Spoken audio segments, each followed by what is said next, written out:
players, many of them friends, some foes during the league season, now united for a single cause as they carry the hopes and expectations of a nation, the most unbearable, thrilling of emotional roller coasters.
Cheers. And if I didn't think it was worth one try, I'm gonna roll myself up in a big ball and fly.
It's time to begin the knockout stages. Ladies and gentlemen, welcome to the Sunday of UEFA eEURO 2020. My name is Harry Chan and thank you so much for joining us today. And joining me is Stuart Wesley, aka Wezza. Wes, a wonderful action-packed Saturday we had yesterday throughout the group stages. We now have our quarter-finalists, 8 of them ready to go head-to-head today.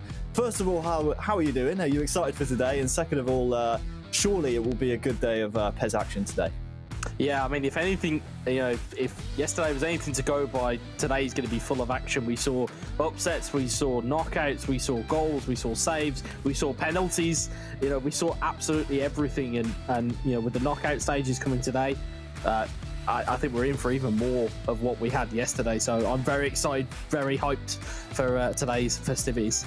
Well, if you were unfortunate not to be able to catch yesterday's action, don't worry. We have a complete recap of exactly what happened yesterday. We have all the goals, just an incredible amount of action. And as you said, we kicked it off with a bang, and really the surprise package of the day, Wes, was Romania. We almost doubted them coming into this tournament. Yes, they qualified ahead of Portugal in Group B, but we never really expected them to make the knockout stages, but I think they shocked the world in doing so. Yeah, I mean, I was completely taken aback with how good they were, and again, you know, the fact they lost their first game took themselves to the kind of the last tiebreaker, you know, and to win it in the fashion that they did with that, you know, very quick golden goal. I think they caught everybody by surprise, and I think that, you know, first game of the day today, they're up against it again against the Netherlands, but I think they're up to the challenge. Of course, the likes of Croatia also making the round of 8, I suppose, the quarterfinals. We have 8 nations remaining. We're down from 55 throughout the qualification phase. All 55 nations participated. We're now down to the final 8. The likely lads of Spain were certainly there, but Germany had a bit of a nightmare yesterday, didn't they, Wes? Yeah, they did. They didn't really reach the level that they are probably accustomed to, and you know, when you meet a Spain that are in such good form and in the way that they play this game, they've been superb. As you can see on your screen as well, you know, we didn't really speak about Italy, you know, but they've got themselves through to the knockout phases as well. They did fantastically well to bring it back from a 2-goal deficit against Serbia. And yeah, there's been a lot of surprises, and I think we're in for a few more today. Yeah, Serbia also making the quarterfinals as expected, maybe not via the route that we would have expected them to. And well, that was one of the free kicks that helped Romania knock out Germany in the end. It took 90 minutes of the second game, but only 2 minutes in golden goal. They could not be separated after 2 games of PES, went to golden goal, just took 2 minutes. So an incredible game, and really an incredible performance. I suppose a little disappointing though, Wes, for Turkey, considering we had high hopes for them coming into this tournament.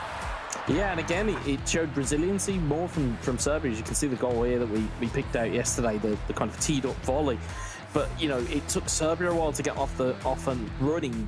But again, as a result, it did cost Turkey. And as you can see, one of the nail-biting penalties that we saw from Dejan Lovren, and it was a huge penalty save, which saw Croatia get themselves through. And they've given themselves pretty much a very tasty tie with France in the quarters. You see here Israel as well, that were, you know, again, they were, you know, 7 minutes away from being knocked out, get themselves an equaliser, and took it to a golden goal game. And again, that game also finished in a very lengthy penalty shootout as well. Yes, 2 sets of 90 minutes worth of golden goal. 2 nations qualifying for the quarterfinals via the penalty spot. Here are the final 8 nations we will have today battling in the quarterfinals. Netherlands versus Romania, Spain versus Serbia, Italy versus Israel, and France versus Croatia. A couple of teams there, where's a couple of nations which actually were in the same qualification group, Spain and Serbia being one of them, and France and Croatia being the other. So these 2 nations will know each other very, very well. Should set us up nicely for some good games. Yeah, definitely. It should set us up quite well for some very tightly contested games. You know, you can see any one of these games going the full distance today, and you know, and that's only the quarterfinals. We're yet to figure out our semi-final and our final. So if we've got games that are going the full length in the quarters, Lord knows how it's going to pan out in the semis and the final. Yeah, a bit of a different format for you all today. We'll talk you through the process. Don't worry about it. Now, I think it's only fair to say and to show you all exactly the booking.com schedule for today, so you guys can plan your schedule around the matches you want to watch. All the quarterfinals today look to be jam-packed. We start very, very shortly with Netherlands taking on Romania, the surprise package of yesterday in Romania. And Netherlands, who will have high hopes to go throughout the tournament. Following that, Spain versus Serbia, 2 nations that know each other very, very well in both the eFootball Pro League and, of course, throughout the qualification campaign as well. Italy versus Israel for a chance to make the semi-finals, to face either France or Croatia. That comes a little bit later on today, so you can plan your schedule accordingly. You won't want to miss any of the games. There are some really tasty matches, and then of course we have the semi-finals later on today, where it's going to be, again, it's going to be a great day. Is there a particular match in there? I think I know the one you're probably going to pick out, but is there a particular match maybe that whets your appetite more than the others? Well, I think from a competitive standpoint, you know, if I was looking at a game to pick out, it's going to be Spain versus Serbia. But as we've said, at this stage, there's kind of narrative across all of these games.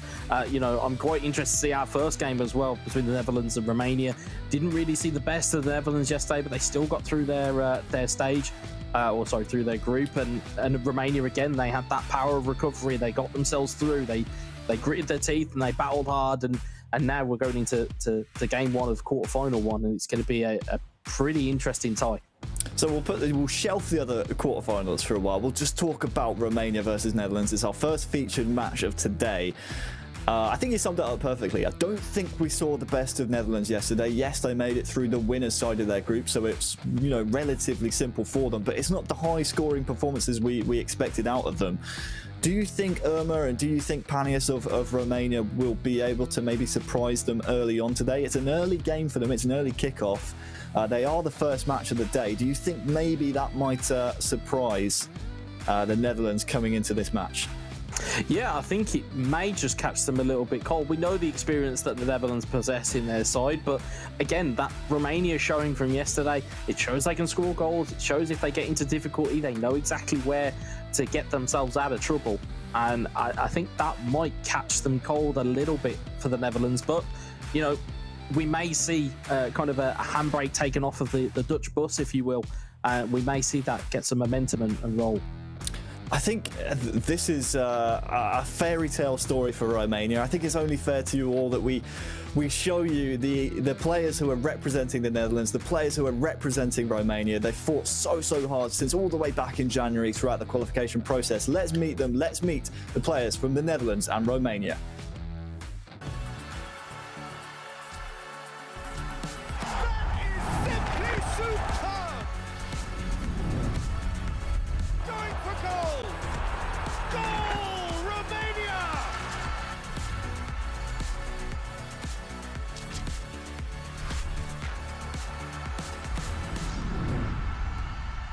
Ciao, numele meu este Urmă Constantin Adrian, am 23 de ani și reprezint România.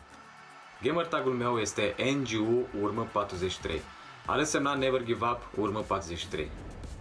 Hi, my name is Cristian Radu, my gamer tag is Paneas88 and I'm representing Romania. Joc în eSport de 10 ani și sunt un jucător profesionist din PES 2017. I played this game for almost 20 years now. My teammate is a very strong player. It's a great honor to play amongst him. Este un jucător foarte talentat, foarte bun, care m-a ajutat foarte mult în a îmbunătăți jocul meu. Drumul nostru înspre turneul final a fost unul foarte greu, având o grupă grea cu jucători foarte buni și jucători profesioniști, precum Portugalia, Slovenia, Scoția, Liechtenstein. Adrian Urma played very well. He beat Portugal 2 times. Dar datorită colegilor mei din națională a reușit să trecem grupa de pe primul loc și suntem foarte mândri. It's a very nice feeling to represent your country. I hope we will do well in the finals. Eu cred că să câștigi eEURO 2020 ar fi cel mai mare vis al meu și în același timp ar fi o onoare să reușim să aducem trofeul eEURO 2020 în țara noastră, România.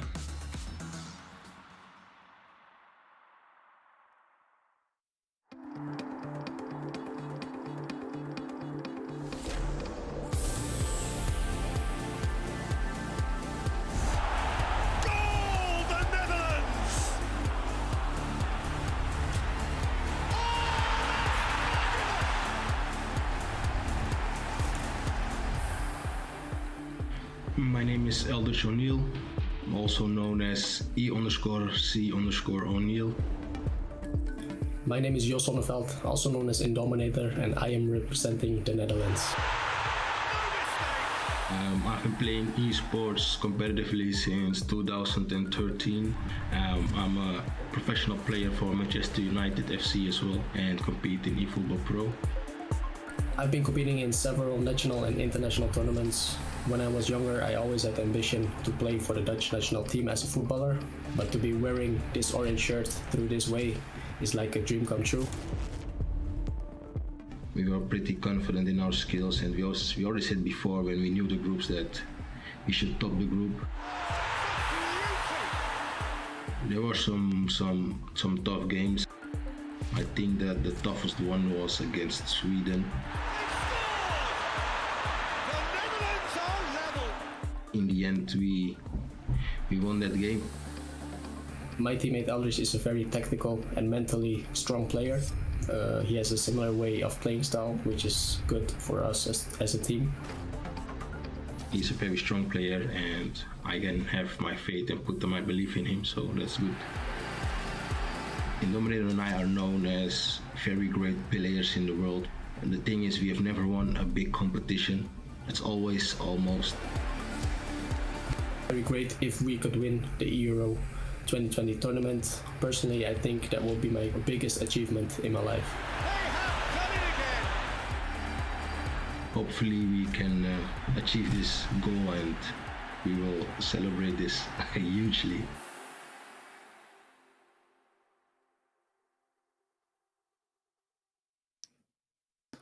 Well, there are the representative words of Romania and the Netherlands. Two very contrasting storylines. On the one side, you have the Netherlands, who I think you put it perfectly before we came back from those VTs. Always the bridesmaids. You think back to eFootball Pro last season, so close, but were pipped at the post by the AS Monaco boys, who are representing France at this knockout stage of the eEuros. And then on the Romanian side, really, it's a fairy tale story. They've already proven that they can do the giant killings in this tournament. They've already taken out Germany.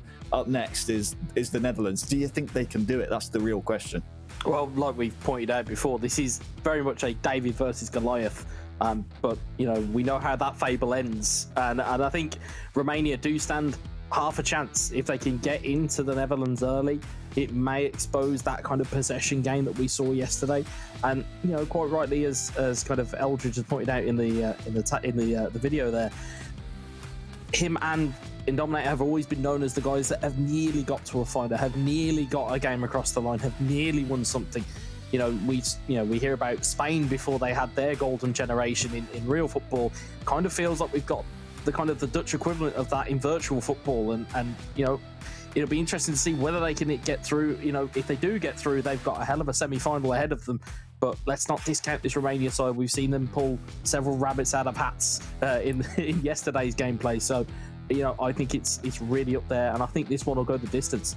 Would you say this is a tougher test for Romania? And this is not discrediting Germany at all, because obviously the German squad, very good, solid set of players, but this Dutch setup, it's just Indominator and O'Neill. They can work in tandem. They've worked in tandem in the past. Would you say, because this is such a close-knit pairing of players, would you argue maybe that this is more of a difficult task for Romania to overthrow?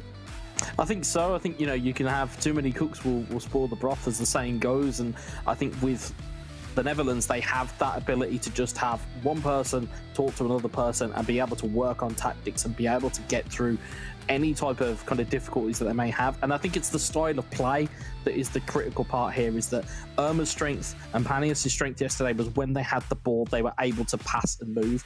The issue is going to be is that they need to get the ball off this Netherlands team, because they like to hold the ball, they like to keep possession. We saw 60-70% worth of possession yesterday. Granted, there wasn't a lot of damage, but they didn't really need to do that much damage. They got one goal, or they got a goal or two, and that was it. They didn't need to do much else. So I think it's going to be kind of a very much a fire and ice scenario here as to who comes out on top. And one thing we haven't pointed out to the viewers who are just joining us yet is the fact it's actually a switch up of format from the group stages. There's no aggregate score anymore, so you can't, just bank on winning the first game 5-0 and then sitting back and defending. It's a best of 3 matches. So if you win the first 2 matches of PES, obviously you switch sides from home to away in the second, and vice versa. you have a chance of just going through 2-0. However, if you do win that second game after losing the first, again, or vice versa, you then have to go to a tie-breaking game. So there's no sort of aggregate score to worry about. Do you think maybe that helps or hinders Romania here in the fact that even if they lose the first game, they have a chance of coming back in the series as a whole? I think it actually helps them in a bit of a strange way. They're able to kind of throw off the shackles if they do lose that first game. They're able to throw the shackles off and go for broke in the second and potentially third game. I think it'll kind of hinder the teams who were very defensive in their play styles yesterday. You know, you look at Israel later on today. That's where that type of change in the structure of that series, that's where that's going to come into real play. But obviously, of course, first things first, we've got Netherlands versus Romania, and I can't wait.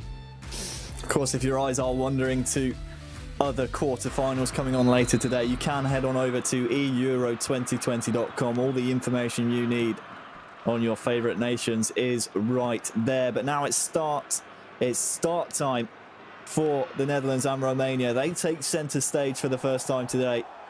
It will be Netherlands attacking from left to right. They are the home nation in this first game of this best of three. Eldridge O'Neill up first against Panias, who yesterday actually proved to be quite a worthy competitor for his adversaries. And something that you picked up from that little message from Romania is the fact that he feels in Irma being one of the more experienced players, that Panias has actually helped his playstyle and helped him himself improve his game and really almost sharpen the sword that Romania have to bring against the Netherlands here. Yeah, and that's the strange part of this, is that these star players that we're so used to seeing, it sometimes needs a fresh set of eyes to take a look at what you're playing with and actually improve your game. You know, I've had several sessions with other people who have highlighted to me kind of flaws in my own eFootball PES game, and all of a sudden it does make you that much of a better player. And again, the fact that Irma's, you know, highlighting the fact that Panias has showed him some key aspects to his game that he can improve, I think it's a wonderful sentiment, but it also highlights the type of player that Panias is. Well, it will be a difficult task in front of Panias here. He has the Manchester United player Eldridge O'Neill to go up against in game number one. A great player and a strong player in his own right, but I don't think we saw the best of him yesterday. Had to play very, very possession-based against Montenegro. It got the job done, but certainly not in the fashion that maybe some of the Dutch fans at home would have expected. But it got the job done, Wes, and that's the important thing. Yeah, and that's the thing. In these knockout phases, these knockout games, you just need to get the job done. You know, come hell or high water, you need to find a way. And this Dutch team has found a way during the groups, as we see Van der Beek. Yeah, real chance here for the Netherlands. Van der Beek is, well, trying to steal his way through.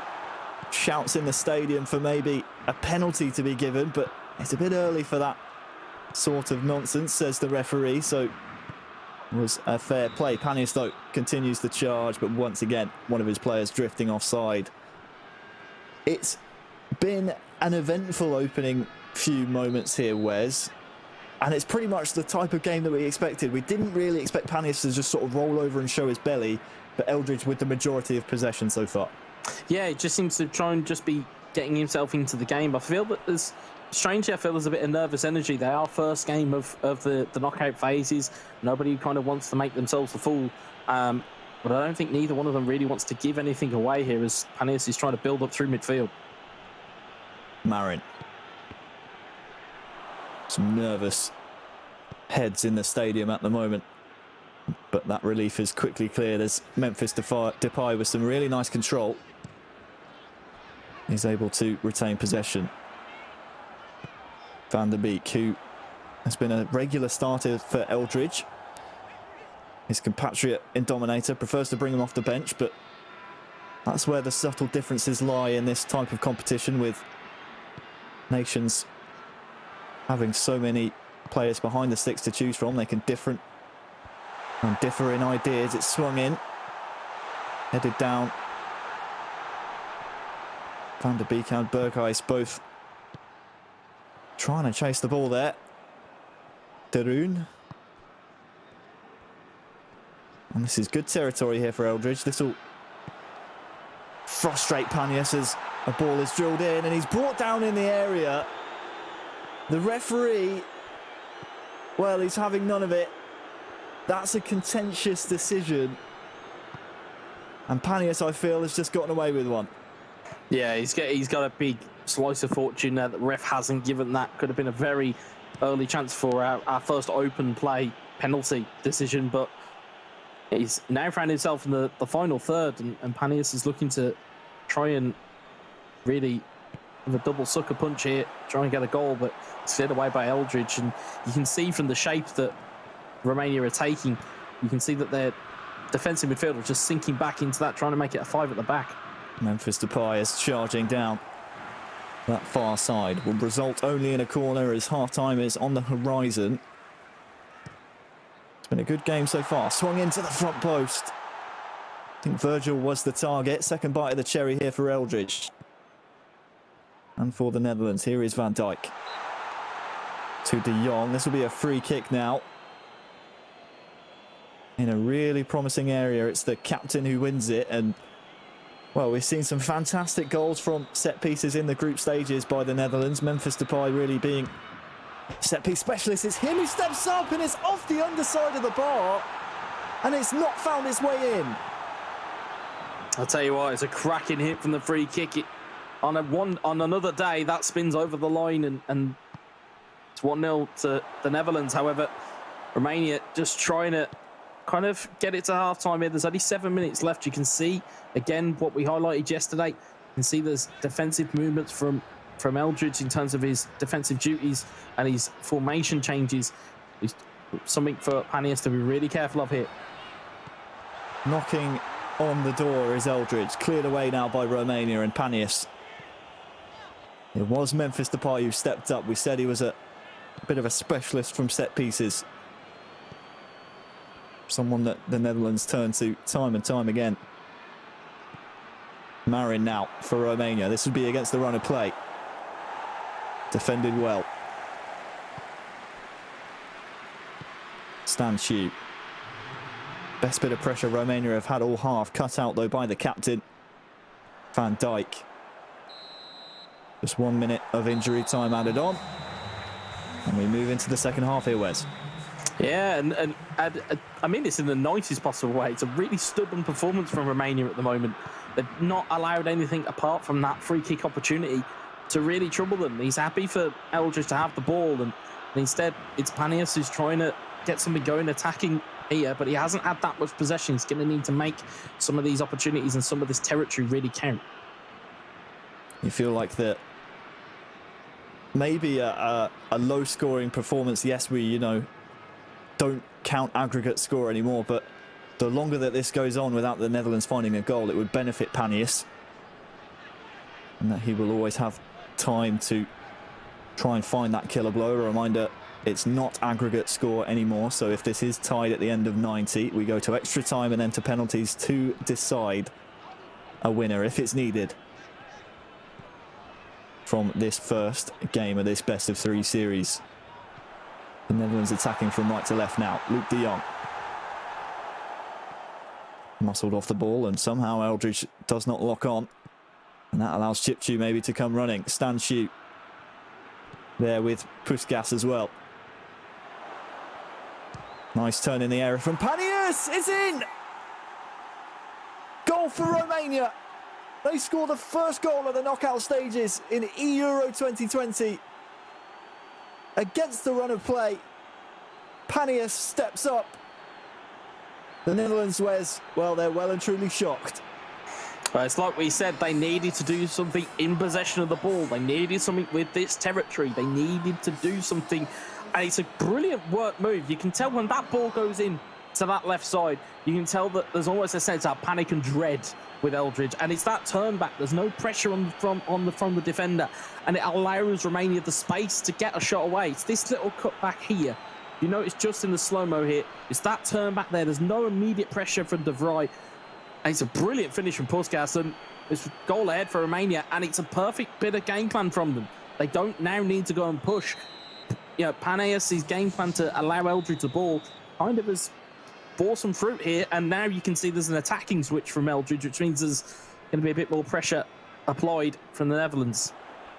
I feel maybe that Eldridge might have just lost his head after not locking onto the ball in that counter-attacking phase. Panius, though, made the most of it, and now the onus is on Eldridge, as this is, again, no longer a situation of legs and aggregate score. We have to have a winner in game number 1.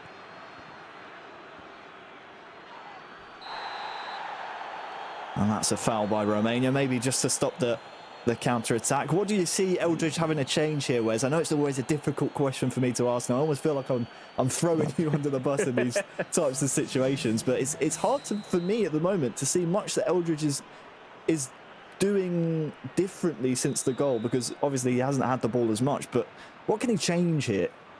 Well, I think that one of the main things is as he gets an opportunity here. Barbel is on, free and kick I given. think this one will be a free kick again in a similar situation. A bit too close. That one could, on a different day, maybe be given as a foul inside the box, but just watch out for Memphis Depay here again. Watch out for the short. Blind, short to De Jong, tackled. We'll come back to the question, Wes. What can Eldridge do differently? Well, I think the key strength for Romania at the moment is their ability to get the ball in attacking areas, but then having the ability to turn. Eldridge needs to kind of put that attacking line under some pressure, because at the moment, as you can see here, he's getting the ball, he's getting passes off. That's the strength that they're having. It's if you can limit your opponent's ability to move through the gears and move through the attacking phases, it stops that attacking threat. And more often than not, Eldridge is going to get an opportunity to counter-attack. The issue that Eldridge seems to have at the moment is he's got not a lot of bodies going forward. And, you know, Luke de Jong, who was so good yesterday, largely nullified. Memphis Depay has had a free kick hit the bar, and on another day that goes in. Needs to get something going here. Luke de Jong with a real chance here. Memphis Depay might come back to Eldridge here again. Barbel shielding the ball. Chance on that far side to whip one in. It's largely disappointing, though. As we tick over the 70th minute, now's the time where these super subs start to come into play. Steven Bergwijn introduced, as is Quincy Promes. And these are the changes that need to be effective here for Eldridge. Down 1-0 in the first game. De Jong goes for a goal. Straight at Pontillemont. Maybe a shot in frustration there, Wes. Yeah, and it's more positive, though, from Eldridge. He's switched to gegenpress, which is allowing more of a press across the field, and it's bearing a bit of fruit here. As you can see, space is starting to open up here. Bergwijn in the box, muscled off the ball. 78th minute now.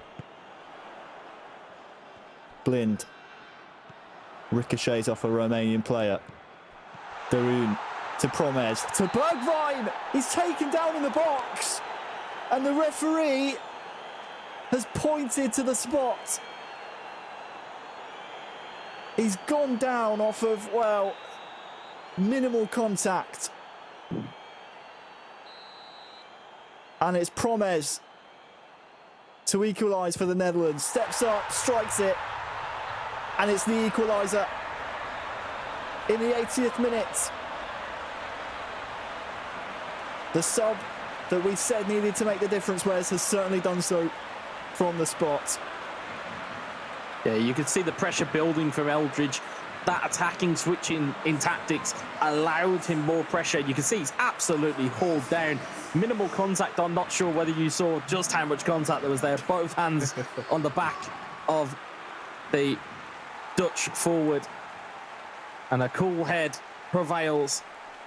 As Quincy drives it into the back of the net, and now all of a sudden the game complexion changes again. There's 10 in-game minutes. Do you stick or do you twist? I think in this scenario, if I'm Romania, I'd give it half a chance, half an opportunity. There's nothing wrong with going for a bit of a gamble here. Watch out for the kick-off attack, something Romania shell-shocked Germany with in golden goal. Real chance here for Panius, crosses it. Couldn't find a Romanian shirt there, and, well, watch out for the rapid counter now from the Netherlands. They might fancy going on to win this first game. De.o.o. Ball is just behind Blind, and Luckily for the Netherlands, Romania can't fashion a counter. Here's Ryan Babel! The flag stays down. And Eldridge, just 6 in-game minutes ago, was down 1-0. With 5 minutes to go, it looks like he's going to go on and win it. I'll tell you what, that was borderline, but that right centre-back of Romania just plays on Ryan Babel. You can see the hands are going up for where they should be. There's an offside call that's tried to get there. There was a bit of manual goalkeeping there, but you give Ryan Babel, you give Eldridge that type of opportunity from that distance, he isn't going to miss. And again, tie swings again. All of a sudden, you'll now see Eldridge go back to his defensive shell. And the last few minutes of an attack here, hopefully from Romania, they could potentially get themselves an equaliser, but it's going to prove very difficult now. Especially as they've given the ball away. We saw Eldridge yesterday in the group stages to secure qualification for the knockouts for Netherlands against Montenegro, against Arti. Real possession football being displayed. Here is Steven Bergwijn just darting down this near side. Make no bones about it, this ball isn't going anywhere near the goal. He just needs it away from Romanian players. The high press has to come in from Panias, but at this point, Wes, it's a foregone conclusion, barring, well, a massive mistake, and that might just be one. There's time for one last attack here for Panias. Finds the man, does he? No, he doesn't. Van Dijk steps in, and Netherlands, they go 1-0 up in the series. What a game. Yeah, I think it's a fair result given how that game was turning out. You could see the possession was king, and it was only through those substitutions. It was a smart play. We've seen it so many times in eFootball PES, how important your substitute bench is, and again, to full effect from the Netherlands, they've made that work. And I think it was a bit of a cynical foul from Romania. Maybe they sensed that goal was coming, and the penalty just kind of delayed the inevitable. But you could sense as soon as that goal went in, that kind of confidence went from Romania. And again, it was a brilliant through ball from Eldridge to make it 2-1. Well, we'll take a look at the replays from the match, and I'm quite actually excited to see the penalty decision. I mean, it started with the first shot in anger. Memphis Depay really catching everyone off guard. But for me, the penalty seemed very, very contentious. Take nothing away, though, from Eldridge. Really good for his money. This goal from Panias opened the scoring, but I need to see that penalty decision again, Wes, because I'm still not convinced. Well, for me personally, it was a stonewall. It was an absolute stonewall. On eFootball PES, if you double tap your tackle button, you will end up throwing out both arms to try and haul your your attacker down, and I've seen it now. It's very, very clear. But what was also clear was how cool this penalty was under pressure. Finds the back of the net and set the comeback rolling. Set it rolling indeed. And then Babel, it's another contentious decision. Was he onside? The linesman says yes, and you can see it there. Times his run absolutely perfectly, maybe a millisecond earlier. And that one is flagged by the assistant referee. Here are the match stats delivered by FedEx. 61% possession for the Netherlands. The only shot of the game for Romania was their goal. So you could say, based on the stats alone, where it's probably a fair result in game one. Yeah, certainly. I think the one that kind of rings true from the match stats is just how accurate these shots were. You know, we saw so many teams yesterday being very wasteful with opportunities and not getting shots on target, whereas we've seen two teams there. Granted, Romania's was only their one goal, but again, it took some composure to get that finish on target. And the same goes for Eldridge. The amount of pressure he put that team under to have 5 shots and all of them be on target means you're testing the keeper all time. So, you know, I think that's the kind of the stat to really take home from that. And the fact that 60% possession or 61% possession for the Netherlands as well. Again, possession proving to be king at this point. Yeah, Pantilimon certainly coming under fire. Do you think, for those tuning in for the first time, just seeing Romania's performance in that one game, do you think that does them justice? Because Panias was leading for, a good 60 or so in-game minutes of that match, but just fell short in the last 10 or so. Yeah, I mean, I described it in the commentary. It's a case that was a really stubborn performance from Romania. It's almost like they know what the job is, they know what they're trying to do and what they have to do, but it's executing under pressure, in game time, in game management, and I think it kind of undersold how good Panius was as an opponent, but I think Eldridge will probably tell you that's probably one of his toughest games so far. It's almost unfortunate, really, isn't it, for Panius that we don't get to see, as we take a look at some of the results at home, a lot closer from the poll, Wes, than I thought it would be. It's almost unfortunate for Panius that we're not continuing the aggregate score. You know, the rules change here in the knockout stages. It's best of 3. It's only the game wins that matter. So throw the aggregate score out the window. It's almost unfortunate for him, isn't it? Because that 1-goal deficit going into, you know, a game against Indominator for Irma, who we're about to see, he would almost fancy that game, wouldn't he? It's almost very unfortunate for Romania. Yeah, I mean, you know, we do have the best of 3 rule today, and yeah, that would be slightly unfortunate, or is slightly unfortunate for them. But I think Irma is still going to relish a challenge against Indominator. I think that's going to be a fascinating watch. There's no doubt about this. It's going to be a tactical game plan from Indominator, but he still has to, with the rule change, I think it also hinders the Netherlands now. They can't come out and just play defensive. They have to go and score goals. They have to go and push the kind of game to get in front in the first place. So I think it kind of hinders the Dutch a little bit here, and I think we could see some fireworks in this game. Yeah, it will be, of course, a third game if Romania were to win their next match. We're just waiting to jump into it, and worth reminding you, of course, this isn't just a short-term rule change. This wasn't sprung on the players. They all knew this format coming into the tournament, so it's not like we've just thrown up a curveball to these nations last minute. Should be a really nice game though coming up. Let's try and set the scene for those first-time watchers of eFootball PES. Indominator, captain of Celtic FC in the eFootball Pro League, hasn't had the season he's wanted so far. Last season fell short with Dutch teammate Eldridge O'Neill at the final hurdle. They've been known as the nearly men of PES esports for quite some time, and well, he comes up against Irma, who really has been the star man for Romania so far. Yeah, he really has, and you can see NGU in his username. He's said in the opening video package that it stands for never give up. He's going to need that mentality here as Depay gets through and free on the wing, crosses the ball in and cleared away by Irma.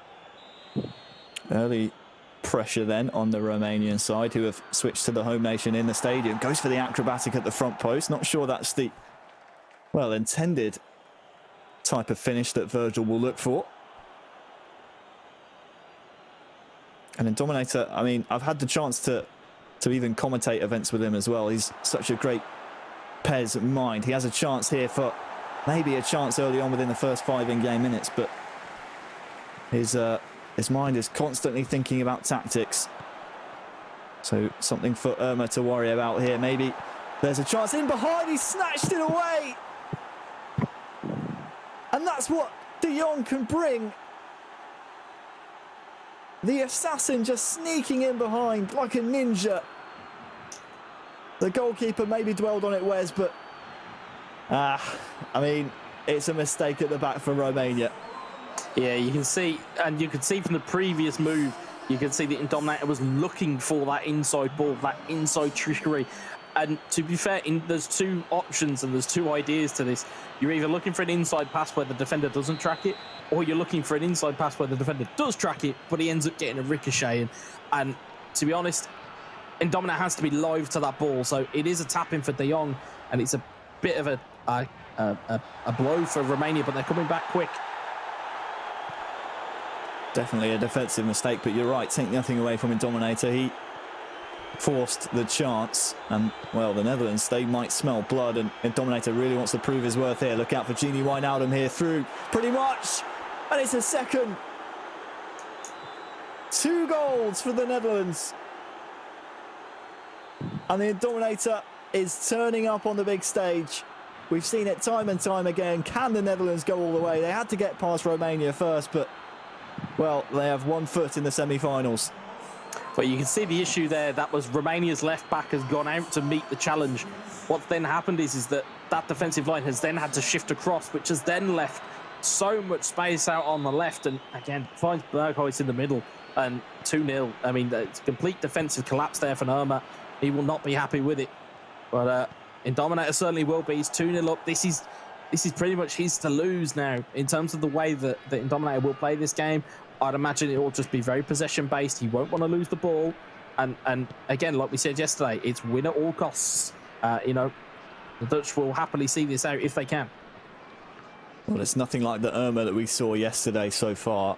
Granted, hasn't had too many opportunities to get the ball in his possession, but I think now we have to see what eEURO is really made of. We've seen him blow teams out of the water. You think about his game yesterday against Bosnia and Herzegovina,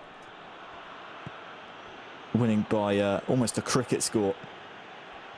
Now we have to see the other side, the professional side of eEURO. What can he do to try and get his head back in this game number 2?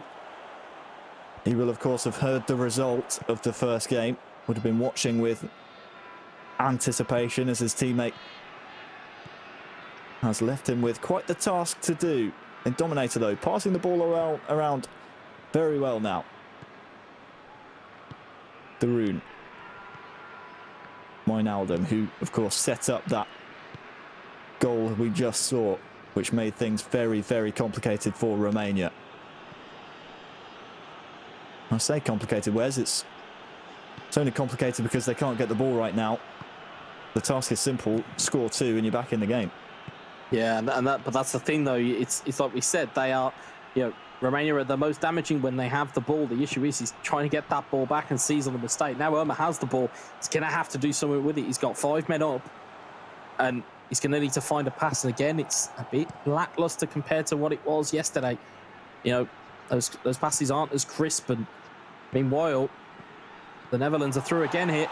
De Jong wrestled off the ball very physically. The referee happy to let that one go. We're still in the first half, of course, in this game too.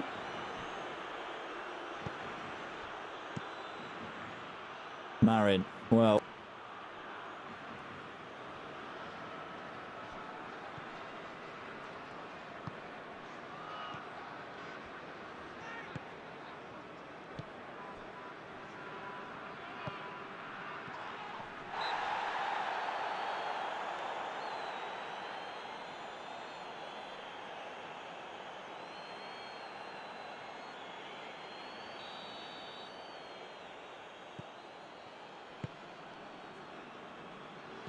that ball, and see it now, they're in the final third.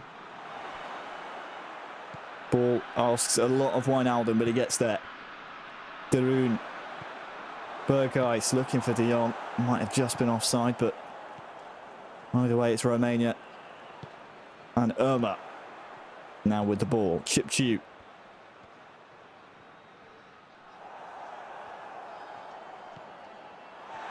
Stanciu. Look at the run being made here by Ivan. Just slightly too late is the pass. I suppose the benefit, if anything, of being 2-0 down for eEURO right now, Wes, is the fact that it is still in the first half. He still has another half of PES to play. Yes, there's still plenty of time there to try and get yourself back in the game. We saw 2 goals in 7 minutes in the first game, so you know there are goals and there are opportunities. It's just a case of whether you can find the right passes at the right times. Good little bit of play there, trying to get yourself into the box, but nothing doing again. And you know, for those at home, if you're looking at what defensive shape or what shapes that these guys are playing, you can see the radar at the bottom of the screen. It's always good to look at that during goal kicks or free kicks or set pieces.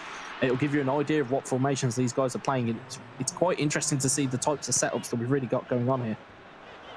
Oftentimes as well, if they are playing fluid formations, you will see them have several set tactics. We saw Eldridge in the first game employ several different formations, as you astutely pointed out, Wes, as we enter the half.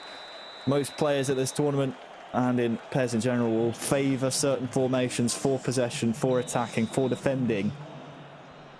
Each possession, or each formation I should say, has their merits. And a Dominator, again, one of those players that will know the game inside and out. He's played PES for so many years, just lacking that major title under his belt. Yeah, I mean, he's an incredibly experienced player indeed. And we talk about the kind of the fluid nature of formations. It can sometimes be, even if you're not playing with a fluid formation, you have the ability to switch in-game without a pause. And the kind of the great thing that will give Jos and Eldridge is that it stops the opponent from being able to make a change if they don't have that set up. What can Irma do here? Really trying to push the pace. He needs to. Really needs to. In this second half. Some early changes here in the second half. And, well, when you look at possession, no doubt that will be an attacking one for Romania. But it's just nothing like we've seen of Irma in the group stages here in the knockouts. And, well, he needs to step it up fairly soon. Otherwise, we will be seeing the fairy tale come to an abrupt end here.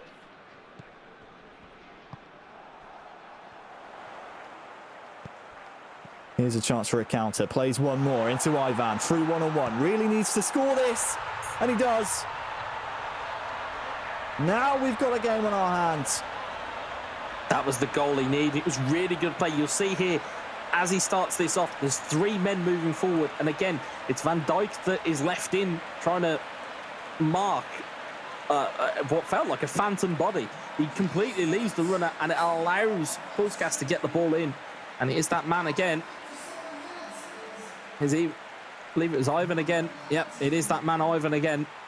And all of a sudden, game on here for Romania. They could see a little bit of a light at the end of the tunnel, but I'm sure Dominator will be wanting to get that digger and shut the light down as Depay makes his way in. Memphis Depay reinstates the 2-goal cushion.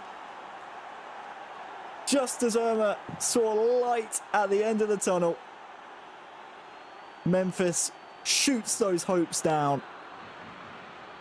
2-goal cushion reinstated. They always say you're most vulnerable when you've scored. As everybody starts to relax, everyone just takes a moment to breathe. And the Dominator was not happy with conceding that, you can tell. And it was a wonderful bit of play here. De Jong finding an inside ball. Depay all alone, a little bit of manual goalkeeping, but again, he's took the shot early, which means that Irma can't set himself. And Depay reinstates that Dutch lead. Well, 30 in-game minutes for Irma to get 2 more. Wants an immediate reply here, won't get it though. Or will he?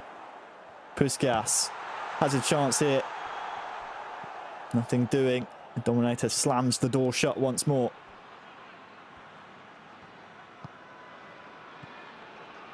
And it's back to that possession style of football now for a Dominator. Almost losing the ball there, but well, he's lost it here once again. The press from Romania, very high. Look out for Puskas here! Rifles it home. And the goal heavens have just opened up on us here, Wes. So many goals now back to back. And the important thing for Romania is that Irma has got one back. It's brilliant play as well. Again, it's Romania using the ball as we said they needed to. They need to. When they have possession here, they've got to be able to use it. It's a great finish into the corner. Keeper would be an all ends up. And again, now Irma needs to be careful not to concede too quickly from the kickoff. Needs to be very careful. Well, of course, pause is in session here, so these 2 nations will be making their changes. No doubt for a Dominator it will be just some maybe fresh legs in the midfield to counter this. That might be a contender for goal of the day, Wes, purely based on the fact it was so precise and so accurate, but also had the power to push it past the keeper, who was beaten at his near post.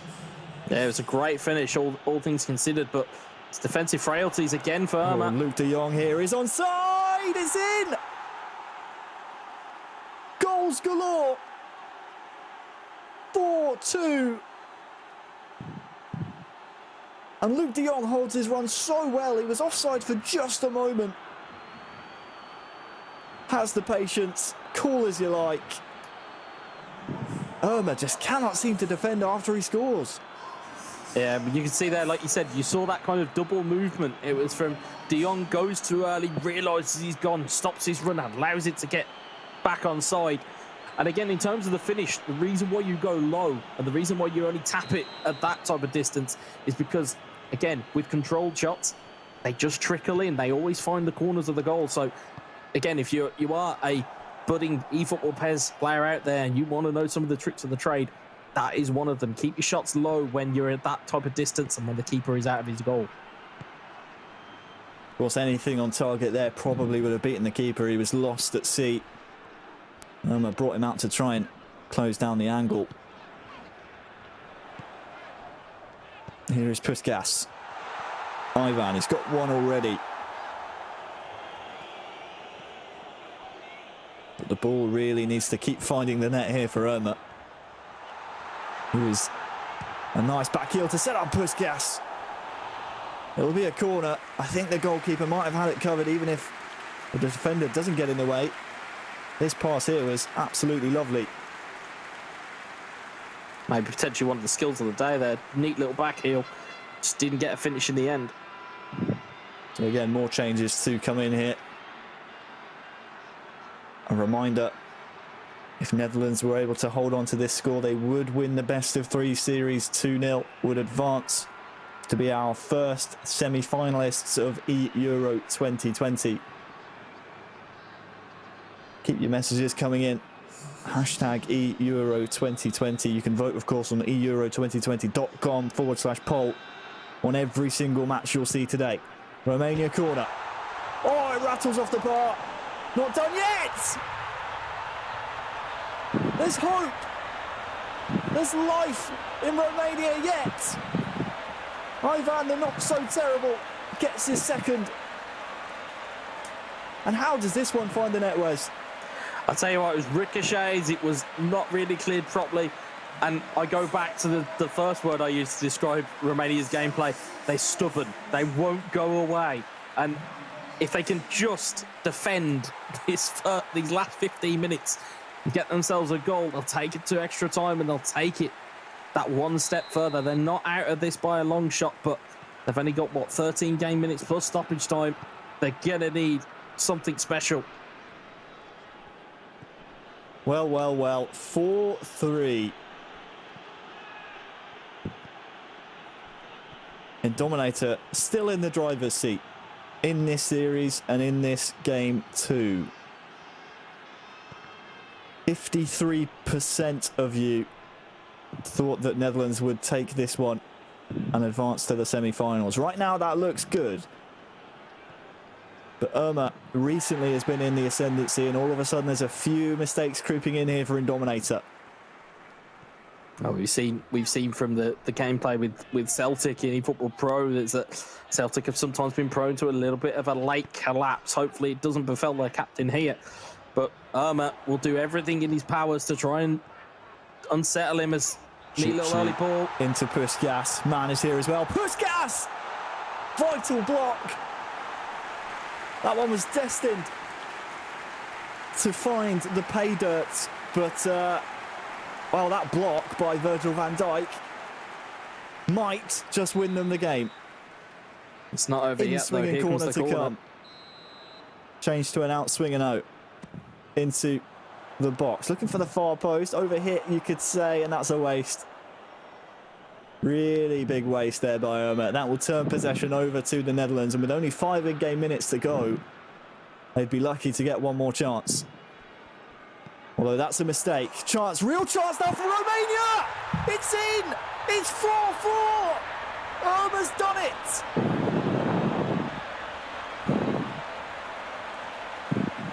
It's a mistake by the Netherlands. And it's in. There's just 2 things to say about that. One, it's almost comical defending from Indominator, and we've seen it before. No sooner did we say, hopefully he doesn't have a bad thing befall him, and all of a sudden he goes and gives it away at a pretty innocuous throwing.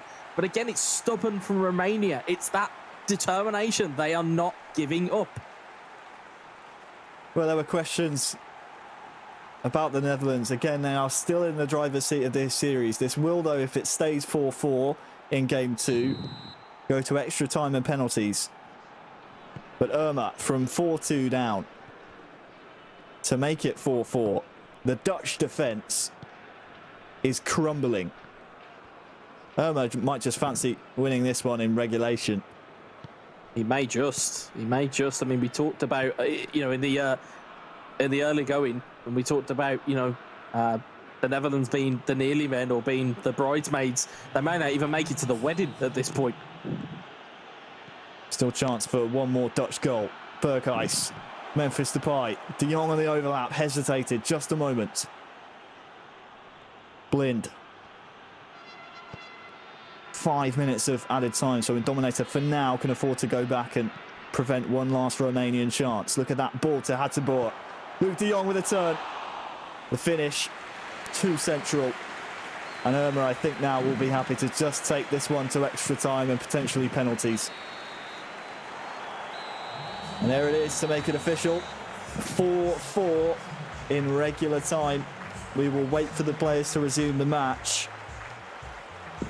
But now we move into our first extra time, I believe, Wes, if you excuse golden goal, of the entire tournament. And what that means, if I'm right in saying, these players actually get an extra substitution now. So a fourth substitution can be brought on. And when you think about the depth of subs for both of these nations, you would argue that the Netherlands should, and I say should, have the advantage there. Yeah, I mean, you look at the strength in depth and talent that's on the bench for the Netherlands. You've got to point to them as potentially having the stronger bench and the stronger opportunity to finish this game out. The ability to bring on an extra forward, the ability to bring on a midfielder to shore up that midfield. You know, hats off to Romania for getting themselves back to even this part of the game. And again, I'm not too sure how much Romania have got left in the tank here. I mean, emotionally, you must be drained. Psychologically, from the Netherlands standpoint, you know, you were winning 4-2. This game was home and hosed. You were, you know, into the semi-finals. Now, all of a sudden, you find yourself in extra time where Irma looks like he's trying to get through straight away. It's a free kick given. Foul on Puskas. Well, the fairy tale just keeps on ticking for Romania. They're not done just yet. Into extra time we go. It's a standard extra time set of rules. Irma with the goal! It's 5-4, Wes! And Hadji has kept the fairy tale going once more. Well, you've got to look at that skill, just that tiniest bit of skill. And it was, he knew that that wasn't the right angle to shoot. He knew that it would have just hit everybody. And instead he takes that moment. It's that clear point of clarity that he's found the back of the net and he found the right angle. And again, you know, if you're looking for players for Romania's standpoint to have in and amongst your ranks, Yanis Hadji is one of those players. What can Dominator respond with? Irma goes ahead for the first time in this match. Hateboer on the far side. Can cross one in here maybe, looking for Luke De Jong. Will almost be salvaged by the Netherlands, but the referee's going to pull this one back for a foul. Now's the time maybe to compose ourselves here, Wes. We still have a lot of extra time to come. But that must be a great sigh of relief almost for Irma. Finally going in front.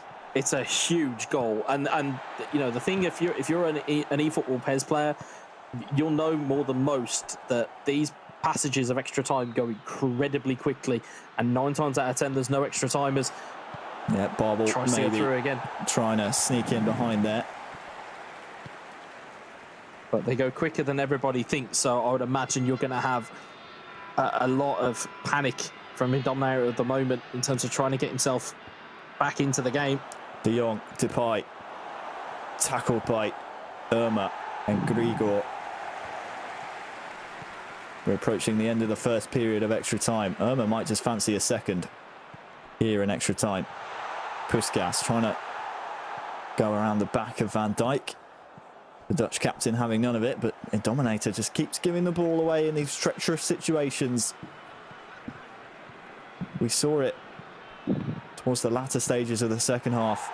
2 defensive errors from the Dutch defence and from Dominator really led to this situation. And Irma, he's pushing forward here, he's pushing the pace. It's Ivan! Saved. He had to take the shot there. He had to. There's no option on in the middle. You can see he was thinking about whether there was an option there. Realised there wasn't. The best thing you can do there, take a shot. Maybe it gets a ricochet. Maybe it gets parried into the end of the, back to a player in the box, and it goes in. If it goes off someone's hip, if it goes off an arm, it's not going to matter for Romania at this point. And just the key thing here as well, I know that we haven't really highlighted this yet. Stamina is a massively important factor here, because this extra time that goes into it, defenders are tired. If you've used all your substitutions, the likes of Virgil van Dijk at the back, they're not going to have that first touch that they had at the start of the game. You could see more errors from anywhere on this pitch. Romania, have got a pretty important corner here. They can throw caution to the wind here. They really could at this corner, because there's no stoppage time left. This will be the last chance of the first period of extra time. Looks like it'll be an outswinger. Look for the front post, maybe. More Dutch calamity at the back. Oh, that was nervy. It goes wide, but it could have easily gone in. They survive just, and it's still 5-4. That was nervy. Well, the arms went up in the virtual studio from both of us. I generally thought that had gone in. It was a big old deflection that took it out of play. But again, this clock is going to tick very quickly. Irma's done superbly. What a ball that is. Puskas against Van Dijk. Potentially against the Dutch keeper as well. Oh, he went for the chip. He went for it. But just about the keeper stretches his arms. Irma looks dangerous here every time he comes forward. And the Dominator doesn't seem to have the response. In these types of moments, anywhere will do. Any type of opportunity you can try. It's audacious to be doing that in extra time, but again, it's an opportunity. Didn't have a lot on and had Van Dijk coming clear. Depay, De Jong. Romanian keepers out smartly. And Dominator won't get many more like those chances, Wes, and some of them have to be a little bit more accurate than that one.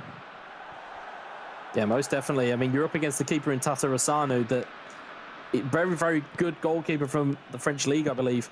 But he's keeping goal here. Although he's 5-4 in the game, he's not had too much to do apart from pick the ball out the back of the net. Irma with the ball now will surely just run this one to the corner. Actually has a 4-on-4 at the Dutch defence. Needs to be very wary, because Dominator has turned that red bar all the way up. He's going ultra attacking. He has to at this point. We're into stoppage time of extra time. There is none. We're going to a game 3, a deciding game 3 between Romania and the Netherlands. The fairy tale continues. It's 5-4, from 4-2 down to 5-4. Wow, what a game 2. Massive and a brilliant fight back. 4-2 down. The stats will obviously tell the story. We'll see some highlights here, or we will in a moment, but it was chock full of highlights. There was so much, and again, just showing resiliency, from Irma to get himself back in the game, to haul himself up by his bootstraps, whatever type of analogy or saying you want to come out with. Literally dug himself out of a foxhole and got himself over the line. It was eerily reminiscent of that golden goal yesterday against Germany. It was very quick in extra time, and he managed to just recover from some calamitous errors at the back. And for the openness, as you can see, the line shift from that defensive line just allowed Wijnaldum to have the space to put it into Berghuis to make it 2-0. And we, in back of my head, it was dead and buried. It was gone. But resiliency all around here. It was a brilliant little ball in there. And it's that man, Ivan, who's been the thorn in many team sides. And again, it just looked every time that Irma would score, the Dominator goes up the other end and would continue to score. And it was only after he'd arrested that slide did Irma get himself back into the game. It's a wonderful game to watch. A good thing for us, Wes, I'm hearing in my ear right now that the deciding game 3 will be a rematch between Dominator and Irma. So we get to run it back, we get to see it once more as we look over again some of the highlights. And that was the goal to make it 4-2. From then on in the 70th minute, 4-2, a 2-goal advantage really should be made certain. You can argue this one unfortunate, maybe, and Dominator never really had control of this situation. based on how his defenders reacted. But the resulting goal to equalise, it came from a Dutch throw. He really should be doing better here. He just hesitated, didn't he? And unfortunately for him, he played it straight into the path of not one, but two Romanian players. And then this, just 2 minutes into extra time, was the difference maker. It's that dummy. It's that key dummy just to allow himself an angle. If you look there as well, 12 shots from Romania, 90% shot accuracy. Again, tested the keeper to the absolute hilt. And again, although possession was there for Indominator, we said it time and time again, and we will continue to say it time and time again, possession counts for nothing if you don't put the ball in the back of the net. And although we put it in 4 times, Romania very much took a Kevin Keegan-esque approach to the game and just wanted to outscore the opposition, and that's all Irma could do. It was just score more than Indominator. And now we're in game 3. It's a completely completely different set of circumstances. You know, you could argue, as we're kind of seeing from some of the other casters, we're back to 0-0. We're back to square one. There is no going to be any pressure on Irma to try and win a game. It's now just a case of, can you beat Indominator, and vice versa for Indominator. There's no more, I have to defend a lead. It's go out and win the game. That's all you got to do. Is the pressure on Indominator more than Irma here? I think so. I think if you look at how Romania have conducted themselves, if you look at the way that they are looking at this tournament, and in terms of the route that they have travelled, I think they are looking at this as a free hit. They're seeing this as one of the games of the tournament. They're looking at this as just, let's see how far we can get. We'll put our names up in lights. We'll get it. You know, we'll get our names on the map, so to speak.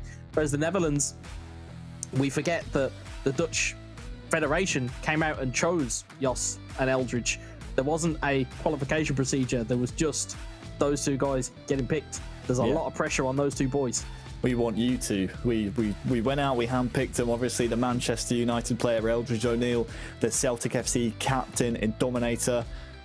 Right now, are staring down the barrel of a gun. I mean, it's fair to say, you know, at this point, it's just a best of one, and both teams are even. But it's almost not like that at all, based on how Irma was able to come back in that game too. The psychological advantage here in this tie-breaking, deciding game 3 is most certainly in the favour of Romania, and we could be about to witness, Wes, another giant killing from Romania. And the thought of that in my mind is just thinking back to the draw show where we said that, you know, the nature of the eEURO competition is we might see these minnows come through. And this is, you know, not calling Romania minnows or calling Irma, because we know how experienced he can be, you know, a new face in the scene by any means. But it's just the potential to have knocked out Germany and then within a game of knocking out Netherlands in the knockout stages. They're definitely the surprise packages of the tournament. Yeah, and without doubt, they have been the surprise package. You know, I started off yesterday's broadcast by calling, Bosnia will probably take them out and that'll be that. Completely turned every type of form book on their head. And now all of a sudden, we're in this scenario where we are staring down the barrel of another high-profile knockout. I mean, it would be, Wes, technically the third team, because if you think back to the groups, they were drawn in a group with Portugal, and Portugal couldn't beat them in groups. Yeah, and that's it. I mean, we've seen just how good and resourceful this team can be. You know, they don't really have a star player in their ranks. You could maybe argue Yanis Hadji, but they don't really utilise him. Now you can see from the poll. Look at this, Wes. You can see there the whole swing of momentum. You know what that is? That's recency bias, is what that is. They haven't seen the first game with Eldridge, but look at that, the swing. It was 53% of you at home, and don't forget, you can head on over to eEURO2020.com/poll. You can vote on all the games you're seeing today. 56% of you now. It was 53% in favour of the Netherlands. 56% of you now at home think Romania will go on to win this deciding game 3. And to be honest with you, I don't blame you. I know it's a bit of recency bias, but I don't blame you based on the way that game 2 went. Yeah, because it just, if anything, for Irma, and I'll try to talk about this on the kind of the mental standpoint. For Irma now knows that if he goes goals behind, he knows that he can get those goals back against Indominator. For Indominator, he knows that if he takes a lead, he's got to be ultra careful now, because he knows that Irma can strike back. So you've got to think there's wind in the Romanian sails right now, and the Netherlands could be flagging a little bit. And it is the pressure of the tournament. It's not just you know, it's not just turning up and playing. We said this yesterday, you know, it's all well and good. You know, you don't just get sore thumbs, you get tiredness, you feel pressure, you feel fatigue. And these guys are no different. And I think eEURO here is going to have a big old job on his hands. You can see he's gone ultra defensive very, very quickly just to steady the ship. He may even try and take this extra time or even penalties. We just don't know yet. Well, here we go then. The first match of the knockout stages goes to a deciding game 3. The winner of this match takes it all. It's Indominator of the Netherlands attacking from left to right. They will be the home nation in the stadium, so they'll have the virtual crowds backing. But eEURO will not care about that one bit at all. Here comes Indominator to start off the first half quite brightly. And would you say early attacks here, Wes, mean a lot? I know we just saw, you know, eEURO come back from both 2-0 and 4-2 down, but would you say Indominator, a key start for him, would be huge? Here is Berghuis. Can't get it before the byline. Would you say first attacks mean anything? You know, taking the first strike on goal would be a huge mark on the game early on? I think so. I think the earlier you can get your first attack or first successful attack, the better. You know, your players are full stamina, you know, or they're near enough full stamina. They're going to be probably at their best they're going to be throughout the rest of the game. You can see that the first touches of defenders are a lot better. You can see that the passing in midfield is a lot crisper, whereas tired legs will kick in later on in the game. So, you know, take your chances early and then go from there. You've got to really take your opportunities very quickly here, and the quicker eEURO can get in to Indominator, the better, and vice versa for Indominator. He's got caliber of players. He's got Memphis Depay, he's got Berghuis, he's got Ryan Barber, he's got loads of players. It's just a case of what can he do with them. Well, look at this, a mistake maybe from the Dutch defence. They were able to right the wrong there, though, and now they can maybe charge down this near side with Luc de Jong. De Roon. Berghuis with a nice run in behind. Tackled in the box, fairly, says the referee. Comes back to De Roon. Oh, de Jong in behind, but too many Romanian bodies there. Made it too difficult for Indominator. And it's back to square one. I think the thing Romania needs to be careful of is that, and I've just noticed it in that passage of play there, but it's great from being from a broadcast standpoint. You can see these types of things, you know, with cold blood running through your veins. But Depay is peeling off of that defender at the side. So if that cutback is on, Depay is going to be free. So Romania needs to be very careful. Of course, those runs in behind for Memphis Depay will be something that Indominator will look to exploit. Here he is. On the ball now, trying to combine with Wijnaldum, who gets a sore one. And that will allow the ball to run all the way through to the Romanian keeper.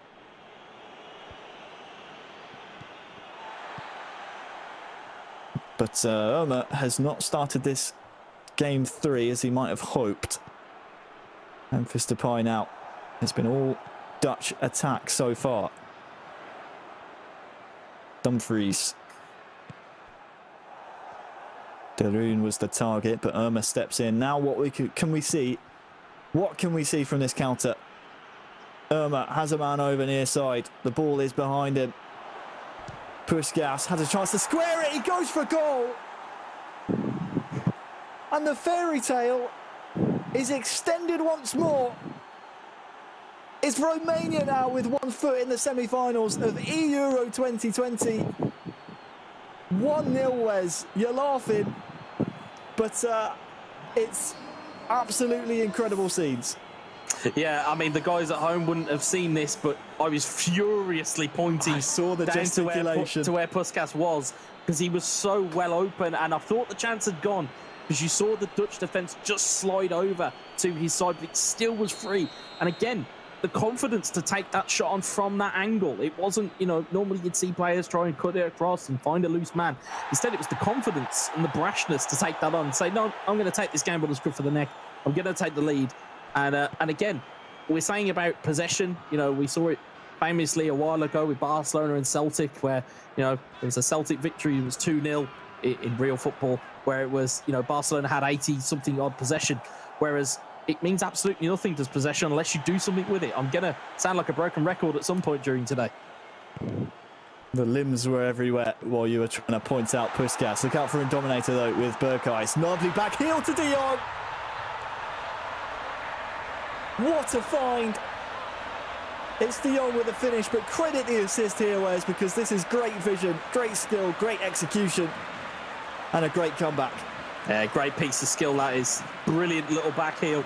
And again, it's that kind of penetration we've been asking for. It's the back heel, which just opens it up for Luke de Jong. And Tatarusanu just caught out his near post. He'll be disappointed, the goalkeeper, but again, Indominator's not going to care. He's back level, and again, something for his trouble, really, of getting possession up so high. He now has a goal to his name, and again, now Irma's got to regroup. So it's as you were. Ivan to Puskas, back to Ivan. Puskas again. Well, the referee's had a look at that one. Has waved it away. Now, Stanciu. Marian to Chipshu. Puskas. It's 2-1. Romania back in front. Puskas with his second. And half-time approaches. Yeah, you can see he was using the shielding of the defender. I mean, Van Dijk was just nowhere. Wasn't touch tight, wasn't against the defender. Nice little interplay here. And again, it's just that neat little touch that takes it out, gives him enough space. Zoe has no chance to get to that. And Romania, again, take the lead. And the longer this game goes on, I just get the feeling that Irma is just out to outscore his opponent, whereas Indominator is just trying to control the game. It's a really interesting watch here. Well, this seems like a metaphorical shootout between these two nations so far. Irma clearly the happier of the two to take it on. Will it end in a literal shootout? That remains to be seen.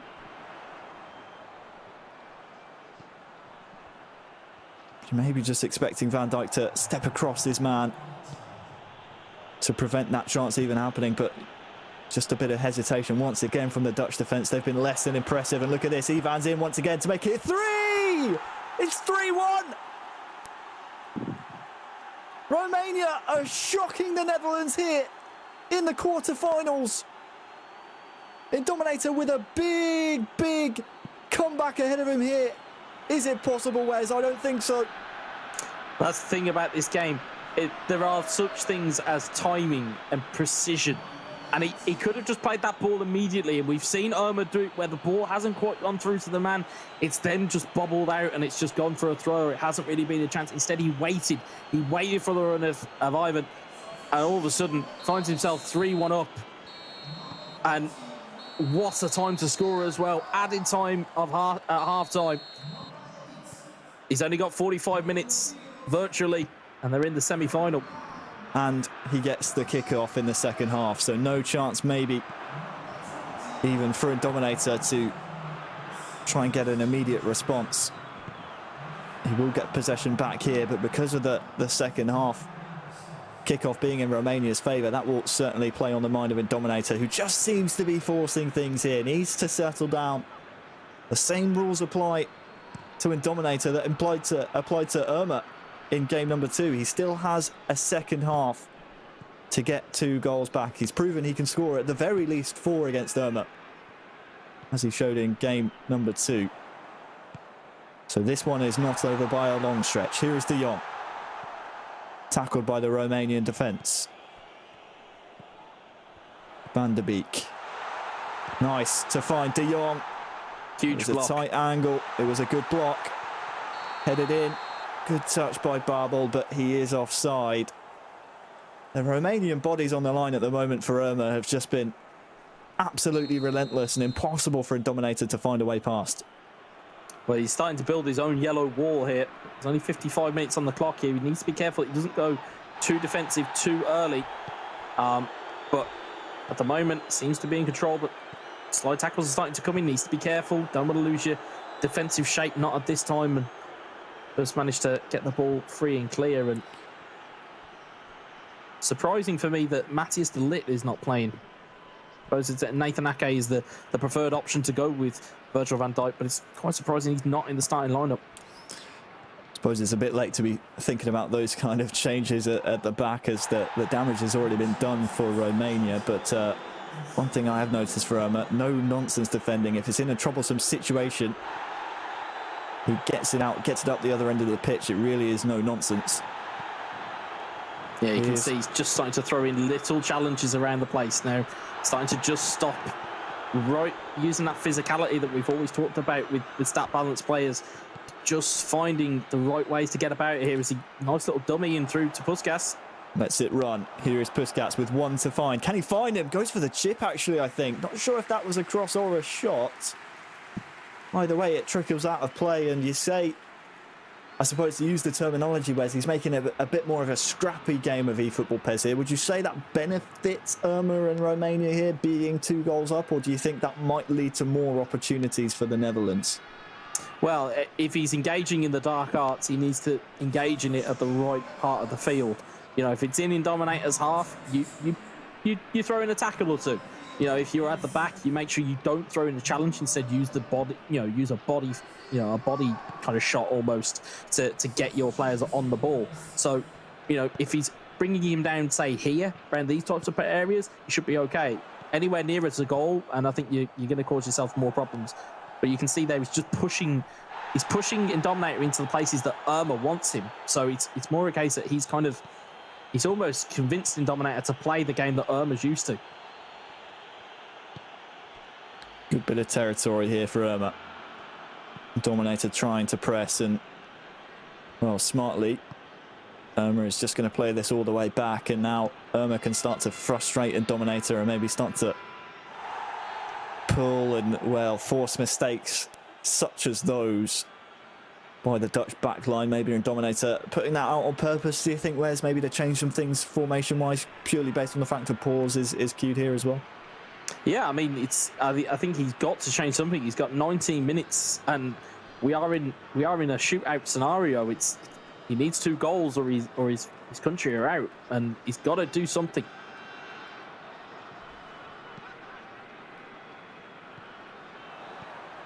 Surprised the referee's not pulled that one back for the late challenge. Clearly happy that no contact was made. And Dominator, unfortunately, is not taking good enough care of the ball. And as it stands, we are 15 in-game minutes away from another giant killing from Romania. They've taken out Portugal in the groups, qualified ahead of them. They've taken Germany out on golden goal. And they are on the brink, Wes, of knocking out the Netherlands. That's 3 massive e-footballing nations dispatched by Irma and Romania, and they come here once again. Van Dijk finally stepping in. You can see the interesting thing at the bottom of your screen here, and Dominator has gone all-out attack, meaning that an additional centre-back goes up and opts as a kind of an auxiliary centre-forward. It's going to leave a gap, though, as Dominator cuts it out again. And you can also see, on the flip side of that, Romania have gone all-out defence, which means that they're just going to sink back into a defensive shell, which, again, it's gonna be a very interesting last 5-10 minutes here. Well, it's going to afford the territory, Wes, to the Netherlands, but because there are so many bodies back, they might find it hard to break down the yellow wall. Barbel finds de Jong, it's in! You say that, Harry, and lo and behold. There's hope yet for the Dutch team. Still much to do, but de Jong now on a hat-trick, in Dominator just the 1 goal behind.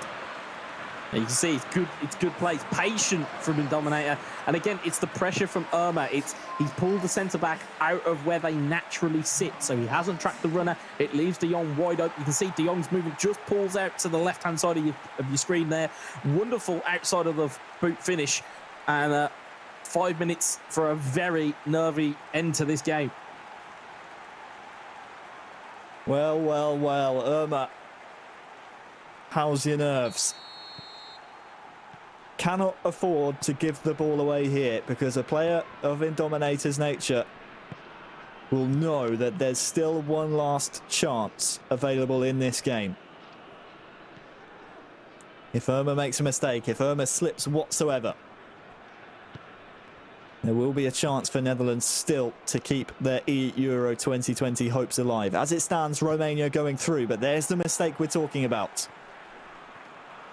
Yeah, we can see there it's just creeping in. It's a terrible touch by Depay though, Wes. Time's not on his side. 1 minute added on. I think Romania, they've done it. The Netherlands out in the quarterfinals. Romania are into the semi-finals. It's another giant killing by Romania. From 1-0 down in the series, they come back and win the best of three. 2-1 after a 3-2 victory in game number 3. Well, well, well. What do we say about that, Wes? We almost prophesized it in speaking about the Netherlands and Eldridge and in Dominator, in the fact that they are, you know, these nearly men. They've never really had the titles that maybe their skill level deserves. But here they are once again at a major tournament, out in an earlier round than they would have hoped. Well, here's the thing. You can have all of the talent in the world, but I don't think anybody ever deserves anything, especially with how they played today. I mean, you look at how good Romania were, and again, it's those powers of recovery, and you've got to, as Adam is kind of prophesizing here, you've got to talk about the mentality that's there. It seems like there's a fragility somewhere within this Dutch side. I mean, it was a great goal there from de Jong, but again, it was just crumbled again. Irma just finding space, finding times, a lovely touch in here, and just finds enough space, gets it past the goalkeeper. And I'll be honest, that's kind of Irma when he's got those shackles off. Lovely through ball for the kind of eventual game winner of a goal. But there was too little too late really from Indominator at this point, and you've got to talk, as much as we're talking about the Netherlands and their fragility, and we talk about that side of things, you've got to praise the mentality of Romania and their willingness to go that extra mile and to get themselves across the line. Well, Irma and Panius strike again. You can see here the match stats delivered by FedEx. 100% shot accuracy across the board.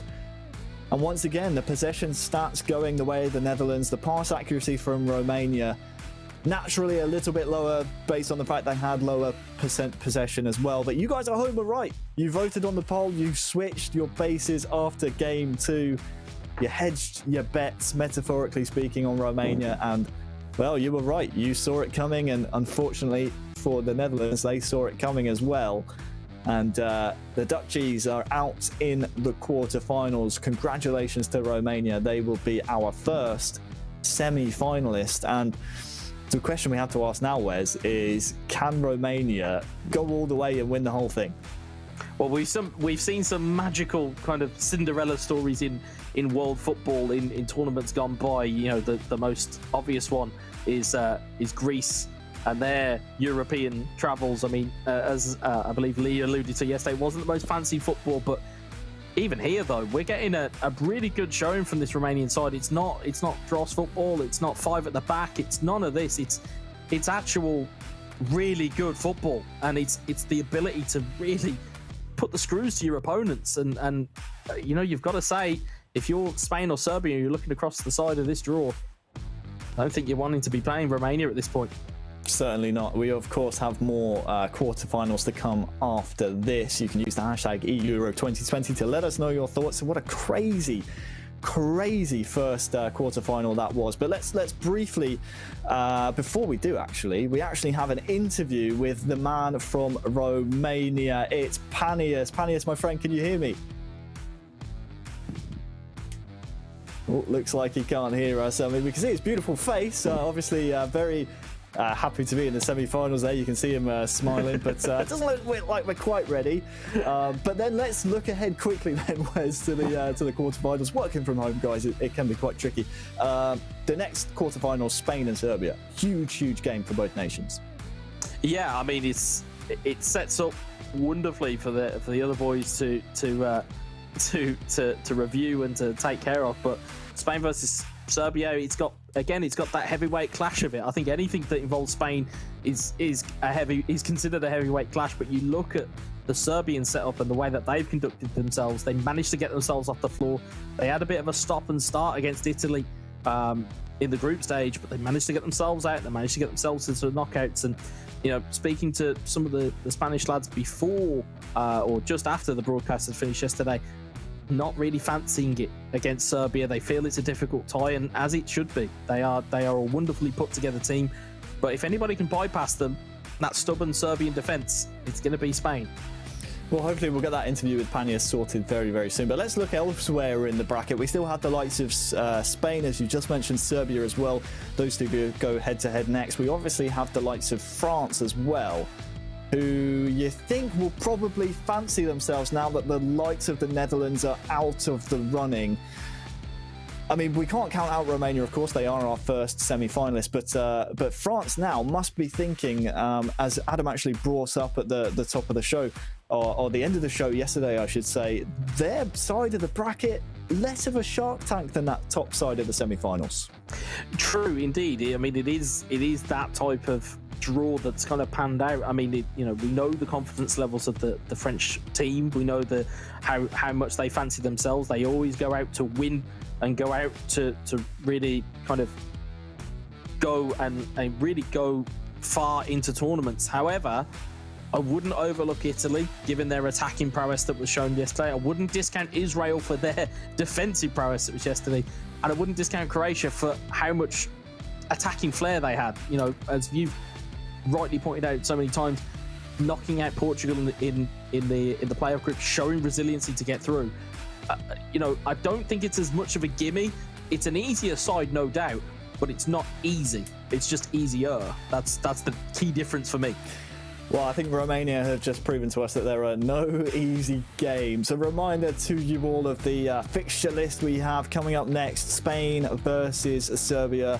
That is slightly later than billed, but we will still have it coming up next. And then later on, Italy taking on Israel. And then we have semi-final action after our final quarter-final later on. Do not go anywhere. Make sure you stay here. Stay tuned. All the information you need is on eEURO2020.com. Wes, thanks so much for joining me for that one. We'll be back for the third quarter-final. Hopefully it will be as action-packed as that one. For now, we're thrown to a very quick break, and I mean a very quick one. And when we come back, we'll have the second quarter-final.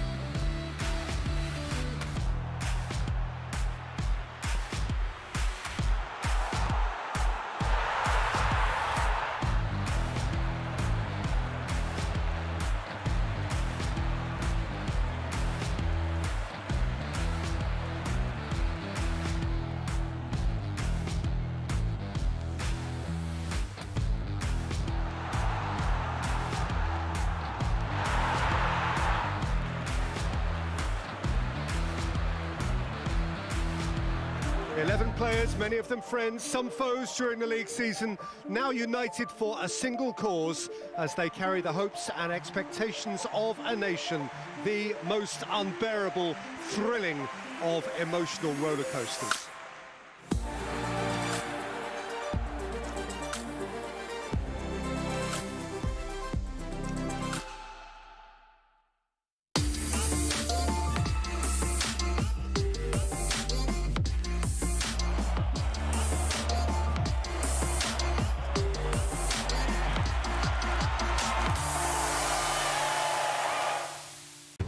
Always said we can when the vibe is open.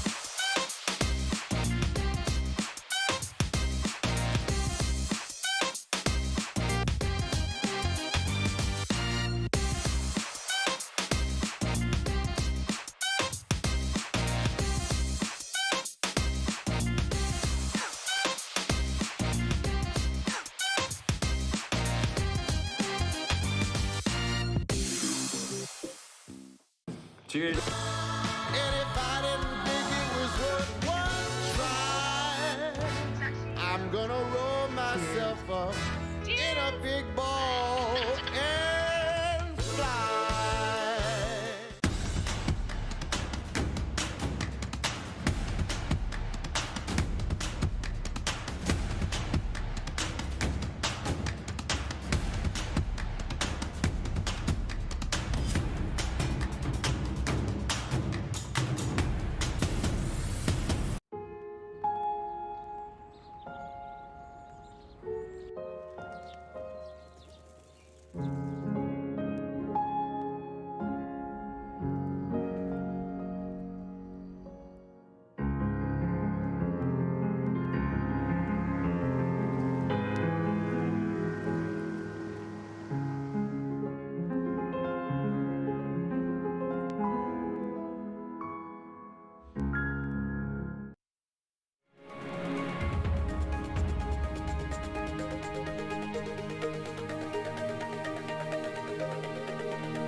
Into it, Adam. They made us wait, didn't they, with that one? What a game. What a series we just had with Romania pipping Holland.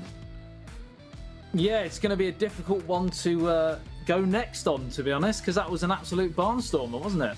Well, luckily, we have an absolute cracking game coming up. It is going to be Spain versus Serbia. Potential for a lot of goals. There's a lot of history already in this tournament between these teams. They did face each other in the qualifying groups originally, and it was Serbia that came out on top. And Spain are going to want a bit of revenge for that, because they were forced to go through the entire playoff series because of that single defeat back in March. And Adam, I think there's a bit of revenge required for this one. Yeah, you can talk about revenge. It's a difficult one to actually predict because, as you said, Serbia actually topped that group with Spain in the qualifiers. But as of yesterday, Spain actually had possibly an easier route through to this stage now with 2 victories. It was plain sailing, beating Germany, of course, another big name in the tournament, 4-2. Whereas it was a lot more difficult for Serbia, and they actually sneaked through with a 4-3 victory over Turkey in that tiebreaker match. So really hard one to call. Yeah, they were forced through it. They really were forced through it. Obviously, as you say, Serbia, they've got goals. And both these teams are capable of scoring a lot of goals. And we kind of alluded to this yesterday. It tends to be, when you have these two high-scoring teams that clash, they just counter each other out, and suddenly we get some sort of low-scoring game. I'm hoping it doesn't happen that way. Let's not have a repeat of the match from last night, but I expect to see a little bit more from these teams. Yeah, I mean, you've only got to look at the personnel involved. From the Spanish point of view, you've got the 3 lads from Bayern Munich in eFootball Pro, of course, in Mestre, Alex Alguacil and Jose as well, who's been in tremendous form in qualifying, and the partner as well, who plays for Barcelona. So, you know, you've got huge names on the Spanish side. And we touched on yesterday the Serbian contingent with the likes of Roxa and of course Kepa, but you know, another couple of players who haven't actually played as of yet in Baskovac and RM Raka as well, who we are yet to see really what they can bring to the table. Possibly they may get thrown in. It certainly would be a deep end to be thrown in at against Spain, but you never know. Yeah, and that's it, right? Because obviously Kepa is say the best player for Serbia. However, he lost both his games yesterday 3-2, and it was Roxa that ended up stepping up for it. And that's just the whole thing, right? This is a best of 3. It is a team game. It's not all one person. Everybody needs to step up. The teammates need to step up and try and work it. We don't know who's going to play for Spain today. We don't know who's going to play for Serbia today. Obviously, we haven't seen Jose actually take part yet. He didn't play yesterday, as far as I remember. Whether he just wasn't available or whether they just felt they'd go with Alex, because Alex, we heard from yesterday in the interview, certainly brimming with confidence, because they were the first team to go through, and they had an easy day yesterday. They did have an easy day, and Alex always is one of the most confident lads on the tour, believes in his own ability, believes in his own ethos, and that kind of runs through the Spanish contingent. They're all very composed and comfortable in their style of play.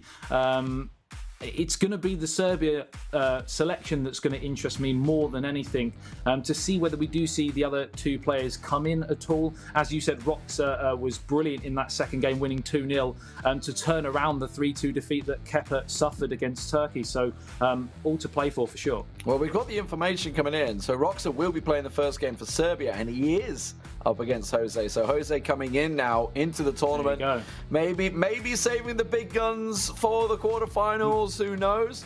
We'll see how this one's going to play out. It's possible that they actually played in the qualifying, because Jose, of course, might have been playing against Roxa in that situation. Maybe there's a bit of revenge up for grabs there. You never know.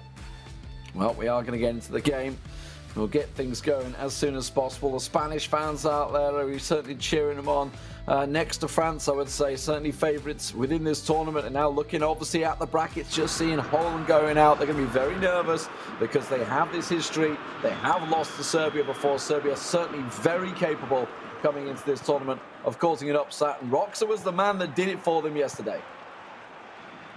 Yeah, he was indeed. Roxa, of course, playing for FC Nantes in the eFootball Pro, and Jose for Bayern Munich, as touched on already. So they have huge, big tournament experience between the pair of them. But it's an early chance here for Jose. A stunning fingertip stop there from the goalkeeper. Yeah, obviously the Spanish colours prevalent, the red, while Serbia playing in the white. That's a little flick in, but the keeper will meet it. An early chance. My God, a nearly chance given away. The keeper. Oh my word! What a disastrous start for Serbia. I'm just wondering what the keeper was doing there, and that is a moment. Well, we touched on whether Jose would come in to the Spanish team for today after not playing or not featuring really at all yesterday, and well, he's shown what he can do. What a stunning opening 5 minutes from him, and he's had Roxa completely shell-shocked here. I don't even know what he was thinking. I mean, obviously there was the danger of the player next to the keeper, right? So he didn't want to pass it close, which is what he tried to do. And then he's like, I need to clear it. Panic, straight to the man in the middle. I mean, that's some volley. Yeah, hit it first time, no messing. So Spain will take the lead, 1-0. Jose, just about the dream start. You can have this one for Isco. 6 minutes gone. We were talking about the early goals yesterday. They can be punishing. Let's see whether he can turn things around. He did start off ultra defensive. Obviously, we're going to see the Spanish player doing the same from the kickoff. That's a great through ball. The defender meets him. And this time, it's a clean clearance for Spain. Indeed it was, and we're only in the second game of today. Plenty to go in terms of those 90 minutes of action, but we could have just seen the Sokar goal of the day already. It was some hit on the volley after a real defensive mix-up at the back for Serbia. 10 minutes gone here, and it has been pretty much all Spain. Roxa needs a big response now. Yeah, the Spain, cheeky little flick, almost got the intercept, but Spain will keep possession. And this could be the story of the game. We'll find out, of course. Last time they did meet in March, it was 3-2 in the first matchup to Serbia, and then 2-2 later on in the month. So plenty of goals to be had. Don't expect this scoreline to stay stagnant at 1-0. And that's a great through ball. Spain are already away. He's got the pace. Has he got the legs? Can he get the finish? No, it's just come back off the post. No. Oh, it's just gone wide.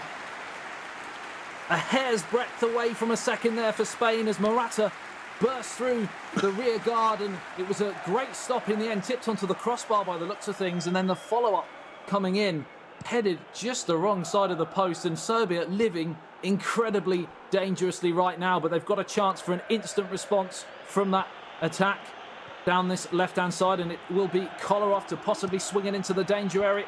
That he does, in towards the far post, but headed away brilliantly. I think there's PK in there.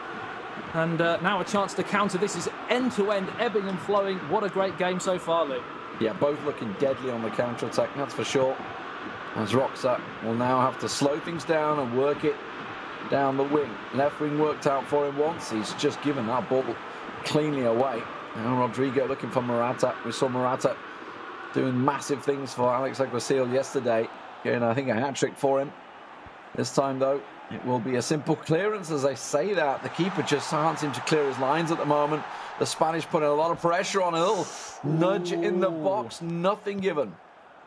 Yeah, that was a risky moment there, hard in the mouth for the Serbian fans there. It looks like the two teams are starting with a 4-3-3, looking at the graphics at the bottom of the screen, as Serbia start to build another attack, and it switches out towards the right-hand side. Real chance here for Serbia for 1-1, and he's done it. What a great response from Roxa. 26 minutes gone, and it is well and truly game lit on fire.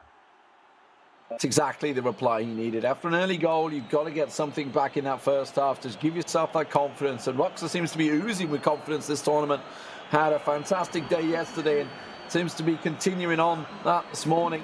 You never know how a player's going to be from day to day, but looks like his confidence is still rock solid. Not going to get motion by the mistake. It was a clear player mistake that caused that first goal, but he's corrected that now and can just reset his mind, and more importantly, just won the ball back from the kickoff. That's a great start, but he's lost it already. A goal apiece from two of the most creative midfield players on the pitch. Isco, of course, for Spain, and Tadic for Serbia. And that was a naughty challenge there coming in on Morata. And it will be a free kick to be taken by Jose. And Busquets stands over it. 81% passes completed for Serbia, compared to only 61 for Spain, which is a little bit surprising as he plays it back towards Busquets. And now Azpilicueta picks it up, plays a lovely 1-2 down the right-hand side, chance to cross it into the danger area. Headed goal was off the crossbar. How on earth has that not gone in, Lee? Oh my word, and how did he not get the rebound? It's not cleared yet, but it's gone for a corner, I believe now. That's just, oh, look how close it was. Off the crossbar, off the post, and then out. Well, that's what you call riding your luck. Let's see whether he can get away with it. The corner's still set.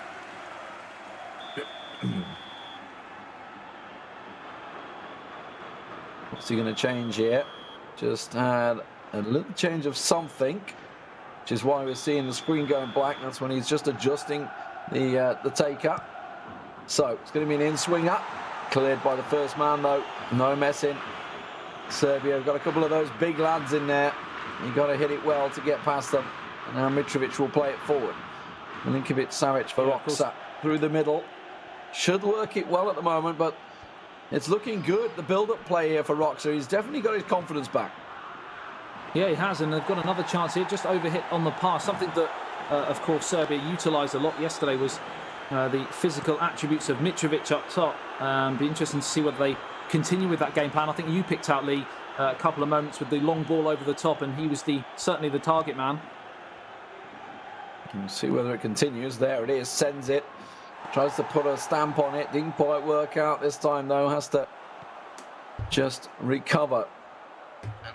Maybe reading into the almost direct play that the Spanish player Jose is working. The keeper's got to be quick to that one, and will beat Morata in the chase as it's launched back upfield. He's not hanging around here. He's starting to send it. I think he's starting to realise exactly how the Spanish play. Obviously, we've had almost a halves game, so he stopped doing the short defensive passing and build-up. Instead, he's sending it to the big men. Yeah, there's certainly no risk-taking after that early goal conceded, after that pretty horrific defensive error. But yeah, he certainly shored things up a bit at the back, and going forwards also looking much more promising since the equalising goal. It's definitely far more even now as we tick towards the end of the first half after a very fast start for Spain. I mean, it is one thing I would say that the Serbian team will have going for them within this game is obviously we have the stat balancing going on, and the physicality is the difference. Well, there never has been a lot of physicality on a Spanish team. They've always been fairly short but very athletic players. But Serbia, absolutely, they got some big boys in there. And I think Roxa's realising the potential that he has. Yeah, it's something that Barcelona possibly suffered from in the eFootball Pro. Similar sort of players, similar sort of gameplay as well. When they go up against the likes of FC Nantes, believe it or not, who Roxa plays for, as the ball gets played in and headed away. Looks like that might have gone out for a corner. This is a big chance here for Serbia, for the big men again. Seeing if he can pick out Mitrovic in there, or where's he going to go? Switching it out was Tadic. Who's going to take it this time? Kolarov, of course, with that left foot. Swings it in nicely. There is the header. The keeper met it. Oh, and he's very unlucky there. Lalic almost on it.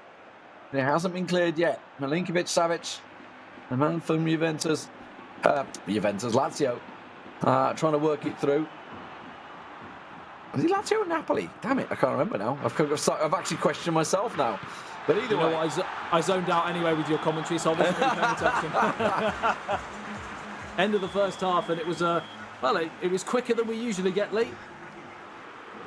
He is Lazio. I was right. My first choice. Always go with the gut. I know, right? I was thinking, hang on, it was definitely light blue.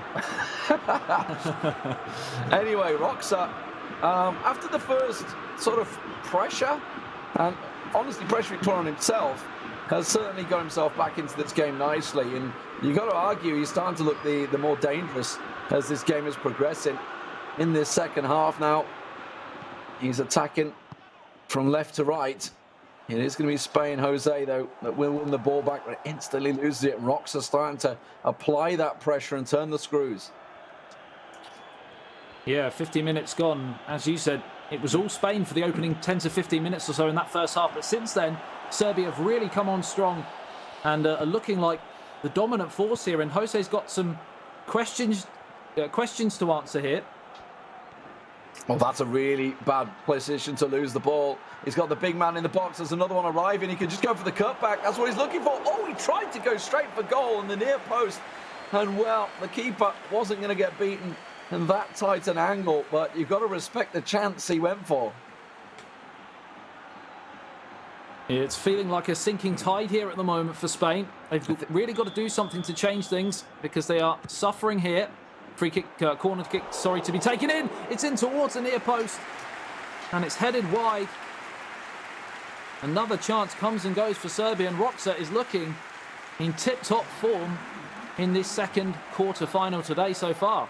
And he's looking deadly from the corners as well. He's obviously got those big plays. He knows he's got a big chance and the corners come up there. We'll see whether Spain can unlock something here. Azpilicueta works it down the right wing, looking to try and swing something in. Gets it to Sol, looking for the cutback. There is the chance. The cutback's on. Oh, the tap-in.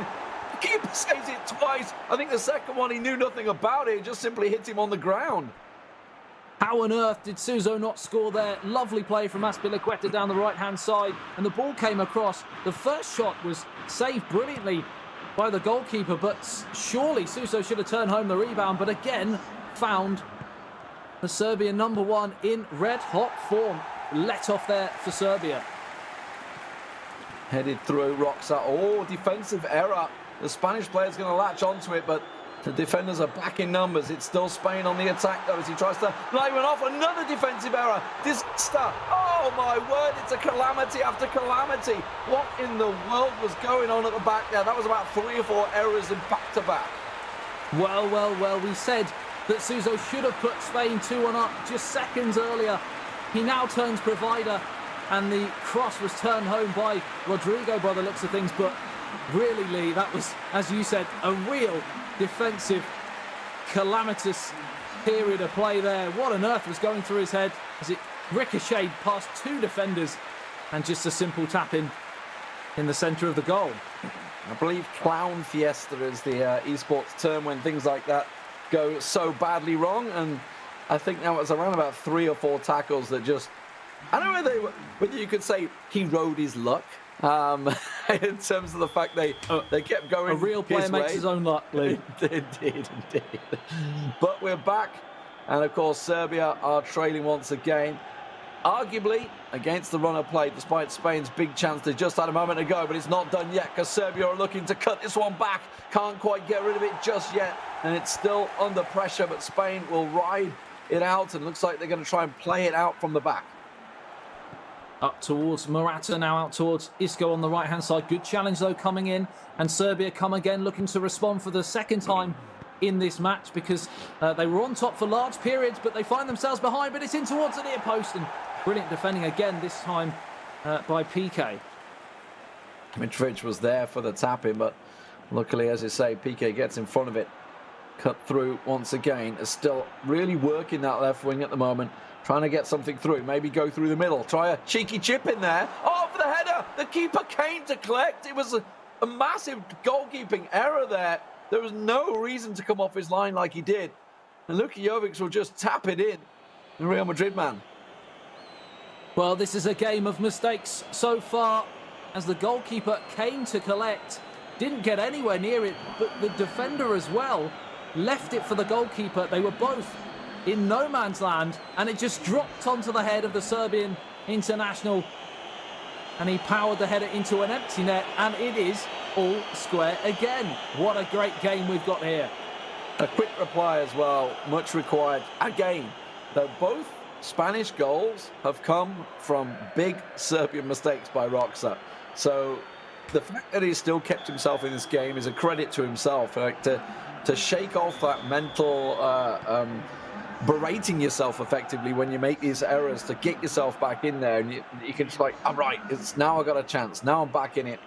I've managed to fix his errors, but we are seeing tired legs on the back now, so keep your eyes on those fitness bars, because we're starting to see some very tired players out there. There's a real strong challenge in the box comes through, but it will simply go for a goal kick. No messing with the shoulder barge. Yeah, and you mentioned tired legs, and that is, of course, the cause of a lot of the bad touches we're starting to see creep into the game, and those bad touches cause errors, cause goals, cause drama, and potentially almost another one there, as Serbia, of course, went more attacking for that second goal, but it seems to have evened itself out a little bit here now, as we're all back to square one again. Chance for a break for Spain, but it was quickly dealt with, and Alcacer's going nowhere there as he goes back to Dimitrov. Oxa, nice little bit of skill there, reading the interception, just sidesteps it, and now Kolarov, oh my god, Kolarov is dead to the world. He's got nothing left at all. He's been, the bursts of pace he's been giving down that left wing are gone. That was a solid 2-footer from Rodri. Counters on. Spain counter.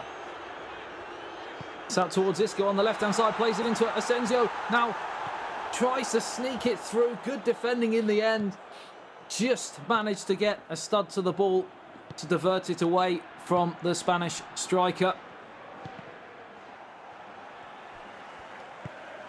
Busquets finds Isco again on the halfway line. Now Mitrovic picks it up. He's got numbers to the left and right. He goes to the right for Jovic, but going to go all the way through to the goalkeeper. Chance goes away. It looks like we might be destined for the first draw of the day in this one.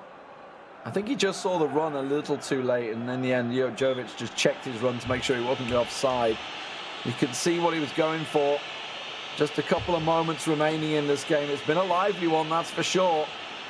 But Roxa has met the challenge of Jose coming in as one of their star players. And now, with a final chance, you know what? Fling it all out there in the dying moments. Leave it on the field. Don't come into this game thinking you should have done more.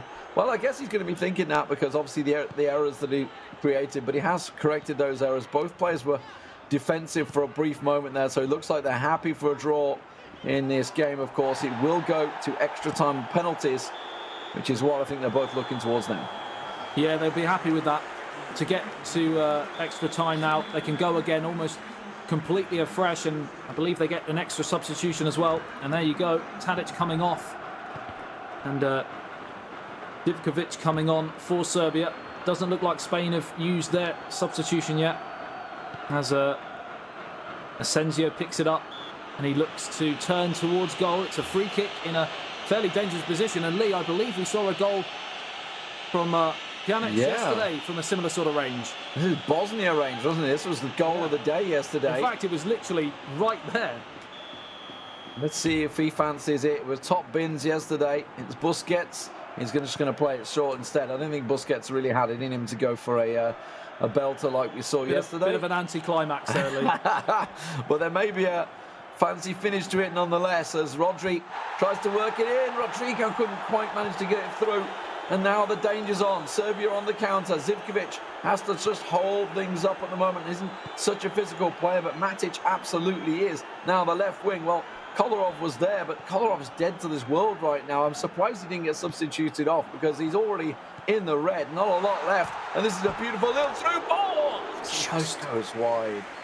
Oh, what a chance. You mentioned Kolarov. Fatigued. He is a mere passenger at this moment in time. And Spain came again down that side. It's come off the outside of the post. And much like David Alaba was used yesterday for Austria, they've utilised Kolarov almost too much. If you go into extra time, you're then going to struggle, as we see the Spanish change now coming in. I think Thiago, the man to be withdrawn. And it's going to be interesting to see whether Spain actually look to attack down their right-hand side to utilise that fatigue from Kolarov. I think, was that an individual instructor I just saw for Kolarov there to remove tight marking on Isco? It looked like it. It looked like it. Yeah. And, it makes sense. It does make sense, because if you go too tight with, when your energy levels are low, you're going to get turned very easily. And it's gone all the way out of play for a goal kick. Yeah, certainly something that the players will look to do as the tired legs creep in. Yeah, I mean, Wes has pointed out in our internal chat, obviously Kolarov is being kept on because he is the free kick master. So if there's a chance, and we have seen some wonder kicks, that he's got a wicked left foot, that man. Absolutely. But this is a chance for Serbia building just after half-time, sorry. Just before half-time, I get my words out correctly, and I was right the first time. I keep second-guessing myself today. I don't know what's going on. That's a great ball through, but the keeper's there. I hate to harp on about it, but if I'd gone with my gut with 3x3, we would be all right.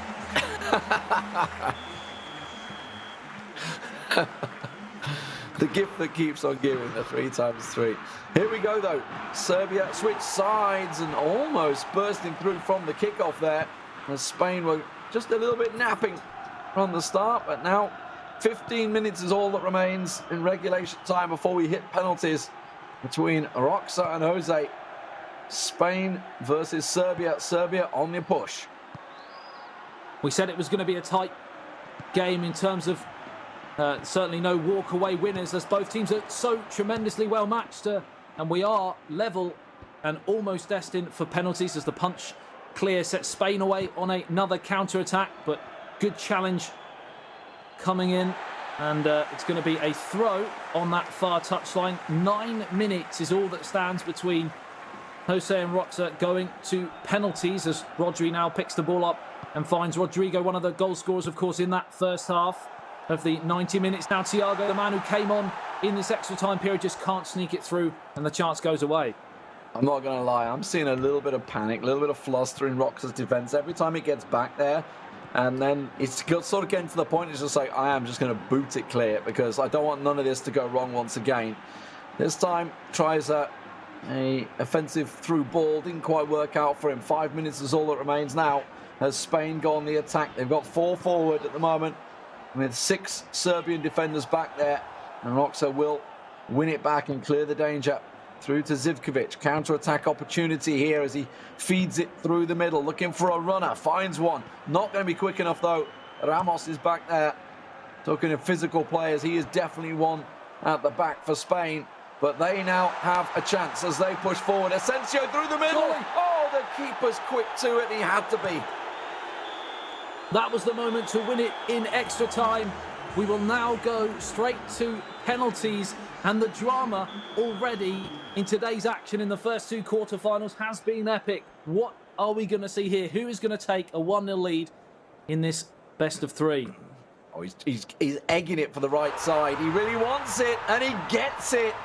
I mean, that was sort of baiting it a little too hard, and a fantastic penalty for Spain there to slot it right against the post. It was indeed. Can Serbia and Roxa respond here? We saw some questionable penalty taking yesterday, but the two today so far, in this game anyway, have been absolutely clinical. Spot on penalty.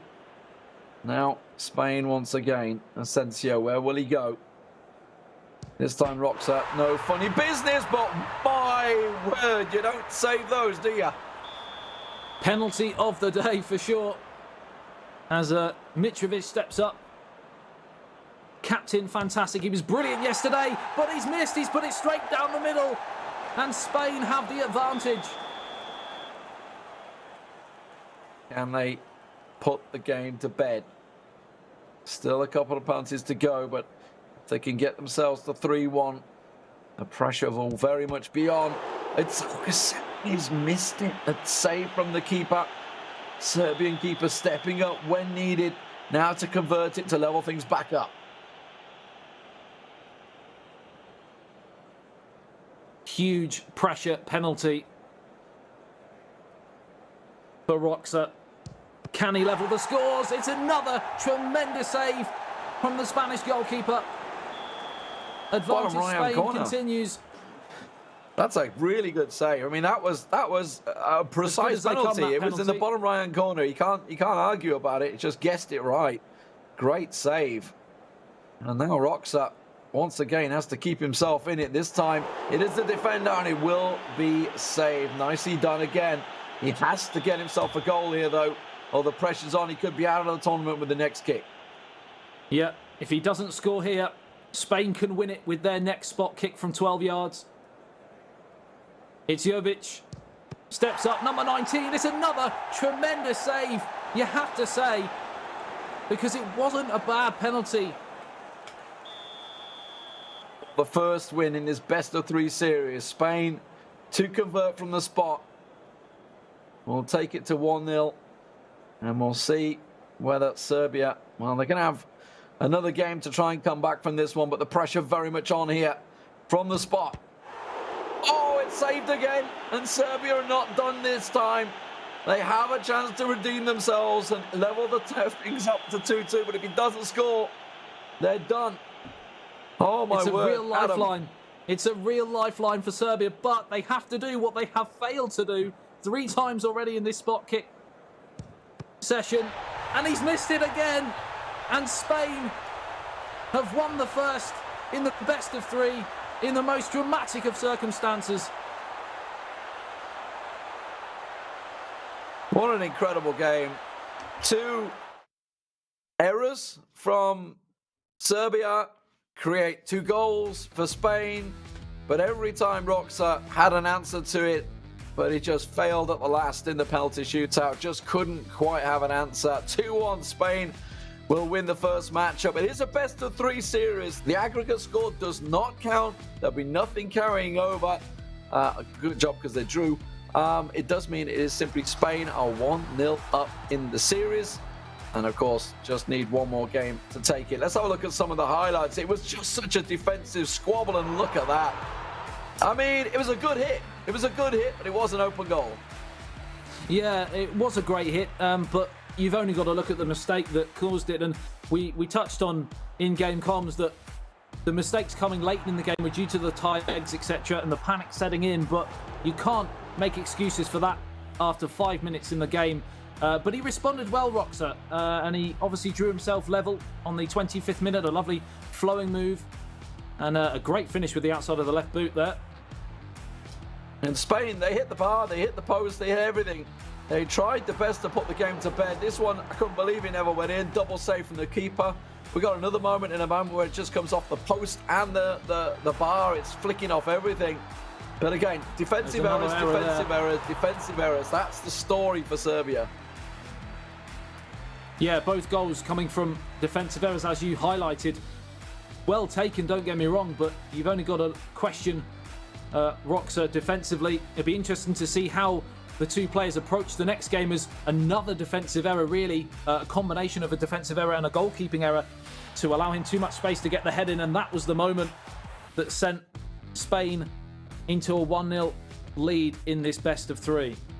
Well, the FedEx stats of the day shows that obviously it was a pretty entertaining thing. 16 shots between the two teams, 70% accuracy as well for Spain with those 10 shots. So they're going to be pretty disappointed that they didn't, that it actually went to a penalty shootout in the end because of the amount of chances they had.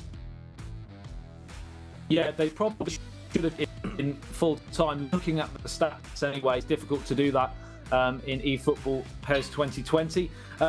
Like I said, it'd be interesting to see who the two players are chosen next. I would imagine we're going to see Kepa for Serbia, and I also would imagine we're going to see Alex Alguacil in for Spain as well. But you never know. As I said, we've got the likes of the Palmer and Mestre as well for Spain, and yeah, let's wait and see. Yeah, we'll see who's going to step up for them. Obviously, it is a best-of-3 series, so you know what? If Serbia come out on top of this one, we could have a Game 3, just as we saw in the Romania-Holland game. If you missed that one, an absolute cracker coming out from Romania, knocking the nearly men out of the tournament, bless them. Holland, once again, bow out in the quarterfinals. You know, as an Englishman, we can feel your pain. I can have a bit of sympathy with them, to be honest. Yeah, we certainly can. We've been the nearly men for nearly 100 years, so.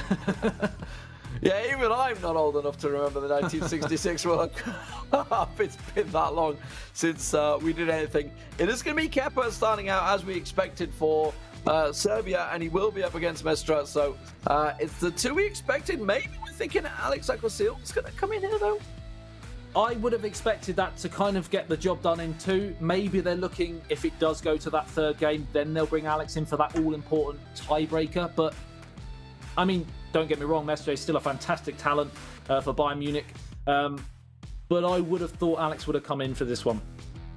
Yeah, I mean, we don't know. Obviously, like we say, they've got to be history. They've played each other before. Serbia came out on top. We don't know how that went, and maybe there's maybe Mestre's better against Kepa in the past. Exactly, yeah exactly. Kepa's obviously there's something in there. I mean, these guys have played each other countless times across multiple tournaments, so they're well aware of each other's abilities and who can do better against that player. Obviously, we saw it yesterday with the French team. Full ultra defensive setups targeted at players. Like we may well see something like that, but obviously Serbia need to come out on top and get themselves a win here to stay in the tournament. They do, and we're going to have to question the mentality of Kepa yet again, because he didn't have a great day yesterday in terms of holding leads. So if he does go in front, can he hold it? Because if he lets another one go and we go into a third decisive well, we won't go into a third decisive game because it will of course be 2-0 to Spain. So that is the big question on Kepa's shoulders right now. Yeah, possible squad rotation, as Wes has pointed out, because both Palmer and Alex did play yesterday. They're just, they got 4 fantastic players within that Spanish lineup. They can just rotate through. Whether they've just saved these guys for today, or whether we'll see more of them later on. Obviously, Spain at the moment 1-0 up, looking with one toe in the semi-finals. But Kepa had a fantastic performance yesterday. Did lose both his games 3-2, but we know he's certainly a capable player. Serbia playing in the red, Spain in the white. Yeah, we touched on squad rotation. Of course, it is a very, very long and grueling day, both physically and mentally in terms of concentration. So possibly that might be why, as the first shot in anger comes in, the squad rotations may be in place as it's in towards Mitrovic again, the danger man. It's just too overhit, but certainly, Lee, looks like a game plan to target the big man early on. Yeah, get those physical stats in action, go for the big man. Almost working out for them, just a little too heavy a hit there. I think the keeper would have...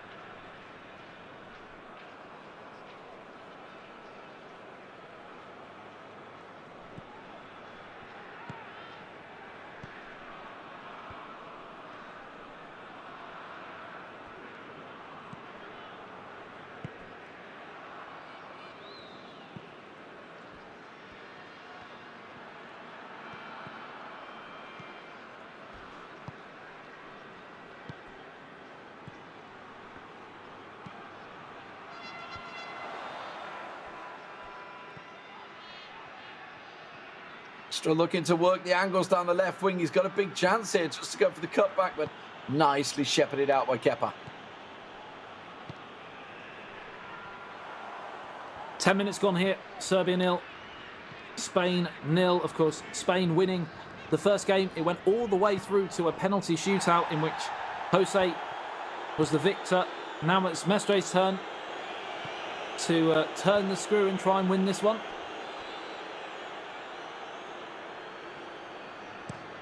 Not really a shot in anger coming out from Spain in the opening 15.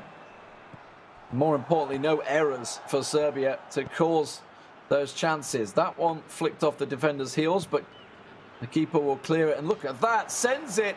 Is he offside or not? I don't know, but oh, it was a poor first touch that gave it anyway. I wasn't too sure, but Mitrovic, very sloppy in his first touch. Yeah, he had acres of space. All he had to do was control the ball, and he had a good 4, even 5 meters between him and the last defender just to race through on goal. It wasn't to be, but that certainly goes down as probably, even though we didn't even have a shot, the biggest chance of the game so far. Not quite the enthralling spectacle that we saw in that first game, but we've still got time lead. Yeah, there's only 20 minutes gone, and let's not forget that Spain are coming into this one with a lead, so there's no reason for them to put too much pressure on themselves looking for those early goals. Meanwhile, Kepa needs, oh my word, that's naughty. That's a physical one.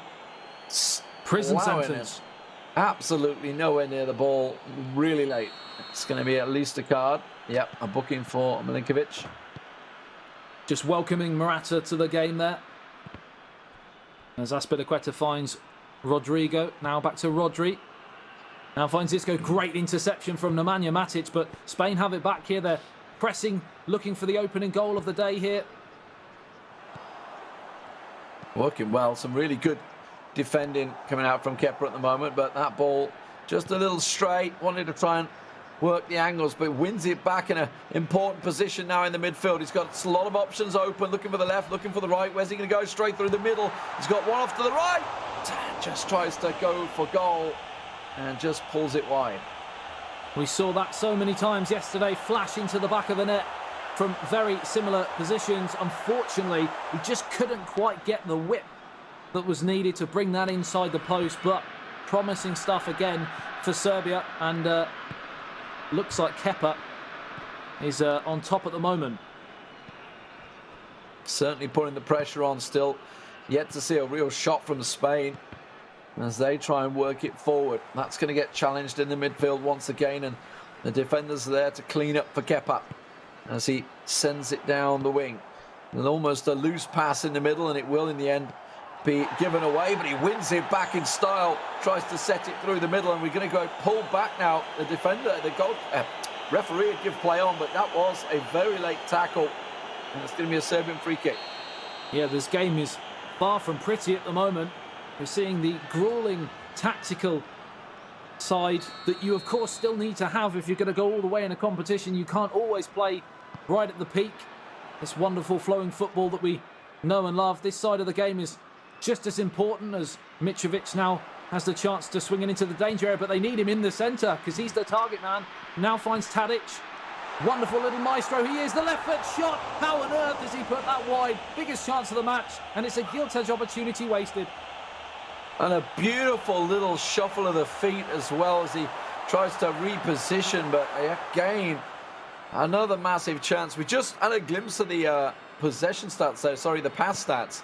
68% pass complete for Kepa right now, and that just shows how direct a style football he is trying to play right now. He's just sending that ball and trying to get the big men on the end of it. Doesn't care whether it doesn't quite connect or not, just launching those through balls. You can see how quick the game he's trying to play against Spain, and it's working so far. He is getting the chances.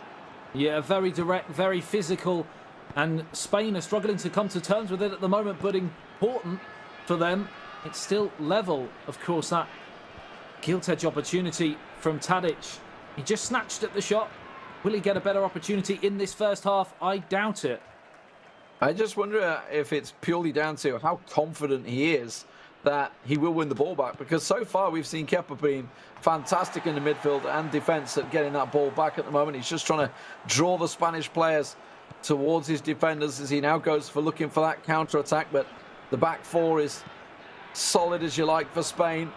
That is, if there's any physical players, they're all at the back for Spain, and that's where he needs them at the moment as Serbia continue to put the pressure on, but Spain finally look to build an attack of their own through the middle. 1-0 to Spain in the best of three. This is the second game. We are deadlocked at 0-0. This is so hard to call at this moment in time as the referee brings the first half to an end in this stalemate second game. It's had a lot of action, but not in front of goal. You know, I think I figured Kepa's defensive tactic out. My players are bigger than yours. I'm just going to run into you. And mine will stand up, yours will go on the floor. That seems to be how it's going. It seems to be working, Lee. So hard to complain with that. Well, Mestre from the kickoff, looking to try and get something here as he works it through. There is a runner, but again, put on the floor, put on the floor. And it's like watching the old Chicago Bulls versus Detroit Pistons. There's a bit of history for you that nobody will ever get. At the moment, though, Kepa working his way through once again. Big chance here, and it's flicked off the rear end of the Spanish defender for a corner. And we saw how deadly Serbia were from the corners in the previous matchup. Yeah, with the result of this game, questions will be asked about squad rotation, of course, as Serbia haven't utilised the other two players in their team, whereas Spain seem to be sharing the responsibility across the tournament so far. And it seems to be the main man, Kepa, or the main men, should you say, Kepa, and Roxa as the header comes in. The collar-off cross was not dealt with defensively from a Spanish point of view, and really, it's another chance that on another day, Kepa scores. Keeper had to be hot on his heels there, De Gea, making sure it's clear. Let's have a look at what Kepa's going to do this time as he swings it back in. This time it's dealt with, no problem.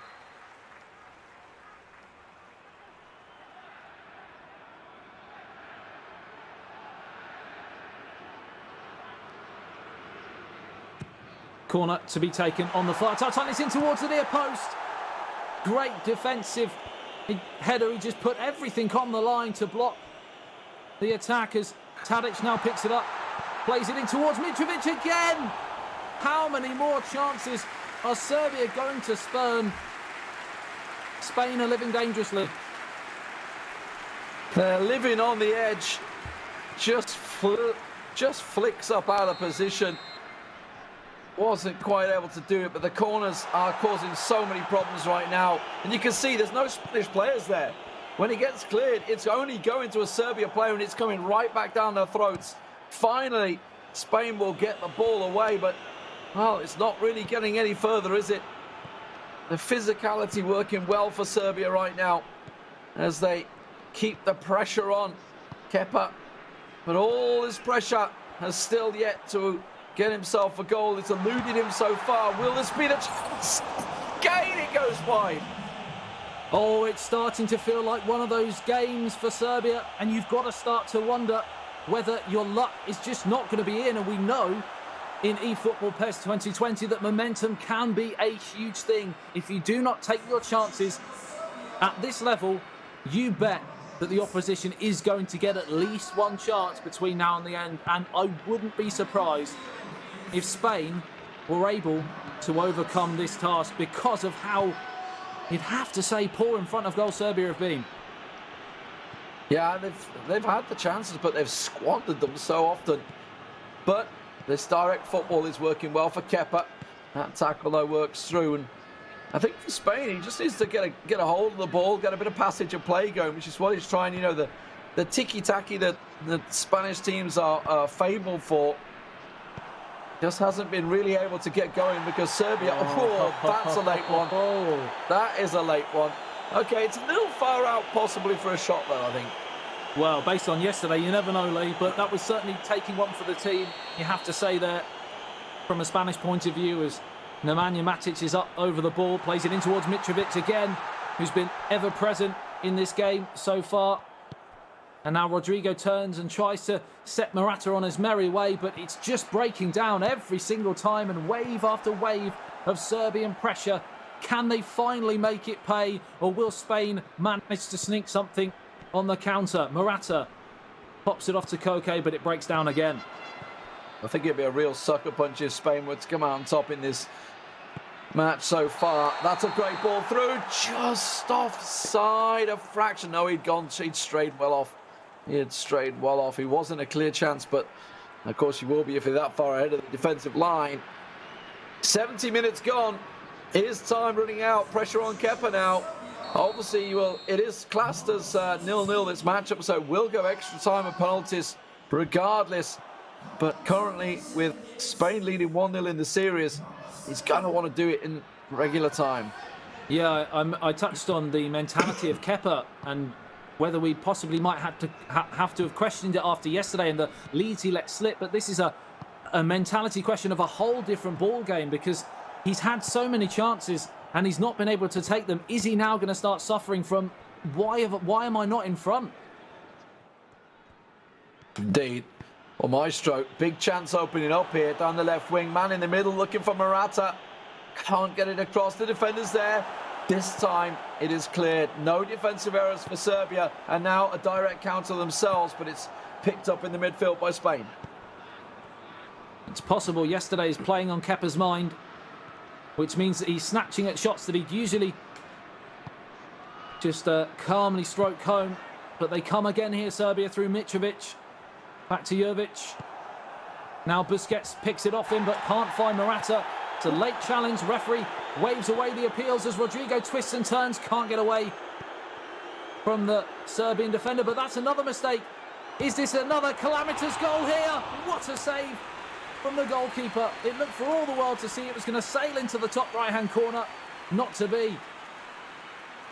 It was just opening up, and you just thought for a moment, are we really about to see a Spanish goal against the run of play? It is still a corner. As you can see, the players just going to be adjusting exactly what's going on. Expect to see some substitutions coming in here for both teams. Some tired legs start to show. We'll see exactly what's going to change. Yeah, it was a lovely dummy that to get the shot away, but we talked about momentum, and that momentum has well and truly shifted back in Spanish favour. They've been under the cosh for large periods in this match, but now with only 8 minutes to go, they look like they could be on top. Oh, and Kepa steps in. A counter from the corner, possibly, as they try and break down the left wing. Milinkovic-Savic can burst through. He's got to switch the play, though. Lends it down the left wing. Jovic's going to run it into the corner.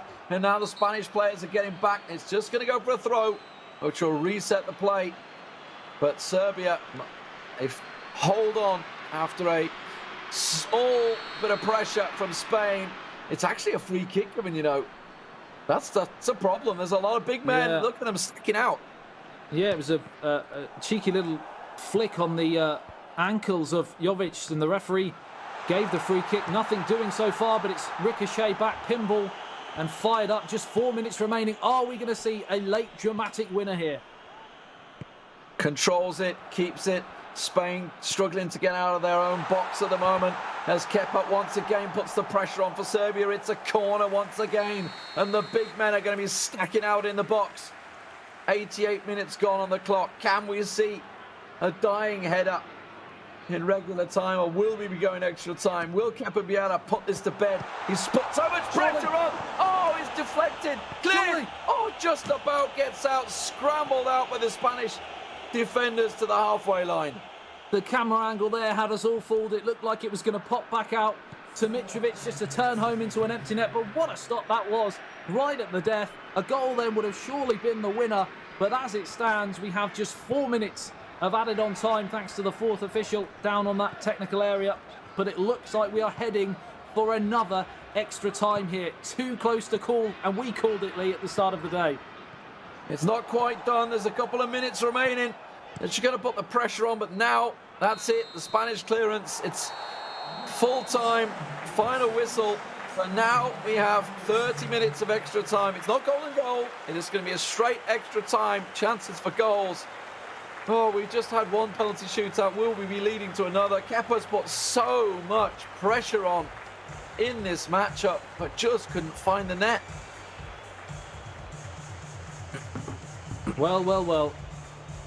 Where do we start from a Serbian point of view? Because they had wave after wave of attacks, and the chances just came and went. And you'd in any other game, you'd think your luck's out, and it can only be one winner, and that's the opposition. But we just haven't seen really anything from a Spanish point of view. Yeah, I mean, they had the shot in the 75th minute. That was it. That's all I remember. I don't think I saw any other chances from Mestre. He's up against it with Kepa. Kepa's clearly come on a mission for Serbia, and that's the mission he's on. He knows it's in his hands to keep Serbia in the tournament. He was the front man yesterday. He played all the first games. Today he's playing the second games. It was Roxa was the saviour yesterday. Roxa came so close, went to penalties, and out he went on 2-1 in the penalties. But now it's all on Kepa. The physicality of Serbia was working well, but the question is, what have they got left in the locker? Because Spain have been defending for so long, they haven't been making those bursting runs. They haven't drained themselves physically. As another one spins wide, I don't think that's spun off the heel of a defender, possibly. Let's have a little look at the shot. I think he just spun it wide. You asked the question, will we see Spain come out in extra time with fresher legs? And the answer so far has been business as usual. It's been Serbia dominating, but Spain, of course, now have the ball through Sala. Now Rodrigo picks it up, plays it through in towards the penalty spot, but hacked away. We just need to see more from Spain going forwards. They seem to be... I know they're 1-0 up, of course, and maybe the game plan is to stifle the game and try and nick it in a penalty shootout or the odd mistake. You never know. Well, we're seeing mistakes there. Serbia finally struggling to clear the lines, but Spain putting a bit of pressure on from the kickoff. Didn't quite work out as he wants it, though. As now we see, once again, Serbia on the press. Trying to go direct style. That's a good through ball. Just checked out at the last for Spain. Almost certainly would have been a clear one-on-one. 100 minutes on the clock. Serbia 0, Spain 0. It only tells half of the story because it's been largely dominated by Serbia. Can they finally unlock the defence? Yes, they can. Manual goalkeeping, not to be on this occasion. It did not pay off. But that ball over the top has caused Spain problems time and time again today. And finally, Kepa's able to take one of the chances. Oh, my word. Finally, justice is done, I feel, in this game. This has been all Kepa, all game long. And at last, in the 102nd minute, he breaks the deadlock. Jovic. And you see, he's been playing that direct style, and finally it works out for him. As you see, manual goalkeeper sent it to the right, thought he was going to snatch the early shot, but cool as you like. Considering the chances he's had, that was some pretty cool under pressure finishing. Just runs it in, a simple tap to the corner in the end. And Serbia at last have their goal, and now we'll see how Spain respond to it. It's Mitrovic who's been in the headline, certainly in this game so far, as being the danger man, but it's now Jovic who actually turned, or looking like turning into the hero, as he's evaded the defender's watchful eye as they were focusing on Mitrovic. Can Spain finally respond? We haven't seen, other than that 75th minute chance, anything from Spain put my teeth back in, there we go, from an attacking point of view. Yeah, Mesra's not had an answer for Kepa so far. Kepa came out from the outset and just barged his way through the Spanish players. Half-time and extra time, 15 minutes remain for Kepa to maintain his lead and take this to a game 3. As Serbia look to fight back in this one. And in fairness, they were always chasing it in the first matchup, but Roxa certainly put a lot of pressure on. And in all honesty, the goals that he let in were kind of his own fault. So we haven't seen a great deal from Spain, I feel, today so far. No, not enough from me. And we question the selection. Possibly we saw something in qualification which would suggest that Mestre would be the best match for Kepa going into this one, but it hasn't looked like that so far.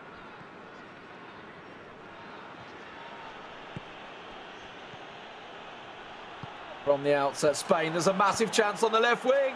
Oh, gone wide. Did the keeper have hands with? Did he come off the defender? I couldn't tell. But Spain have to be scoring that. I think it just flashed all the way wide. Oh, it's a big chance. It's a huge chance, Lee, and he hasn't had too many. So he may not get a better opportunity.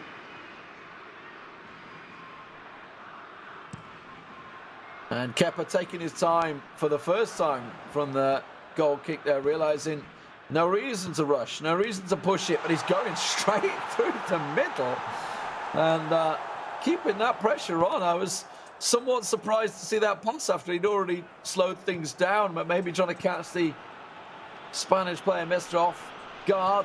And again, look at that, just how cleanly and easily he's winning it in the midfield. Yeah, it's far too easy right now for Serbia. And as soon as Spain get the ball back, it's wrestled off them again. I just wonder, Adam, think of yesterday, think of Kepa. He had 2-0 leads and he was giving it away and losing 3-2. I'm just thinking, you know what, I probably shouldn't play defensive. I should just keep playing the way I am, because every time I try and slow things down, it goes wrong for me. Yeah, absolutely. And almost a horrendous error there at the back, and that would have been some turn up for the books, as Serbia were looking like it for a split second there, like it was going to be 2-0. My word, that was that would have been the howler of the tournament, that's for sure. That's normally reserved for England goalkeepers. We'd have to invent a new award for that one. Oh my word, De Gea just having a moment there. I mean, he had a moment like that in this season, right? He had a bit of a moment, but I think some changes are afoot, and Mestre's going to throw caution to the wind and go for it. We're just waiting to see exactly what changes will come through here. What do you think he's going to do? Is he going to? I mean, he's got to go attacking. He's got to go all out attack. Well, you'd expect him to go attacking from that sense of it, but he needs to change the personnel, because whatever he's doing at this moment in time, it's not paying off. We've seen nothing in that attacking third. He needs to get some more physicality up top. I'm trying to think of who's on the Spanish bench, to be honest, because as you alluded to at the start, they're not blessed with huge height and physicality. Morata's probably one of their best, but he's already on. He's won it. He's won it back. Kepa has kept a hold of the ball. He can lay it off. Have a shot into the top corner. De Gea saves. It's still not dealt with. Finally, it goes to the hands of De Gea. He's got to send it. He's got 3 minutes remaining here, but it's instantly Kepa that wins it back, and that is the story of the game. Every time it touches the midfield, Kepa gets it, and Mestre can do nothing about it. Yeah, of course, we are all doing this from our respective homes, so when we are in studios, we can usually see what's going on tactically, formations and personnel. But unfortunately, without that information, we can't see what's going on. It is just a pause. It has finished here. 1-0 to Serbia. And it is well and truly honours even. Where do we go from here now, Lee? Yeah, I mean, I'm almost certain we're going to see Kepa playing once again. He looks like a man on a mission right now. I think the fact that it was only 1-0 is somewhat surprising. The chances they had throughout that. I mean, if you think of the amount of chances that he missed, that he really should have scored. And Mestre looked like a rabbit in the headlights. I hate to say it, but he really did, because Kepa was just on a mission that game. Yeah, as I said, it could have been 5-6. He missed some, not just half chances, he missed some huge chances. And you felt like it was going to be one of those days where he was going to get sucker punched, he was going to let in a last-minute goal, and a mistake due to fatigue from all that high-intensity pressing game that he was playing. Just never materialised. I'm really surprised for a player of Mestre's ability that he just offered nothing in an attacking sense. Yeah, and I think we're seeing the clear game plan, and now obviously you guys at home are starting to vote with your heads maybe and not the hearts. I don't know. 57% now thinking Serbia will come in. Maybe as Harry said earlier, it's people tuning in and seeing Kepa's act.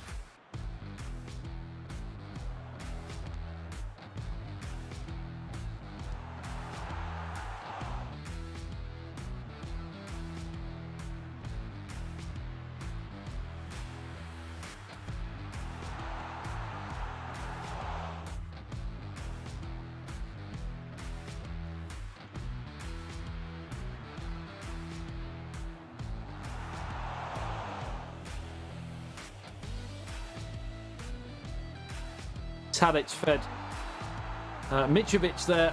Another chance came and went, and as we said, it got to the 60th, 70th minute, and we started to think it's just not your day. And he was able just to nick it in extra time, as Spain had one real big chance and a huge save from the goalkeeper. I think Morata was the player taking the shot, and another chance came and went right at the death, and we thought that rebound was going to come back out to the onrushing Mitrovic. Wasn't to be, and then into extra time. Interesting that he didn't play Asensio from the start, went with Suso instead. Maybe a question there, but again, that was the goal in the end, and it was a long time in coming, but it was taken coolly. He could have snatched it, could have rushed it, considering the chances he'd had and chance he missed. 13 shots to 2. My word. Yeah. And that and 80% accuracy, that went up a lot, considering he was playing such direct football. That just shows the dominance that Serbia had in that game. I just wonder who they're going to put up against Kepa in this third matchup. I'm almost certain it's going to be Kepa and not Roxa playing. Yeah, I would imagine so, and I'd have to look at Alex to come in, because they need something, certainly. And interestingly about that goal, we touched on in comms the manual goalkeeping side of it. Sometimes it works, sometimes it doesn't, but the best players often can tell from an attacking point of view when manual goalkeeping is going to come in. And if he sort of came across to that near post, he just waited, delayed the shot, it left the whole goal wide open, just a calm finish in. And that goes to show, especially considering the chances he'd missed, and he snatched it a lot, he did really well on that occasion. Yeah, I believe it was Roxa in the first game that made a great save, using the keeper manually, getting it across the side. So, like you say, sometimes it works, sometimes it doesn't. If it doesn't, I mean, it was a clear-cut chance for him anyway. So, the fact that it didn't, it doesn't really change anything. So, game 3, Serbia fight back, bite back. And the first game went to a penalty shootout. I just wonder who is feeling the more confident right now. Kepa certainly is going to be brimming after that one. He just dominated, manhandled Mestre. I don't think we're going to see Mestre up against him again. I think he wants to have a break and a shower after that one, because he was sweating bullets trying to defend all those shots. Yeah, he was in a real battle for sure. And it's weird because he looked a little bit out of his depth almost. And I'm not too sure. Because I'm seeing the third matchup here, and it surprised me. I'm not going to lie. Mestre's back in. Mestre's back in, and he's up against Roxa. I mean, that's left me, as well as you, considering our faces are on screen, a little bit perplexed, because I wasn't sure about. Possibly, I can see the Roxa, coming in, because he was probably the better out of the two players yesterday, actually. But to go with Mestre again, well, I'm not too sure. He may prove me wrong. Like I said, he's still a fantastic player. He plays for Bayern Munich. He's been there, done that. He's got great experience, but I just am surprised that Alex hasn't come in. Maybe there's something going on behind the scenes that we don't know about. Never know. I just wonder whether they've decided it now, or this was decided before the series began. And now they're thinking, oh, damn it, Kepa's really hot today. I don't know. I mean, maybe we'll get fed the stats, some information. We'll sort of probe league ops to see if we can get any of that information away. Yeah. Because from our perspective, you've got to be thinking, you just saw that match thinking, why the hell is Kepa not playing? Yeah, it might still stem back. We keep touching on it. It might still stem back to the qualification when Serbia actually toppled Spain. Maybe Mestre did something. I don't have that information here. Maybe he was part of the reason why in that matchup, maybe he did something that was great, and equally maybe why Roxa has been chosen there. Maybe he was the reason why they topped the group. You never know. Well, it's definitely going to change things, and you guys are voting on the poll. Maybe that'll change. Maybe the Spanish fans will be back in there going, we got this, boys. But do not discount Roxa. If you think to the game that he lost on penalties, he came back from a goal down every time 2-2. And those both goals were really his defensive errors rather than the other players' fortunes sort of benefiting from it. So Roxa certainly is the man that can do it. He did it yesterday for Serbia when required, when Kepa couldn't. So absolutely has it in his locker to come out on top against Mestre.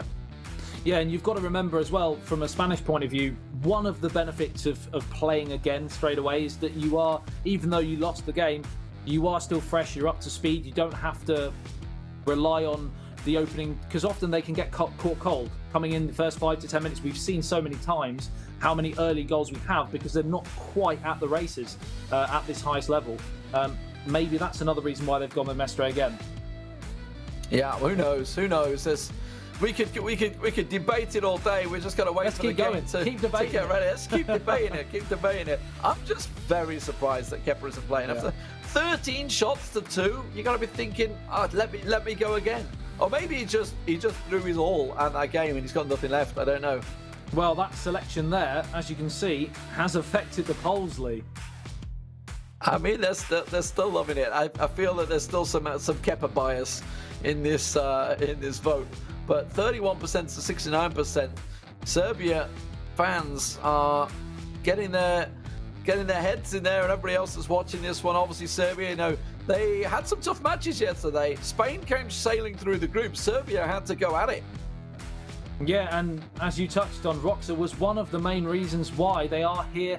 But I think more importantly, the selection from the Spanish point of view is more of the reason possibly for the poll. Maybe they've seen a weakness in that last game from Mestre that might have swayed that. Could be proved completely wrong, and he may go and win 4-0. You never know. Like I said, he does have the ability to do that. Yeah, it's just it's an interesting one. We'll have to wait and see. Hindsight is probably the best thing we can have after this. Well, it looks like the game's just about ready to go. Roxa, the man of experience, perhaps, is what they're leaning on here in the inaugural eEURO 2020 tournament for eFootball PES. Spain coming into this one, I would say, as the favourites, maybe in the top half of the bracket, but they are up against it here. France, meanwhile, obviously down at the bottom, the tournament favourites are going to be feeling very confident watching this, but they themselves had a tricky moment yesterday, so let's not jump our guns. And obviously the Romanians, looking to see who they're going to be facing in the semi-final from this leg, are going to be licking their lips because they played fantastic against the Dutch earlier today. But here we go, ladies and gentlemen, back underway. It is the Spaniards in their home strip and Serbia in the white, and it's Serbia on the attack instantly, tries to cut it in, and it will be cleared. Tadic now plays it in towards the danger area, and the first shot in anger comes from Serbia, and it's almost like a complete repeat of that last game with Serbia doing all the early pressing. It's a wicked shot there on the left peg, and it's going to be a corner, and they are dangerous from set pieces with that physicality advantage. As it's headed away, now fired back in, but that is up and over the top. And Lee, that was the first real chance, and it was a big one. Yeah, that's the pressure that they wanted there. Roxa starting off strong and getting himself involved early, which we didn't see against the game earlier on. But if you think back to that game, while it was 2-2, it was Roxa that dominated it. It was Roxa that dominated it for the large portion of the game. But now Mestre, after being contained for 120 minutes in the previous game against Kepa, comes straight the blocks at 5 minutes and gets himself a wonderful goal from the wing. Well, Mestre might just have answered all of the critics inside the opening 5 minutes. It was a wonderful run from Rodrigo, and many people were talking behind the scenes about the experience that Roxa had over Kepa, and of course his performances yesterday for the reason behind his inclusion in this final match. But a little bit of inexperience almost coming through, it seemed, for such an old head defensively, and it allowed a free run And Mestre made no mistake 6 minutes in. And for something he couldn't do in all of 120 minutes almost, he's done inside 6 minutes. I got to feel that Roxa was just looking around and looking for like, oh, where's he going to pass it? Where's he going to pass it? Didn't expect, because you just don't see that many wing runs. Obviously, Rodrigo certainly capable of doing that. So Spain find themselves in the lead, and poor old Roxa is up against it once again. He had to come back from a goal down twice in the first leg, which may be playing in the back of his mind. He knows he can do it. And I think for Mestre, I think he's been let off the leash. I think he's just been contained and pressured so much by Kepa. He's thinking, right, this is it. I'm going at him from the start. Oh, he's in again here. My word. How did that not go in? He did the perfect little double touch, completely did the keeper, and then hit the post. He should be 2-0 up, Lee. We had one chance for Jajic inside 4 minutes for Serbia. And then since then, it's been a Spanish onslaught, and the inquest may continue as Spain are in again here. Is in towards Isco. Great defending from Roxa, who's living incredibly dangerously at this moment in time. The counter's now on, and he switches play out towards Dusan Tadic. And now the Spanish players get back, but it's back to the playmaker again. They're lining up here, Serbia, out towards Kolarov. Utilised so many times. Lovely footwork there. The referee plays a good advantage. Still in the danger area. They can't clear their lines here, Spain. Can they make them pay? No, they can't. Great save in the end. The pressure from Serbia back on. It's where it needs to be, but he's got to be careful about this counter-attack that Mestre's finally been able to develop for Spain. He's been contained for so long that I just feel that the bottle top has been released, and Mestre's exploding onto the pitch right now. And chances, well, that's a late one. Very, very late one on Tadic there. Oh, my word.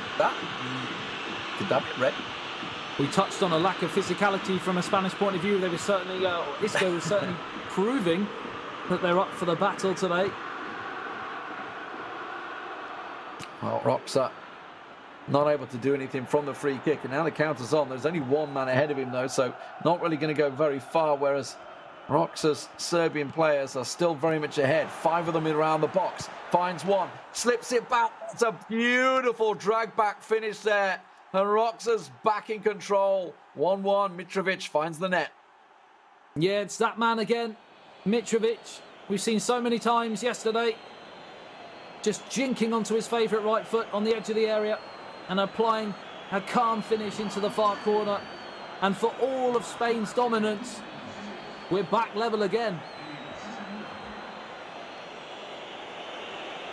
Well, he had to do this again, Roxa. Will there be a chance for Roxa to actually get in the lead for once in these games instead of having to chase it all the time? He's certainly got it, the ability to do it. Mestre, 5-minute goal. I think it was within like 3 or 4 minutes last time, wasn't it? So he's ruining those early goal chances, but that'll be a goal kick. That's exactly what he wanted from the kickoff there. Doesn't need to go ultra defensive anymore. Can just get himself back in control, and that's what he's gonna do. That's gonna get picked up. It's gone off for a throw though, and Serbia will have the ball. Kolarov to throw from that near touchline, and Serbia break again here. A lot of numbers back for Spain, but good interchange there on the edge of the area. Finds the danger man again. Now Jajic from the edge of the area. What a finish! We may have seen another goal of the day contender. It opened up, caressed into the far corner, and on the biggest stage of the season so far, he's produced an absolute wonder strike here, Roxa. That was exactly what we were talking about yesterday. Hit it, hit it, hit it. And he had the chance. It opened up for him. It just rolls back beautifully. And you know what? Just have a go, and perfectly places it, curls it into that corner. De Gea beaten. And he just, look at that. De Gea just stepped to the right, which completely put him out of position. He didn't have the chance, the speed to scurry across to the left-hand side. I don't know whether that was Mestre just repositioning. I think that was just simply the AI moving him over to the left, because that was the position he should have been in. It was the correct position after all. And for once, we see Roxa in the lead. And he's won the ball once again from the kickoff. Well, there's that mental strength of Roxa, showing the years of experience and possibly the reason for his selection ahead of Kepa for this final game in the best of three. Of course, Spain winning the first as it just drops onto the top of the net. And I just can't call it at the moment. Well, Roxa certainly pulling it about, starting to put the pressure on. By all rights, you know, you score a goal, you should be under pressure from the kickoff, but he won that back and had a shot within a moment. Oh my God! Oh, he got a little lucky there, did Mestre, because Roxa win the ball back. That's one of those chances you see happen when you first start playing the game and you just can't clear the ball and you're like, oh, I just gave the ball straight away to whatever person you happen to have queued up against, and you're just like, well, I'm not playing anymore. But that's not the case. The Leeds give up. Well, none of these players will be giving up at this moment in time as we tick towards the end of the first half. It's been toing and froing like the tides of the sea at the moment. Just can't call it. Spain went 1-0 up, and deservedly so. But Serbia came back, but there's a mistake and a chance for an equaliser. Oh, what are they doing at the back? Well, it was Roxa that made the two defensive errors previously. Let's not dwell on the ball back there. I think it's probably the best case for him. I've got to assume that Kepa's in his ear, talking to him during this matchup and thinking, oh, don't do that, don't do that. Well, don't do that. But this time the keeper meets it. Mitrovic is there, and we'll get the ball cleared out as we approach half-time. It was another mistake there from Roxa, and Spain were in again, and they're in again here through Rodrigo, the goal scorer. What a finish! We are seeing goal after goal, which might be contenders for goal of the day, because that is an absolute thunderstrike again. Burst in the net with the power. He hit that one absolutely through the middle, but the keeper, well, he's not going to save that. That was a thunderbolt. A thunderbolt coming up from Mestre, and just as we approach half-time, 2-2, just as it was in the first leg for Roxa, he is getting some deja vu once again and thinking, surely this can't go to penalties. We have a whole half ahead of us, though. Adam, this game is cooking up to be a stormer. It really, really is.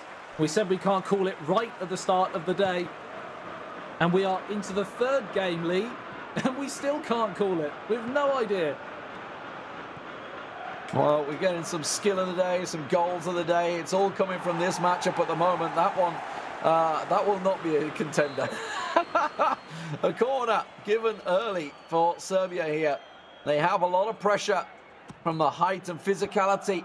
They send one in, it's cleared, but it's only gone to the edge of the box. He tries to send it in, it collects a leg, and it will bobble kindly for De Gea. I thought we were going to see another absolute bolt from the blue again, or bolt from the white on this occasion, but it wasn't to be. It took a few deflections en route to take the sting off the ball before it nestled into the gloves of David De Gea. But Serbia come again. It's just got a little bit frantic now as we tick towards the final third of this final third game, as Morata finds Rodrigo. One back though by Serbia. Nemanja Matic brings it away, gives it away again though. Thought we were about to get a 3-by-3 moment there for a second, but Serbia. I'm saving that for later. Foul from Spain there, but not going to count for much. It was back in their own half, so a little bit of afters on Matic as he goes down, the captain. So Serbia, plenty of time, no need to panic. 1-1 in this best of three series. Winner takes it all, goes through to the semi-finals versus Romania. They're sat waiting. Oh, the cutback was there. It's still loose. Really? It's found the corner, and Serbia back in the lead. Well, well, well, it's that man again, Mitrovic. They just can't keep him down. He's the second of the day.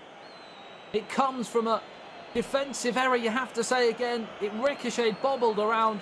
They couldn't get it clear, and it fell to that man. And from that distance, he is doing nothing but putting Serbia 3-2 up. Is that it, though, Lee? That's the question, because there's still plenty of time here. Yeah, I mean, it was a massive error. There's no doubt about it. It looked like a beautiful cutback, and it was there, and it was so well stopped. But They just couldn't clear their feet. And unfortunately for Mestre, he finds himself now 3-2 down with pressure play on him. Just 25-30 minutes to go within this game. Roxa needs to try and maintain this lead. He had many three-goal matches yesterday against Italy, and I think it was Turkey they played later on. I may be wrong with that one. I can't remember. Yeah, he did. He won 2-0 in the second game to win 4-3 on aggregate. As they're in again here, though. Yeah, he's got to do what Kepa couldn't do and hold a lead yesterday. And that may just be why he's in this position in the first place. Just a better defensive player. But at the moment, it's looking like Mestre on the attack. He's got to go for the cutback. Is he just going to try and run it? The hat-trick chance, but I think after running it from the wing at the start of the game, he's thinking, I can just do that again. I can just do it again. It's always in the back of your mind. It's like, what worked last time? Right, let's try that. This time, though, Roxa met him. It's a corner for Spain. Yeah, just wonder whether he could have pulled the trigger. He did the dummy shot in the end to try and fool the goalkeeper, who was not fooled. Had he pulled the trigger, we might be a different story, but it's gone in. It's been smuggled home. It might be an own goal here. Wheel drama. The referee looks to have given it. Or is he giving a free kick on the goalkeeper?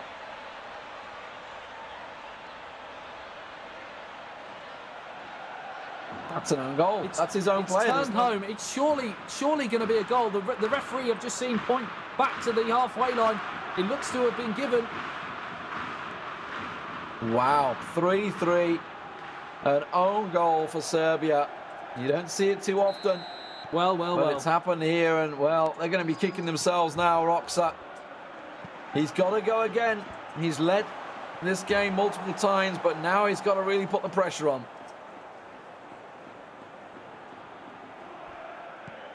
64 minutes gone here. 3-3. Are we going to see any more goals to possibly win this game, or are we going to go all the way through to extra time and possible penalties? Mestre in control. Let's see what he can do as he tries to drive it forward. That's a great ball forward, cut out well, but it's gone straight back to the Spanish player. Gets himself a bit of space, just a small tug on the shoulder, I think, was what did him in the end. And Roxa still struggling to get it clear, and it's getting very messy in the middle of the park, Adam. Kolarov can't get anywhere near Rodrigo. It's played through.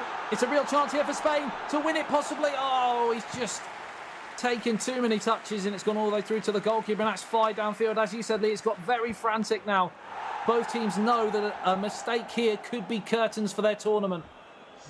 Well, the goalkeeper, bit of panic moments there, to head out for a throw-in. Just 18 minutes to go in this game. Launches it down the wing. Inside, Roxa looking to cut it through. That's a great little turn. Finds himself space. Looks to lose the man. It goes full spin. Oh, he swung a leg at it. He's put it wide. How on earth has that not nestled into the back of the onion bag? Because the defender tried to make the block, but he left space open at that near post. And David De Gea is a very happy man.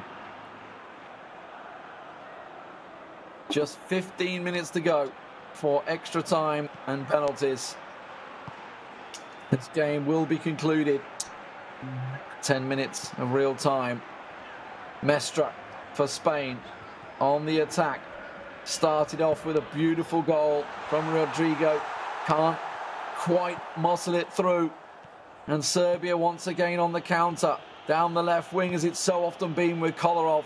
Working it into Mitrovic, who looks dead on his feet right now. They've got to look towards the front men. They can't get past that Spanish defence. Resolute for probably the first time today from a defensive point of view. But now they turn down the other end. Oh, it's a late challenge. The referee plays a good advantage, though. It's Rodrigo. Now he brings it back, I think, for that earlier infringement. Another nasty challenge. Rodri had nothing there. I could see even when he went down. It's based on the fact he's just dead on his feet right now. absolutely run ragged. 10 minutes to go. Chance for a real supreme effort from Spain here. I think he's going to play it short. Looks like he will do. Finds his man. That's Azpilicueta, but that's well cut out by Serbia. And now they can try and set some counter down the left wing. Jovic tries to lay it back there. Gets it floored. The keeper's come. Oh, had to come off his line, De Gea, because Jovic was clean through. Yeah, did really well there, the goalkeeper. Right now, these players have just got to get the ball into the danger areas, because with all the fatigue that's running around through the two sets of teams, heavy touches will be ever present, and they may gift you just that one chance to nick it right at the death. None of these teams want a penalty shootout lottery. Can Serbia win it in normal time? It's off the foot of the post. Should that have been the moment?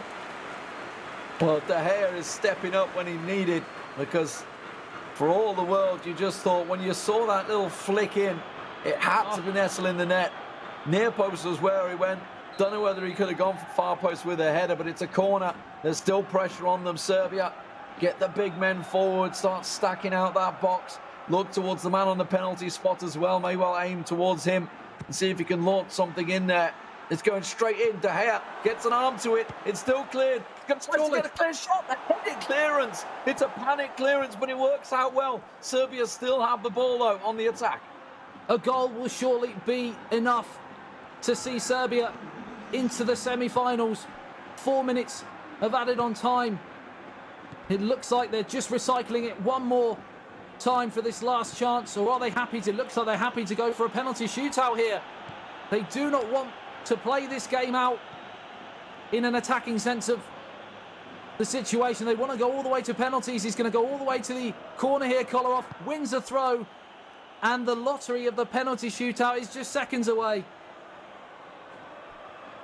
Well, 4th minute, will he go for the shot?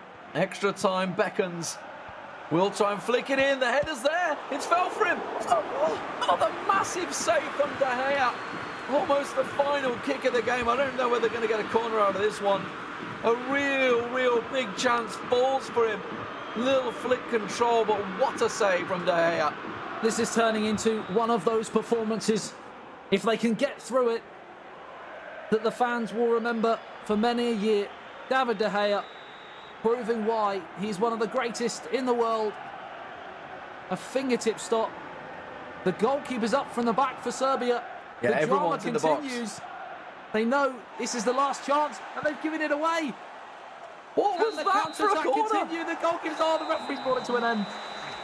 What kind of corner was that? You get everybody up there and then you do that for a corner. I'm not too sure on the delivery there, but we are going to extra time here. 70% of you voting for Serbia, but oh my word.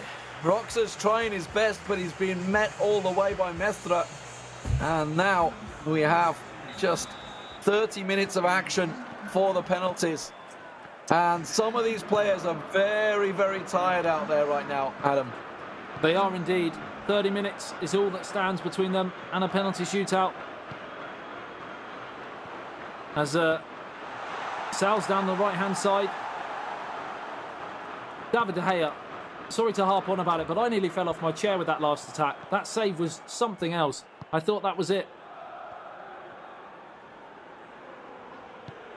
The heart of Atletico Madrid on the Spanish team now, with Koke coming in there as well with Sal. So Azpilicueta down the right wing. Rodrigo, can he do it again? Can he deliver? Looking for the hat-trick. That's another nice little flick, but it's going to get muscled off the ball, and it's sent forward. Cleared by the Serbian back four. Nemanja Matic now through the middle. Nobody challenging him, nobody going near him at the moment. But now that's a stray pass, and it's given him a real chance through the middle. Rodrigo picks it up, tries to skip away. We said, Lee, at the start of the day that this had to go down as probably the tightest of all of the games in the bracket, and we are now sat here in the third game at 3-3 in extra time. We knew it was going to be an absolute goal bonanza as well, and it has proved to be. 2-2 in the first leg, just a 1-0, but it was 13 shots to 2 in that 1-0. So really the goal scoreline didn't tell the entire story of Kepa's dominance for Serbia in that second leg, and now Roxa called to arms once again. Challenging out. 15 minutes is all that's left. Not a great deal, and we're starting to see some very, very tired players, which is why Roxa and Mestre are struggling to get them anything going. Who's going to have the kickoff here? I think it will be Roxa. That's going to be the chance. That's where the Spain chance just came from a moment ago. We'll see whether he can make the most of it in the opening minutes of this second half of extra time. Nobody, and I mean nobody, wants the lottery, because no matter what you can do in the 90 and the extra time, can you do in a penalty shootout, you have a lot less control over your destiny. And you've come this far, you want to see it through. And it will be Serbia. Can they take advantage of the early pressure after the kickoff? Oh, is that a mistake? He's given it away and he's put it wide. Oh, he snatched at it. He snatched at it. He just didn't expect the ball to come back to him there. No. And he's just snatched at the shot. Otherwise, he would have passed it. I think he had Jovic stood in the middle, so absolutely would have just passed it to the middleman. Almost, if anything, he was probably going to go for the tackle instead, but yeah, just didn't expect it to come back to him there. My word. 10 minutes to go before the penalty shootout. The lottery to decide who will go through to face Romania in the semi-finals. And Mestre, he's trying to run the clock down. I think he wants to basically have the last attack of the game, the last chance of the game, not give Roxa a chance in these last 10 minutes to have an attack of his own. Yeah, looking to suffocate Serbia in this second half of extra time, but he's given it away. And Mitrovic can play it out. And a chance to build another attack. And you'd have to say, in the latter stages of the match, Serbia have just about been on top. We mentioned a couple of huge saves from Dea. And if there is going to be a winner in this extra time period, from what we've seen, you'd have to go with Serbia. But we just can never tell at this highest level. Well, that's not a great clearance from De Gea. Spain, just 5 minutes to go. Keep your eyes on that clock. It's running down. 4 minutes. Spain looking to move, but it's going to be Serbia that will come out on top in that tackle. But it's bustled once again for Spain as they push it through the middle. They got 3-on-3 forward, actually. Make it 4-on-3. They've got the numbers advantage. Can he find the ball? No. Cut out at the last. And now the counter's on for Serbia. Just a minute to go. They have to go for it. It's penalty shootout beckoning. No extra time given. They've got to have a shot. There's a chance for Serbia as he steps through. He's got nowhere to go. The whistle surely will go for penalties in a second as Spain will clear it. It's a penalty shootout in the quarterfinals to find out who will face Romania. And oh, what a game we've had, Adam. Tired legs. They're out on their feet. They've done everything. And I mean that from the gameplayer's point of view and this as well. It's just unbelievable what we've seen in quite possibly the closest quarter-final matchup we're going to see today. It's gone all the way and it's now going to be decided on a penalty shootout. It's going to be heartbreaking for whoever gets knocked out here. Oh, well, Roxa has already had one penalty shootout today, and he lost it, 2-1. I don't think he's going to be too impressed about having to have another one here. Oh, my word. Mestre, though, this is the first time for him. The pressure. I can imagine the adrenaline dump these players have at this situation to keep your country in this position. Yeah, it's a lot of pressure on their shoulders, the whole weight of the nation. Here's the thing about the selection about Mestre. Possibly, he may be tipped as the best penalty taker of the contingent as well. I don't know this, of course, but it's possibly why he was selected to be in this situation, because they knew it was going to be such a tight game. Maybe they were expecting a possible penalty shootout as well. I mean, that's some next level thinking if they're playing for a penalty shootout. I'm reaching here, Lee. Yeah, Give me a definitely break. definitely reaching, I believe that. We'll see who's going to step up. De Gea had some absolute heroics in the matchup. We'll see whether he can rise to the occasion in this penalty shootout. He certainly did for Spain in the first leg. If you just tuned in, well, you've missed some belting games. Romania taking down Holland in an absolutely explosive matchup in a best-of-3 series. That went all the way, as well as this one. We had a 2-2 score draw in the first game between Spain and Serbia. It went to penalties. That was won by Spain 2-1 in the end. It was a close penalty shootout. And then Kepa in game 2 took it 1-0. And now we're back to the penalties. And it's starting off with a fantastic save for Serbia. Advantage Serbia if Roxa can score here. But he's up against a man who has been in tremendous form today. David De Gea in the sticks. He's put it wide. Oh, he was baited. Absolutely baited by Mestre, who set his goalkeeper to the right, pointed to the left and said, yes, stick it there if you can. And he puts it wide. What a disaster. This time, Mestre, where's he going? Down the middle? No, slots it in. It wasn't a well-hit penalty, but it goes in because it was guessed the wrong way by Roxa. Well, here we are. 2 down for Spain, 1 on the score sheet, 1 down for Serbia. Can they level the scores? He's baiting him again here. Pointing to the bottom right, but leaving space to the left. Is it going to be second time around? No. Tadic fires it in, was not phased in the slightest. The mind games, that's what this penalty shootout's about. Mestre, oh, no messing. Powers it home, 2-1. That was some hit. Now, can he level the scores here? This time, side to side goes David De Gea. Serbians number 7 fires it in to the bottom right-hand corner. Honours even. Much needed goal, that one. So 2-2.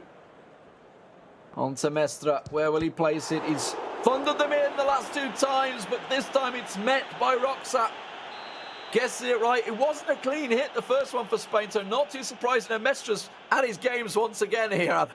Yeah, he pointing down to the left-hand side. And this is the business end of the penalty shootout. This is where one miss, one goal can be so crucial. It's going to be Jovic. It's a goal and Serbia lead. And they know that a miss now for Spain sees Serbia into the semi-finals. Oh, the mind games were perfect. It's going to be a quick hit from Mestre. Where will it go? Left or right? Straight down the middle. It's saved! Serbia go through. And the Spaniards are out. Heartbreak for them. But you've got to say, Serbia, I feel, deserve it. Unbelievable what we've seen so far in this tournament. Germany out, Netherlands out, Spain out. Where do we go from here? Well, they're going to be going through to face Romania in the semi-finals after they themselves knocked Holland out. We've had so many shocks throughout this one, Adam. But Serbia, oh my word, they pushed it to the limit.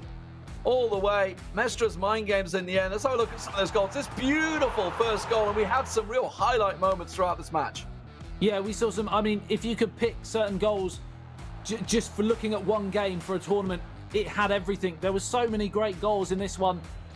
Pretty much all 6 were pretty impressive, to say the least. And really going down to the penalty shootout was going to be the only way to separate these 2 teams. They were both incredible on the day, and either side would feel devastated to get knocked out in Spain's point of view, but equally Serbia deserved to go through at the same time. Both of them could have gone either way. Fantastic goal, this one. Just sets it back, hit it, send it, stamp it, done. Beautiful stuff. And you thought, oh, okay, Serbia going to start taking control, but then this hit just before half-time completely turned it. An absolute belter into the top corner.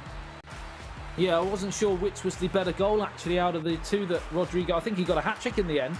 I may be wrong, but this goal was brilliant. And I think he scored one afterwards, which was equally as nice as well. But obviously that was sandwiched with a Serbia goal to put them 3-2 up after probably the only below-average goal of the day, as Mitrovic tucked home. This one, it wasn't a Rodrigo. I mean, I guess he could try and claim credit for it, but definitely nowhere near that one. It was sadly Definitely an not own goal goal of the for day. Serbia.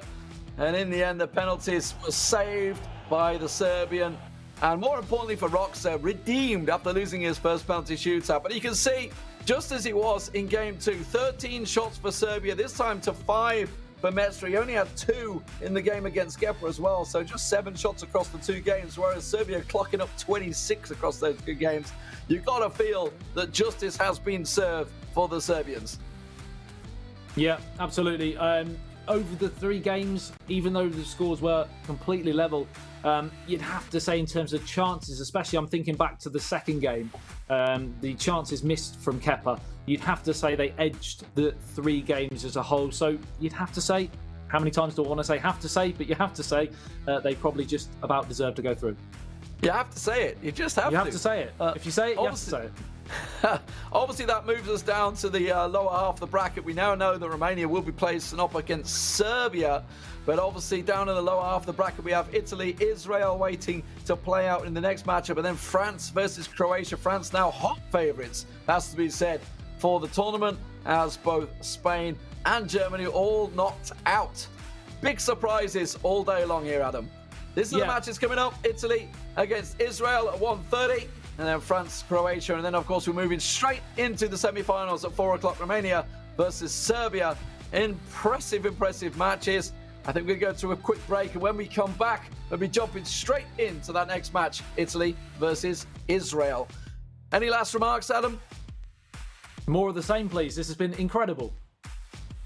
It has indeed been incredible. Let's go to a break. We'll see you in a moment for game number 3 of the day.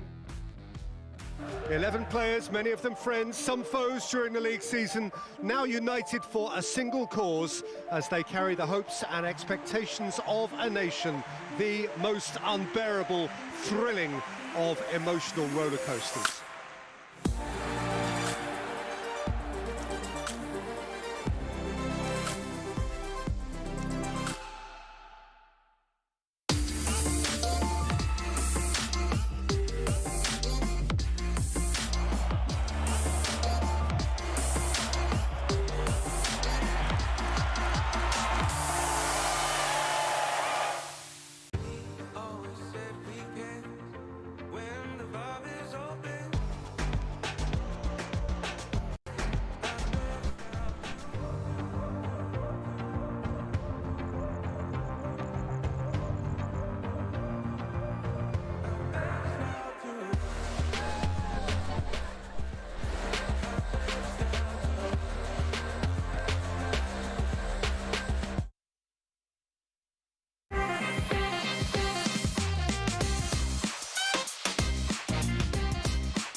Cheers. And if I didn't think it was worth one try, I'm gonna roll myself up in a big ball and fly.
Welcome back to eEURO 2020. We are already near enough to kick off our third quarter-final. My name is Harry Channon. Joining me as ever, Stuart Wesley. We have Israel taking on Italy very, very soon. Wes, first of all, welcome back. You can see here the results of the finals bracket so far. We have our first two semi-finalists.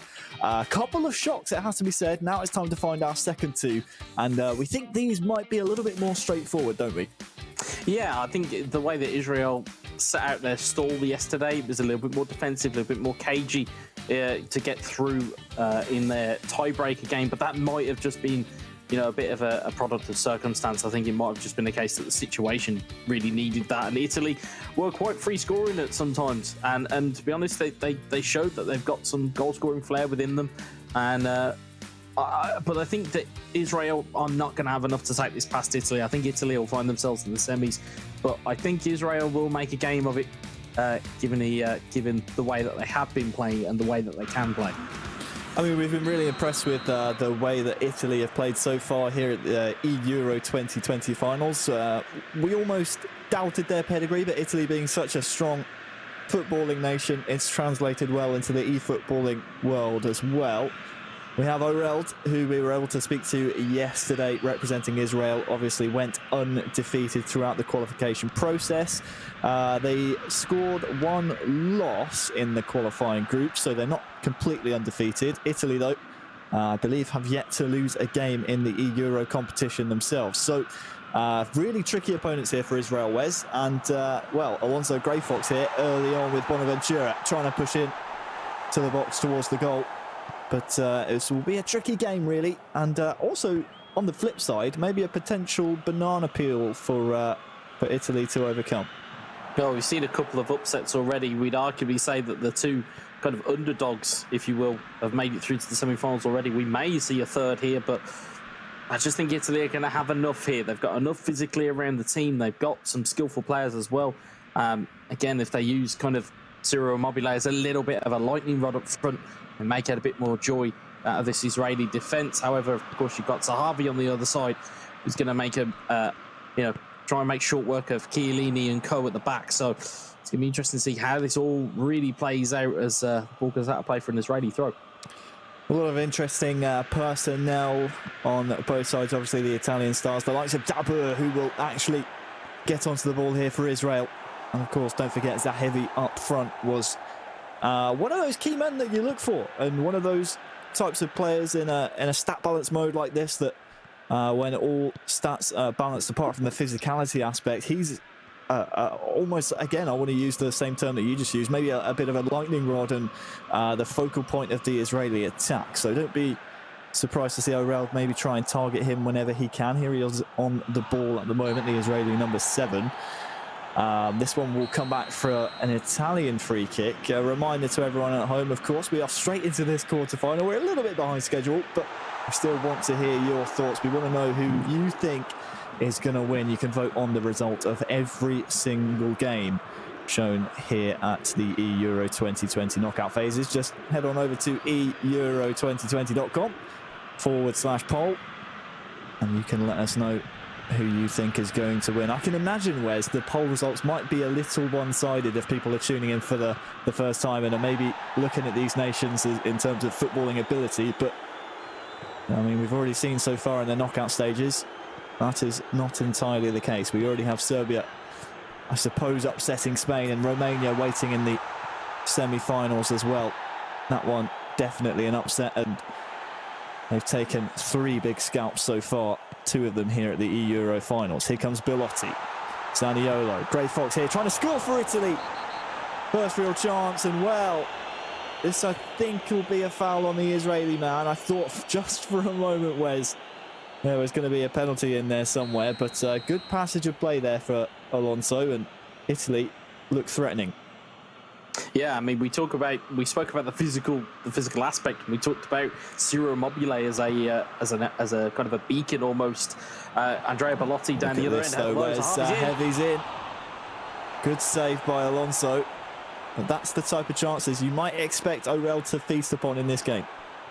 Yeah, and the thing with this, they've got a very similar makeup as Israel in terms of how Finland set up with just Timo Pukki as their real out ball, as Israel clear the ball there. You look at them as kind of having that talismanic figure up front, and if he doesn't have a good game, you think that Israel may kind of suffer a little bit as a result. But at the moment, they're getting Zahavi into the game. They're using d.o.o as well, so it isn't just him on his own. So they're starting to move the ball about. Israel's looking really good here. Play out to d.o.o, and it's so close off the post. Luckily for Italy, bounces right back into the hands of Donnarumma.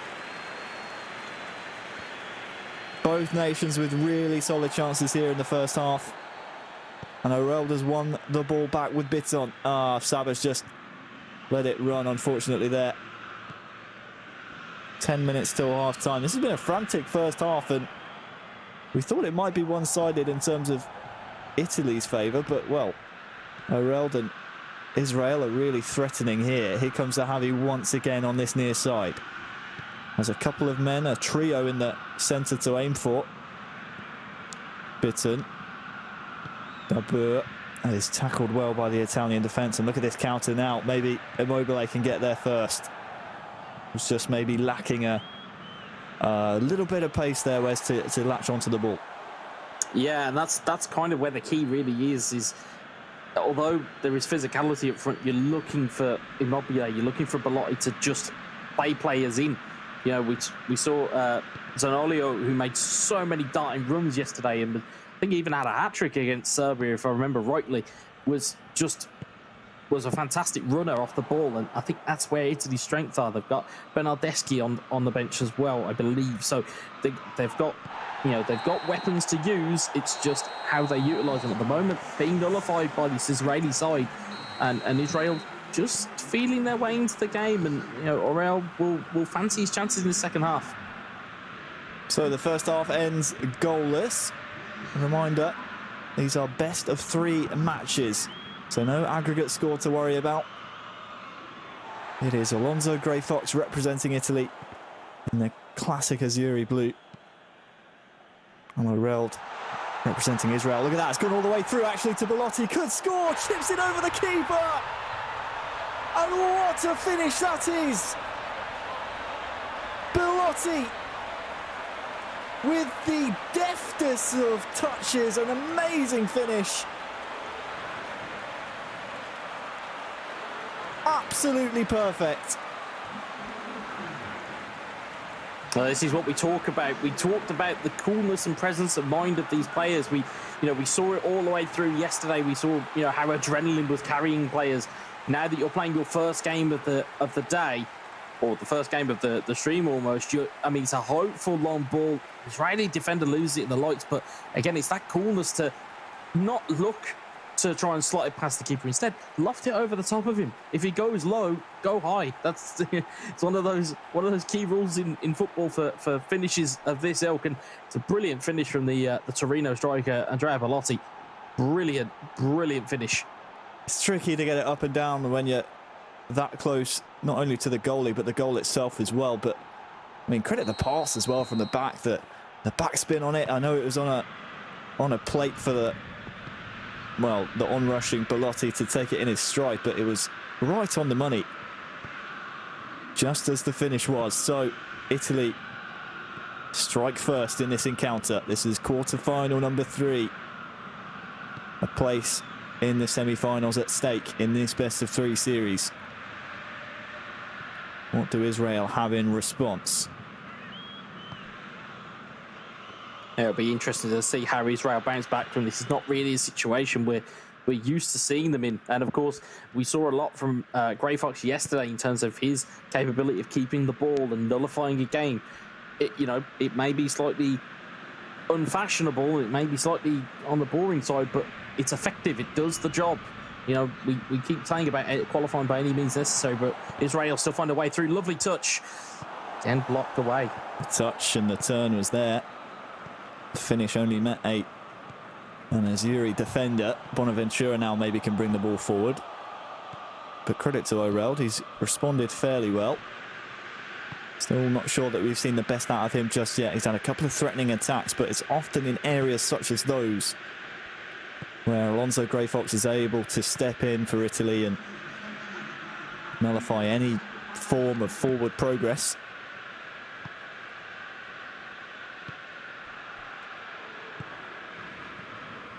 Florenzi.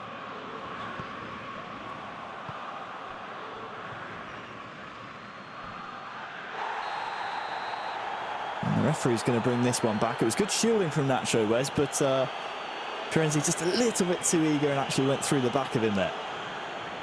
Again, it's a tackle just to stop any real threats coming down that left-hand side. It's 25 minutes left though, so it's going to be time for changes soon enough. As we see that Bernardeschi coming on for Florenzi, so Florenzi takes a booking and he's immediately substituted. So you can see the kind of method in their madness. They don't want to go down to 10 men. I don't believe we've seen the sending off yet in the tournament, at least on the stream. So it's it's a tactic they seem to employ where it's just take one for the team and then sub them out, and you can go again. Fair play has been at a paramount here in the virtual competition, of course. It's good to see. At the same time, you are at a disadvantage with 10 men, so it's not something that you particularly want to aim for. Italy under a bit of pressure by the high press of Israel. Grey Fox got to be careful here, playing possession football. And it's one back by Israel. Hemed finds Nacho. It's a bit of space here, loves it. Nice little layoff there to Solomon, but the chance has gone. Zahavi is able to win the ball back though. Look at this, Solomon on the ball once again, fresh on the pitch. Lays it off to Cohen, might look for a shot here soon. And the chance once again goes begging. You're just looking for maybe a shot there. O'Reilly coming forward once again, Zahavi. Nacho. Solomon the target. Alonso steps in and survives another attack. Yeah, there were a couple chances there really to take a gamble. It seemed like the chance opened up for a shot at goal, which, to be fair, given the defending that we've seen, most shots are normally met by a block. So opportunities on to test the goalkeeper. You really want to at least give it half a chance. But Oriel again looking for that additional pass where it wasn't necessarily needed, and Grey Fox just trying to dummy his way down the wing. But again, it's recovered by Bitten, and again, Israel looking to just grow into this. Only 8 minutes left here. Hemed out to Cohen. Chiellini across. O'Reilly, I think there just maybe thought that his player would lock onto the ball. Hadn't quite locked onto it just yet, so that allows Chiellini to step in and look at the blue bar in the bottom right-hand corner of your screen, all the way down to the bottom for Italy. And this one's a cynical one from Cohen. He'll go into the referee's book. Nowhere near the ball. Just wanted to slow the forward progress of Alonso in this one. Whereas with just 5 in-game minutes to go, it looks like it's going to be advantage Italy in the best of 3. Yeah, they've done. I can only describe as the absolute bare minimum here, and that's all they really need to do. 1-0 is one of the best score lines in football. You come away with a victory and you get yourself across the line regardless. But you can see here Israel going all out attack here. So again, there's that additional centre back that goes up as an auxiliary forward, and as you can see there, it's starting to get a little bit crowded up there for Israel, which means that they've got more options to play with. Zahavi in behind. Looks to feed Solomon, who is rushing onto it. Only finds an Italian defender. We're into the first of 2 added minutes, and Zaniolo with lots of running to do. Takes it around the keeper. Well, the crowd is screaming for a red here. I'm not sure if it'll happen, Wes, but it's certainly going to be a free kick. No, it has been a red. It has been a straight red for the keeper. So we were calling for it. Well, we weren't calling for it. We were respecting the fair play. But in the 92nd minute, it's our first red card. Bernardeschi. Italy want to make sure they have the final attack of the game now that the result is certain. And late drama will not contribute towards the result, but it ends Italy 1, Israel 0 in our first game of this best of 3. Yeah, you could see the last-ditch challenge from the goalkeeper fell into the category of getting there as fast as he could. There was no way that he was going to relent.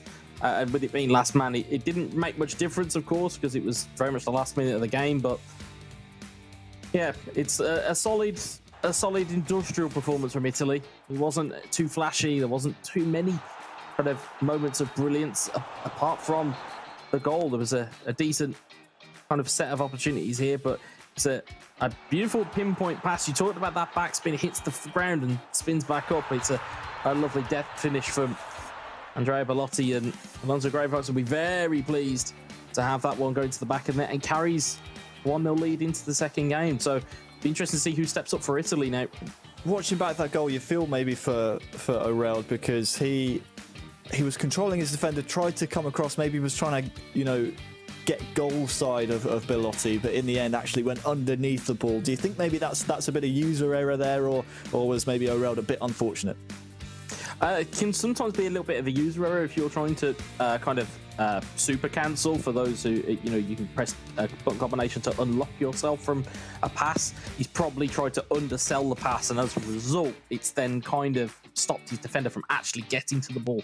So sometimes it's useful to actually use the lock-on system in the game. Other times it's more of a decision whether you unlock, and it's a little bit more risky. Sometimes the reward happens, and in that case, it didn't really happen.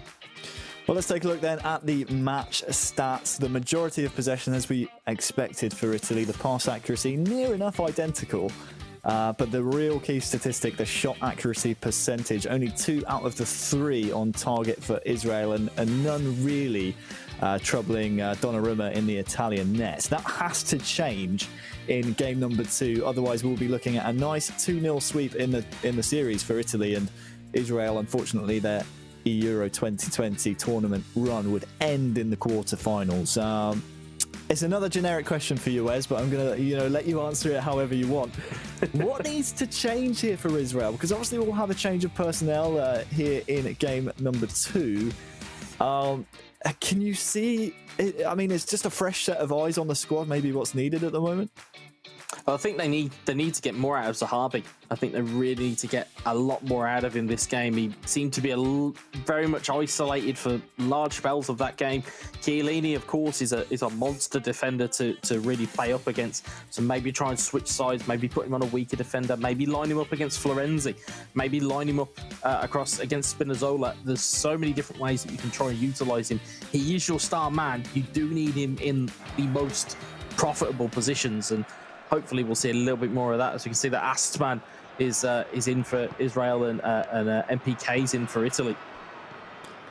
So the second game of this best of 3, Italy and Israel swapping sides. Astman is now in, as is NPK. And NPK has been a player for Italy that really, stood out for me throughout the qualification process. I'm still relatively new to the world of PES esports, and I know MPK plays for Genoa. You can see it in his username there. But he put in some real professional, solid performances for Italy. So if I'm Israel here, this is a bit worrying, purely based on the fact that you now have to go up against a man who knows how to play professional e-football and knows how to see out games and see out results. Yeah, in one sense, you would look at it on paper and go, "Yep, this is a bad match." Oh, that's a mistake. Touch. Big mistake. Zaniolo's in. He's taking it around the keeper, and it's a defensive error. A really poor touch by the Israel backline makes Astman's challenge in game number 2 so much more difficult. It's 1-0 to Italy. I was just about to talk about the fact that it could be a hindrance being, a pro player seen as on paper, you're a pro player versus somebody who isn't a pro player. As we've seen in this tournament, pros have been struggling. But MPK, though, finding a route to goal, and it's making it, or it's taking an advantage that he knows that these Israeli defenders are weaker than any other types of defenders that are around. In terms of the first touches, the touches aren't fantastic, and he's benefited brilliantly. Dummied it round the goalkeeper that was a manual goalkeeper as well, kept his composure, and Astman has really got a hill to climb here. So 1-0 then to Italy in the opening 10 minutes. And MPK now can just play his game, knowing that, well, if he carries on like this, Italy will be into the semi-finals. Here is Sabado for Israel. Can he get in behind? Dabur just beaten by Bonucci. That Italian defence is going to be so difficult to break down. The likes of Bonucci and Chiellini. Difficult defenders to get around. Romagnoli now going out to meet Zahavi. Referee's played an advantage here. MPK, I think, wants this play to stop purely based on the fact that Kayal, who is controlling currently, was threatening to get in behind. So just watch out for Kayal on this near side. Zahavi the target, a little too central. You can see, again, Italy here. And MPK have gone defensive, happy to sit back. Doesn't need, really, to commit too many bodies forward. But when he does, look at this. Bonaventura across to Quagliarella. 2-0. Defence into attack. Quagliarella doubles Italy's lead. You can see it's the experienced head of Quagliarella that gets into the box, takes that gamble. It's a decent passing move from Italy to get that opportunity. You can see that MPK has worked very hard with this team. He gets a slight bit of luck. The keeper lets it go through his hands. And Quagliarella will say thank you very much. And Italy well on course to qualify for the semi-finals of eEURO 2020. Israel staring down the barrel of elimination here in the eEURO quarter-finals. They went undefeated in the group. Asman trying to fashion a chance early on in this second game, but 2 goals down is always going to be a difficult scoreline to reverse, especially when you consider the strength of the Italian defence that we've hopped on about endlessly throughout this this final competition. Back in Group E, Israel 22 points out of 8 matches, 7 wins, 1 draw. But you feel maybe they haven't faced the competition levels that they eventually have met here in the eEURO 2020 finals. The goal before half-time would give Astman a little bit of hope, though.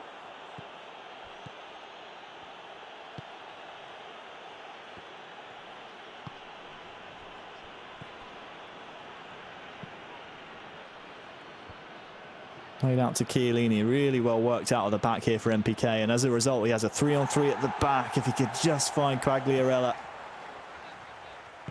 There was a man over on the far side. Instead it comes the other way. Zahavi off to Sabah.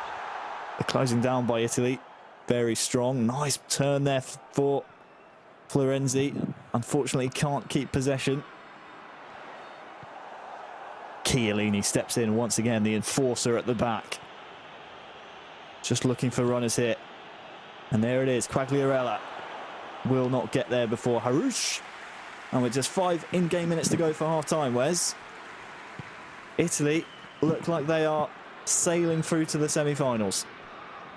Yeah, and it looks like they've pretty much nullified the attacking threat of Israel as ball goes just offside. And Italy looking dangerous on pretty much every attack here, and it's not a lot of hope down the other end for Israel. But you know, we've seen it with the likes of Romania. We've seen, you know, comebacks of a different kind, but can't really see it coming from Israel right now. Just lacking that little bit of fizz at the moment in the attacking sense. Quagliarella, however, the old man has been looking very, very promising. Look at this, Zaniolo's in. The flag stays down. And we thought it was Israel looking for a goal before half-time. We completely forgot about this man. Zaniolo, NPK, Italy. Name a better trio. It's 3-0, a trio of goals. And Israel, their task is near enough impossible. Yeah, well, we talked about those late runs from Zanolio, and you'll see it here. Just waiting on the penalty spot, completely unmarked. Leaves all of the work for the Israeli defence to do. It's a lovely outside of the boot, flicking to the middle, and Zanolio says, thank you very much, and off we go. Nicolo Zaniolo for Italy. His second goal on the day. We spoke about all the hard work that Bonaventura and Quagliarella have been doing. We almost forgot about Zaniolo. That's his continuing contribution to the national squad, the virtual national squad, which has absolutely starstruck the Israeli squad at the moment. You can see the subs have come in at half-time. Something has to change here for Israel, because MPK and Italy look like a real force. And we have to look ahead now, Wes. Obviously, unless Israel can show us something in the next 15, 20 or so in-game minutes. Again, we can't completely write off a comeback, but I'm going to ask the question that I'll be asking you after the game as well. But do we think Italy maybe could be a nation that could challenge the likes of France or Croatia, who are both actually, I should say, in the last quarter-final we're going to see following this game? Well, I think they've got enough about them to challenge, most definitely. In terms of the caliber of players they are, sure, they may not have the same kind of tried and tested quality, but in terms of a squad itself, you look at the physicality, as we constantly mention, but it is such a deciding factor. You know, they may have the likes of Immobile to challenge the likes of Rafa Varane, to challenge the likes of of Kramaric and co, to really kind of bully some teams. So we may see that from Italy going into the semi-finals. Well, Israel struggling to get anything of conviction going their way in the attacking third. NPK, he's on easy street right now. He knows his teammate before him has done the job. He's doing his job. And if Astman and Israel want to continue their journey, goals have to start coming in. That's a good start. Here's Sabat. Sprays it out to De Boer. A little bit wide. Is the chance gone? Oh, great save. Donnarumma called into action for the first time really in this game, and that very easily could have been 3-1.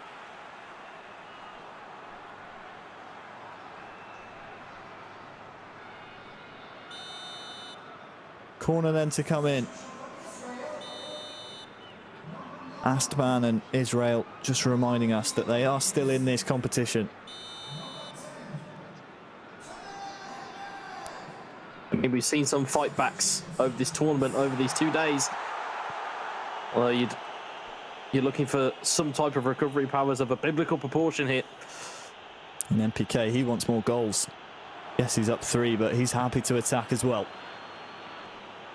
Quagliarella is looking a little leggy, but look at the men over on this near side. Florenzi chasing. Somehow gets the ball first. Belotti, back heel, Florenzi. Beautiful, beautiful goal.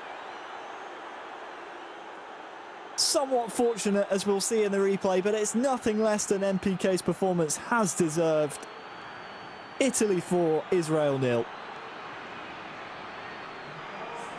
Yeah, and what was brilliant about that, it wasn't just the back heel skill. It wasn't just that. It's the fact that it's a manual skill as well. If you saw the orange bar come up as opposed to the traditional green bar, power bar, you'll notice that was a manual back heel. So great piece of skill and awareness from MPK. And yeah, I mean, might as well close the book on this one, and that'd be that. It's a real statement to win by this type of scoreline, really convincingly in a quarter-final. Crossed in by Astman, finds absolutely no one, apart from the ball boy on the near side.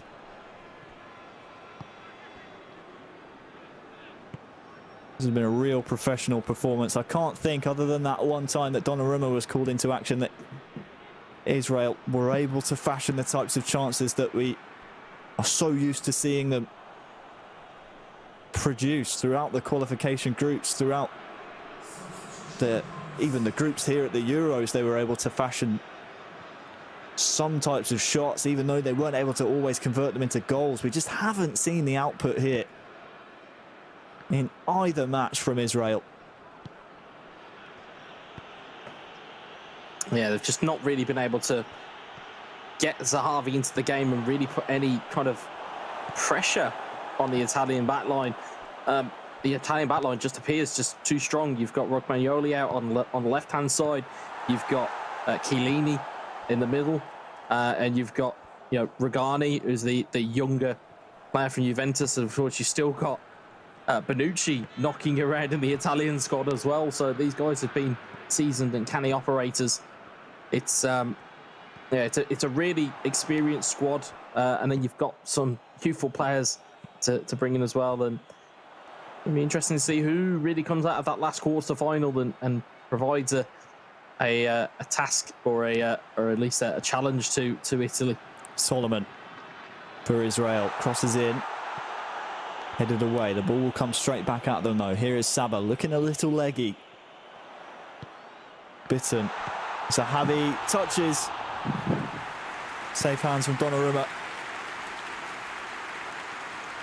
That was a real chance to maybe get a consolation. He'll have another chance here. Real gets to the byline. Once again, Donnarumma not phased, and the strength and depth of this Italian squad in terms of defence allows so many different formation possibilities. I'll come back to that as Zahavi might have a chance here for a goal. Blocked by the Italian defence again. But when you do have that strength and depth at the back, you can maybe start to play 3 at the back or a 5 at the back. Allows different tactics to maybe unlock your opponent if you do come stuck, which is, well, something we might need to keep an eye on as Italy, no doubt now, will be progressing to the semi-finals. Astman, can he get a consolation? NPK says no. He wants another crack at maybe a 5th. Quagliarella hoofs one to Zaniolo. But this one, Wes, is in the history books. Unfortunately for Israel, it did not go the way they wanted. They will be out in the quarterfinals. Commiserations to them, and of course, congratulations for making it this far, but only the strong survive, and Italy are through in a convincing fashion. That one was a quick one. Yeah, I suppose out of the 4 quarterfinals, it was the game that we probably expected to be kind of out in 2 games. I wasn't really expecting it going all the way. Again, it opened up with a terrible error at the back, and again, defensive frailties again showing themselves and bringing to the fore. Lovely bit of skill from Zaniolo to make it 1-0, and again, just MPK moving through the gears really through here. It was lovely passing moves, spots the man open. It's Quagliarella, and it's 2-0, and from there, just it went from being a small hill to an absolute mountain to climb for Israel. A lot of the things you're seeing in this replay package here, Wes, it just, for me, screams out the contrast in the 2 defences. We saw constant Italian compactness and really stout defensive work. The Israeli defence here just seemed too spread out, too far apart, and it led to so many goal-scoring opportunities, which most of the time were taken by MPK. Yeah, I mean, you look at that type of goal there, it's, you even looked at the bottom of the screen. Italy were in a defensive mode. Israel were in an attacking mode, and it allows you just more space to play in. And again, you can see there the clinical nature of Italy.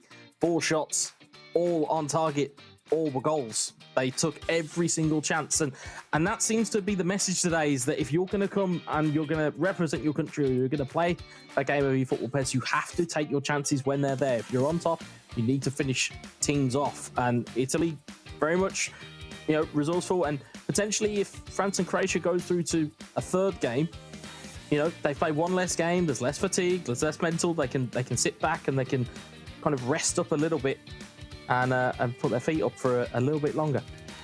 Well, with Italy through to the semi-finals, we only have one more semi-finalists to find. Earlier on, Romania upset the Netherlands to set up a semi-final matchup with Serbia, who took down Spain, who, I mean, they bested in the group. They've now definitively beaten them, Wes. I don't think there's a question anymore, considering Serbia pipped Spain to automatic qualification. And you can see now the updated schedule here.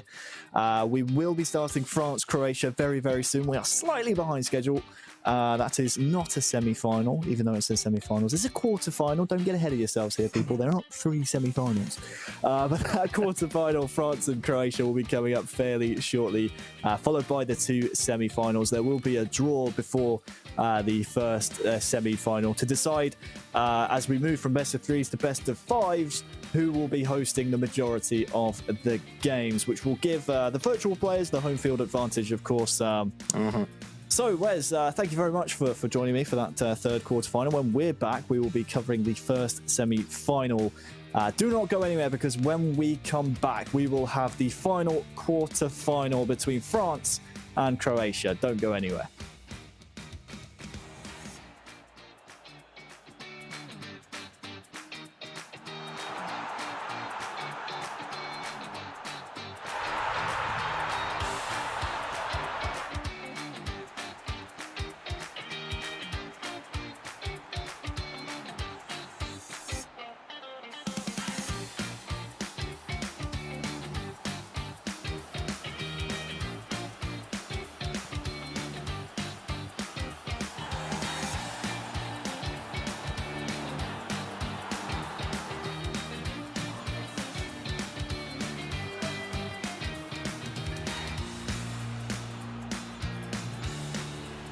Eleven players, many of them friends, some foes during the league season, now united for a single cause as they carry the hopes and expectations of a nation, the most unbearable, thrilling of emotional roller coasters.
Cheers. And if I didn't think it was worth one try, I'm gonna roll myself up in a big ball and fly.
great. They're good at doing that. They just distract me with a message over here, and then they're like, you're on the screen. How you doing, Adam? We're back. It's time for the final quarter-final of the day. It is going to be Italy through. The question is, who's going to be facing them? France or Croatia? I was getting worried then.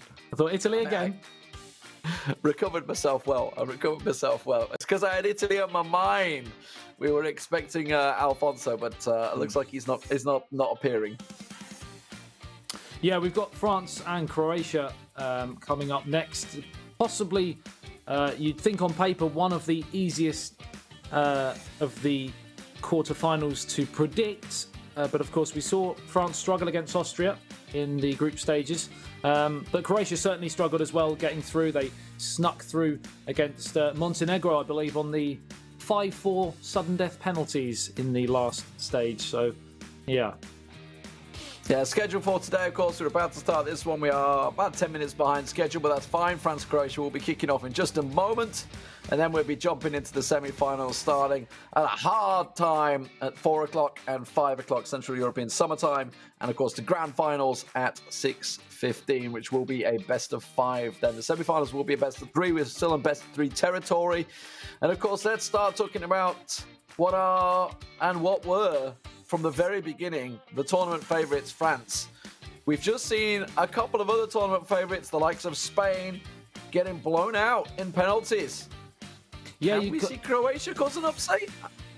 I'm going to say I think not, but we have seen, just due to the fact that the level of talent on the other side of the bracket I felt was a little bit higher. Having said that, you can't ever write any teams off. They're here by merit, of course. They have got through, beating Luxembourg and Montenegro, like I said, and they only lost 3-2 to the Netherlands as well in their opening fixture. So they're still certainly a team to be considered up there.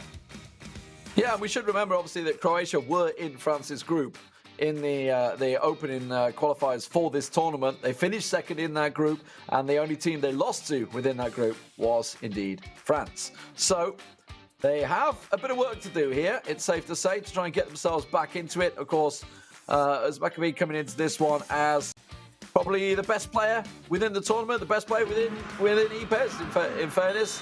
And he is going to be playing the first game against, is it Zana? Zana, isn't it? Zana 18, yeah.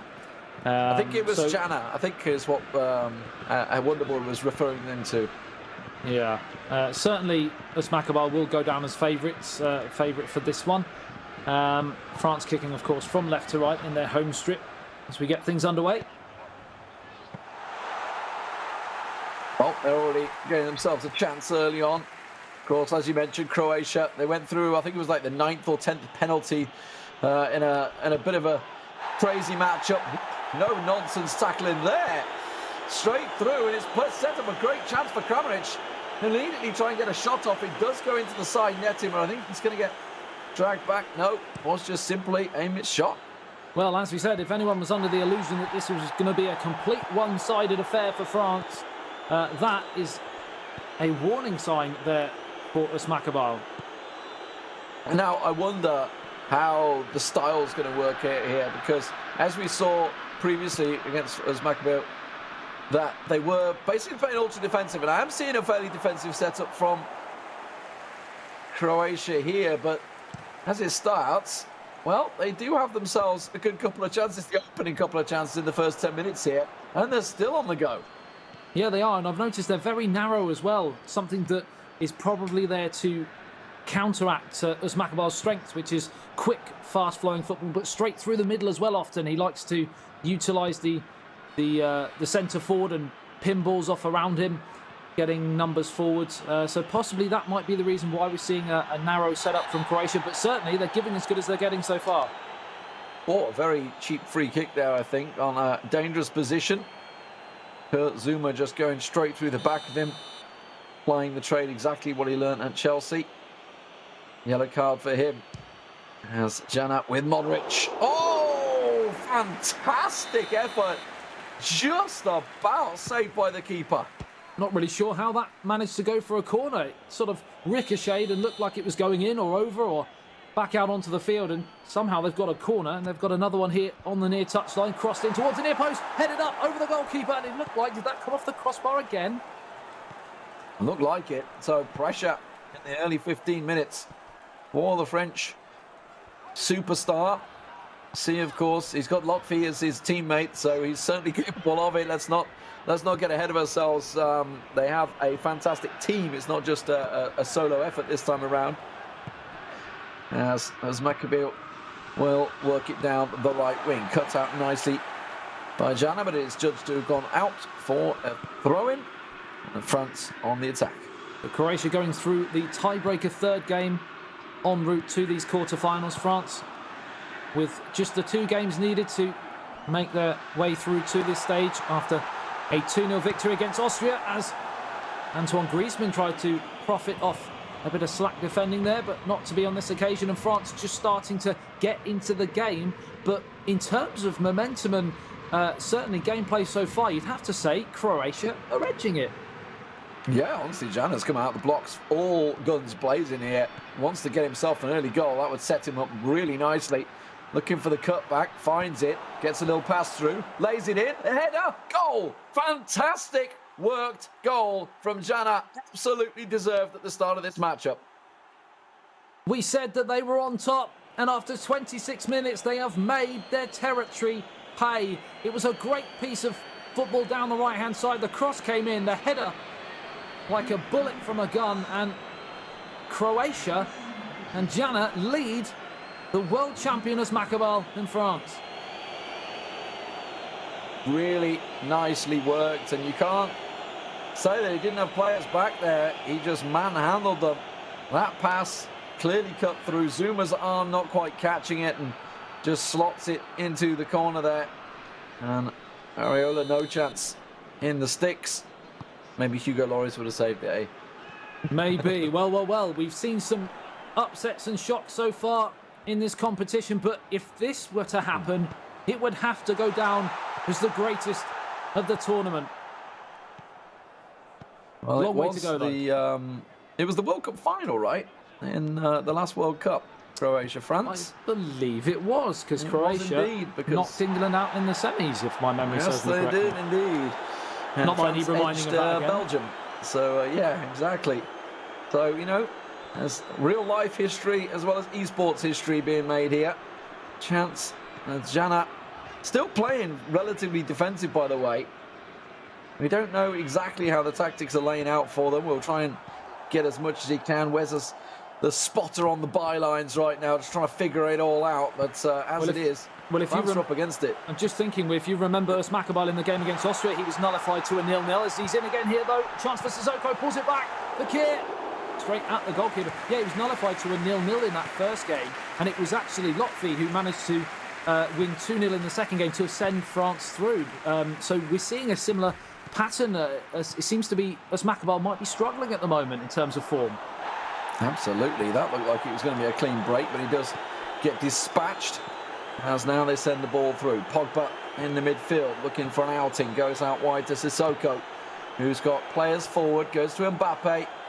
Obviously, talking about stat squashing, balancing out. It doesn't mean he's not this absolute sprinting god that he's known for in real life, but this is a massive chance. Kramaric open. He's got a player on the right-hand side if he needs him. Tries to go for it against Areola and will just about gets away with it. Oh, Willie Rue, that missed opportunity just 2 minutes before the end of the first half. What a time it would have been to score, and that was a huge moment to go 2-0 up against the current reigning eFootball PES world champion. Oh, Jana. I just wonder how much of a god this makes Modric in the middle, because obviously he's only a little unit, doesn't have the physical stats, but doesn't have the pace anymore. But that's another great header coming in. Croatia, of course, they got the big men up front. They've got the wizard of Modric in the middle, who ordinarily would be a fairly slow player these days, because obviously he's, 36 now. He's going to have pace. He is indeed, and of course, as Maccabee playing for AS Monaco in eFootball Pro, a different set of players completely to France, and possibly taking a bit of time to adjust here.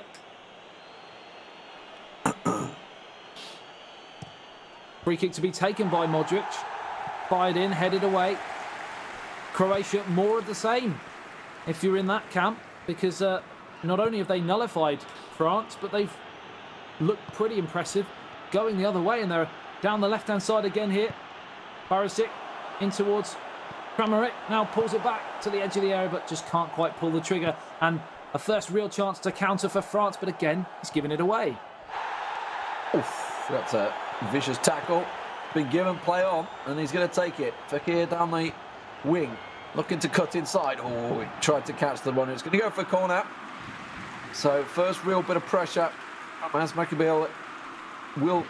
Oh, is he going to drag it back to the free kick? I think he's going to drag it back to the free kick. No, it will be the corner. I think it was just showing just the booking. Yep.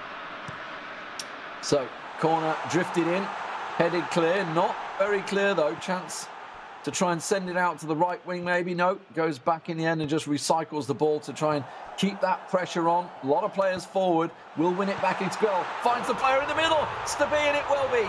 The equaliser comes. Mbappe in the middle. Was Maccabil. France are back in it. And that is why he is world champion at this moment in time and playing for France in the eEURO 2020 tournament, because he's been not at the races at all. He's been nowhere. He's created absolutely nothing. Yet he gets one chance, one sniff, and it's 1-1. Lovely finish in the end from that man, Kylian Mbappe. Drills it home. Just needed one chance, one sniff, and it's a goal. And all the pressure that Jana's been putting on him, undone. So Jana, once again, a young lad who's looking to make his mark here against the world champion, and to get his team through to the semi-finals versus Italy, who will be sitting on the edge of their seats waiting to see who they will get. They would certainly want Croatia. They wouldn't want to face France, I feel. Although they've been scoring goals for fun at the moment. Italy just had a very one-sided game against Israel. They scored goals for fun in the group stages earlier on as well. They were also through in the top of their group along with France. Now, of course, with the top side being Romania versus Serbia, we waited to see who will be the final semi-finalists. Croatia certainly would be a shock, I think. It would, and under a normal set of circumstances, Italy would want to avoid France in the next game, but I don't think, as I said, I've seen France, and especially these two players, as Maccabil and Lotfi, look so ineffective. Having said that, he has got the goal. His tail is up, and it's a chance here for Griezmann to get the crossing, but whacked away. And you think Croatia are probably happy with a draw, possibly in this first game. Yeah, keep the pressure on. Time. Maybe. It will be still France on the attack. 20 minutes to go in this matchup. Remember, it goes extra time and penalties. It's not aggregate score today as it was yesterday in the groups. That's a loose pass once again, but he gets away with it. Now he can set it up in the middle as runners. Oh, and he's put it wide. I don't think he really had the option to cut it to the near far post. The keeper was in the way, so near post was really the only option he had. Yeah, it looked for 55 minutes or so that France had done absolutely nothing, and then they scored the goal, and on the balance of play, that wonderful word momentum is back in, and they're just starting to ramp up through the gears. And Jana certainly doesn't want to give us Maccabil any more chances like that. As you feel he may just grab that second goal as the ball gets played down this left-hand side. Another chance to whip it in towards that near post. It's in, it's there, the header's down. Saved by the goalkeeper. It was far from a clean header, there's no doubt about it. Didn't really strike it as well as he'd like. Have a quick look at it, and you can see the keeper quickly gets. The player was there, and I think it was Lovren that was just in front of him. And in the end, it's actually adjudged to be a goal kick. So it must have come back off the player, or simply a miss in the end. Either way, rebounded back from Giroud, I think. Oh, that was a loose ball.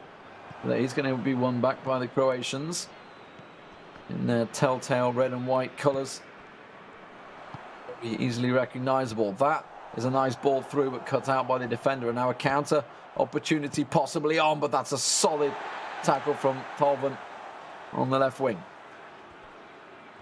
15 minutes remaining here in this first game. Destined for a possible extra time here. Not what we were expecting. We were expecting possibly a France win here. We still might get that, but Croatia have certainly given as good as they've got so far.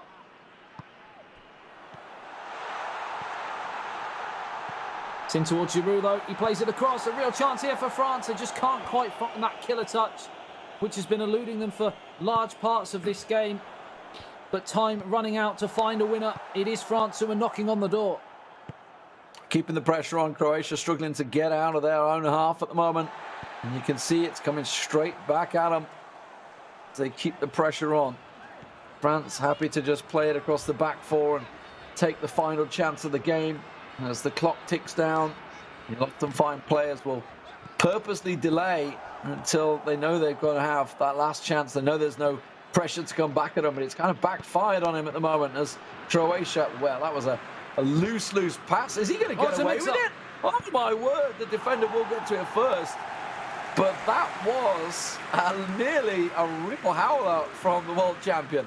It's as close as Jan has come in this second half to find a winner for Croatia, but this is exactly what they wanted, exactly where they wanted to be in the match. Going into the final few minutes to be level and a chance to nick it from a moment of magic or a mistake. They found it through to Kramaric. He's gone down under the challenge. The referee once again waves away the appeals. And Lee, I'm not sure where you were looking, but that was a tight one. That looked like it was dead to rights. I don't know, but that's a late challenge in the end. So, yellow card for the Croatian player. Just a little aggrieved, I think, of not getting the penalty back there. So, it will be a French kick with just 1 minute to go in regulation time. It looks like extra time is almost certainly beckoning as the header comes out. Just needs to send it forward. Yeah, the whistle will go. So, extra time. Once again, Adam, we go in the distance. Well, well, well, we've seen, as we said, Germany out, Spain out, the Netherlands out. Are we potentially seeing another shock on the cards here? Well, it was Jana that came out on top in the epic penalty shootout versus Montenegro in the qualifiers, but that's a tipped header, just stuck it over him. Oliver Giroud just beats the keeper in the air, the big unit that he is, tips it into the corner. This is why Asmakaval is so strong. He doesn't even have to get out of second gear really in this match, and he finds himself in front, run down the left-hand side. When you play the ball in with the physicality of someone like Olivier Giroud, there's only going to be one winner in that battle. Into the near post. Advantage France. What can Jana do? Can he come back? He looked so good at the start of this game, but he's wilted a little bit under the pressure of the Frenchman, the world champion. Starting to step his form up when it really counts, when he's called for.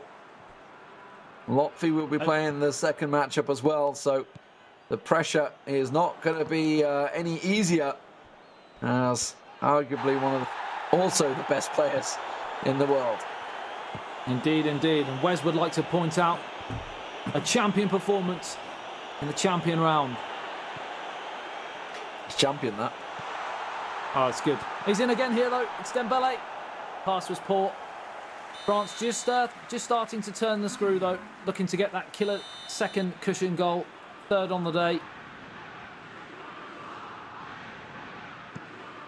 Just a couple of minutes in this first half of extra time. Second corner. Chance going to get whipped in once again. The Croatian team, they've got some big defenders in there, so should be able to clear it, but that was spilled across the line. Nobody on the end of it, though. So Croatia get away with it. I said before, there's only one outcome when Olivier Giroud gets a header at the near post. Unfortunately, he's just proved me wrong, because somehow it's squirmed all the way across the line and out the other side. And Asmakaval cannot believe what he's seeing, because this game should be dead and buried. As it stands, he still has possession and the momentum, because since the Croatia goal, you have to say their defensive tactics have not allowed them really to get out. It's been camped in their own half, and it's finished at the end of the first half of extra time. 2-1 to France. Well, it will be the kickoff for Croatia. This is his Real big chance. He's going to try and take it with both hands, but he's given the ball away. Will regain possession. Sends it forward into the middle. Modric toe pokes it through, but it's quickly cut out. And now Nabil Fekir finds himself a beautiful through ball. Olivier Giroud is on his own. He's got the power, he's got the muscle, but he's caught out the two players in the end, wrestle him off the ball. 109 minutes on the clock. Time running.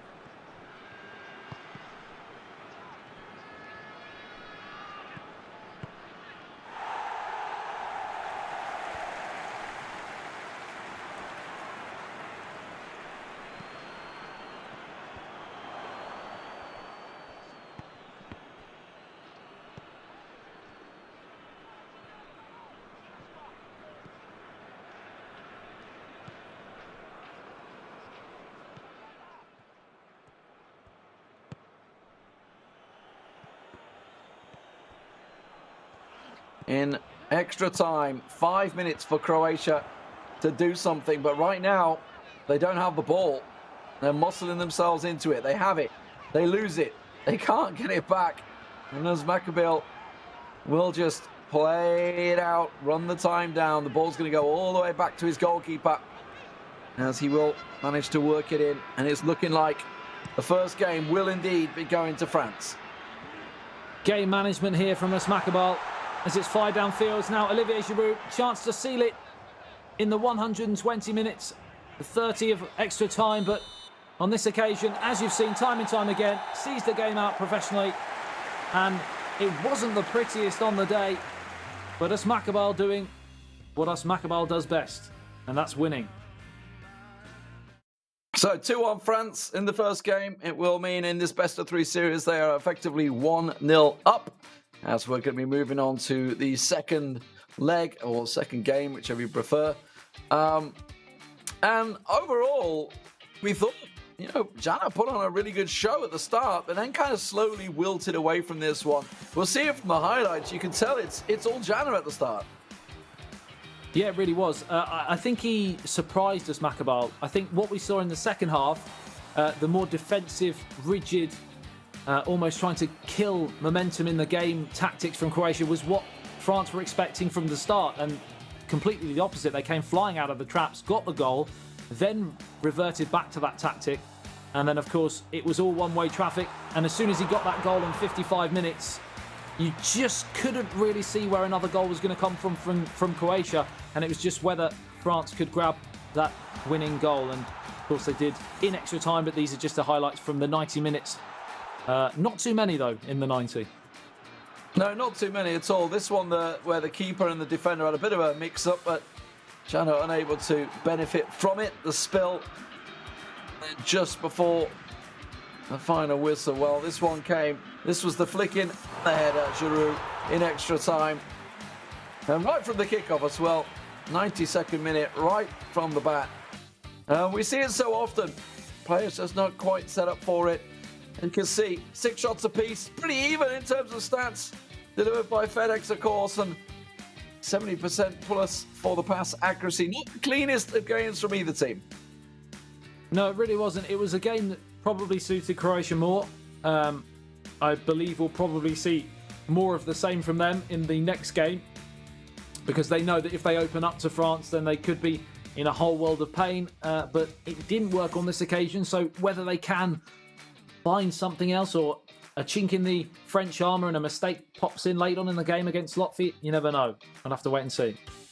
Yeah, and of course, you know, we were talking about earlier on the Austria game where we did see Uzbekistan held to a 0-0 draw. It was Latvia that stepped up and did it for France, so a top player in his own right, while obviously he's sort of in the shadow, effectively, of Uzbekistan. He's certainly a star player of his own. And Croatia now up against it here to stay within the tournament here at the UEFA eEURO 2020. So kick-off underway. And here we go. France, of course, playing in the blue, and Croatia in the red and white. Yep. It's a very quick start here from Croatia, and it's a first chance. It's a first goal. Just 2 minutes on the clock. and they've shell-shocked France again. Out of the blocks in 2 minutes.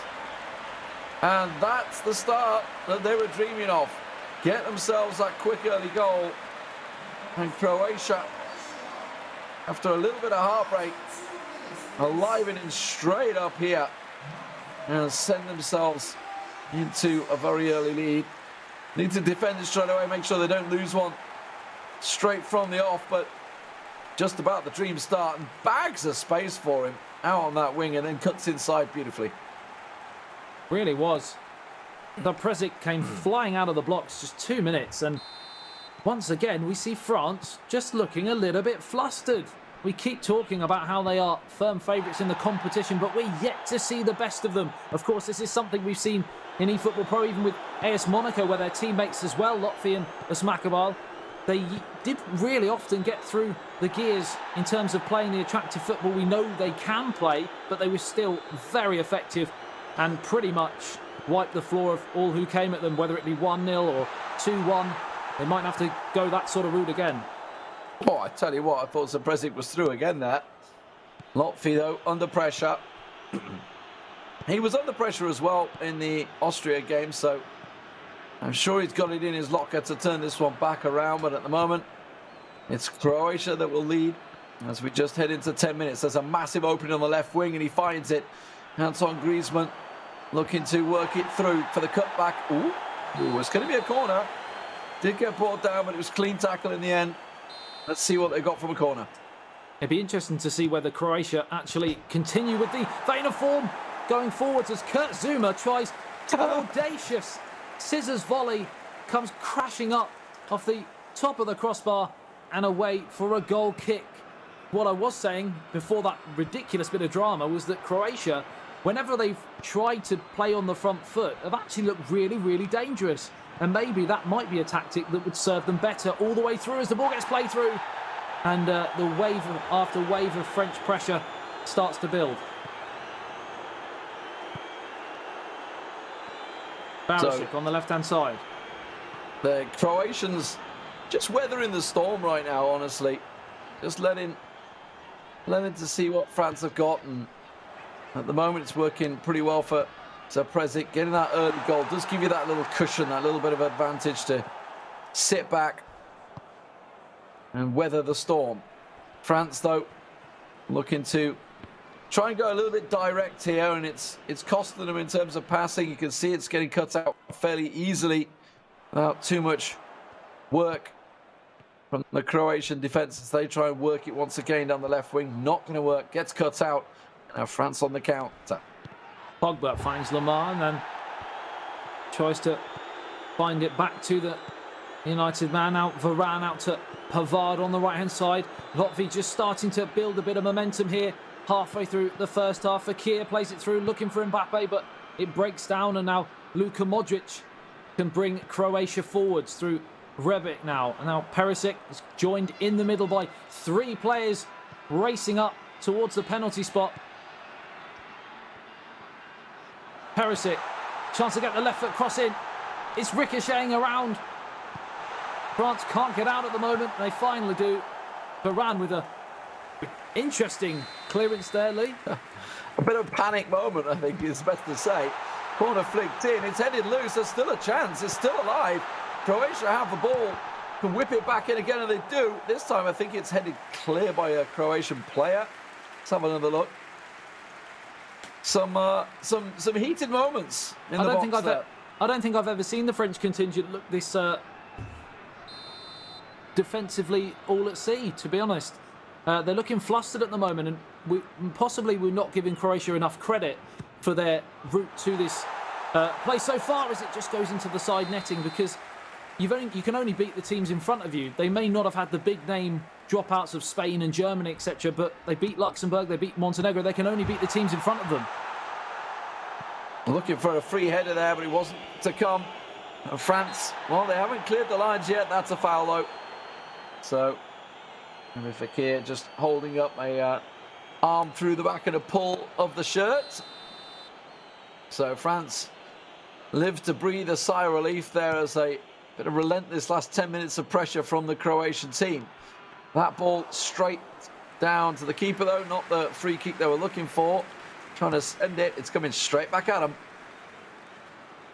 30 minutes gone. Just 15 remaining in the first half here as Pavard steals a march on Barisic and plays it to Fekir. We've not seen too much of him so far in this match, but he plays a lovely reverse pass in towards Kylian Mbappe, but his first touch was heavy and it was smuggled away by the goalkeeper.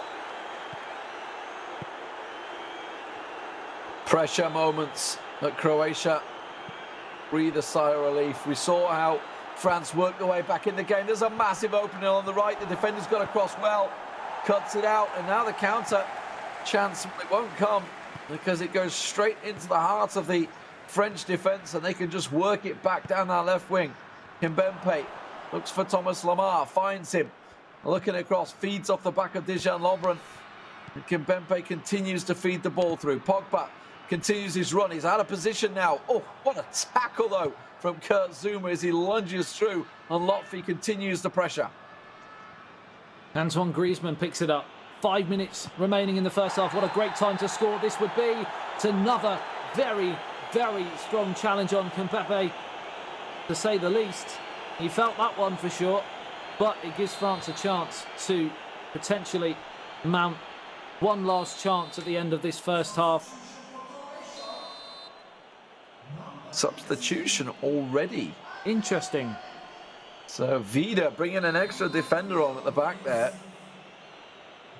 See whether that's changed the tactic. I didn't quite catch who he took it off for, but either way, he has managed to clear this free kick pressure to try and take it to half-time. So really early substitution there before the first half. Didn't see whether there was an injury or anything, but either way, maybe feeling a bit of a change of tactics required. Maybe trying to protect that 1-0 lead. Yeah, well, Vida, the player who just came on, just gave it away in a very dangerous position and almost gave free rein for Kylian Mbappe. But the pass was poor, and it looks like we're going to end the first half with another shock result so far. 1-0 to Croatia.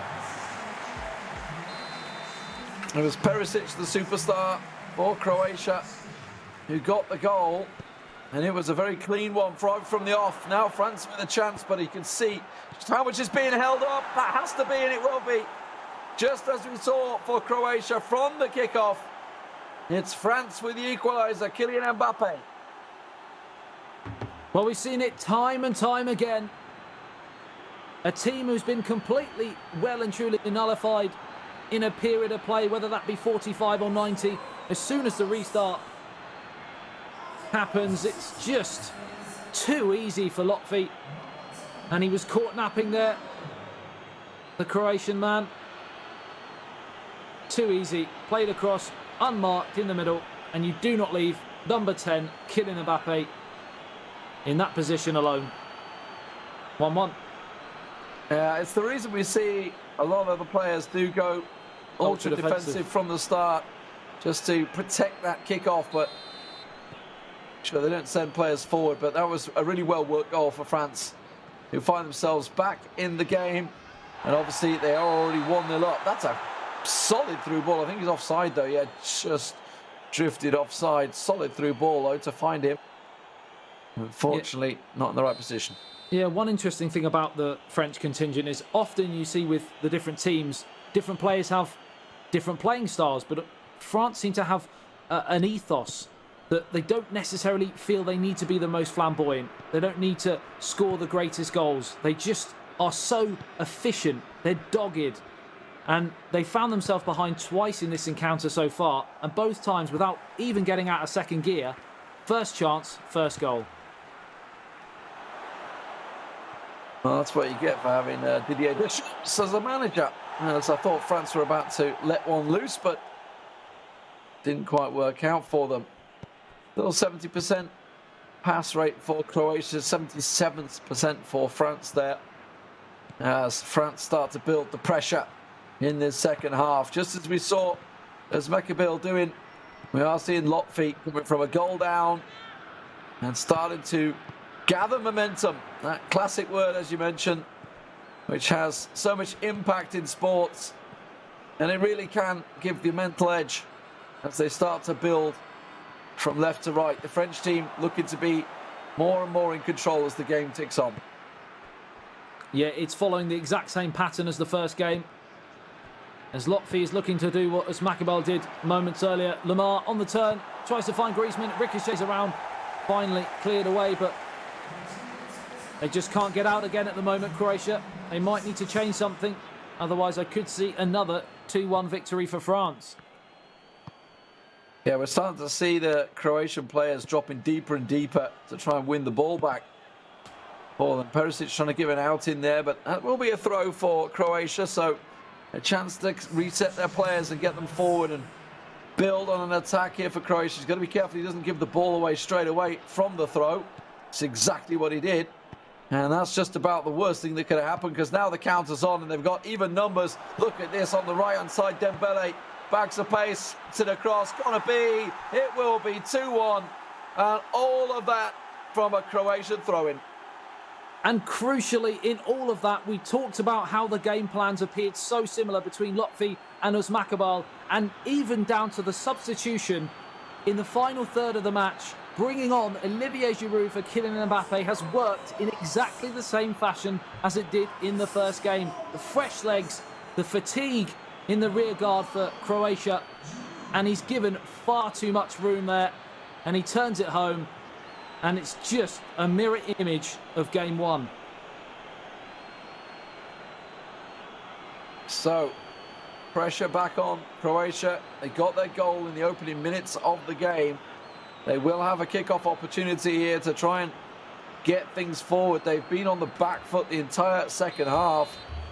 Now there's a chance for them to keep the pressure on themselves. Let's see what they can do as they look to work it. Oh, instantly loses it to Anton Griezmann, who's got space in the middle. Olivier Giroud does lose it, but I think he may even win it back. He just gets back on his feet, pops back up. Thank you very much. Away we go again. 67 minutes on the clock. Croatia know now they're in dire straits. They need a hero on the turn out towards Luka Modric, but he's not going to get there. Kimpembe, another strong defensive challenge there. And time running out.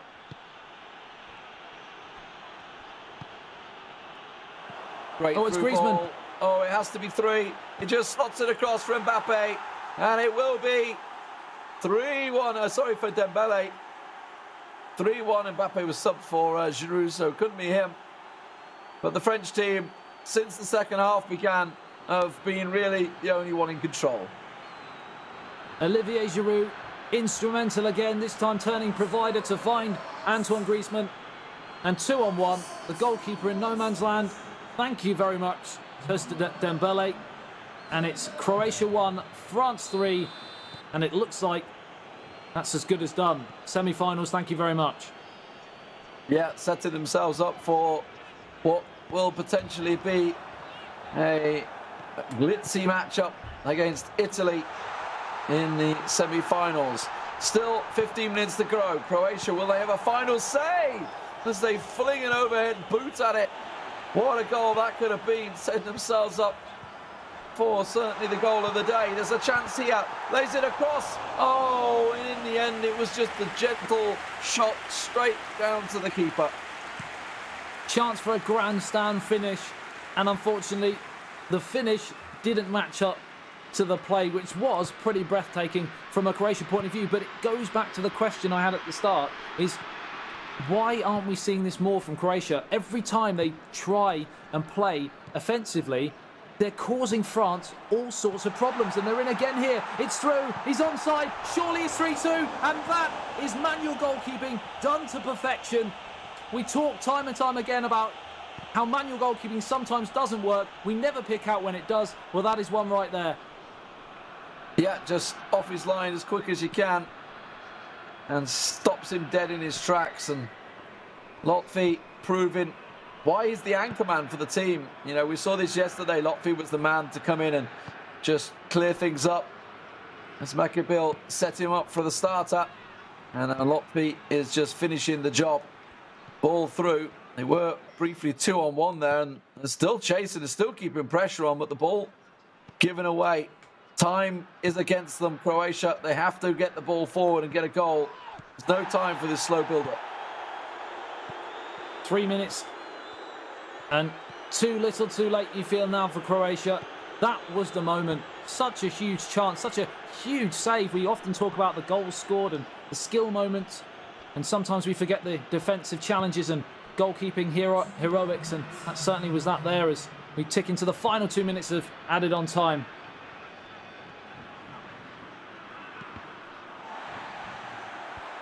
Just 1 minute to go. Job done. France will go through. 3-1 in this game, 2-1 in the first leg, making it a solid 2-0 start for them. Last chance saloon for Croatia, but they're not going to be able to get a second goal. It looks like the keeper best to it. France best to it. They will go through to face Italy in the semi-finals. We have our final four, ladies and gentlemen. Croatia, sadly the has-beens here. They put up a solid performance, scoring in both legs and putting pressure on France early on, but the big favourites, the reigning favourites for the tournament, held strong, held their nerve, and came back both matches. They did indeed. France joined Italy in the semi-finals, and you'd have to say just about deserved it, simply due to professionalism, clinical, almost robotic, you could say. And it's just a shame, as I said, that Croatia didn't try and produce a little bit more offensively, because they did cause France some problems when they did. Absolutely. Let's have a look at the highlights. The early goal from Croatia sort of set things up. Just 2 minutes, and we see this going in. Beautiful finish, to be fair, from Croatia. Just curls it nicely into that far post, outside of his boot. Yeah, it was caressed into that far corner, and you thought, here we go, another potential upset, and then that was dashed within seconds of the restart. Happens time and time again. Players just switch off, and then the rest was history, really, other than that one late chance for Croatia, as the super sub Olivier Giroud scored one and set the move rolling for number 3 on the day. A great 35 minutes or so for him on the pitch, as you see that pass there, and then Antoine Griezmann feeds Dembele, and that was game, set, match. Thank you very much. We'll see you in the semi-finals, Italy. Yeah, the deserved goal for Dembele, who drew the 3 players towards him for that Giroud goal. And there was a final moment for Croatia. You thought there was a chance, but as you say, the manual goalkeeping coming out from Lotfi there, pushing himself out. Pretty even match overall. Obviously, the scoreline 3-1 to France, but you can see that Croatia did have the 5 shots. They had a good return rate on accuracy as well, but it just wasn't to be today. No, unfortunately not. You'd have to say, on the balance of play and clinicalness, France deserve it. But Croatia, by no means let themselves down. They've done brilliantly well to get to the quarterfinals, and if you're going to go out to anyone, you go out to France. I think it's safe to say. So let's just have a quick recap. Obviously, we've had all the quarterfinals today, Adam. We're seeing Serbia versus Romania in the top half of the bracket, and now France versus Italy. Are we still calling France the hot favourites for this one? Because they've not been playing that well, in fairness. It's difficult because France are brilliant at not playing well and grinding out results, and that's exactly what they've done today. But as you mentioned, Italy, for example, who they're playing against in the semi-finals, have been electric in front of goal. They scored 4, I believe, in the last game, and have looked really, really impressive.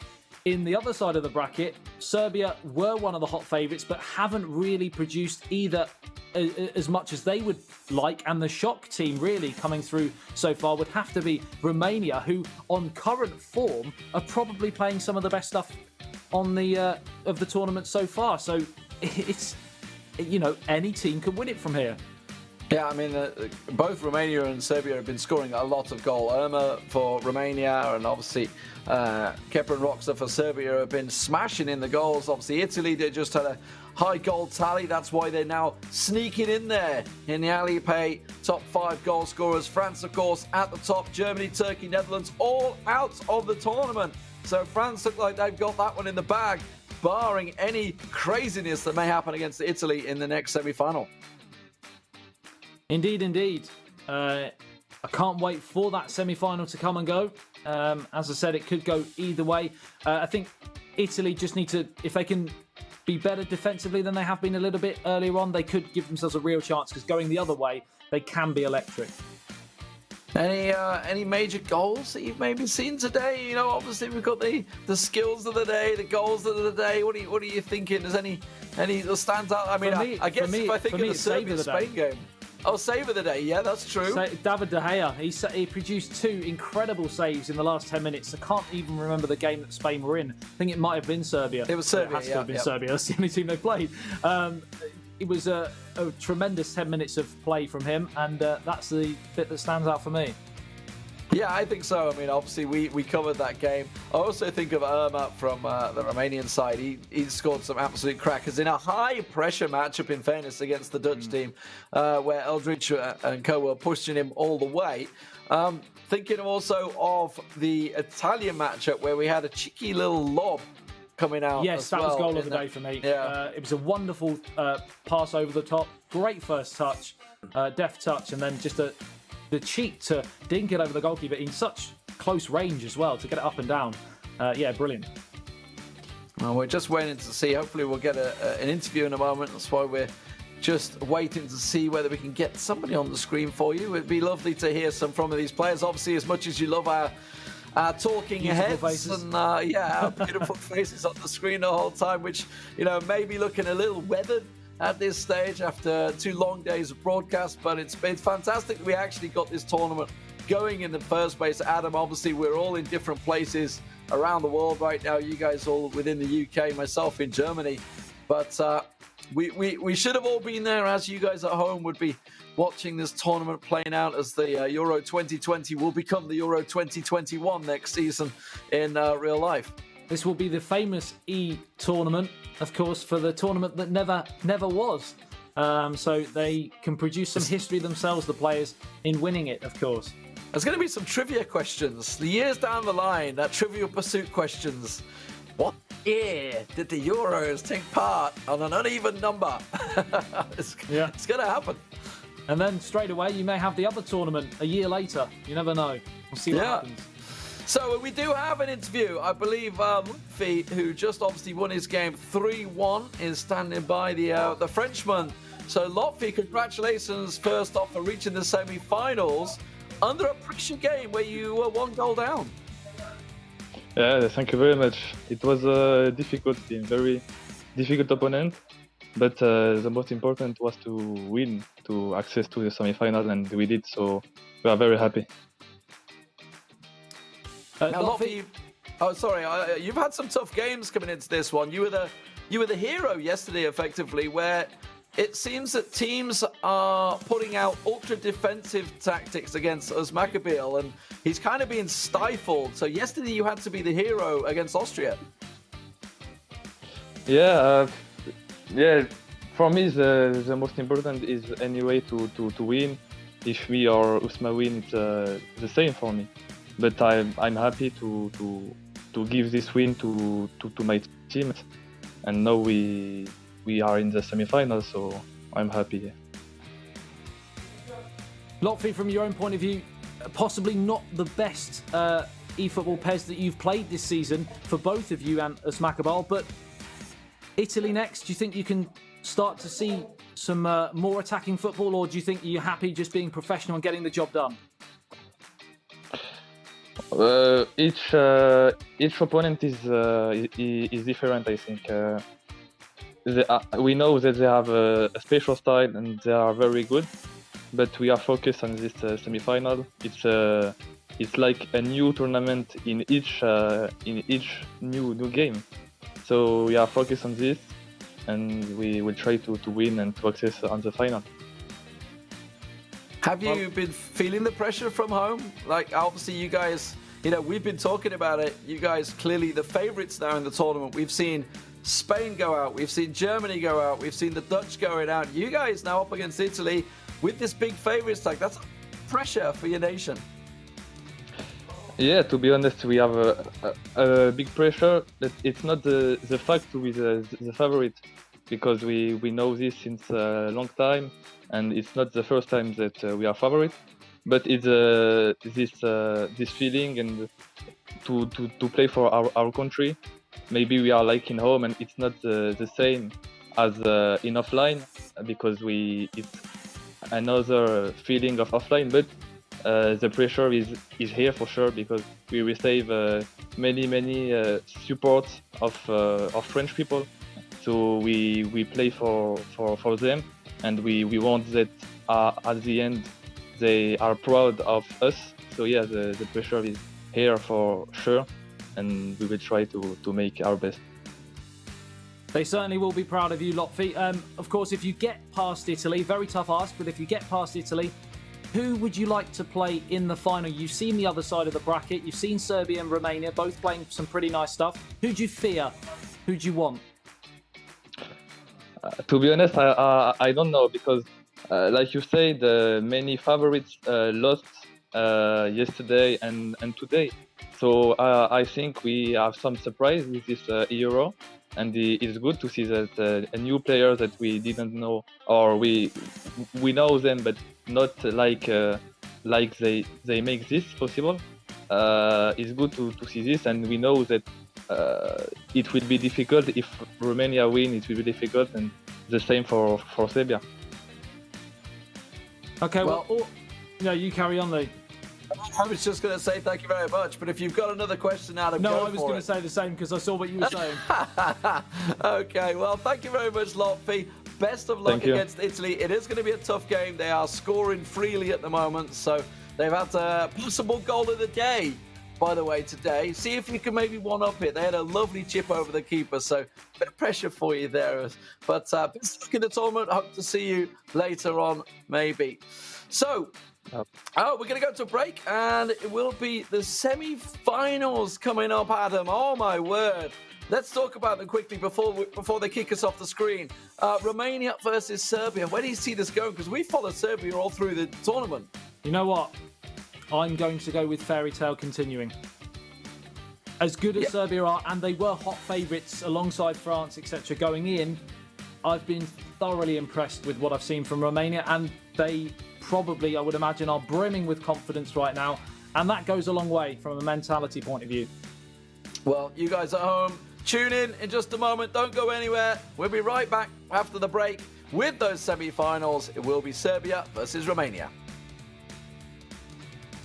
But wait, we're not done. We have a live draw to do first and foremost for this semi-finals. Always good to hear from Lotfi, of course, from the French national squad now in the semi-finals. We have to draw the teams for the majority of the home legs for the semi-finals. So we have Serbia and Romania going up against each other, and of course France going up against Italy. First and foremost, in these two balls right here, we have Serbia and Romania. So in they go. And we'll swirl them around. Serbia, of course, having a tremendous tournament so far. Really playing very well. This will be, my friends, around the world for the home squad for the 2 out of the 3 legs. And upside down, it is Serbia. So Serbia will have a choice of whether to host 2 or 1 matches as the home team. And just for confirmation on it for you at home, as we do this draw, that the other team in the other ball was in fact Romania. So Serbia then in semi-final number 1 with the chance to decide whether or not they want to be home for 1 match or 2 matches. And then next up to do the exact same thing for Italy and France in semi-final number 2. We'll see exactly what happens here. France, of course, who we just saw besting Croatia. They did it throughout the groups to make it here and to force Croatia to qualify through the play-off groups. And it will be France with the choice of hosting 2 or 1 of the matches as the home team. And just confirmation for you all that the other team in the other ball was in fact the eEURO. So there we go then. It makes it official. Italy as the other team. So semi-final number one, we have of course Serbia versus Romania. Italy versus France will be our other semi-final. We'll take a quick look at the bracket just to confirm that and to show you all at home exactly the routes that these two, or these four nations I should say, took throughout the playoffs to get here. So when we come back, we will have more eEURO 2020 action on eFootball PES 2020. My name's Harry Channon. Thanks so much for joining us. And when we come back, we will have semi-final number one.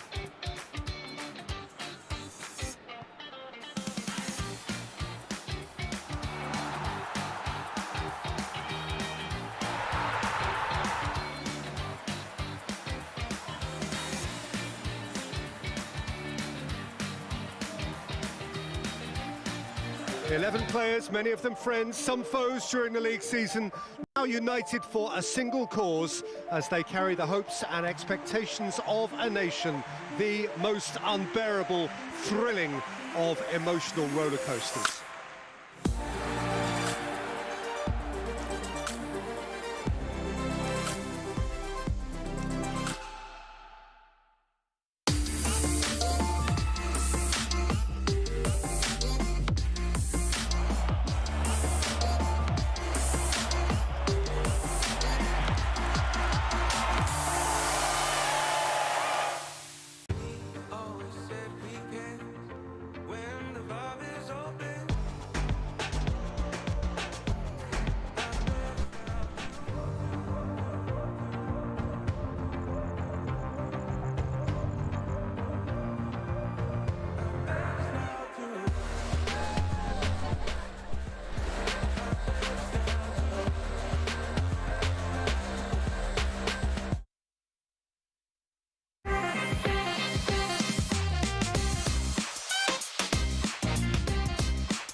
Cheers. And if I didn't think it was worth one try, I'm gonna roll myself up in a big ball and fly.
Welcome to the UEFA eEURO 2020 competition. We started with 55 nations. We narrowed them down to the final 16.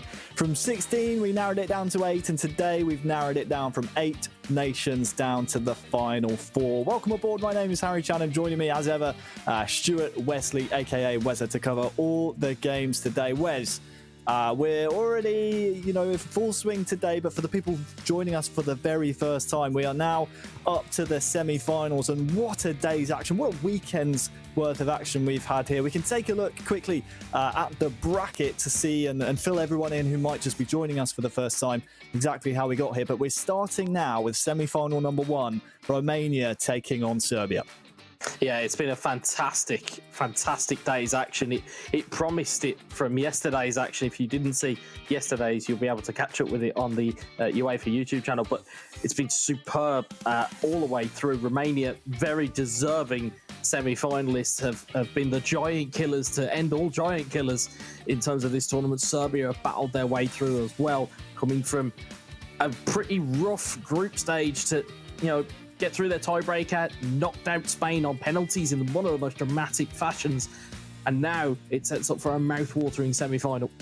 Of course, semi-final number 2, Italy versus France, is a tremendous match as well. And something you pointed out, a rematch of the Euro 2000 final. So here we are 20 years later.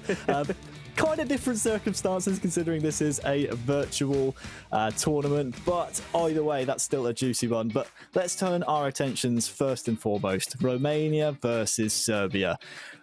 It's a Cinderella story. Nothing less is worthy to describe Romania's route to the finals. They got drawn in a group in the qualifying round with Portugal. Many nations wrote them off. Many people around the world wrote them off. They won the group, qualified for the finals. They knocked out Germany to make it to the knockout stages in golden goal.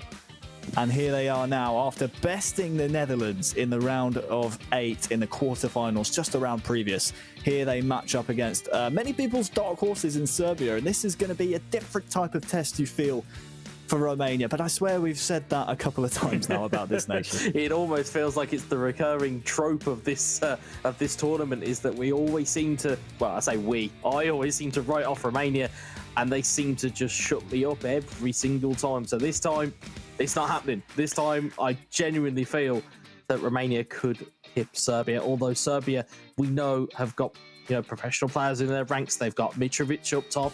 They've got Lalic. They've got all of these types of players that they can call on. But there just seems to be something about this Romania side that is like an untapped quantity. It really, really just sets up to be a fantastic semi-final. Well, you can't call it, Wes. Let's see if the people at home can. Don't forget, you can head on over to eEURO2020.com/poll and vote on the expected outcome of the remaining games today. 55% think Romania are going to take this. I mean, it's fair enough. They have the giant killing pedigree, I should say, behind them. So clearly, Romania have won a lot of fans over at home. Yeah, it's all aboard the Romanian hype train as it seems to be rolling through these semi-finals, and who would bet against them? Everybody's been going against them, and it's almost that siege mentality from Romania. I very briefly spoke to Irma yesterday evening. It was a very long day, mind you, but he's incredibly proud as well as Panias to be at this stage, and I would imagine that feeling is just growing game on game on game. But meanwhile, the task ahead of them, as we've seen from the potential lineups, it looks like it's going to be Roska, it looks like it's going to be Kepa, 2 seasoned veterans of FC Nantes. We've said this, as you've just said, we've said it all the time. They've got all of these things against them, but Romania seem to find a way. There's grit, there's determination, there's all of those intangible qualities that we talk about, and they seem to have them in absolute spades. Well, let me tell you, Serbia won't mind one bit about being written off in this semi-final. They've constantly regarded as the dark horses. As soon as I pulled them out in a group with Spain, with England, with Latvia, all the way back in January now for the qualifying groups, I said you need to watch out for Serbia, because if you overlook them, it will be at your peril. The same could be said for Romania. It's essentially 2 dark horses here going off in a best of 3 matchup to find out who will be our first eEURO 2020 finalist. Don't forget, you can of course use the hashtag eEURO 2020. Head on over to eEURO2020.com as well. All the information about the tournament, all the videos, all the stats you need will be over there. But Wes, it's about time that we get into our first of two semi-finals. Serbia versus Romania. It will be Serbia in the red kit, represented first and foremost by Kepa, and Panias of Romania has stepped in to represent the national side. And well, Romania, they would love an early goal. They would love to take the advantage in this tie, and Panias and Irma have been shocking professional players all tournament long. They've taken down players from Schalke 04, Manchester United, Celtic FC for their respected nations. And they would love to add FC Nantes and Serbia to that list. Yeah, and like I said, who would bet against them at this stage? Serbia have seemed to have found a little bit of form. It's not free-flowing and goal-scoring, but they seem to be finding ways to get victories. But again, Panias has got his confidence, I suppose, from all of those scalps that have been taken. It's not just been all Irma. I know he will grab most of the headlines. Panias has played his part too. He's got, managed to get himself back into some games, and he's now got the opportunity to potentially set it up for his partner to get them into the eEURO final. Well, it's a good segue, Wes, because it's worth reminding people at home, no aggregate score here. It's a best of 3 matches, traditional esports format, so no scores are carried over. It's just win the game, you get a point in the series. Jajic now on the ball for Serbia, out on that far side, receives it back, front post flick on. It might still come for Serbia here, but that spelled danger for Romania, and that's just a glimpse of what Kepa's capable of. My whole body winced then with that scuff clearance, as it just seemed to almost, drain the well almost of the Romanian luck that's been with them. Panias will again live to fight another day. He's managed to get a flick on here. He's in on goal. Look at this. Ivan has scored so many times for Romania. He's opened the scoring in the semi-finals. What a reliable source of goals he's been for Romania.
Well, that goal was perfect for Romanian hopes around the world. What can Kepa do in response, though? Here is Dusan Tadic, beats his man well. Delivery needs to be good. Instead, it's right at the defender, and Panias can breathe and clear.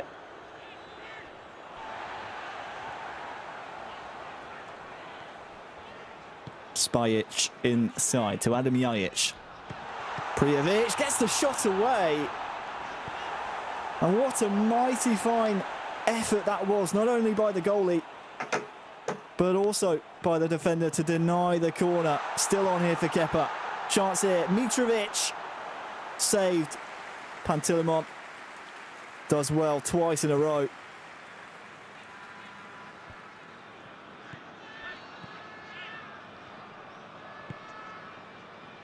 Stanciu won't get there before Alexander Kolarov. And it's as we anticipated, Wes. It's been back and forth. Kepa certainly growing into the game. Mitrovic holds off his man well. Might go for a strike here, but just dwelled on the ball. The Serbian fans in the stadium utter groans of disappointment.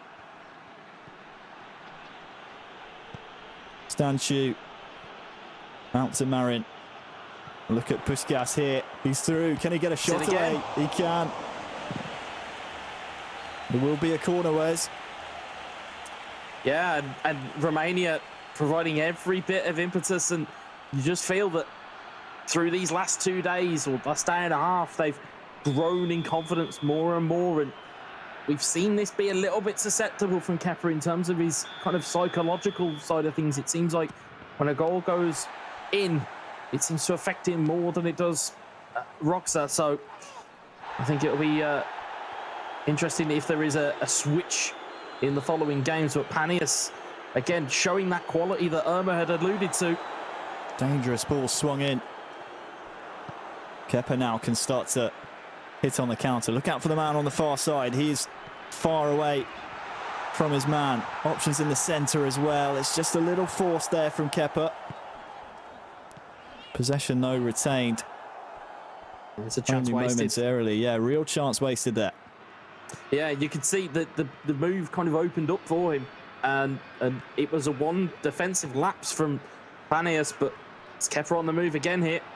Tadic out to Jajic, has a real chance here, fake shot, his teammate gets in the way. Tadic, Prijovic was the, well, intended recipient.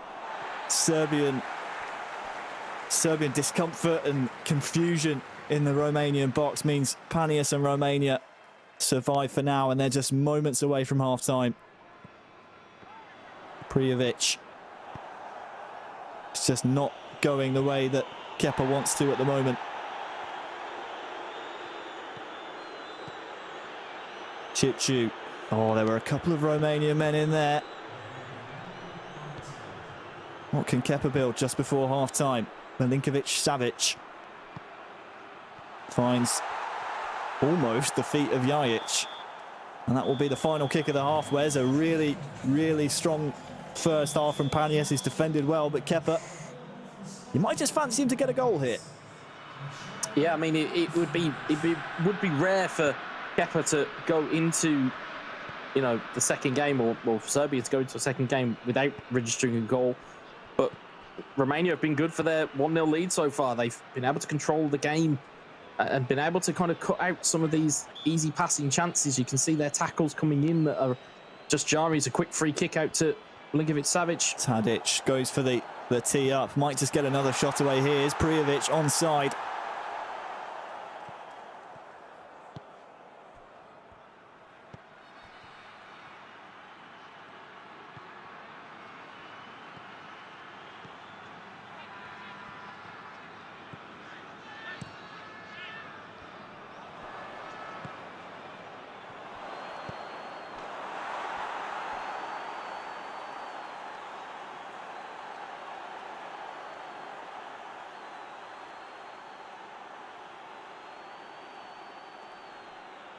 The second goal for Romania, Wes.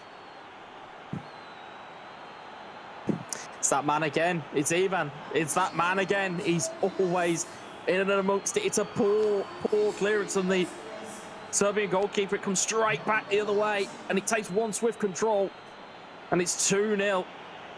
And Kepa staring down the barrel of sending potentially Serbia into the game, needing 2 victories. But Romania in the box seat now. Ivan, again, he's just been a pain for everybody to defend against. Well, if there was questions about this Romanian challenge and the pedigree and the metal they have behind them, it was probably on Panius's performances so far. Kepa forces a corner, but Panius has passed the test with flying colours. He's been a real star for Romania. And Irma, I'm sure, will be grateful if it stays this way for 2 bites of the cherry in Game 2, and if he loses Game 3. Hadim Jajic is off. Real chance here. Milinkovic-Savic chasing the ball. Stanchu in defence this time. I was just going to say, we talk about narrative and we talk about the way that, you know, the kind of the buy-in of the fact that Romania have got this far? Is that playing on the mind of Serbia? Are they looking at this saying, well, we really should be winning this, as Romania find their way through again? Ivan with some great control. Calamity at the back for Serbia. Worries just for a moment, not convincing. Zivkovic. Mitrovic is just unsuccessful in his passing attempt, and the more that Panius is able to quell the danger, the more the disbelief might start to set in here for Kepa. Yeah, it seems like that when the spotlight's the brightest, that Serbia are looking to kind of wilt like an ice cream in the sun here.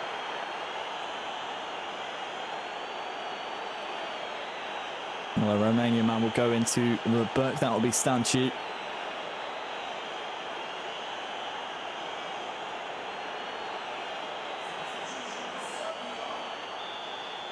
So then, 63 minutes gone into the final third of the match. Romania leading by 2-0. Luka Jovic, great save again. Pantilimon. How is he doing this? That's His that giant second frame. world-class save. It's that giant frame that he's just pushing the ball out. And the interesting kind of difference between the lineups is that Panaeus always favours Pantilimon in goal. Tatarasanu is always favoured by Irma. So maybe something in the water in terms of Romanian goalkeepers. Time ticking down for Serbia to get a real foothold in this game of PES. Zivkovic maintains possession. Kolarov to swing it in. Headed away. The Romanian defence breaks the siege for now. Or should I say, outlasts the siege. And look at this, Ivan has the legs to run at the Serbian defence. Milenkovic comes across. Does the job, but that's a little warning sign there for Serbia. The more they chase the match, the more gaps will open up for maybe Ivan to run into. Yeah, well, the thing you've got to look at here as well is this matchup with Ivan. You don't, if you're Romania, you don't want to get into a physical battle with these Serbian defenders, as the strength and physical contact they have on these guys is going to be significantly better than what these Romanian forwards are going to have. So if you're going to get alongside them, you want to run alongside them. You don't want to get into a jostling match with them, because they will just wrestle the ball back. And I think that's where Romania are having such joy at the moment, is they're getting away from that physical battle. 15 minutes there or thereabouts in game to go. And we said we might fancy Kepa to get a goal here for Serbia. Those chances seem to have dried up recently. Panius has held his 2-goal lead very well.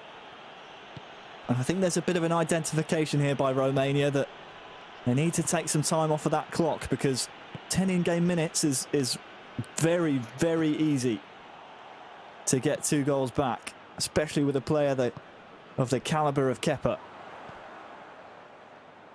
We've seen it many a time in this tournament so far. Zivkovic, Mitrovic, Dusan Tadic, great save once more. Manual this time from Panaeus. Pantilimon, for me, has been the man of the match. That was a huge save for Romania. And again, the manual goalkeeping of Panius comes to his rescue. 4 minutes left. The longer this ball stays in play, the more that clock is ticking. Nemanja Matic goes for Zivkovic. Flag stays down, and it's 2-1. Zivkovic, the first goal scorer for Serbia in this semi-final. But has he left it too late? Well, it's good work here from Kepa. Manages to work the ball, and you can see when he passes that ball off, he's held L1. It encourages your player who you're playing the pass with to run on. The defenders haven't tracked that run, and it's Zivkovic who just nods it past that humongous frame of Pantilimon. But is it too little late? Is there enough of a fight back within Kepa? Are Romania even going to allow him to play? Is the key question here. Is Panius going to be able to lock this down? Name of the game now for Panius. Keep the ball. You can see the red shirts trying to press as high as they can. That one will dribble all the way through, though, Wes, for a goal kick. Yeah, as a wise man once said to me, you've got to game the game in terms of you've got to play the way that this game will allow you to play. So if it is a case he keeps the ball up the other end of the pitch, it's great, but you don't want to be giving the ball away here. Kolarov wrestled to the ground. That's good enough for the referee. And Panius will take those all day long. Headed down as well. Tries to loft up to the huge frame of Puskas. Ball has to go forward here now for Serbia. Zivkovic is in the final third. Chance here for Kepa. Dusan Tadic, will he cut it across? He can't find a Serbian shirt. Ball still alive. Romania get the ball back. And it's advantage. Romania, they are one game of PES away from the eEURO 2020 finals. Unbelievable performance there from Panius. It's fantastic. It was exactly as you'd want from your kind of lead-off man in an eEURO semi-final. You want to be able to have a base to go into that second game, and as you quite rightly said in commentary, it gives Irma potentially 2 bites at the cherry. And as we saw there, it was a basic goal. It was using the strengths that Romania have at their disposal, which they have all day. It's a physical knockdown. It's a pass back to the attacking midfielder, which gives Ivan the space to run forward, gets past that last defender, doesn't get into a physical battle, launches it into the back of the net. And it was pretty abject from Kepa. It was a terrible clearance, which goes to Marin. Marin finds a lovely through ball into Ivan, and again, it was 2-0.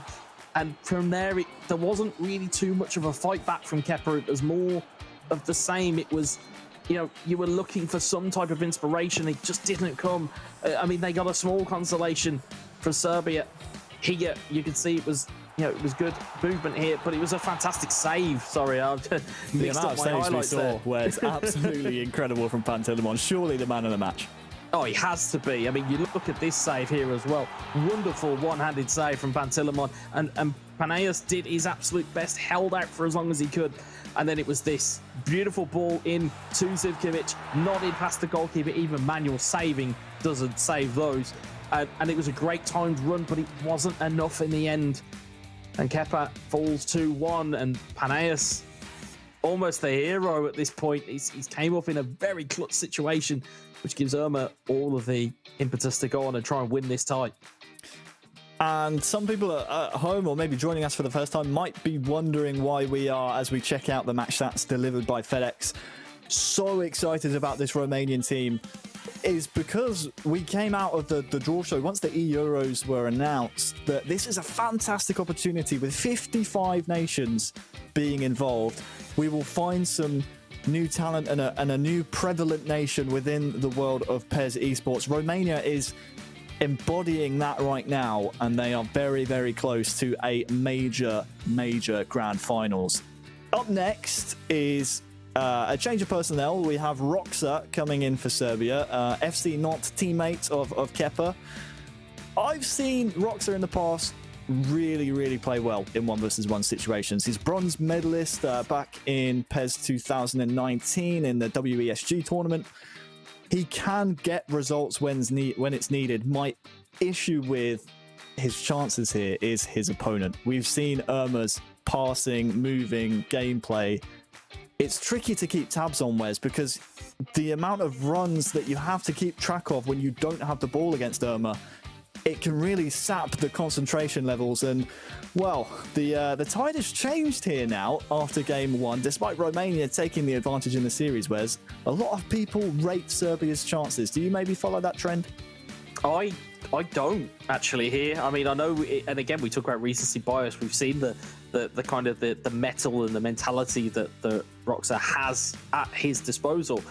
However, we have also seen the attacking flair, the passing, the movement of Irma on many different occasions, and I can't see past it. As much as I would love to say, actually, we're going to go to a third game here, I genuinely feel that this passing movement could be the undoing of Serbia here. We talked about if Irma can stay away from those physical battles, it's his to lose, because Ivan seems to be getting forward at will, unless there's some type of tactical change from Serbia, from obviously Roxa to, or from Kepa to Roxa. I can't really see this going any other way, but I can be shocked. You know, we've seen comebacks from Serbia. We've seen them grind out results. This could go either way. It's a terrible saying to use in this scenario, but it really could go either way. We'll just have to wait and see. Don't forget, if you want to get involved in the voting, just head on over to eEURO2020.com/poll. You can have your say on the remaining matches here in eEURO 2020. So the personnel switch is in. Irma stands tall for Romania and wants to try and get a goal early here. Roxa on the defensive side steps in for Serbia. Two really, really strong players for Serbia out of their four-man squad. But this is a task of epic proportions for Roxa. He has to take it one game at a time here. He has the experience and has proven in tournaments in the past he can get results. But surely you just take it one goal, one kick at a time. Yeah, this is a different type of situation for these guys. And Roxa has kind of been in this scenario a lot today. It's been trying to kind of mop up the mess as he tries to get free. It's been mopping up the mess of Kepa in terms of the results being lost. And Irma's kind of finding himself in a different scenario because he's been filling that role for Panias at quite a few moments during this kind of tournament. That's very true. You've got to see how both teams are going to react here. You know, it might just be a case Irma gets one goal and just tries to sit on it, whereas you're going to see Serbia be a little bit more aggressive as the impetus is on them. If they don't win this, they're out. Look at Prijovic holding the ball up. Can't contend with two Romanian players, though. I would like to see Roxa just let loose. It's so dangerous to do that, though, against a player like Irma.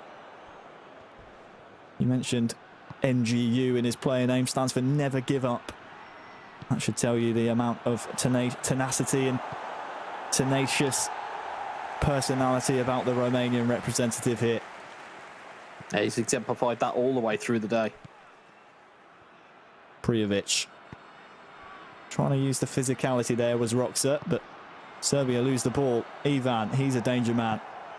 This time Mitrovic is able to step in before any real damage is done. Here he is holding the ball up once again. Ivan. Irma has bodies forward. Ivan gets the ball. Chance here for Chipchu into the top corner. That is unreal from Chipchu, from Irma in the semi-finals.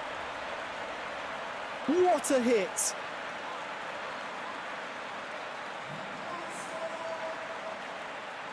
You don't save those. And that sent the Romanian fans in the stadium, the virtual fans and the real fans around the world, into absolute raptures. I mean, that is a thunderbolt, an absolute thunderbolt. No keeper in the world is stopping that. And now that gives Irma everything to play for. He now has a lead. Does he go conservative? Does he go trying and go aggressive, or does he just sit there? It's a long ball that will find its way to Jajic, but, well, his touch takes it out of play. We've seen this very often out of Romania. They're happy to have less in terms of possession percentage. They are saying to nations they face against, you can have all the ball that you like. We're just going to make sure whenever we get it, we're going to fashion real opportunities that are going to make you pay. Romania swing one in.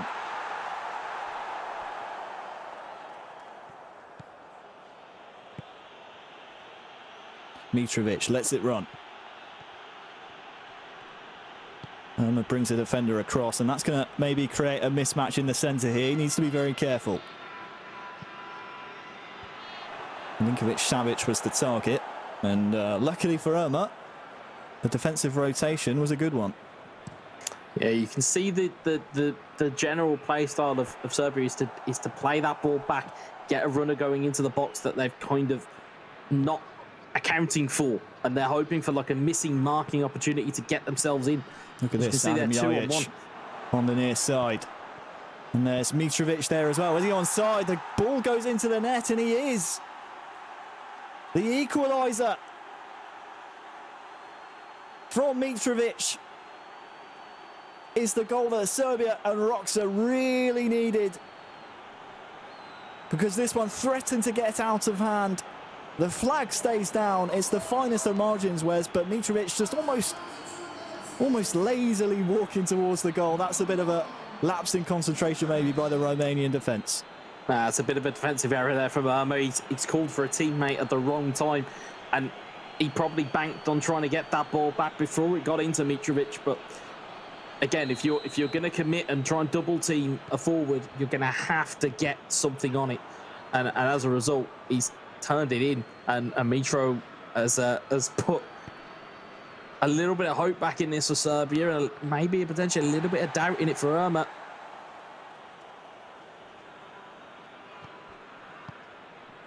Serbia back in it then before the half, which is rapidly approaching. Roxa wants another goal. Adam Jajic here with a chance. Maybe Prijovic can stick it home. Serbia into the lead. Prijovic with the improvised finish was all that Roxa wanted. Into the back of the net. It's 2-1. It was a neat 1-2 that set that up. And again, it was, even though it was a bit of an unstable finish, he still managed to find the net, and it's a wonderful finish.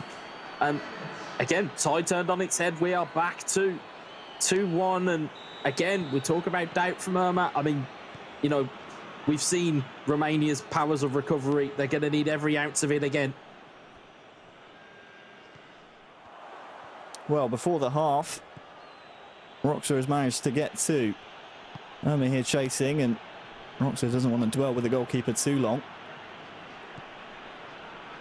We said at the top of this match, Roxa can pull out results when is needed. He's doing it on the biggest stage here for his nation. Here is Zivkovic, has a couple of men maybe to aim for.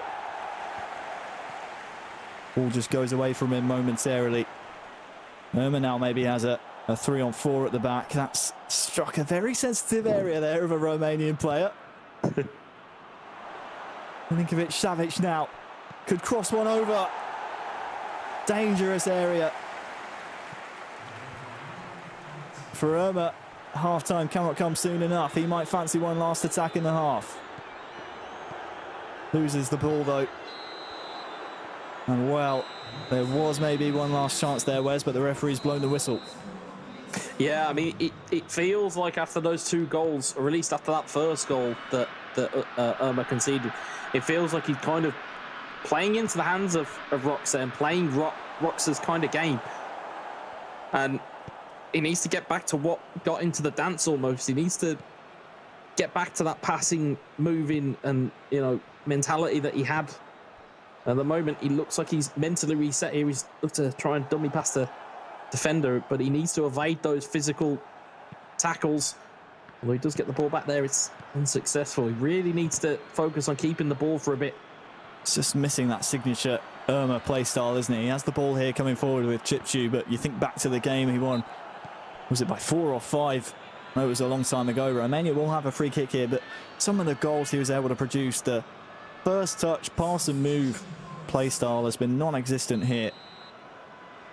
You know, they've been lethal from free kicks of Romania. It's whether they can have another one out of the Will he go for goal? Goes straight into the wall, was aiming for it.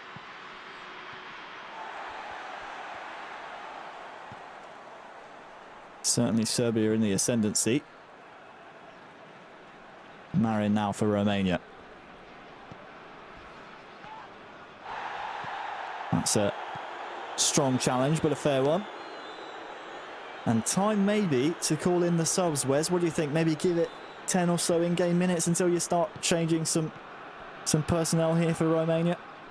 Yeah, I mean, normally we earmark that kind of 60 to 70 minute bracket as the kind of the golden bracket for substitutions, and it's no different when you're playing in an eEURO semi-final. So I think they've got to be considering them at least here. Mitrovic, really dangerous position, and he's used his strength well to fire in Serbia's third. That makes things very difficult now for Romania, and Serbia are in the driver's seat. 3-1.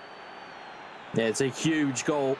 And again, as we talk about using physicality, about Romania not getting into that physical battle. It's a complete mismatch. Mitrovic used all of his strength, held off the defender, managed to turn it onto that left foot and drive it home. The perfect camera angle of it there, into the roof of there. Lovely finish.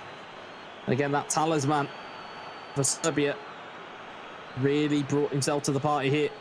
So we see a pause being cued. Of course, it has to come in now, and this is where we start to see the personnel switches, whereas the formation switches come in for Irma. And I'm trying to think off the top of my head. I can't really think of anyone that he relies on as sort of a super sub, and we speak often about the likes of the depth of squad that maybe Serbia might have in advantage over Romania, but looks like he's brought on Hadji and has brought on Puskas, who has proven that he can score goals here for Romania. So maybe the depth of squad isn't quite there for Romania, but obviously Irma has been able to make it work in the past.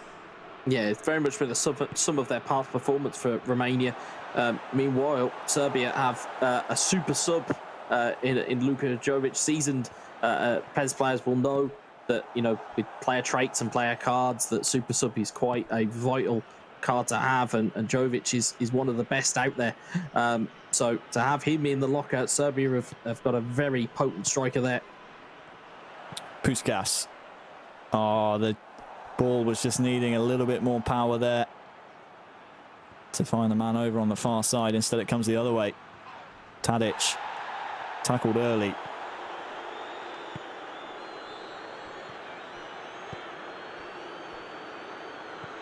Mitrovic now chasing the ball. Plays it off to Kolarov. And Roxa doesn't need to do too much in an attacking sense. Doesn't really need to take too many risks here for Serbia. He's up by 2 goals, so you just expect him maybe to kill some clock and keep some possession, maybe get that possession stat all the way up to 70%. Yeah, and the thing is, you can kill the clock very effectively on PES. You are able to just lock a game down. We've seen it time and time again. I mean, the Italians probably, in terms of recency bias, is probably the team that comes to mind in terms of being able to kill the clock effectively. The more the ball stays in play, the more that clock is ticking down, the less time that Irma has to work with. And you may start to see some cynical fouls from Irma just to break up the clock and to break it down a little bit. But see there, he does recover the ball fairly this time. Well, the earlier he gets the first goal back will make things much easier for him in the rest of the match. Dusan Tadic, though, has the ball up the other end of the pitch, looking for an ambitious ball in behind. It was a good idea to Luka Jovic, but, well, Irma gets there first. What can he conjure up now? This one will be brought back, Wes, for a foul. Yeah, and interestingly, I believe, if our details are correct from what we've been hearing, is that if it does go to a third game, I believe it's a rerun of this match here. So, again, may need a bit of revenge if Irma can't close it out here. Even more importantly, it'll give Roxa every bit of confidence going into that third game. But there is still 12 minutes here. We've seen 2 goals in 7 minutes from the Netherlands earlier on today against Romania. See whether we can get the same thing from Romania against Serbia. Well, as Serbia lead Romania 3-1, a reminder to everyone at home. No aggregate scores. It's just traditional best of 3 matches. Romania were able to win the first. Looks like Serbia will strike back here, which means we will go to a deciding third match. If we're still tied at the end of either this match or the next, we will go to extra time and then penalties, as is tradition nowadays in the footballing world. I'm trying to remember back to eEURO, excuse me, not eEURO, just Euro 2000 between France and Italy. I think that one was settled by golden goal. We had that in the group stages. And now this is a mistake here by Romania for the score for Serbia. Mitrovic with the match ball. Serbia with the match as a whole. And we will, Wes, go to the deciding third match. Well, that goal there from Mitrovic may as well be a golden goal. That pretty much seals it all. We will go to a third game. I don't like to call a game before it's done. it's not the nicest thing to do, but looking at the scoreline, looking at how long's left, and looking at the opponent, that's pretty much curtains for this game. So we'll have to lick his wounds and come back fighting for the third game. But see, there a lot of confidence from Roxa at the moment. He scored at will here. That may be the reason why they've opted to have him as their final player of the game, because if he does go to a third game, he's known to close games out. We've seen him do it in a penalty shootout in the most dramatic of fashions. He may have to do it again here. Maybe a consolation here for Romania as Irma tries to force his way into the Serbian net. But I can understand now why Roxa has been nominated the Iceman for Serbia here. He seems to pull out results when it matters, and it's vintage Roxa. It's the bread and butter of his play. Get to the byline, cut the ball back in front of goal. We've seen that a number of times throughout the eEUROs. Here's Ivan maybe for a consolation for Romania. And it won't affect the result as a whole, but maybe a warning sign for Roxa going into this third game that Irma, on a different day, might just snatch a result. And for me, where's that goal sets us up perfectly for game 3. Well, it's the quick feet of Hadji that finds the through ball, and it may give a bit of a reminder to Irma that he does have weapons in the locker, you know.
Not just yet. Don't adjust your screens. They are not in the final. We are going to a third game, and I think it's kind of, a sum of all of the games that we've seen today from these two nations. Both don't want to lose. Both are kind of really tough opponents to go against, and you know, I said I didn't really see it going any other way in that second game, but again, Roxa just showing up and doing what he does best, and has kind of nullified that attack from Irma. You know, it was an early lead, don't forget, from Romania. A wonderful hit in the end. Great strike, and we were calling for maybe a potential goal of the day. I think maybe the end result might have taken the sting off of it a little bit, but still, it was a tremendous finish. Yeah, it was a great finish and one to really be called out. But again, it was the passing prowess. It was that double team. It was that double team there that allowed the option for Mitro to get in and score and equalise. And again, it's good build-up. It's finding where your opponent's weakness is and exploiting it. You know, and again, the same thing happening here. Good little 1-2, allows a bit of space. Again, Irma not reading the cutback, and I think it's Prigovic that put it into the back of the net. And again, same thing goes here. It's that neat little cutback. It's the ball inside. Mitro uses his strength, fires it into the back of the net.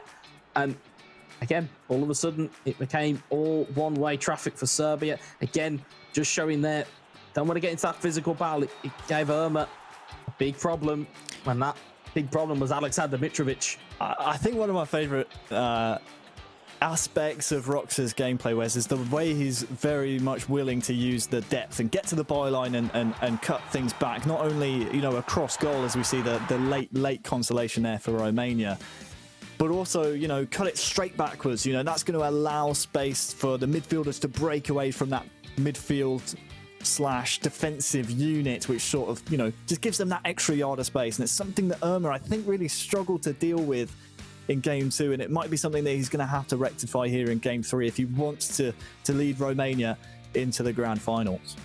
Yeah, I think what Irma really needs to focus on is playing his game. He needs to stick to playing his game. He very much fell into the trap after that first goal went in from Roxa. Fell into the trap of chasing the ball, chasing players. That's not what this Romania side is built for. It's built for build a defensive shell, get it on the counter, get a knockdown, get it through the lines very quickly. And we didn't really see enough of that from Irma in the second game. So I think it's all to play for here now, and it's all really for Irma to show up and get his game back on track. And for Roxa, it's more of the same. If you can hold up the ball, if you can use Mitrovic, if you can use Luka Jovic to great effect, you'll be finding yourselves in the finals. I think once again we come back to that questioning of Irma's mettle, and earlier on we were asking, you know, questions about Paneas a little bit. I think he's proven that he is well and truly deserving of being at this level.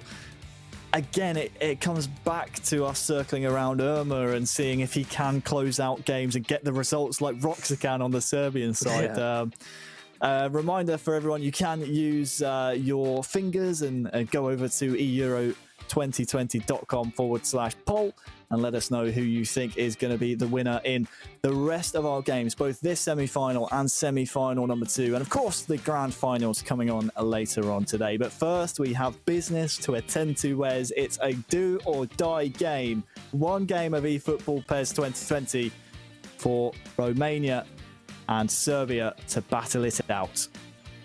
Yeah, it's for all of the marbles. We've used that for quite some time, but it is time to leave everything out on the pitch. This is the kind of, you know, we always talk about how games are cup finals. This is practically a cup final in itself. It's there for either team here. You can see Romania trying to start off in that defensive shell, very defensive from the get-go. Could Irma potentially be trying to play for penalties or for extra time? I don't think. Well, headed down by Roxa. And this was an early statement of intent, maybe, where it's just curling away from the goal. Pantilimon has stepped in to the Romanian nets. Is that something maybe that Paneas would have just whispered in his ear a little bit and said, you know what, you should maybe be using the giant frame of Mr. Pantilimon? Yeah, I mean, it's a small tactical change, but it's we've seen this time and time again in eFootball PES. The smallest of changes can have a very much a ripple effect. It's like dropping a stone in the ocean, that something will eventually happen. Chipped you there. Romania not finding a way through. Threatened to break through, but the Serbian back line, as we've highlighted before, very strong. And that physicality is something that Irma will have to try and overcome here. Mitrovic can find his man! He breaks the deadlock. It's 1-0 to Serbia in this deciding match. And Roxa working the byline once more. And it's 1-0 to Serbia. Great goal. It's the confidence to play that pass. I mean, you know, from the camera angle, we could see it. I was very much drawn to the run of Dusan Tadic, who pulled it right to the edge of the box. You'll see Prinuđeni's shot here, but again, the confidence and the fact that his striker gets across his man. Irma will be disappointed to concede that. It's Mitrovic into the box at Prinuđeni. Wonderful finish. It's not saving those. You can be 10 foot tall and you're not saving it from there. Oh, he's lucky he was so close to the goal, whereas purely based on the fact that shot was always rising from Prinuđeni. But Roxa won't mind one bit. What can Irma do from the kickoff here? Chipchu is through, and it's the immediate reply. As we've seen so often from Irma, the kickoff is one of his strong points, and he's made Serbia pay. Well, it's an instant response, and it's something Irma really needed. I mean, we know that it's kind of quite prevalent that, you know, kickoff goals are a thing within eFootball PES, and if you can pull it off, it gets you back in the game, and it's kind of a mental reset and a reset of momentum almost. Back to square one. Well, all that hard work by Roxa undone. And it's as you were in this deciding third match of a best of three. The winner secures a final place, a grand final place here at the eEURO 2020 competition. Both nations playing their hearts out. Lovely bit of skill there. Tadic with the dummy. Went straight for goal, I think, and he's been brought down as well. Serbian fans not very pleased whatsoever, but the referee sees nothing wrong. And that's the type of trickery that Dusan Tadic can offer your squad. And it's something that Serbia have used time and time again. Yeah, I mean, you know, it was a crunching challenge from Romania. I mean, I've seen, you know, in games that I've played in, sometimes that actually gets given as a penalty after the fact. So Irma's quite lucky in terms of riding his luck here, but he's going to have to be very careful because we've seen Roxa is able to pull some tricks out of the bag. Bit of a mistake, though, in midfield. That will allow Romania to start pouring some men forward. Stanciu to Marin. Chipchu. Where are the options here? Marin back to Chipchu. He's through! Oh, it's off the post! I thought that was destined to nestle in the back of the net. But Serbia survive. Pass cut out. Maybe time for Roxa to gather himself here, but Irma wants to try and go straight down the mouth of the Serbian defence. Well worked chance.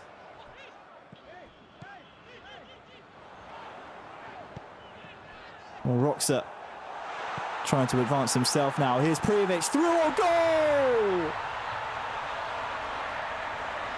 The lead reinstated by the man who scored the first.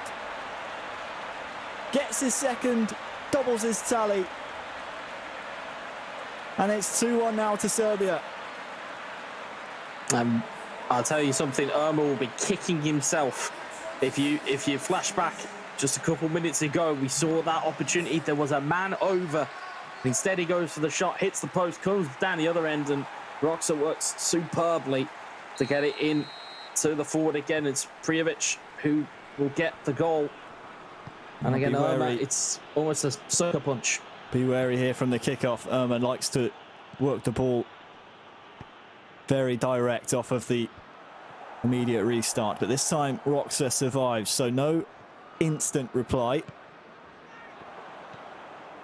So back to the drawing board now for Irma. It's proven that he can fashion chances, but, well, what can he do here? Here is Ivan. Pass incomplete, looking for Chipchu.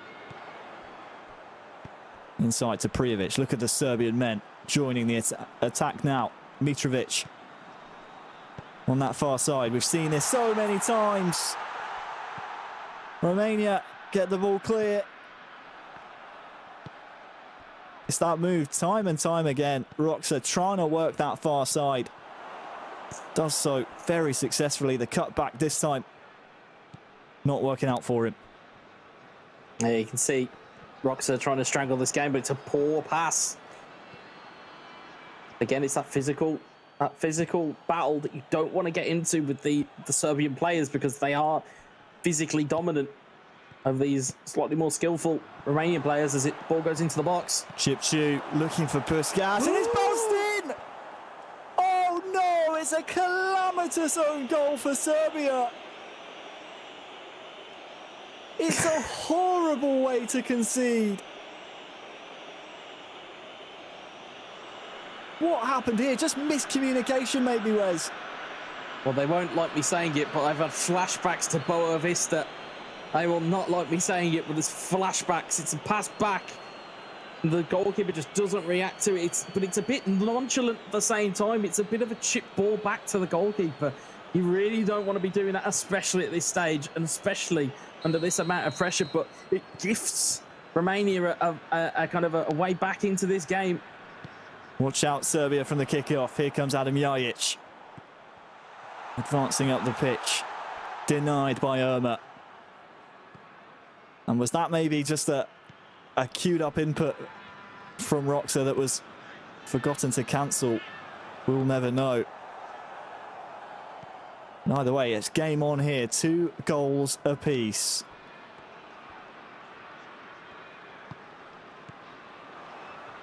Don't think that one will be making goal of the day, Wes. Yeah, somehow I don't think it will. Just 1 minute of injury time added on here in the first half. Can Irma maybe steal another? Ivan trying to get through the middle. Mitrovic, watch out, keeper. Ironic cheers I heard in the crowd there. He's cleared the ball to the halfway line. And that signals the end of the first half. So one final half of football to play in this, well, marathon series. We will go to extra time and penalties if it ends this way.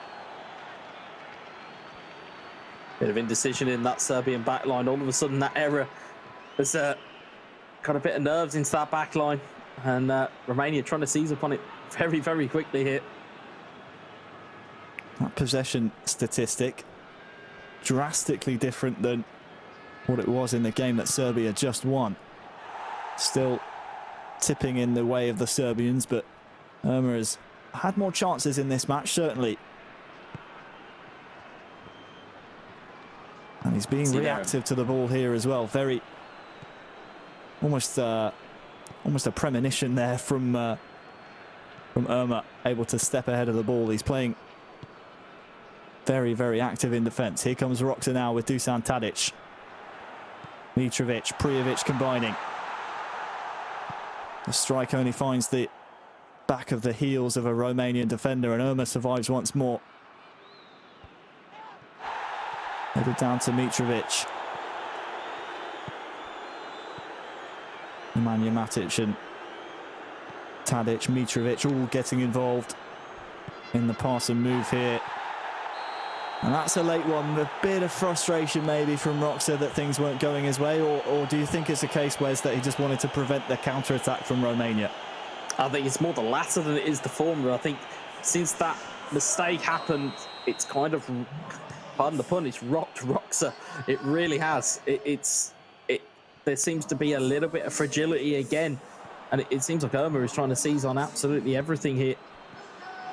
Ivan against Mitrovic. Well, it will be a bit of a cheap corner to concede. Watch out for the front post here. Roxa for Serbia will bring the man across to prevent that being a possibility. That's why we see so many changing of the corner kick takers, to try and get the jump on the man coming to the front post and preventing the cross coming in. So we're into the golden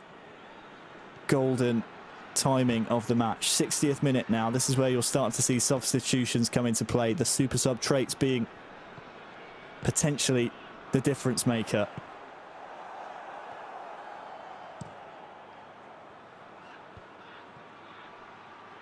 Chipchu now for Irma. Romania, they fancy themselves in this tie. Tries to play a little bit too direct down the middle. You're shaking your fist there, Wes, because there was another option to be laid off to, but Irma keeps coming forward here. Chipchu goes for the fake shot. The Serbian defender does well. And another chance goes wanting for Romania. Luka Jovic. Tadic held his run, but, well, let's think back just moments ago, just seconds ago. Irma really had a good chance there, Wes.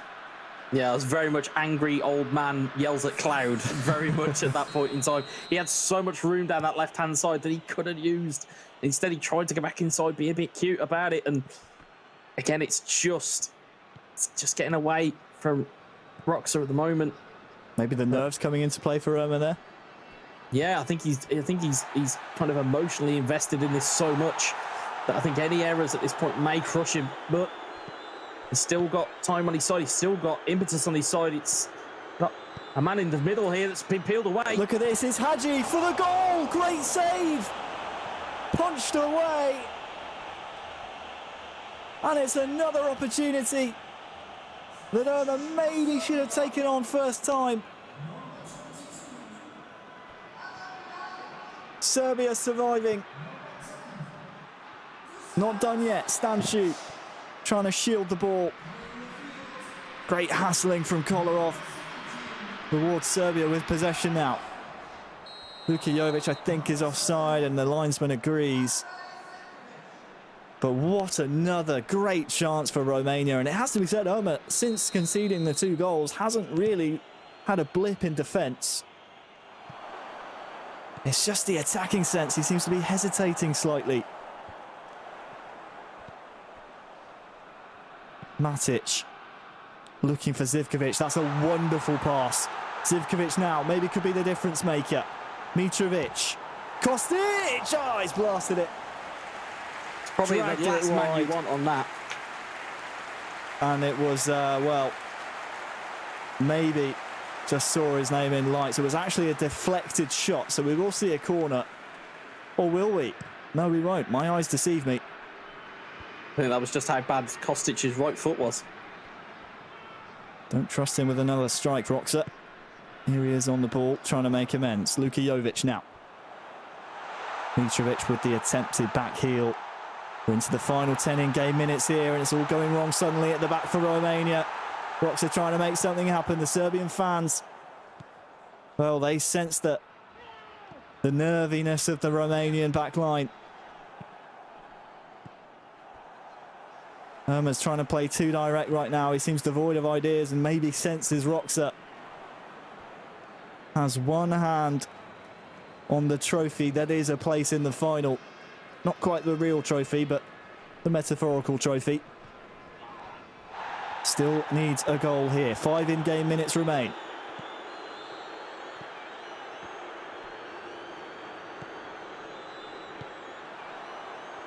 Milinkovic-Savic.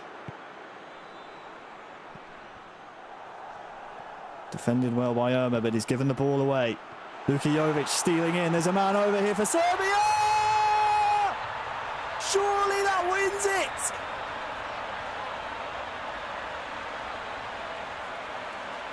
Mitrovic the star. Roxa. Has he done it for Serbia? I think so. It's Serbia 3, Romania 2. And you just sensed it was coming. There was foreshadowing left and right. Ömer looked nervous, and it comes from a mistake from the Romanian backline. Yeah, I mean, not since the likes of Steven Gerrard have we seen such a slip be so costly. But it's a wonderful, wonderful bit of vision. And it's Alexandra Mitrovic one more time. And that could be the end of the fairy tale. He's pushed and pushed and pushed. But Roxa, again, showing that fight back, showing that mettle, showing that determination. And just showing those just tiny bits of skill just at the right moment. And Serbia look as though, especially from those celebrations, look as though they feel that they are in the eEURO 2020 final. Well, this elongated pause is purely Ömer shoving players up the pitch because he knows he'll only have one last chance. More than likely from the kickoff here. There are tired legs on the virtual pitch. There are tired hands off of it. This is it. One last throw of the dice. Ultra attacking. All the men forward. Hadji. Ivan. Ömer coming forward. Ivan with the ball here. Shot! Oh, it's off the post! In the 90th minute. Will still come forward here. Ömer tackled down. Roxa taking that ball all the way to the corner, no doubt. Blasts it towards the as well. Opposite byline. He's kept the ball in, and Serbia will be the first finalists of the eEURO 2020 competition. The Romanian fairy tale comes to an unfortunate conclusion.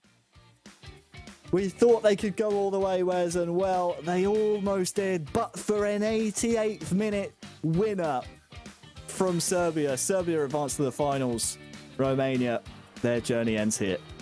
Yeah, I mean, it's a fantastic fight from Romania to fight Serbia every inch, but it was, you know, it looked, for all the world, it looked like it was going to go to extra time, and I'm sure we will see back the error from Irma, but it's a lovely finish to start us off. 7 minutes on the clock, and all of a sudden, almost straight from the kickoff, we can still see the titles there from the previous score.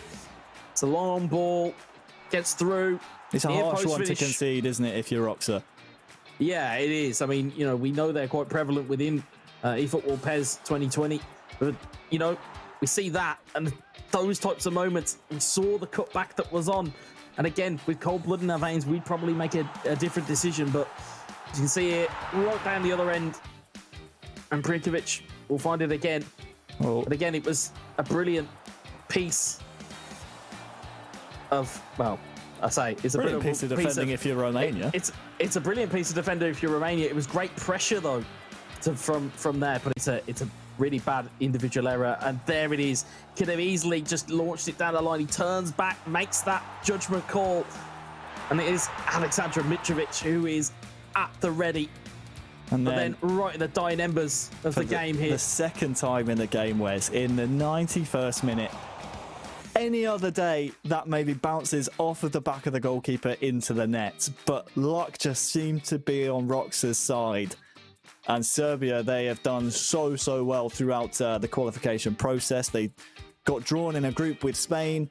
As we take a look at the final match stats, we say goodbye to Romania, but Serbia's journey, lots of people were expecting them to qualify, certainly as a strong eFootballing nation, but I don't think anyone really expected them to pip Spain to the post in their qualifying group. They did so with flying colours, and the qualification route for them since to the knockouts all the way through to the finals has been, well, fairly plain sailing, apart from that scare against Romania. They took down Spain once again in the quarters, and now we just have to wait for the Euro 2000 rematch in semi-final number 2, France versus Italy. It was a golden goal that separated them that time, Wes. No golden goals this time around, but surely will be another tremendous match in the semi-final number 2.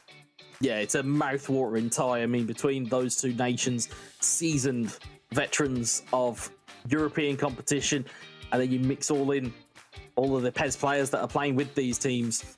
It's going to be a cracker. Oh, it really will. And when we come back from the break, we will have semi-final number 2 for you. It will be Italy taking on France. Do not go anywhere. 11 players, many of them friends, some foes during the league season, now united for a single cause as they carry the hopes and expectations of a nation, the most unbearable, thrilling of emotional roller coasters.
Cheers. And if I didn't think it was worth one try, I'm gonna roll myself up in a big ball and fly.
Welcome, ladies and gentlemen, back to the second semi-final of the series here for the UEFA eEURO 2020 PES. I'm Lee Smith, and joining me is Adam.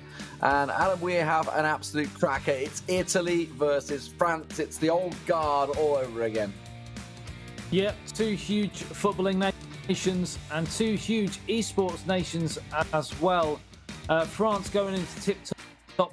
Italy have played tremendous stuff along the way. You cannot write them out at all. We've only got to look at the first semi-final that's already been and gone to know that there are many twists and turns before the day is out. And France coming into this one as tournament favourites, as you say, and they are also the only team to not drop a game yet. Italy, of course, lost a game back in the groups, the opening qualifying groups for this tournament, but France, they 10 wins, didn't even shrug anything off. They are now the leading goal scorers remaining in the tournament as well. So we're expected to see this one looking pretty explosive. Yeah, and the scary thing is, as we kept mentioning earlier in the day, they've not even hit top form yet. Yeah, that is the scary thing. You can see 84 goals for them. Germany, of course, out along with Turkey and the Netherlands. Italy on 73. Going to have to go great guns to try and catch France here, but you know what? It's a best of three. It's possible. We'll see whether they can start slotting those goals in. Sport to you by Alipay, of course, and France 84 goals. And as you say, had that really a high goal scoring, certainly from the playoffs onwards. As soon as we hit the group stage finals and the finals today, they've not scored that many. No, I think the biggest goal cushion they've had is 2. I can't remember the last time. I think 3-1 was the best victory they've had today. They're just such a formidable force. So they're so professional, even when they're not playing well and the chips are down, they find a moment of magic, or they just manage to break them down, the opposition, and they get the goal that's needed. And the great thing about it is that Lotfi and Uzmakabal both have that similar ethos. They don't panic, they don't flap, they just get on with it and get the job done. And for Uzmakabal, he's kind of been targeted for different tactics. Everybody going full defensive against him, just trying to close down his attacks, if anything.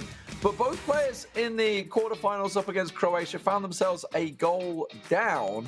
And obviously that's something Italy will certainly be looking at to try and get a positive from. Yeah, if I was Italy, I'd be looking at that game, especially that game against Croatia, and how when Croatia turned it on, France looked a little bit wobbly at times. And I think if Italy, knowing what we've seen already today in terms of their attacking prowess, if they can really turn the screw, get a goal in front and keep pressing, they could get a lot of joy. And if they can get a 2-goal cushion, it could be very, very interesting. Well, for France, it will be Uzmakabal playing the first game. And for Italy, it will be the man from Naples. Naples. He doesn't hang around with his name. He tells you where you're from. Certainly to the point there from Mr. Naples. We'll see, of course, how it works out. We did have a draw earlier on to see who would be choosing their home turf. And as far as I'm aware, it actually is the other way around. Yes, it will be. So the score will be the other way around. Uzmakabal is the home nation to begin with. France playing in the dark blue. This is a little confusing one because it's a blue on blue. It's not something I'd like to see. Teams not quite getting their home strips sorted out. Maybe the Italians felt that their blues doesn't really affect the French blue. And great, the Italian goalkeeper is a similar sort of style of kit to the French team's kit as well. So it could be a bit of a pinball in and around in terms of commentary as well as actual action, as well as it looks like Italy are starting to strangle possession already. Yeah, Naples, of course, the Italians looking for a through ball opportunity. Could try and hit one from there. We've seen them certainly going in from outside the box, but it does look like he's going to get a chance. Should be able to slot it in, and he does. And it's Italy with the opener.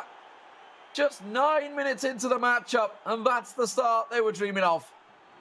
Well, well, well. We mentioned in the last game that France started slowly in both games. Found themselves behind in both games, and it's happened again here. This time, though, they're up against a free-flowing, free-scoring Italian contingent, and Naples takes a 1-0 lead. Can he kick on from here, though? Svako was 1-0 down against Croatia, and honestly wasn't even in the first half, but he can turn it on. Certainly know he's got it in his locker. As it is, Italy will clear the danger, the pressure on the right wing alleviated, and now with a chance to break away themselves, try to adventurous through ball in the middle there. It was never really going to work out for him. So France back on the ball, working it. Oof, a bit of a lunge from the Italian defender. Luckily didn't make contact. Potential skill of the day there from Kimpembe of all people. A lovely little... struggling to think of what to call it, to be honest. He just took the game by the scruff of the neck and invented a moment of magic himself on that far touchline as Italy once again jump into a period of possession. They're really taking the game to France here, as we thought they might. Attacking is the best form of defence. They've got another chance, and it's another stunning save, this time from the French number one. They're hanging on here. We just saw a little change from Svako there, going a deep defensive line setup. So certainly feeling the pressure in the opening 20 minutes of this game. 1-0 down right now. Italy looking to compound that with a second goal. Got to go for the cutback. Gets a chance. There's a massive opening on the left. That's what he wanted. But it was well read by Svako as Svako sees it. And now the counter's on. Yeah, huge interception from Svako. Just as it looked like 2-0 could be on the cards. Now Varane racing up over the halfway line. Chance to feed it into Kylian Mbappe, who scored so many goals in this tournament so far. And of course, helping France to top that goal-scoring chart at this moment in time. But once again, Italy getting so much joy on the flanks. And it's Naples who's causing the problems. And he's in again here. It's a big chance for 2-0. What a save. How did that not find the net? He put the ball in the exact spot he wanted it. Bags of space, just needs to sit it in, but what a great save there. Areola called to arms for France. Now from the corner, Italy with Naples in charge, looking for an in-swinger, plays it along the ground, looking for the cutback, has the options. He wanted the support from the corner taker there. In the end, he's just bustled the defender too much. It'll be a free kick for France. Yeah, you've got to remember, we've said that France are the favourites, and rightly so due to the players they have. But let's not take away from the fact that Italy beat Denmark 5-1 and they beat Serbia 6-5. And remember, Serbia are in the final and the winner of this will be facing them. So it could be another matchup between Italy and Serbia. There's a long way to go before we reach that mark. As Svako gets a little lucky with that one. That's maybe what the champion needs. It doesn't look like it's going to be. Hope maybe a chance of a penalty there, but nothing given from the referee. Now Italy with numbers forward. A great ball, but it's just a little too weighted. Just drifted offside. Needs to be released a fraction earlier. And France with a free kick. Yeah, it looked like France had gone offensive then, and then suddenly the counter-attack happened and they got caught cold again. And this is very unlike Svako to see him so flustered. As Lamar picks it up on that left-hand side, just trying to get a bit of possession here, just to calm things down. As Italy have really raced out of the blocks in the opening half an hour or so. Waiting for Griezmann to get back on his feet there, I think, and didn't sort of pop up quick enough and was waiting a while. That's giving Italy a bit of impetus down that right wing, but it's coming back at them now as Thomas Lamar plays it through to Svako, looking for an opportunity in the middle. There's the space, that's what he needed. The chance comes and he absolutely takes it with both hands. France back in control, all square, one apiece. You can literally take what I'm saying about Svako and replay what I said a year ago, 6 months ago, 2 games ago. He's so clinical. He doesn't even have to get out of second gear. It's scary. He's had one chance. That's his first real major attack. And it's back to square one, 1-1. And it was just simple, a simple mistake, in all fairness, in the middle of the park. And he got punished for it. Absolutely punished for it. And that's the danger that Naples is facing. Let's see from the kickoff if he can gain an advantage into playing out on the right wing and shuffle his players forward just across the middle of the park right now as he looks for an opening, sees it's a mistake that bumbles off. Oh my word, and he's through. The goalkeeper has to come out, and he will. Donnarumma, the big man, out to match it, because that was a clean chance for France. Yeah, Jorginho needs to get a hold of the ball in the heart of that midfield, because France is just starting to turn the screw here as we tick towards the end of the first half. I hate to say it, I know I've said carbon copy a lot today for the French contingent, but this is exactly what happened in that Croatia game for Usmakabal. Went behind fairly early and then got the goal to get back to 1-1, and then Olivier Giroud came off the bench to win it. And it's looking pretty similar so far, but of course, Italy could be a different kettle of fish. Well, just 1 minute added time for the half-time. It looks like it will come. So, all square as we move into the second half. Italy benefited from a relatively early goal inside 10 minutes. Maybe looking to try and do the same here at the start of the second half. Down towards his right-hand side, and Naples looks to kick straight out of the blocks again in search of that goal to put himself back on. Back to Cheek. Gets it back. Florenzi. Now it's in towards Immobile, but cleared downfield by the goalkeeper, and the counter's possibly on if Kylian Mbappe can win that flick, and he can, but it's gone behind Antoine Griezmann, and it's back with Italian pressure, but they're trading possession at the moment. We're not seeing a real pattern of play so far in this second half. No, the Italians, though, working this right wing pretty hard, and it's not paying off for them. Now we'll see whether Griezmann just about keeps it in. No, it had gone. Linesman hot on that one. Italy with a throw-in. 58% possession for the Italians. Now we see Belotti coming on for Immobile. So just a quick change. Bit more physical player is Belotti. Getting slotted him up front for the quick winger. I'm waiting to see that change for France as well, from Mbappe to Olivier Giroud, which is usually the one around this sort of time, but he may get another chance to turn provider before that happens.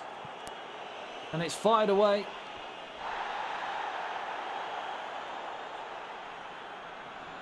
Possible foul given, but it looks like it will be a throw. So some changes coming in here. Let's see if they're the ones we expect. So it is going to be Giroud coming on. It's what we've seen throughout the tournament. And then Tolman coming on for Antoine Griezmann. And Lamar off for Dembele. Standard triple change for France. What we've been seeing throughout all the matches so far by both Usmakabal and Lotfi. So both have obviously agreed this is the best France that you can get around the 60-minute marker. I would think so. But if it does go to a third deciding game, it will be Usmakabal who play that one as well, if our stats are correct, as Italy play the ball up towards a halfway line with Jorginho, who's had a lot of possession in this second half, but they've not really made any inroads in an attacking sense. A possible chance here for Florenzi. Great challenge though, and Sissoko brings the ball away down on the left-hand side. Support in the middle from Giroud. Clattering challenge coming in there. And Italy bring the ball away, but it's very, very scrappy, Lee. Yeah, that was so close to just being a little back heel flick through, and the through ball would have been on for the Italians, but it's going back at the other end, and a athletic clearance coming out from the defence there. Jorginho not going to get near that one as the French continue forward. Sissoko looking for the man in the middle. Olivier Giroud, big physical presence, not able to just flick it through. And this game is livening up a little bit, Adam. 20 minutes remaining here. It is wide open now. Yeah, I feel that France need to get down the flanks a bit more and utilise Olivier Giroud's prowess in the middle, and that's actually what they almost did there. But just a hair's breadth away from making contact there, the Frenchman. And Italy live to fight another day. Interesting that Italy have chosen to go with a slightly different tactic to the games that have seen get through to this semi-final. It seems like everyone tries to adapt their game when they play against France to offensive style. But he's got the chance to counter here. It's in towards the penalty spot. Great save again. Will they rule that missed opportunity? That looked like a chance he absolutely should have taken. Massive opening down that left wing. Works it into the middle. And a clear chance on goal.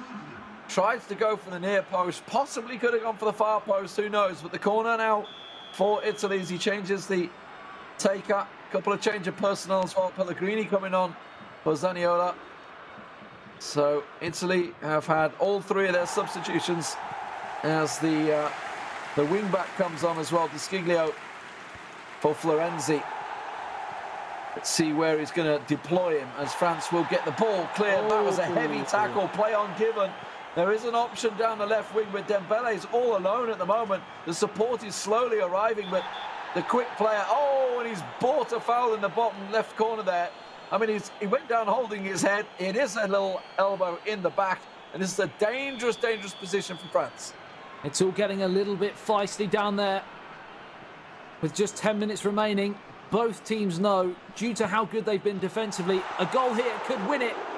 As the hook shot comes in, it's straight at the goalkeeper, and now the likes of Kurt Zouma have raced back up the field because it's a chance for Belotti to mount a counter-attack. Given away again, they just can't quite get out here, Italy, as the pressure mounts for France. It's into Olivier Giroud, and had that have been Kylian Mbappe, it might have been 2-1.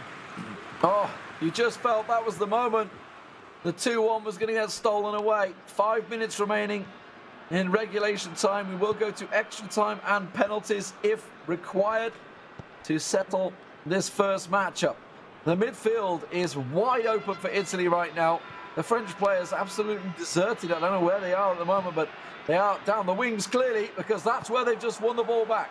Dembele through to Giroud. Bags of space on the left, tries to feed it through, but wasn't read by Tolman. And in the end, Italy will clear the lines with just a minute to go. Is there going to be some last gasp drama here to win it in the 90? Or are we destined for extra time and possible penalties yet again here in the eEURO 2020 finals as the ball gets played through? Belotti plays the 1-2. Pellegrini just can't get on the end of the 1-2 pass. And it's gone to extra time here between Asmacabal of France and Naples of Italy. And what a game it's been. The calmness there, Adam. The last touch, the defender just like, I'm just going to do a pass back to my goalkeeper in the last second just to clear it.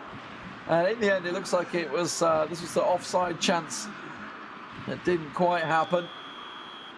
So the kickoff not working for Asmacabal. Didn't get an advantage from that one. Straight into extra time. 30 minutes, of course, 15 minutes each half, and then we are into penalties, possibly for the first time ever for France, who have yet to drop a game. And it's down the left-hand side, and now Olivier Giroud tries to profit off the pass. But Italy have certainly given as good as they've got, as Chiellini now plays the ball down the left-hand side. Insigne can't get on it, though, and Pavard now finds Paul Pogba. Do they need a big performance from him? But he's given it away in a dangerous position, and the chance to spring the attack from Belotti, who's becoming ever-present in this match as we tick over into the near 100-minute mark. It's a chance to whip it in from the edge of the box in towards Belotti, and it's headed away. But the pressure is not done just yet. It's in again towards the edge of the D. Now it's a chance to turn and shoot. We've seen lots of goals today from that sort of position, but it's been turned over, and now we're on an edge-to-edge, or end-to-end, should I say, moment in the match as Olivier Giroud has a chance to play it across. It's Dembele, biggest moment of injury time, or extra time, should I say, so far, and he's blown it. He let it run past him. I mean, I can't believe he didn't have the pace, Dembele, quick to that one, but nonetheless, France end-to-end match here. Everybody looking for that goal right now. I just wonder, with those early substitutions, they're going to start costing people. The heavy legs out there for both teams at the moment as Bonucci tries to chase Tolman. Tolman wrestles him off the ball, looking for that cross. Cuts it back. Chance to Fekir. Fekir's got absolutely nothing left in his locker. He is dead to the world. And that's why Belotti's wrestled it. But that's a dangerous free kick position. The Desciglio gives it away. Well, it's fine margins that these huge Titanic games are decided, and it might be here What a save. It went straight through the wall. The left foot shot came in, and it's another very, very solid save from the Italian number 1. Where do we go from here, Lee? Because this is on a knife edge. Absolutely. Second half gets underway with just 15 minutes now on the clock before we hit the penalty shootout. We've already seen several of them. Spain went out on a penalty shootout in the quarterfinals to Serbia, who now find themselves in that grand final, awaiting one of these teams. As Makabil, he will absolutely want to come away with this with a victory. The pressure on that man as the world champion is immense. Heard from Lotfi, he said even though we're all having to play this game at home, we are still feeling the pressure of being the favourites. Yeah, it can't be easy for almost every tournament you go into, for club and country, to be classed as the favourites. At some point, that is going to rest heavy on your shoulders, especially as we get deep into the competition. They know one mistake either way could be curtains for the competition, as Verratti there is caught late from Varane. And another chance here for the Italians to bring the ball forward. And Naples has certainly produced a very, very strong performance so far. Absolutely, still all square. One apiece. 5 minutes remaining before the penalty shootout. Pellegrini down the right. Lays it back to Desciglio. Has to just buy time. He's trying to look for that final moment, that final chance, and not give Özmekabil a chance to score. Gets it into the middle of the box. Wrestles it free. It's managed to find back to him. Oh, it's gone back to goal. Oh, he just plays through it. And it's in. It's have maybe just stolen away the first game as Pellegrini letters it into the net. Just 3 minutes from time, and Pellegrini has possibly smashed Italy into a 1-0 lead here. The second goal to make it 2-1 in game. And the world champion of eFootball PES from last year, the reigning world champion, is behind, and he has little to no time to do it. In off the post, an incredible finish, and the drama just raises and raises and raises as the games go on.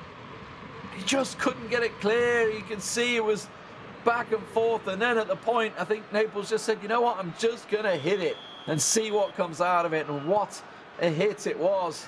And Italy may well be handing France their first ever defeat in the UEFA eEURO 2020. All of the matches they've played so far, unbeaten. Oh, and the ball, it goes loose. And the goalkeeper will hang on to that one and hoof it up the field. It is it. Italy will take game 1, 2-1, as Mikabil, the world champion, goes down to Naples. Has to go down as a huge, huge upset, no matter how good Italy have been and how good Naples has been today. To beat the world champion is no mean feat. That's one hell of a performance from the man from Italy. Phenomenal. Let's have a look at some of the highlights from that game. And of course, it all started off so well for Italy as well. Just inside 10 minutes, taps it past him. Although it took him another 100 to get the second goal. Yeah, Özmekabil's goal was bookended, really, by the 2 goals right at the start of the first half and right at the end of the second half.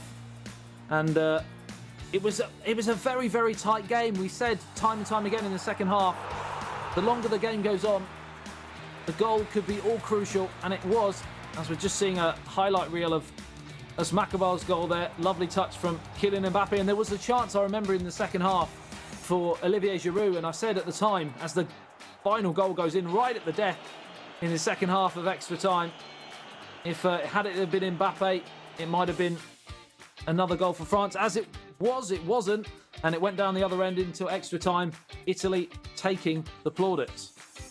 100% shot accuracy, 5 shots. These stats brought to you by FedEx. 60% possession as well for Italy, and it tells the story of the game. It was a solid matchup for Italy there.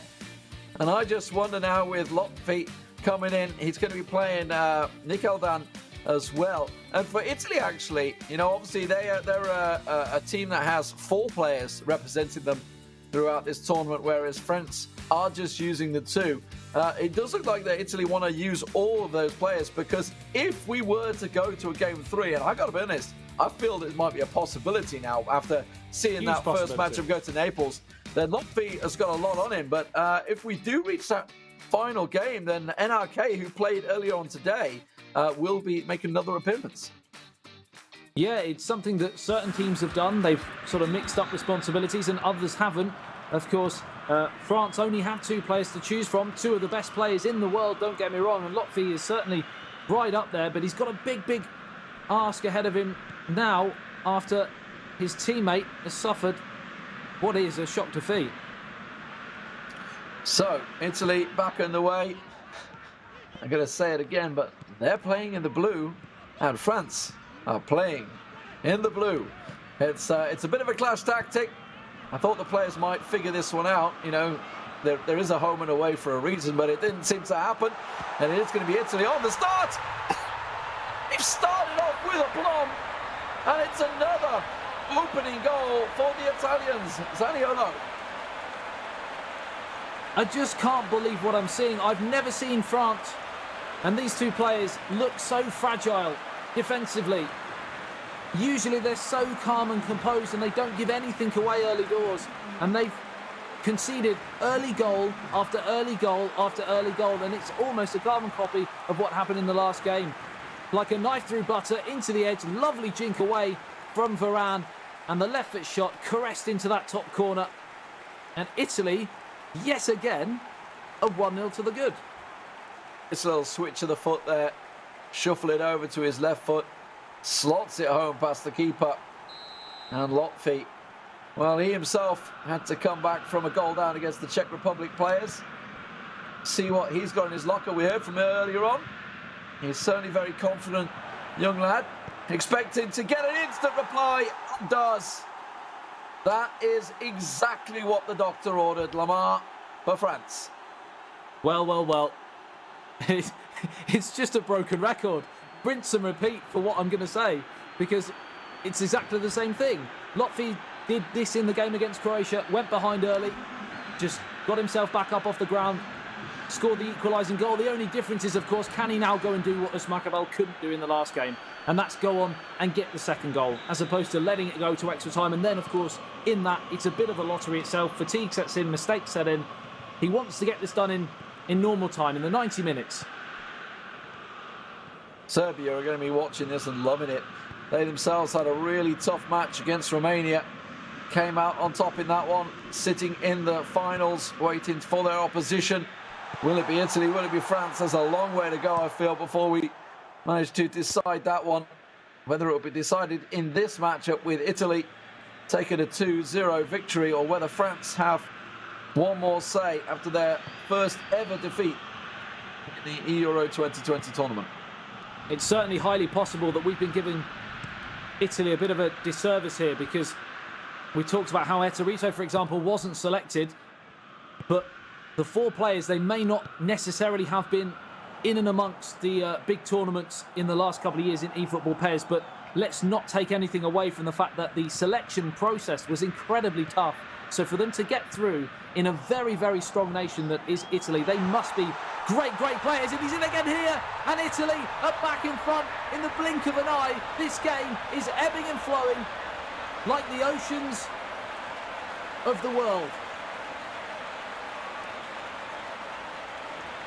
It's Belotti for Italy.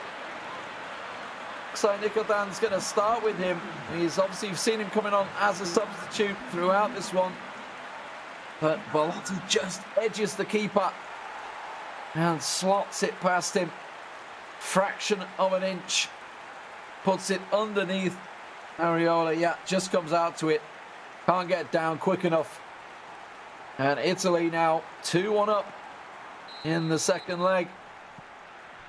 France, though, what can they do from the kickoff? Belotti once again proving why his selection is so crucial for Italy. Time and time again they've managed to find him in good areas, and they've utilised him well as well.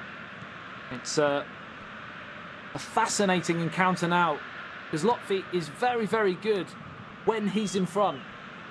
But when he's chasing the game, it's a bit of a different story. It's not to say he's bad, but his game plan is to get an early goal and sit on it and play very, very cautiously. Well, that's exactly what we're seeing from the Italian here. 20 minutes in, he's already keeping some possession football as they play it around the back four. Now they set themselves an opportunity. There's a runner down the right wing. Looking at Belotti, wasn't able to get it past him, and now the throw-in given. 25 minutes gone in this one, Adam. Italy, I tell you what, I don't think we've seen too much of Nico down, but he is looking a solid player. But yeah, like I said, I think we've done them a disservice in this competition. They had a pretty hard qualification and they got through that well. It's Immobile, he's in again! Oh, the left foot shot, that could have wrapped up the tie to get a 2-goal cushion so early in the match. And he's blazed it wide of the target with the goal at his mercy. Possibly just that little shrug, I think, from the defender that put him off there. Maybe looking for that quick to pull it to the right, pulls it wide in the end, and for all the world you felt that was going to be a goal, and a 2-goal cushion may well be what he needs against Lotfi, because he is certainly capable of making some big comebacks. That's a great through ball. He's got another option on the right hand side. It doesn't matter. Zaniola can go it alone, just muscles off the defender. Still got himself the control of the ball, but now it's gone for a throw, and well, Adam, what a game. That is a huge, huge challenge coming in. I couldn't see from here whether it was Varane or not, but the slide tackle came in. Italian pressure. It was like siege mentality, but now it's gone down the other end, and it's a chance here for Antoine Griezmann. He's hit the inside of the post, it's come back out, and the goalkeeper saved it with his feet. What a chance for France. Gets his foot down low. Certainly wasn't going to be able to make it with his feet. That's one's with his hands, the second one with his foot. Just sticks a toe out and keeps it clear, showing why the young superstar's getting paid what he is. Now, though, Lotfi for France with the corner. Going to whip in an in-swing, and the header clatters the bar, and it's cleared by the Italian defence. When your luck is not in, it really isn't. Oh, it's a penalty, surely. The referee waves away the shouts from the French contingent. He went down under a very heavy challenge. Nothing doing, stern-faced was the official. And now Italy go down the other end. This could be controversial if this goes in. 36 minutes gone. It's a chance for 3-1. It's in. What a moment in the match. Wow. End to end. It's Immobile, and as you say, that could easily have been a penalty at the other end. How many times have we seen it? And the momentum, I'm going to use the word, I'm going to go there, Adam. The momentum gathered by Italy is phenomenal right now. There were so many options open. The defence was at sea, and Italy find themselves a clear shot into the near post. Immobile, no messing about. I'm lost for words, to be honest, Lee, because it's moments in matches, and I think we might have just seen it there. The 37th minute, when the penalty wasn't given, he'd also just literally hit the post and the crossbar in 2 quick-fire attacks, and then they went down the other end, Italy, and scored a third. Now, this is a real tough ask for Lotfi. If anyone could do it, it's one of the 2 French guys, but this is huge now. If anyone could do it, it's one of them. It's one of them. It's somebody. Oh, well, a 2-goal lead. That is exactly what the doctor ordered for Italy. And they are loving life right now, the Italians. Semi-booking their place in the finals.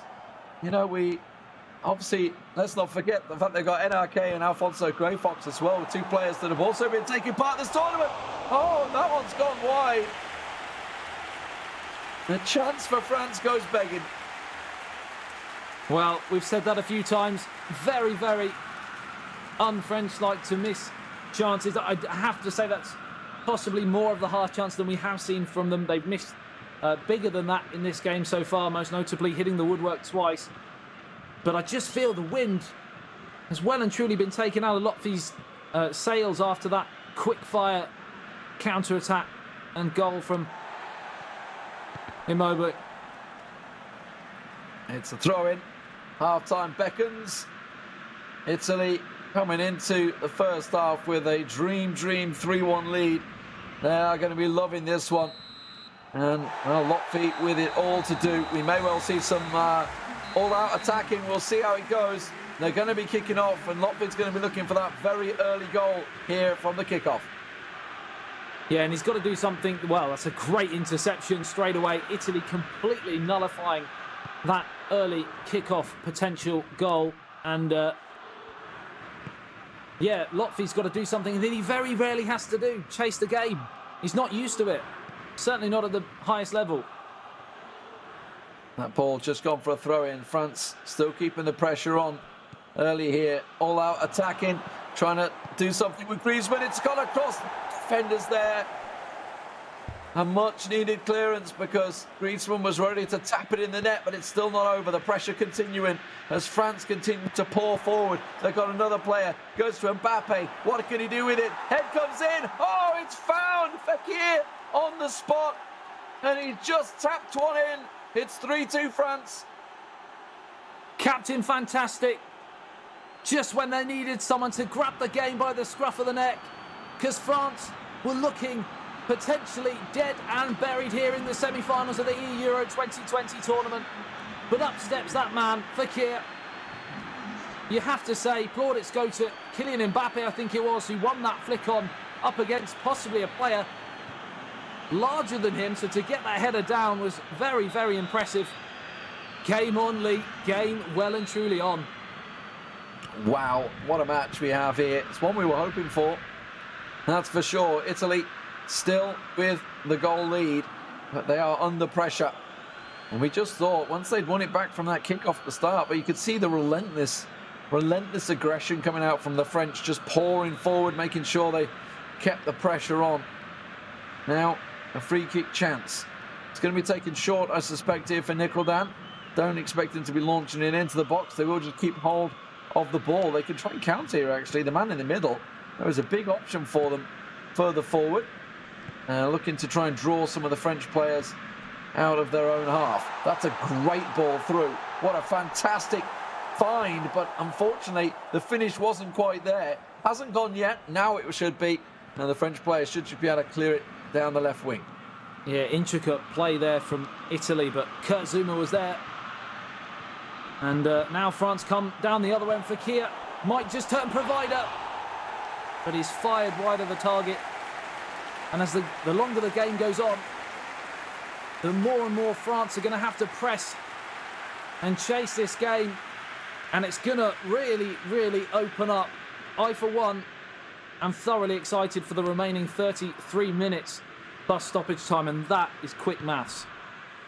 That was very quick. You're on the ball right now in the finals. Nicholdan trying to book a place for Italy in the grand final. Serbia will be the opposition. A big chance and opening for France. They've got to score. They will not score.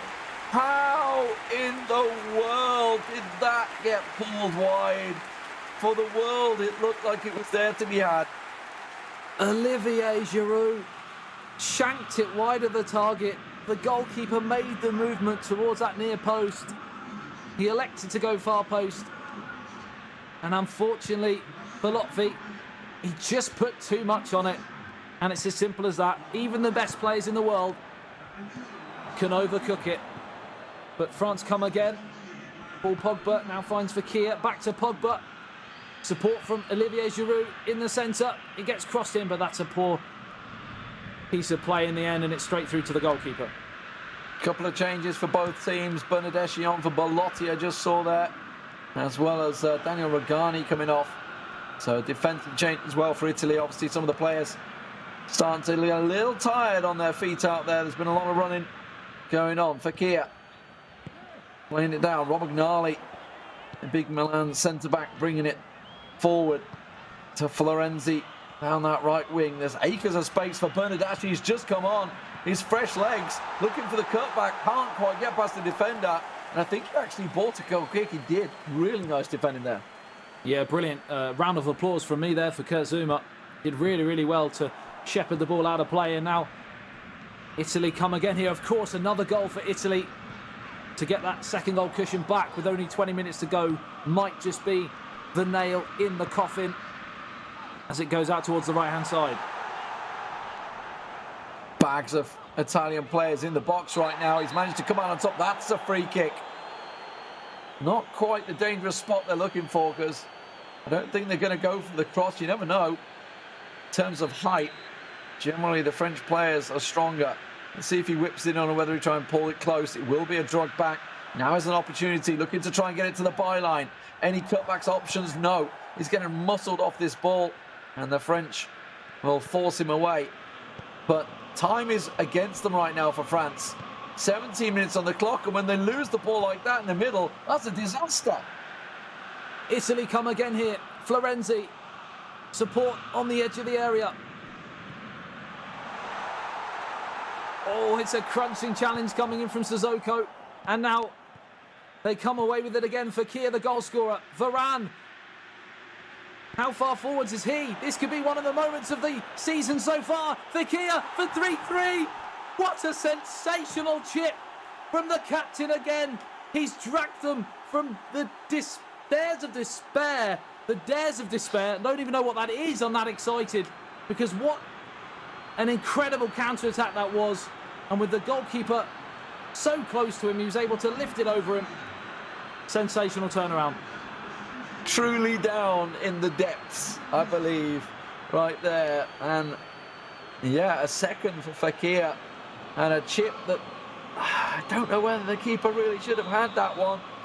Didn't quite come off his line. It's down to obviously Niccoldan to try and run him a little closer. But now, with 12 minutes to go, Italy on the counter, on the break from the goal kick. It's cut out. They tried to leather it into the middle. It wasn't to be. Two of them looking for the header. One of them will come out on top. Zaniolo back to Florenzi into the middle. Zaniolo waiting, but he's lost it. He was all too casual. And now France are on the break. Oh, their belly dragged down. Free kick not given. It's going to be time given. Tolvan looking in the box. Where's the captain? That's what he wants. Here he comes. Is it through? Oh, slides in, but Donnarumma this time will check the run and collect the ball. Just 5 minutes away here. And honestly, you just can't call it. What an incredible spectacle we've seen. France 3-1 down. 2 goals for Fekir has made this game level. Can they now go and snatch an incredibly unlikely winner? It's in towards the danger area. Left foot shot, saved by the goalkeeper. That was the moment, Lee. Could have snatched it. Oh my word. Well, you've got to hand it to Lotfi. He's certainly making the comeback here. A little chance. Oh, and it just came off the arm. It wasn't even the glove. It was the arm of the goalkeeper. That was the tackle earlier. We're going to see a card for Florenzi there. It's a clinical, cynical tackle. So, corner. It's not over yet. Just a couple of moments before we go to extra time. As France will look for the in-swinger. Fekir swings one in. Headed clear, but it's gone straight back to the French player. Muscled off it. Just going to win the ball back and try and take it back to the corner and recycle. They've still got a chance here. They will keep hold of the ball. The cameraman's getting excited. He's dragging away, but France are still on the attack as they pull it back. See if we can get it from the corner. The clock is against him with just 2 minutes to go, Adam. Can we find an unlikely winner now? Time ticking away. This will surely be the last attack of the match as France recycle the ball, pump it forward towards the captain. Fekir can't get it.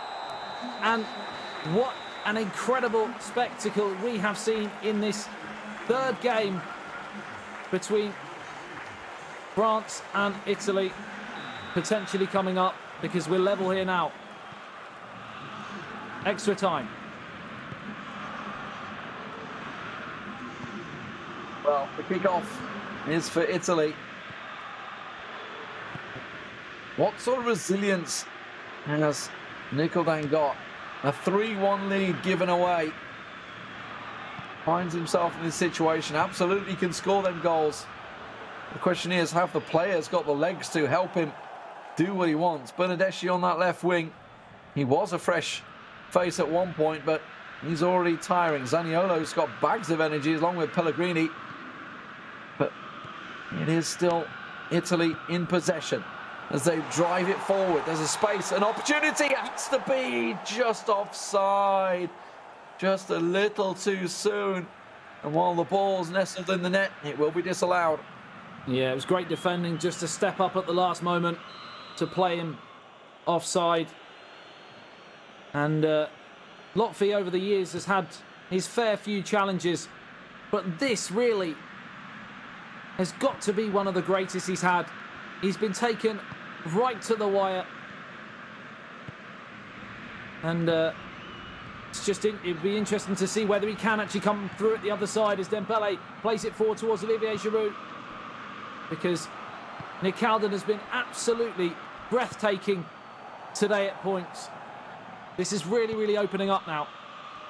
France really starting to get their teeth into this game. They're looking for an opening as they slide it through. Well read by Tolven, but it's one back. But it's going to be a goal kick for Italy. Just 5 minutes this half. 15 minutes in the second before we go to penalties. And nobody will want that. That's for sure. Chance for France. Goes on through. Italy should be able to get members back. Oh, that was a shrug in the back at them. It really was. And are we going to see another moment where Italy go down the other end? It's not to be on this occasion.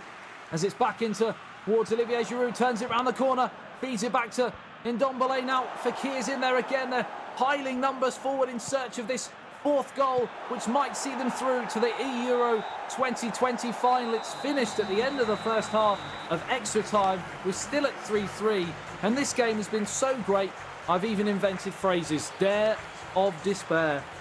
You're inventing a lot of things right now, but 15 minutes is all that stands between a potential Italian final or a French comeback and a third matchup here in the semi-finals. Who will it be? As the players figure out exactly what they can do to their teams to try and get a little bit more strength, power, physicality, energy. It's all what they need.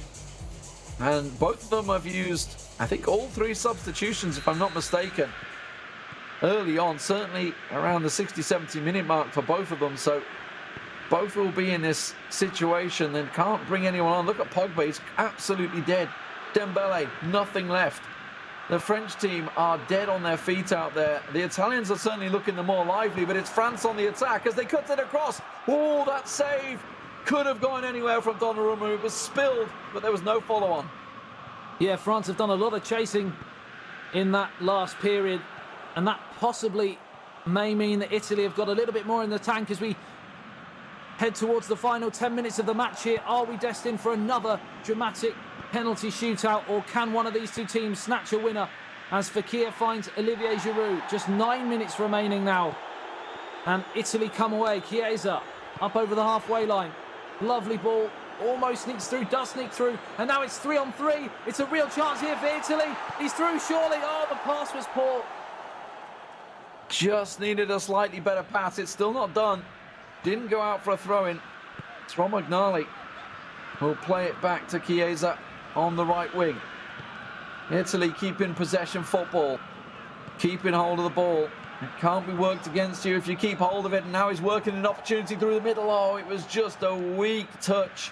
You saw the through ball that he wanted, but the defender gets in front of it, and now the counter on for France. Dembele, oh, it's a naughty challenge there coming in. Nick Calden knew exactly what he was doing. I'm not sure whether he would be happy for the lottery of the penalty shootout just due to that momentum switch after being 3-1 up. But with only 1 minute-ish remaining, this might be one of the last chances. And what a dramatic winner it might be. Kimpembe pulls it back towards the edge of the area. Dembele in towards the penalty spot. It's pinballing around. No one can quite get a claim on it. And finally, the referee brings the second half of extra time to an end. And Lee, we're back to where we started the day with a penalty shootout. We've had a fair few of them today. Swan finishing 3-3. They certainly tried. Who's your money on? Oh, I mean, Donnarumma in goal is a big unit, so I got to feel that maybe he'll take it. But we haven't seen Lotfi in this stage before, but Nikoldan is going to start things off. Oh, that's a beautifully taken pen. Great penalty, but the goalkeeper was millimetres away. And now it's going to be the substitute, Olivier Giroud. He scored some priceless goals in this tournament so far. Can he do another one here? Oh, the audacity from Olivier Giroud and Lotfi. Oh, that was cheeky. That was cheeky. A really light flick down the middle. Now for Nikoldan. Where's he going with this one? We're not seeing any hijinks that we saw between Spain and Serbia, trying to edge the mentality of the opponent. This one slotted home. Some clean penalties so far, Adam. I mean, as far as penalties go, these have been right up there. And now it's a chance to level the scores for Lotfi, and it's another goal. Not quite as clinical. Bit of a scuff, but they all count. Yet to see a goalkeeper get near one of these at the moment. Let's see whether Lotfi can work some magic in the sticks. He's slightly edged it to the left-hand side, trying to give his opportunity, and that's exactly what he was after. He went down low. He almost gave the sign to say, yeah, put the ball down here, and I'm going to go for it, and it absolutely worked. Fekir, he's got 3 goals now in the game, 2 in normal time, and another audacious penalty chip straight down the middle. Gives France a lead. Will he try one himself? No, snaps it through. And now, I mean, this is the mind games, right? Does he just stand there in the middle? Does he leave it? Does he dive? It's Pogba from the spot. Oh, he saved it! He absolutely needed it. And we're on the square once again on the 5th penalty, 5-5. And this is to win it for Italy. They are 12 yards away, 1 spot kick from a place in the eEURO 2020 final.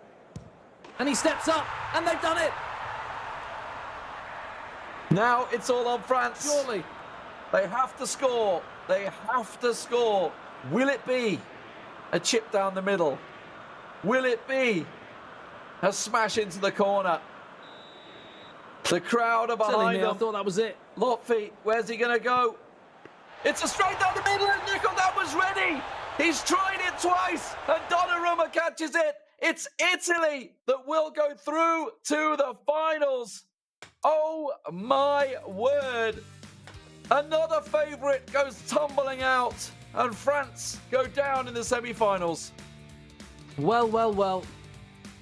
My maths came back to haunt me again. I thought that was it with the last kick for Italy. But, I tried to save you. We still got the same team that went through, thankfully. Otherwise, a few people around the world might have been a bit upset with that. But, I mean, you'd have to say deserved on the day. A fantastic performance from Italy over the 2 games. Yeah, things started off so well for Italy. Obviously, this was the very early opener inside 5 minutes. And it continued Italy's way. But it was a fantastic comeback for France, no doubt about it. And some great goals throughout the match. Yeah, this was the opening goal for France to level the scores. And it felt like when Italy got their noses in front with the 2-goal cushion, that was the second goal to make it 2-1, and then 3-1 came as well. You thought it was over. And then, of course, we had a dramatic comeback. 2 goals from Fekir. This was the 3rd goal, of course, for Italy. Before that, another stunning finish. Did you have a pick of the day, a goal of the day in this one? I got to be honest, I think it was when Mbappe won it just here. The strength of it. I mean, yes, it was a tap-in, but considering it's literally 2 French players with about 7 Italian defenders around him, it's not a goal he should have won. Yeah, it was great desire. And then, of course, this was the moment where another incredible chip to make it 3-3, and it went to penalties. And that was the moment that I thought had sent Italy through. But it was, of course, the miss that came in with another chip down the middle. I mean, it's an audacious chip at the end there to go for it once again. But as you can see, that is now the finals. Serbia versus Italy in a best-of-5 bonanza. Both teams have been scoring goals left, right, and centre. And it should be an absolute belting final. It's a repeat of the Group B game, 6-5 to Italy. Yeah, so I mean, goals, goals, goals. That's what we're expecting to see from this one. And now, Adam, I mean, who's the favourite coming into this? Because we've covered both these teams throughout this tournament, and both have been fantastic. Yeah, we keep saying it's very, very difficult to pick, but Serbia would have been one of the favourites going into the competition, as were France. And Italy have dispatched to France, as you've seen, and in 2 games, didn't even go to a 3rd game. Equally, Serbia have come through a very, very tough ask with the sort of Cinderella story of Romania crashing out in the semi-finals. I'm going to sit on the fence. I'm going to be very, very boring on this one. After all that, you sit on the fence. I led you to believe I had some magical words of wisdom, but no. Well, I'm glad you wasted all of our time. That's what I do best. Let's get into the next match. Before we do, we have to go over to Harry, who is ready with the draw to find out who the home teams will be. Well, thanks a lot, Lee. I wouldn't feel too hard, my friend. I don't think I've ever been able to pin Adam down on a particular prediction for a final. Well, it's time for our final formality of today. We've got final on the brain. We have Serbia, we have Italy. It's now time to do the draw, because this is now a best-of-5 match, which means one team has to be the host team and the home advantage team and nation in 3 out of the 5 games. So now it's time. The first nation drawn out of the pot here will have the virtual home field advantage here in the grand finals. Will it be Italy? Will it be Serbia? Let's find out. As the ball I've just drawn, will it be Italy? It will be. So Italy, I don't know if you can see there as my camera finally focuses. Italy, the first team out of the pot. And just to confirm that the other team in the pot was the other finalist team. So Italy hosting 3 out of the 5. And here's the other nation. It is Serbia. So Italy hosting 3 out of the 5 in this best of 5 final. It's been a tremendous day's action.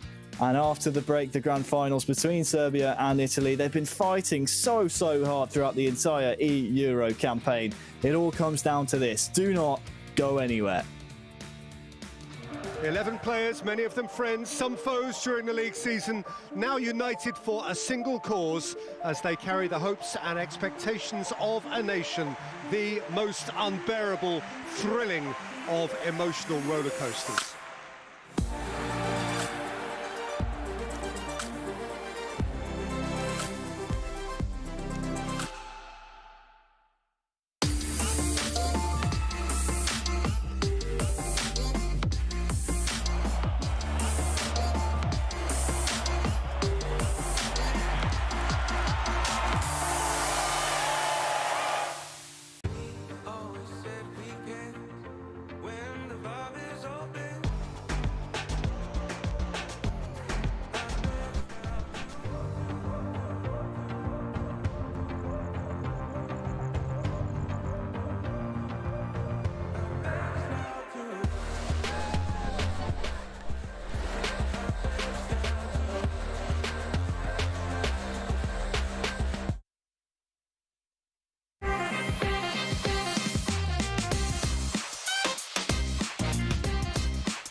Cheers. And if I didn't think it was worth one try, I'm gonna roll myself up in a big ball.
davon. Oh, it's a beauty! Oh, it's in! Goes for Der schlägt ja ein, mein Liebersmann. Dieser Typ ist einfach nicht auszuschalten.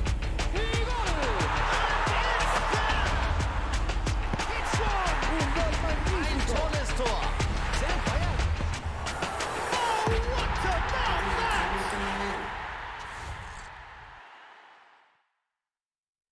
Welcome to the eEURO 2020, where the grand finals of the entire tournament are about to begin. Joining me is Stuart Wesley. My name is Harry Channon, and Wes, it's been a long road. It's been a running theme this entire weekend for these nations to get to the final. We started with 55. We're now down to the final 2. First of all, welcome.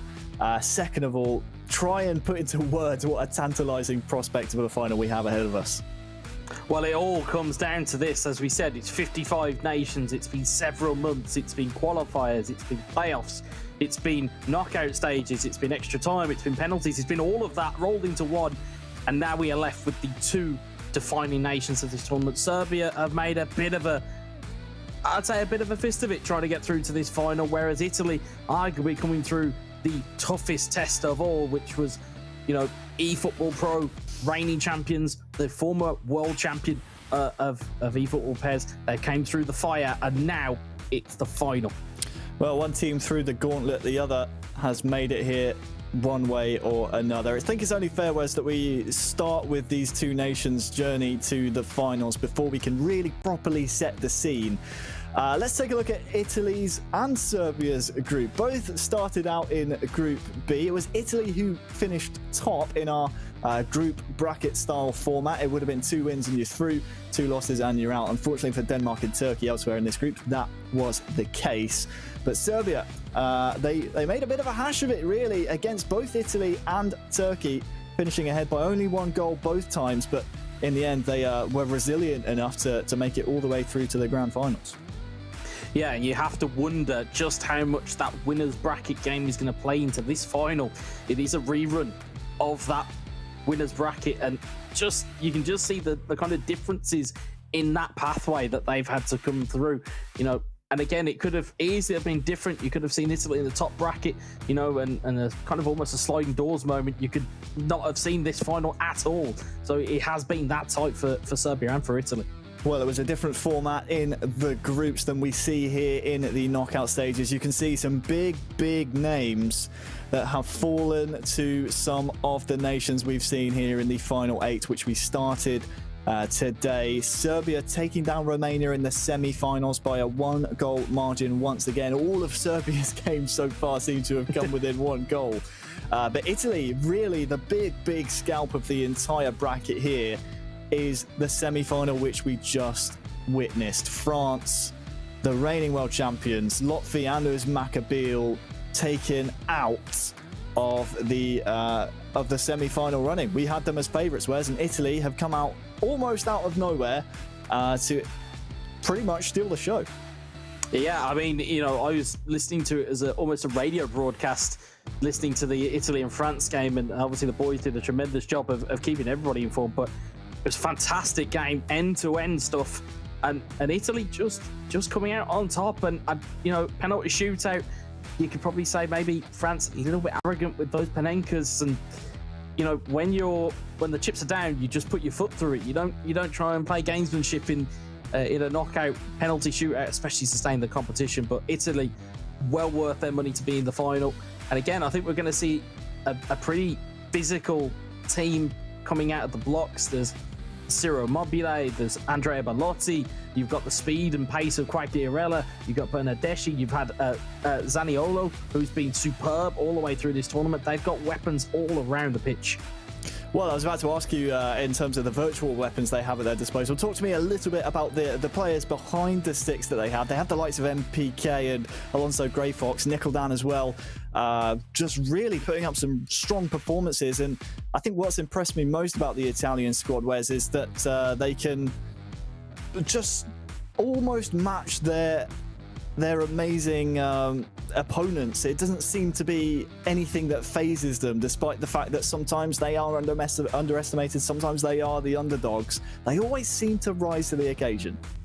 Yeah, and I think, you know, you look at some of the pathways for these teams being created in terms of you've had some federations that have been chosen. Italy, they had a training camp. They had their best 4 players. They had, as we've said before, steel sharpening steel. They had that kind of national pride that they pushed these 4 guys forward. MPK representing Genoa in the ECR. You've got Grey Fox, who's a seasoned veteran. Nicolant, the whole cast have chipped in with performances today, and again, they are well worth their money for being in this final. Well, I tell you what, Wes, who better to hear from than the players themselves? Let's meet the players representing the Azzurri. It's the Italian national e-footballing team.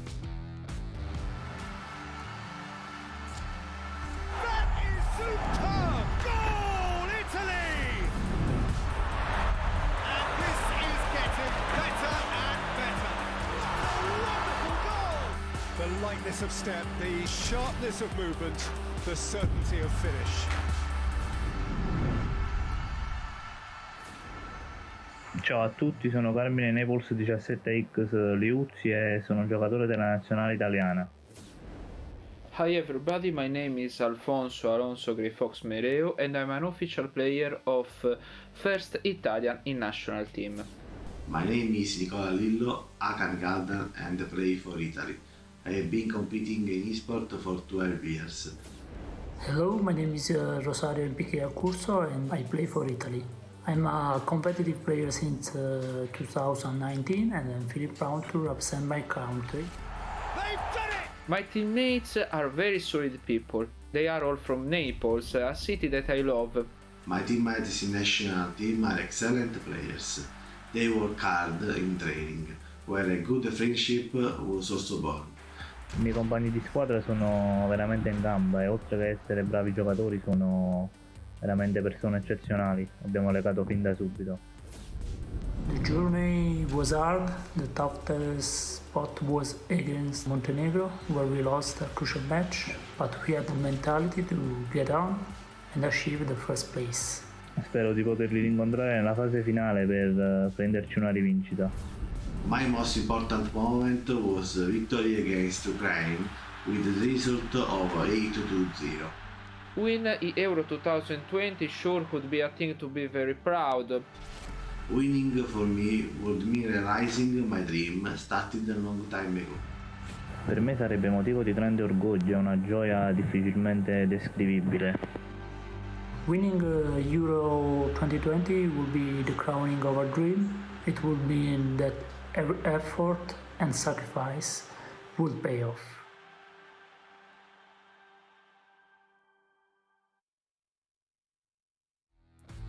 You heard what it would mean to them, Wes, and there were questions, weren't there, about the Italian national squad, about the absence of some really notable figures representing Juventus in the eFootball Pro season, but this group, these lads here, have absolutely stepped up for the Azzurri. Yeah, it's been massive. I mean, it's a great team effort. You really can almost feel the entire backing of Italy getting right behind these guys, and you know, we've seen some of the very high-profile support they've had so far in this tournament. Well, one man in particular is the manager of the Italian national side, Roberto Mancini, had this message for the Italian eFootballing squad. Un grande in bocca al lupo alla nazionale che nel weekend disputerà la fase finale di UEFA Euro 2020. Faremo il tifo per i nostri 4 giocatori in maglia azzurra impegnati nella sfida su PlayStation. Fatevi onore e Forza Italia. Ciao! Well, Forza Italia is the message from the big man. I mean, that's got to spur you and fill you with confidence, hasn't it? When the manager of the national side has your back, that's got to be. I mean, does that put more pressure on you, or does that maybe just fill you with a bit of confidence? I think if anything, that's going to cheer you up. You know, if you've got the attention of your national team manager, and he's willing you on to go all the way. I mean, they are what? A best of 5 away from taking this entire tournament, and again, it would be a fantastic achievement for them. We know that Italy, across all of sport, have got a rich history, in terms of winning things, and they're very passionate people. So expect fireworks if they do manage to overhaul Serbia. Well, speaking of Serbia, let's maybe turn our attentions then to them, because they are Italy's adversaries here. We spoke previously about them, maybe not one of the powerhouses in terms of real-world football. Virtual football, though, they have some very, very strong players in their squad, don't they? Yeah, we've seen the likes of it so far. I mean, in terms of, we haven't really seen the best of Kepa. We've seen the best of Roxa being able to really dig them out of some real foxholes when they've needed to. And then you look at the players they've got at their disposal. You look at Alexander Mitrovic. You look at Milinkovic-Savic from Lazio. You look at Milinkovic at the back, who plays his trade for Fiorentina. They have players, they have weapons around the pitch. It's just they're finding ways to get through games, and that would be the thing that would concern me if you were Italy at this point. Well, these are two physical nations, and we speak about physicality in this stat balancing mode as maybe being the difference maker. Would you give the edge in terms of that aspect to Serbia here? Because we've seen Roxa and Kepa both use physicality to set up shots and even set up goals on occasion. Yeah, I mean, we saw, to great effect against Romania. We saw Mitrovic holding off defenders, being able to set up goals. However, you are coming up against Giorgio Chiellini, you are coming up against Leonardo Bonucci, you are coming up against Romagnoli. These boys are not, it's not kids down the park. It's, you are playing against full-blooded Italians to coin a phrase. But in terms of Italy, they've got their own weaponry as well. As we said, we've got Immobile, they've got Belotti, but again, you're coming up against Milinkovic, and Co at the back. You've got Kolarov with his sweet left foot. There's so many intangibles in this game, and there's so many different aspects that it could just go either way.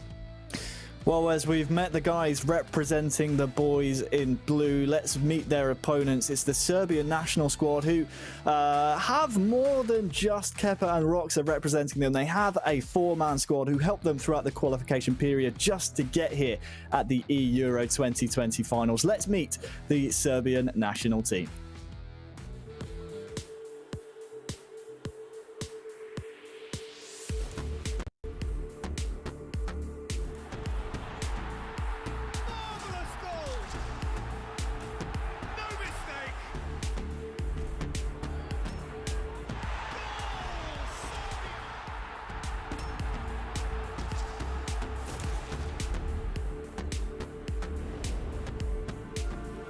Hi, my name is Filip Panic. My PSN username is Baskovac. I'm playing for the Serbian national team. My name is Marko Roksic. My game tag is Roxac22. Ćao, ja sam Rema Raka. U taciji imamo igrače sa velikim iskustvom, pored toga sjajni su prijatelji i funkcionišemo odlično kao tim. My name is Stefan, nickname in PES Kepa, and I'm playing for Serbian national team. It's a big pleasure for me. I think it's a good opportunity for me, for my team, to show what we can do. We have two pros in the team, which makes us very strong. We are confident, we know each other for a very long time, and there's a great connection between us. Our group was a group of death. Before starting qualification, we think about finishing the first two places, but we want to finish first. Spain was our biggest rival here. Win and a draw with them secured the first place in the group. We managed to win this group without loss, so yeah, that was a fantastic result for us. Osvojiti evropsko prvenstvo je san svakog igrača, a za mene bi značilo vrhunac svega što sam postigao u PES-u. People in Serbia believe in us, so I hope we can win. It means a lot just to represent my country in this event, but winning it would be the greatest. Our goal is to win trophy. I believe in my team.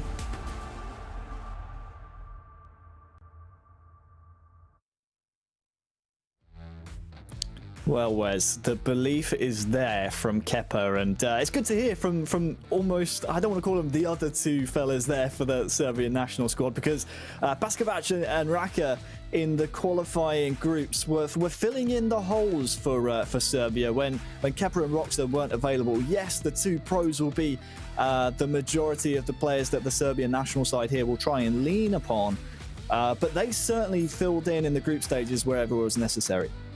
Well, that's the thing. I mean, it's, you've got two headline players in Kepa and Roxa, but we cannot forget the rest of that Serbia side. They did incredibly well to qualify out of the group stages or out of the qualification stages.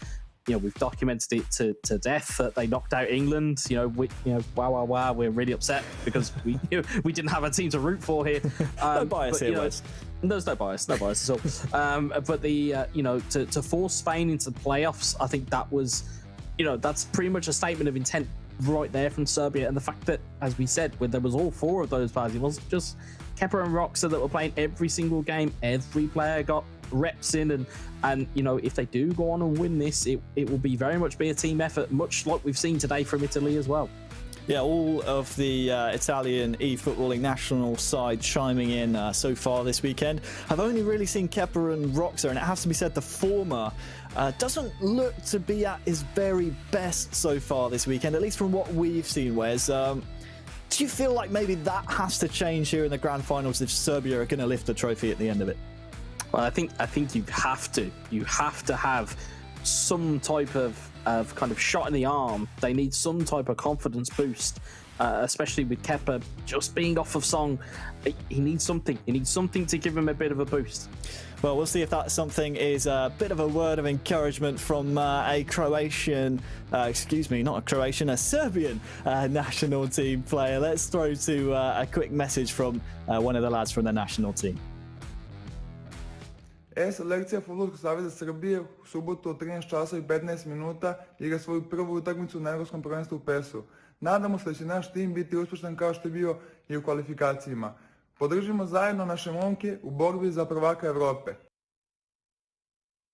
Well, Nikola Milenkovic there was really trying to spur on the players, and if that's something that can be tuned into to Kepa's mindset to maybe help him turn around some of his struggles, hopefully he can draw from it. My question to you is, maybe has Kepa just come up against some contrasting play styles today, and is that maybe why we're not seeing his fine form, his very best so far this weekend? Potentially so. However, what I would say is that the very best players always find a way. They always find a way through. You need a plan A, plan B, C, D, E, F, whatever, however.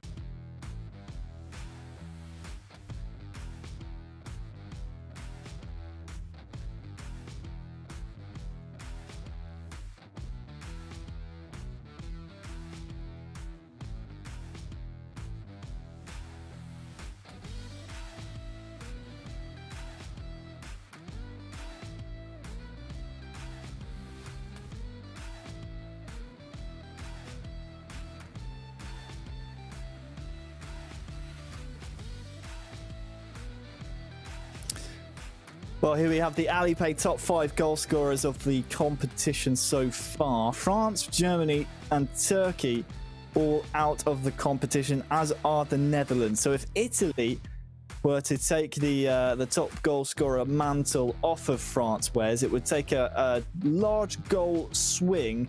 And this is a best of 5. So the longer that this series goes on against Serbia here in the finals, the better chance Italy have of maybe knocking France off of that top spot. True. However, if you were Italy, you probably want to get out in 3 and just get the job done and over the line. I wouldn't be looking for a goal-scoring record unless it was absolutely certain. Unless it turns into, a pedestrian game where Italy are steamrolling Serbia, then I wouldn't be looking for a goal-scoring opportunity. I'd just be looking to just secure the game. You can see there from the poll just below, overwhelmingly with the Italians on eEURO2020.com. Yeah, I don't know how you feel about that, Harry. Over 3/4 of you at home think that Italy will take this one. I think they'll be hard pressed here, Wes, to be honest with you. And don't forget, you can, of course, change your votes if you need to. Just head on over to eEURO2020.com/poll. We've seen that a couple of times this weekend, haven't we? When Romania started to get a couple of games back, people were like, hang on a second. These guys are actually pretty good. So we're just moments away then from kicking off the grand finals. It will be Serbia taking on Italy, and well, it's a tremendous affair we have in front of us. And again, we have to hop back, Wes, to this long road to the finals. It all started back in January with the draw for the qualifying groups. 55 nations were involved in that, and of course, even before that, we had the national governing body qualifications to even choose the representatives to represent each nation themselves. So we are just about ready then to kick off Serbia versus Italy. And if you were watching just before we ended the second semi-final, you will know that Italy will have the virtual home pitch advantage for 3 out of the 5 games if it goes their ways. Yeah, and yeah, I think that is going to be the difference maker in this. I personally am predicting Italy in 4. However, you know, none of my predictions have really come true this weekend, so I completely ignore what I'm suggesting here. So we kick off then the eEURO 2020 Grand Finals. Strap in, it could be a long one, as this could go up to 5 games of eFootball PES 2020. Italy, represented by Alonso Grey Fox. You know the strip colour already. And it's Roxa for Serbia. And he is a strong player to field first here for Serbia. And that's taking nothing away from Alonso Grey Fox, because he's proven some great shocking results himself so far this weekend. Zaniolo now for Italy. They want to strike first here in the finals. Dealt well with by the Serbian defence. Roxa, calm as you like. But if I'm Alonso Grey Fox here, Wes, I maybe have to worry about Roxa. He came out with a vengeance, didn't he, in the semi-final to turn around the result against Romania, to break Romanian hearts. And here is Kolarov trying to get something going for him.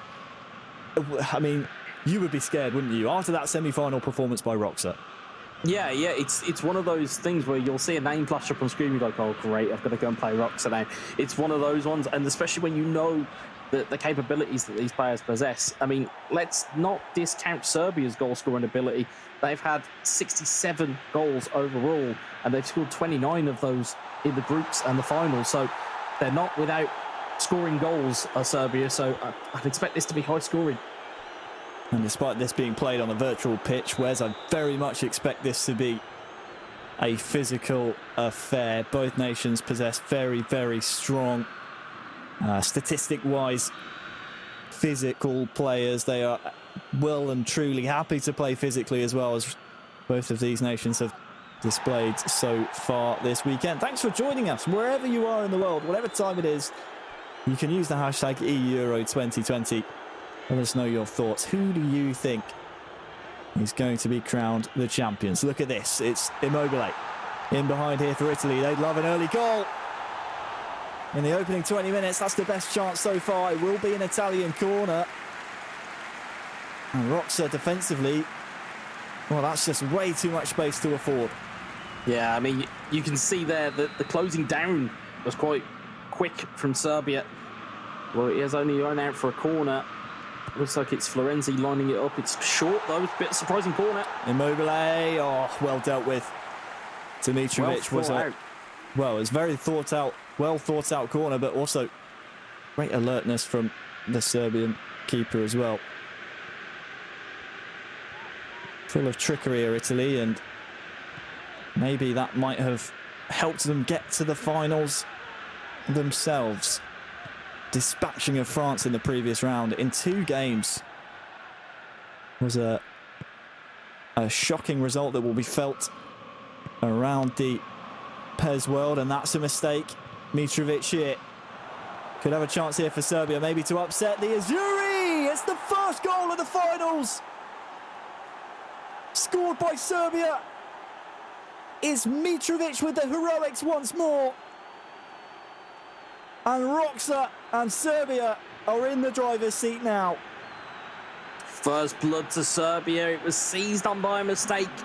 And again, as we keep saying, you don't want to give players like Roxa and you don't want to give players like Mitrovic that type of space and opportunity to take advantage of it.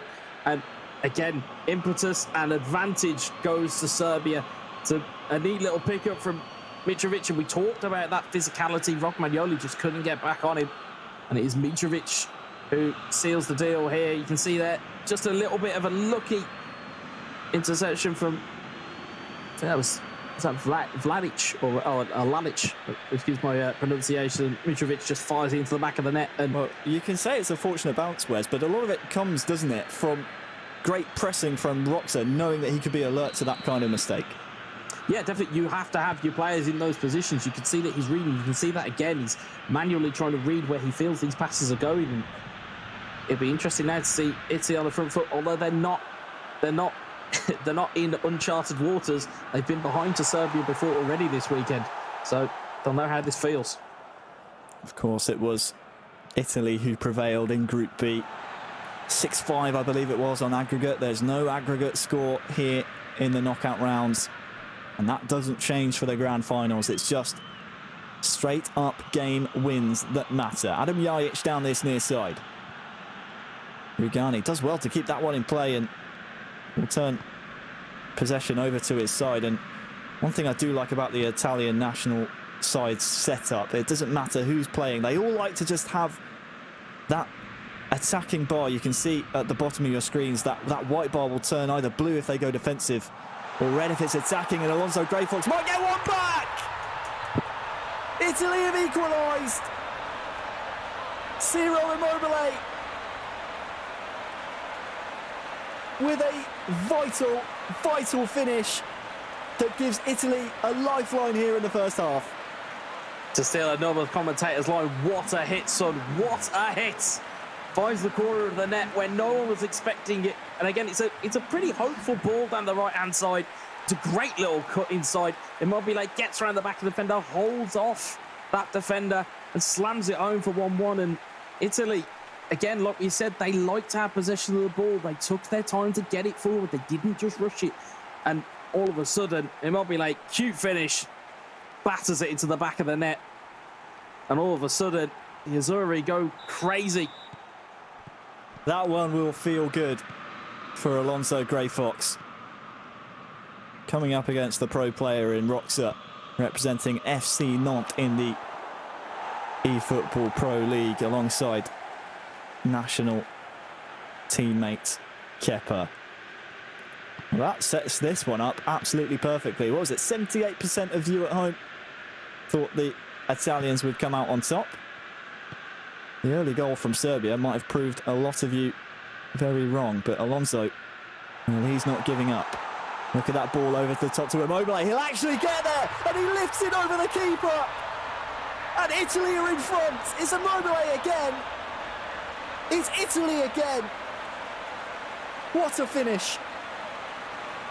It's a moment of magic from Ciro Immobile. Again, bit of a hopeful over-the-top ball. However, the key point here is that Serbian defender is sticking out like a sore thumb, and Greyfox spots it, spots the run, spots the man, and it's a wonderful finish. Again, doesn't panic under pressure. Well, seems to be the key trait of Greyfox's. Can't wait to see this replay purely from that pass. Look at it, from his own half. Alonso Greyfox. So pick that out, Wes, is some vision. We'll see it here again. Yeah, and it's Jorginho, it looks like, from that very much quarterback kind of position, which I'm sure Adam will tell us all about as a Chelsea fan. And it's a lovely chipped finish from Ciro Immobile. And there goes the Klinsmann dive. And all of a sudden it's back. That pendulum swings back into Italy's favour. The turnaround from Italy here in the first half, just reminding Serbia that yes, they have the pro players, but the Italians have the fighting spirits. They have good history in European Championships, do the Italians. They would love to try and replicate that here on the eFootballing stage as well.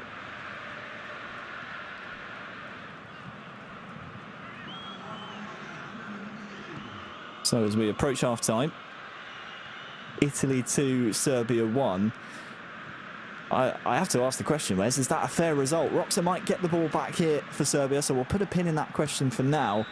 Would you say 2-1, is that a fair representation of how this eFootball PES game has gone so far? Well, I think Roxa, for large spells, had most of the control that game. I mean, it was only for a pretty hopeful ball down the right-hand side. As there's a bit of a uncharacteristic defensive error from the Italians. It was a couple of hopeful through balls. I mean, the first one down the right was a bit hopeful, and it was a really good ball into the box from Immobile. That second one was brilliant. But I think on the balance of play, I think Roxa could be slightly aggrieved here. Well, he'd love to get another goal back for obvious reasons. The fact that he's 2-1 down. But Serbia's opening goal, you have to remember, came from a mistake by Alonso Grey Fox. There's not really been the dominance that we've expected out of Roxa. And look at this, Italy come forward once again. Immobile feeds Belotti. Side netting. I think some Italian fans up the other end might have thought that one was in, but Immobile selflessly on a hat-trick as well. Controlled by Alonso Grey Fox, of course, but the virtual Immobile, I mean, you think maybe in real life he hits that one. Yeah, I don't think that Grey Fox realised how much space he had. I think that's a panicked super cancel and then a panic pass. And then, you know, I think from there, I think it just kind of peters out for him. Roxa coming forward, wrestles the ball off the Italian defence. They're holding strong now, though. Florenzi. This will go all the way out to Romagnoli. It was actually quite a nicely weighted pass for him.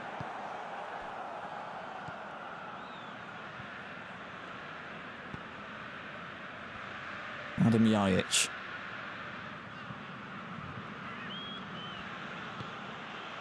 Again, we constantly see the physical battle in the middle of the pitch. And Roxa trying to press high here, but Alonso, well, he's having none of it. He's holding the fort fairly well by now. Bonaventura up to Zaniolo.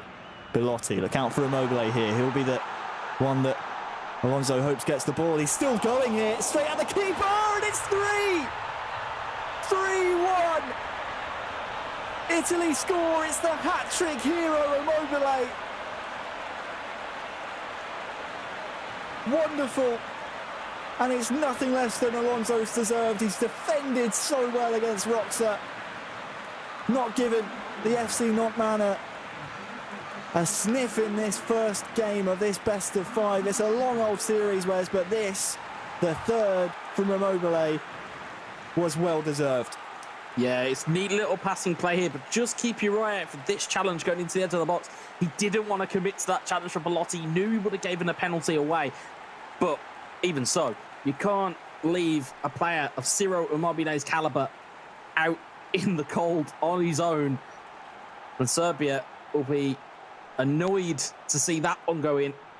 All of a sudden now, every piece of momentum is now with Italy. It's going to make it even more difficult. And the complexion of this tie, comparatively to the one when they matched up in Group B, well, it's completely changed because there's no aggregate score to think about here, Wes, which means you don't have to worry about, if you are losing, maybe throwing away goals for your teammate to play in the next game. It doesn't matter. The scores are wiped. So does Roxa now maybe go for a bit more of an aggressive strategy here? Well, I think if he has to just try and regain some foothold in the game. There's 26 minutes plus a bit of change in the first game left. I think Roxa has got to start looking at his subs bench if he hasn't already. You can see Italy bringing in the changes, and you can see there Kostic now on. I'd imagine, yeah, Luka Jovic has now come on as well, so that super sub trait very much in play. It's whether, again, Grey Fox will allow him to use it. Subtle differences between each player on the, well, both nations' sides. They all have their virtual player preferences. We've seen Quagliarella introduced now, who for MPK, I believe, starts the match for Italy. No doubt we'll see that later on. That's a mistake though. Oh, it's off the post. Luka Jovic staying alive. And it's a tough angle to turn it home. But that is one for Alonso maybe to shrug off and just thank his lucky stars it's not in the goal. Well, if you notice the very quick change of attacking bias, it went from a very ultra-defensive mentality, all of a sudden it was very balanced the minute that goal kick took off. So you can see he's a little bit frightened by what's just occurred, and he has to be having his wits about him. It's a difficult chance as well for Roxa to take. Some people might be sitting at home going, how has he not finished? But when a chance comes that way, when you're playing that way, in the way that Grey Fox was playing, when those chances come, you can sometimes snatch at them, and I think that was literally what happened from a very acute angle. You have to take into consideration as well the pace that Luka Jovic was running onto that chance with. There's no real time for him to control that ball. Serbia come forward once again, but that's denied. It's been all Serbia in this last 10 or so in-game minutes. Jovic to Tadic, he's in here, this could be two! It's off the post, can he turn it home? No! Is it finally in? It is off the post! And they say it doesn't matter how they go in. It took 3 different chances, Wes, for Serbia finally to get that one home. I think UEFA are going to need to paint the goalposts after that. As so took the paint off at least twice, and it deflected off the post, just gets it back inside. Could have easily drifted wide of the post, but again, Roxa won't care. It's a neat, that's that neat little flick inside. It's Rockmanoglu that's caught napping, and again, it's just ricochets very, very kindly off the defender, and it's Luka Jovic who's alive again. And we will say it once more, that super sub trait coming in very, very handy for Serbia. And again, breathes new life into the game. 14 minutes left.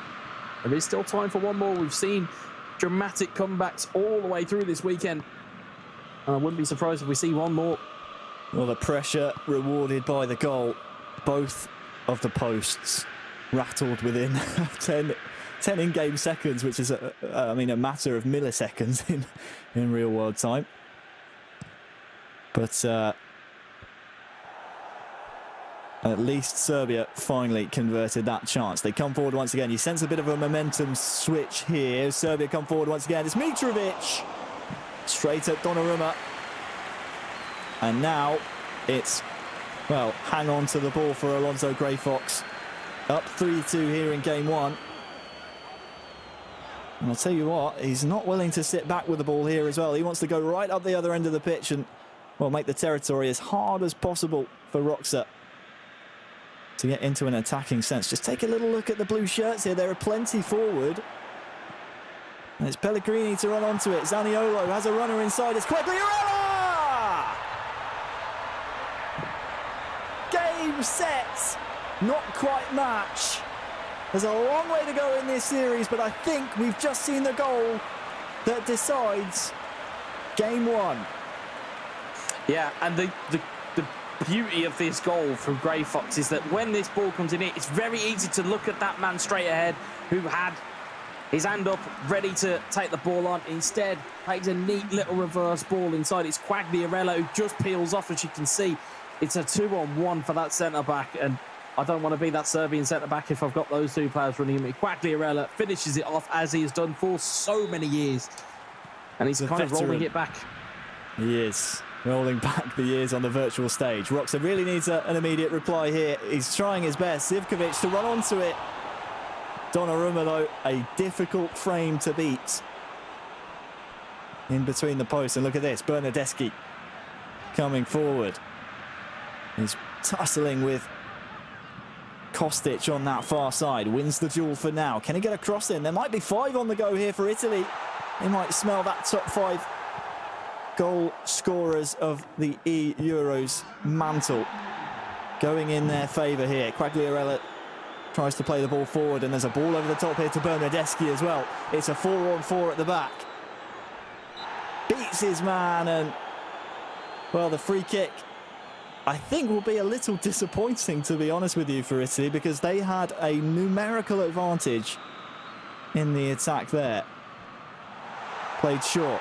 Bernardeschi brought down in the box. Referee waves away the appeals.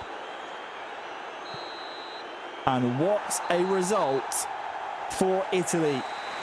An Immobile hat-trick, a Quagliarella 85th minute goal to make it certain. The first game ends 4-2 to Italy. Pretty amazing stuff. You at home had it pegged that way.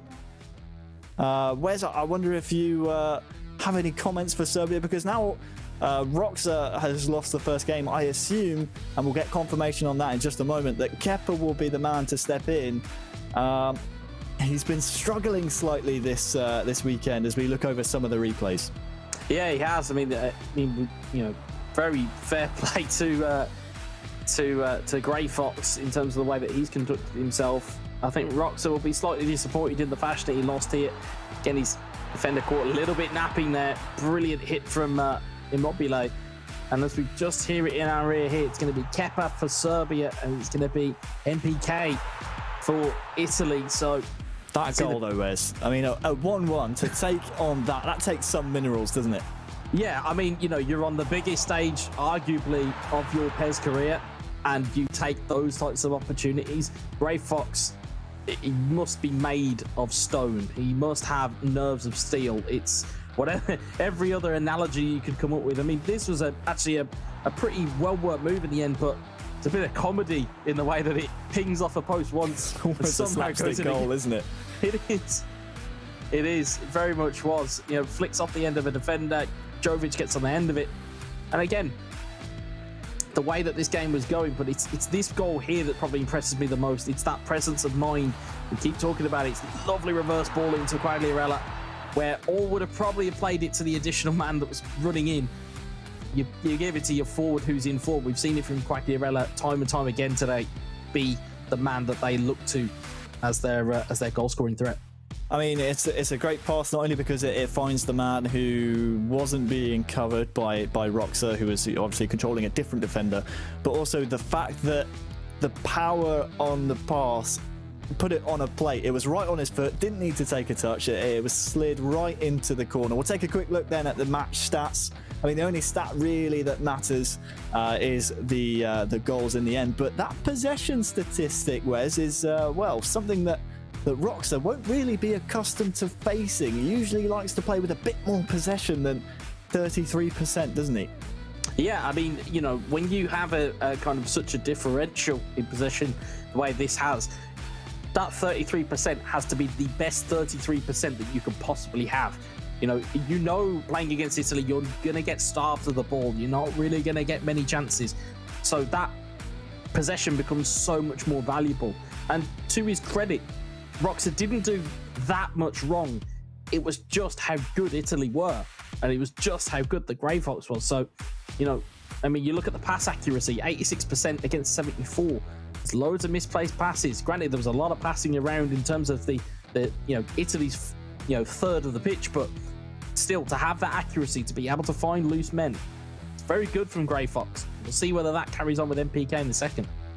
So those were your match stats brought to you, delivered to you by FedEx. Of course, you can vote on the result of our grand finals, as you could for the entire weekend's matches. Head on over to eEURO2020.com/poll and look at that. Serbia now start to edge the poll. And if I'm not mistaken, Wes, wasn't it Italy who had quite a large margin pre-game one? So maybe there's some Kepa fans voting on the poll at the moment.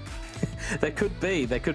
You know, we see it in online polls all the time with many different nations and football teams that, you know, polls can go a bit askew and they don't quite read exactly how the kind of the temperature is of the people watching. But it seems like the Serbian fans have came out in force to say that they reckon that game 2 goes to them.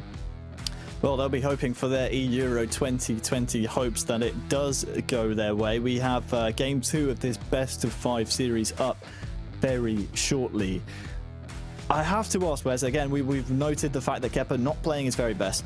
tactically, is there something that you saw Roxa in that game one do that you would like to see Kepa maybe amend? I know this is going to be a physical affair. I know there's not really much you can do if you're being out-muscled when you're trying to attack, but is there a glaring mistake out there that maybe you'd like to see Kepa bring, or a different dimension to the attacking sense that Serbia need to rely on in this game too?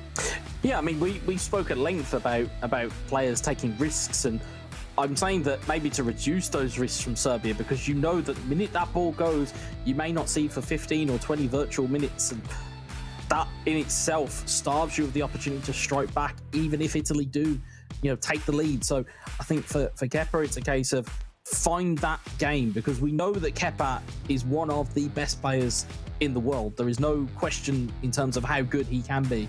At the moment, he's not showing it. He needs to bring that A game, because against the likes of MPK, he's going to have even stiffer opposition than Grey Fox, who was where he kind of lost that 3-2 in the group stage. So I think for Kepa, it's a revenge mission. It's not against Grey Fox, but it is against Italy, so he needs to really kind of make that count. Yes, he does, and thank you for joining us wherever you are in the world. Keep your tweets and messages coming in using the hashtag eEURO 2020.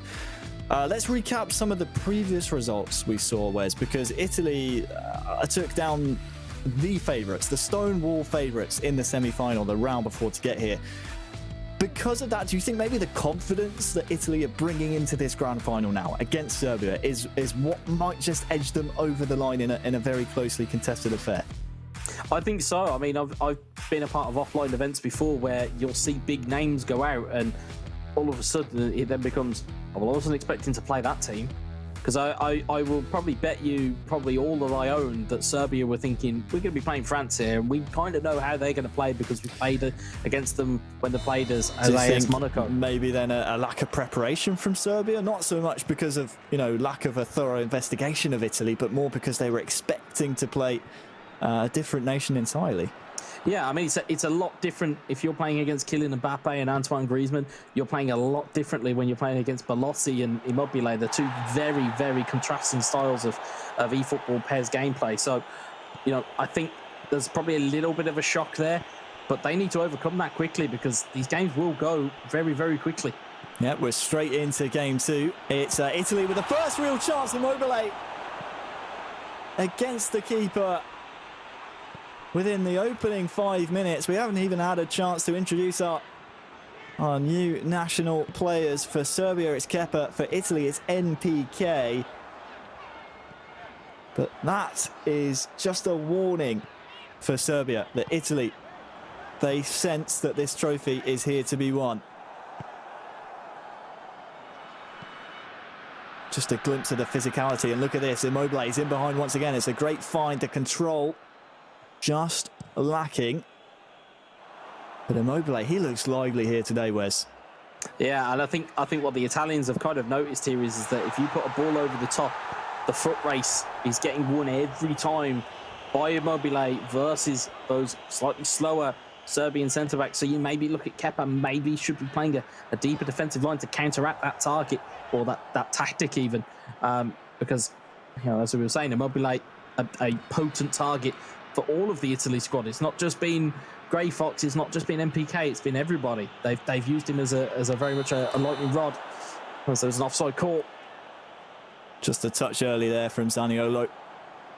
And here come the subtle differences that we're seeing each of the Italian national e-footballers differ from. I mean, we didn't really see Zaniolo too much to my recollection in the first game in this series. We've swapped stadiums now, by the way. Serbia will have the backing of the virtual fans.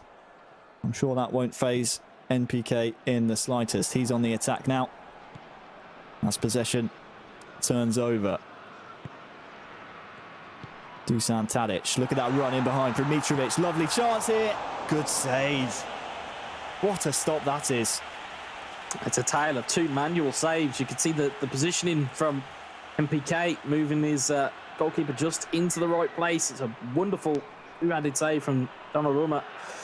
And up the other end, Serbia #1 pulling off a monster stop to keep this game at 0-0.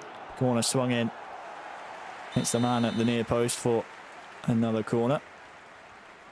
Surprising we're not seeing NPK here, maybe bring the man across to prevent this, well, potential front post corner. We'll see if Kepa tries to exploit it. Looked like maybe that was destined to sail in at the far post, so had to be dealt with.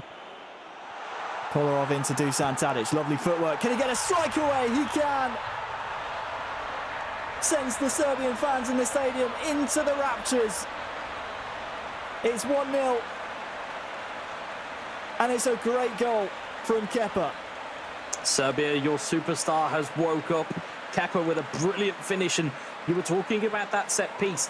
The interesting thing for Kepa is he's aiming for a man at the back post, not at the front, so I think that might be the reason why MPK is not going out of the corner to meet him. He's looking to try and mark the option instead, but a player of Dusan Tadic's quality can play across that attacking line, so very comfortable in front of goal. Wonderful finish, and Serbia are back in business. Yes, they are.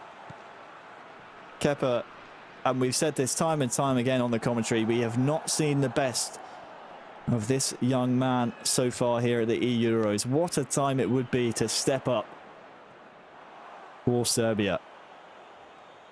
Mitrovic will lose out on the throw-in. First goal will do wonders for Kepa's confidence. He's hounding for a potential chance for a second, but the first goal, you would say, is vital for again, Kepa's confidence and maybe his motivation levels even in this final. Not that, you know, you need any more motivations to win a grand finals. No, definitely. And I look at, you know, I've looked at it even myself. You know, I've been on the broadcast this weekend questioning kind of that mental fragility of Kepa. So to show the kind of strength on the biggest of stages, to get himself in front here, he's now got to try and close this out because he's been in this scenario before. He's been ahead against Italy and has blown a lead. Has he learnt those mistakes? Has he gone back to the drawing board? Does he know what went wrong in the group stage? And has he been able to fix it, more importantly? Prijovic into Mitrovic, the two combining well. Dusan Tadic tries to get involved. He will be fouled. So this will be a really good position to strike it from. Just off centre. Enough distance as well, Wes, to maybe get it up and down. Yeah, look for him to try and put this goalkeeper side. I don't know, it was a hunch that I think he might think that MPK moves his goalkeeper. And the only other option, well, of course, he can play it short, but we'll be careful here. Will it be Jajic who is chosen? Looks like he fancies it. There's 4 options ahead of him. Will he go for goal? He will, and it's in! It's not goalkeeper sideways, but Kepa will not care.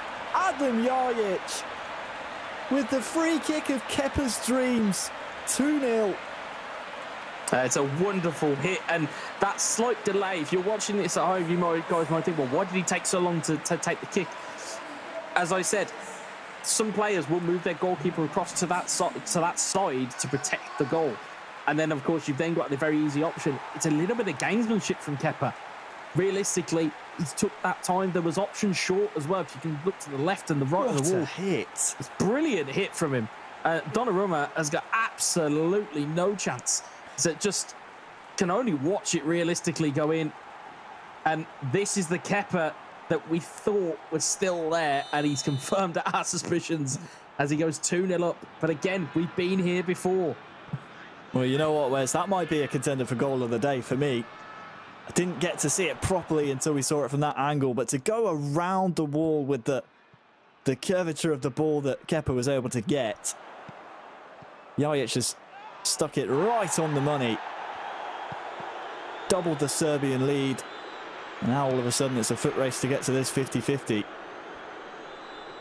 It's not even half-time yet here in game number 2. Quagliarella might be able to half the deficit here. Can he score? No, he cannot. Well, Adam, just bringing it up at about that same point. We have been here before, and it is a case of can he hold it, but look at this. Adam Jajic goes for the lob. Doesn't quite get it off, though.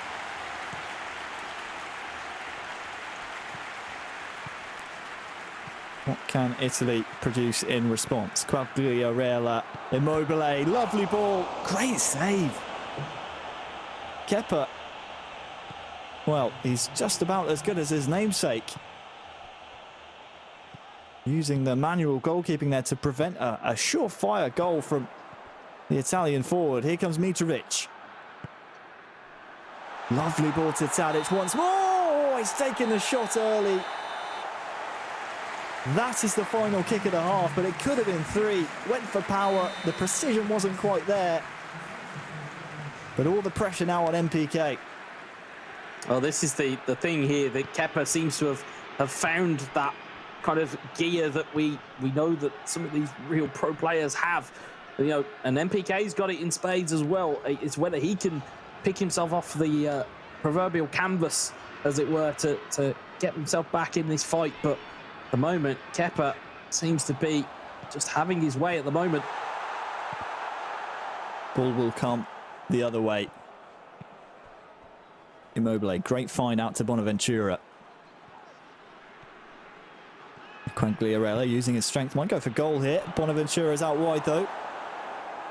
The cut back to Quagliarella was the intended recipient.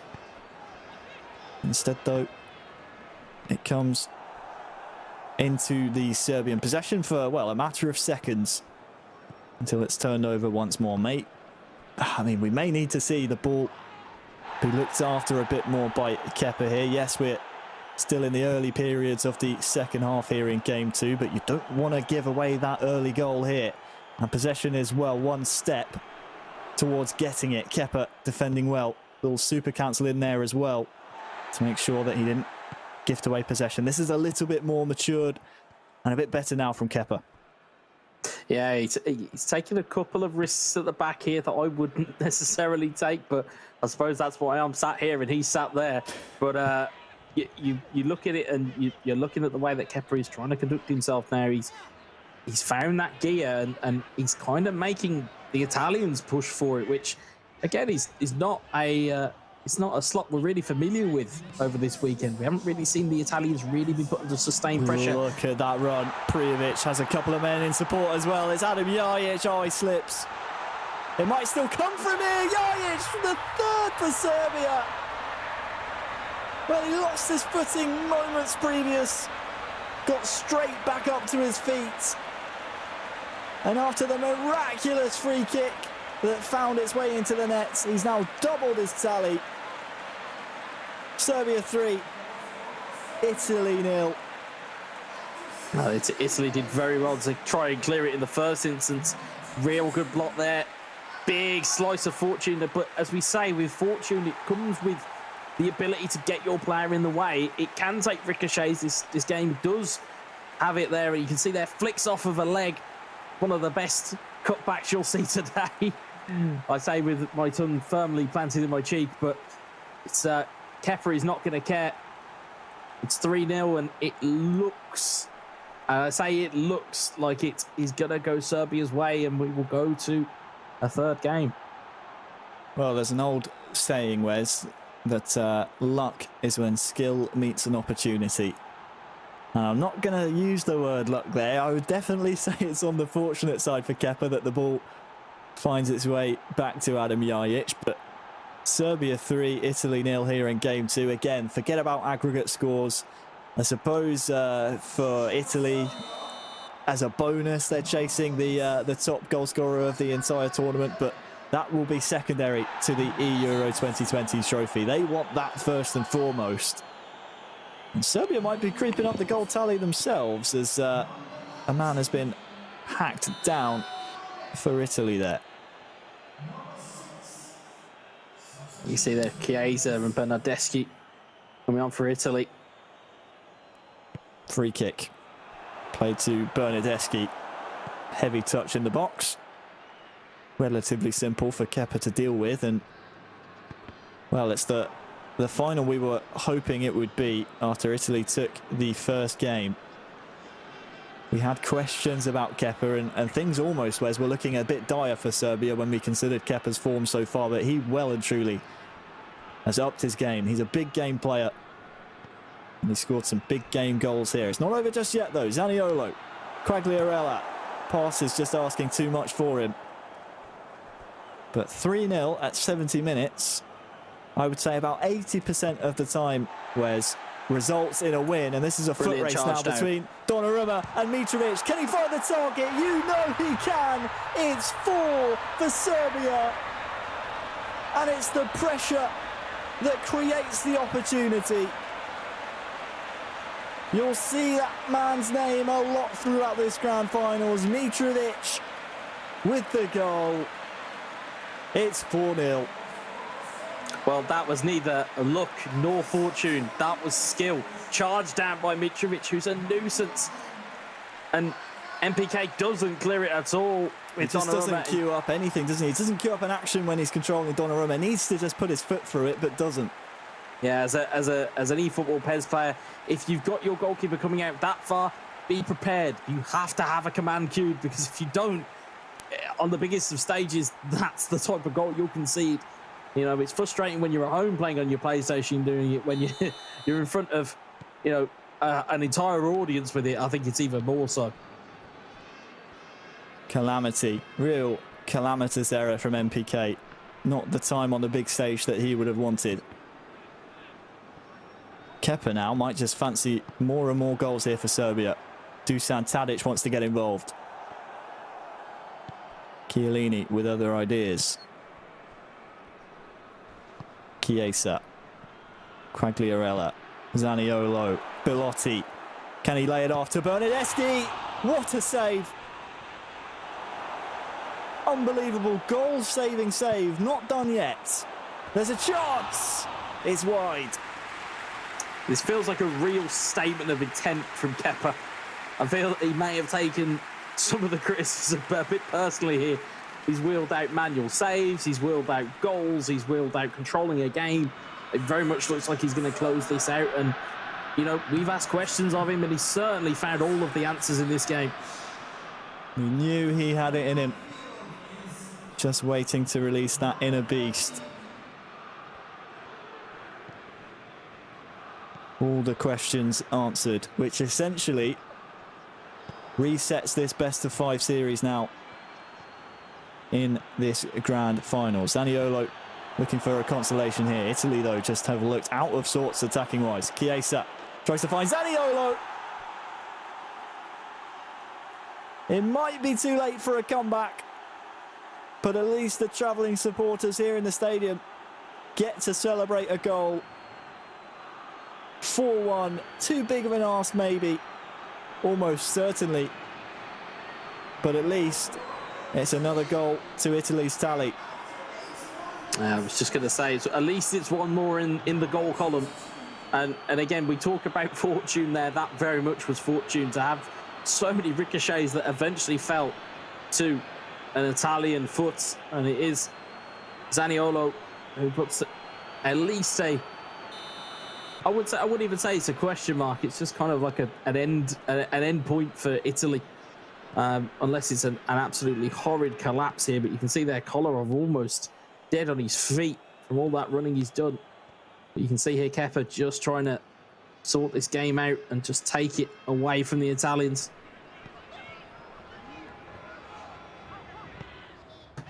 Just wanting to take the sting off of it, but here's Nicola Zaniolo once again. Just needed a more decisive finish, maybe. Will be in an Italian corner. In swinger, looking for the front post. Keeper comes. That's dangerous. Dealt with, but, well, playing very, very, very much with fire is Kepa. What a bit of skill that is from Mitrovic. Luka Jovic has a man in the centre. Who's it going to be? Will it be Jovic? Will it be Milinkovic-Savic? It just asks too much. And, well, has he been given a penalty here? Looked to me like the ball was out of play, Wes, but I think the referee, well, he has. He's pointed to the spot. And Kepa with the opportunity to rub salt in the wound. Insult to injury. It's 5. Well, we'll see the penalty decision once again. It was definitely a foul, but for me, Wes, the ball was out of play. Kepa won't mind. Serbia, they will take home game 2. And this will be a contentious one, won't it? I think the ball stays just in play. I think it was The challenge comes in, then the ball goes out. So if the ball's still alive, it's going to go down as a penalty. And again, like you said, Kepa isn't going to mind. That's 5 goals in the goal column for them. And that is very much game 2 in the books, if it wasn't already.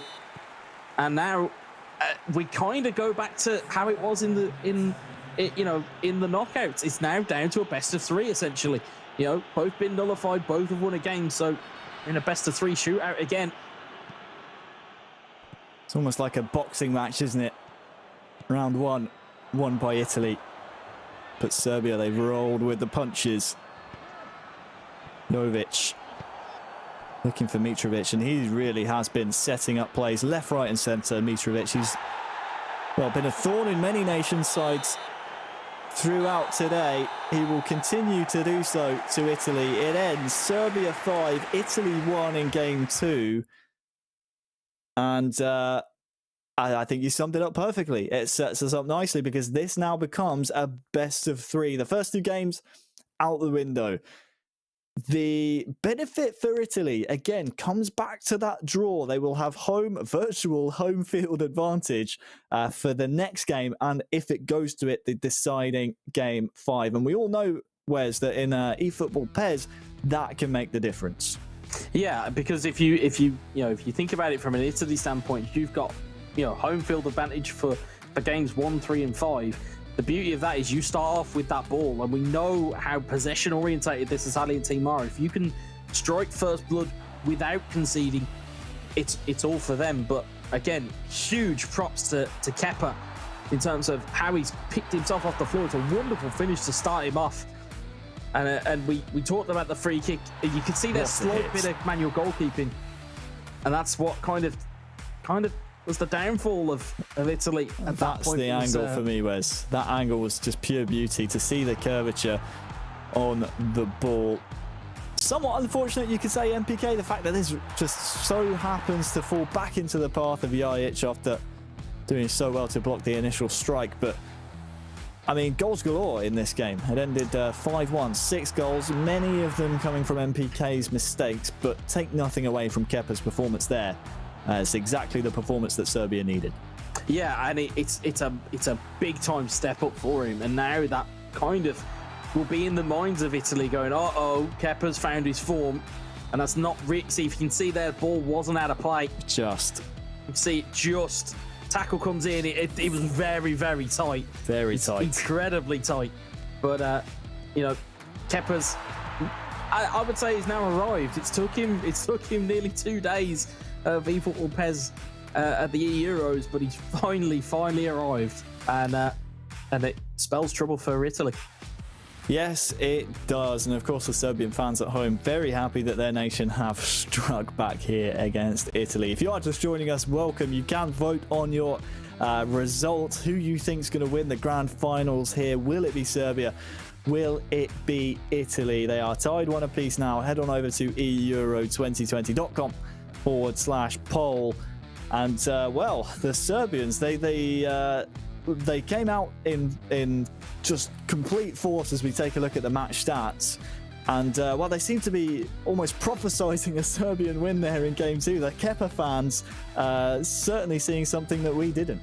It's the will of the people, and we said that about Kepa. We said, does he need a confidence boost? It could have come from the poll. It could have come from the VT from Milinkovic. It could have been just a rallying cry from his teammates. But ultimately, as we'd said, the key difference there was, of all that possession that Kepa had, not only did he take the ball away from Italy, but he also did damage with it.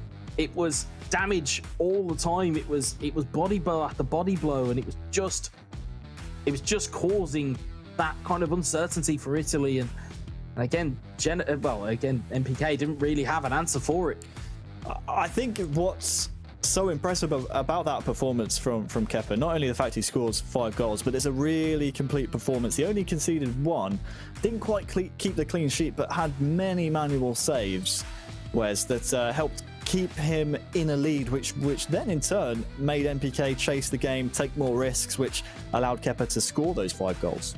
Yeah, and that's the thing. If everything is going right for you, then everything goes right for you. You know, your manual saves start to work, and then that gives you more confidence. You've then got a case of, you know, do all of my shots work? Does my pressuring work? Everything started to click for Kepa, and all of a sudden he found himself 5 goals up. You know, and we can see there news coming in. It looks like it's going to be nickel down for Italy, and Roxa looking to try and rectify his first game loss in game 3. So interesting to see an additional change from Italy. Yeah, not sure we've had the benefit of actually watching Nickel Dan play so far. Certainly not in the commentary seat. So we're looking forward to see exactly what he brings to the table.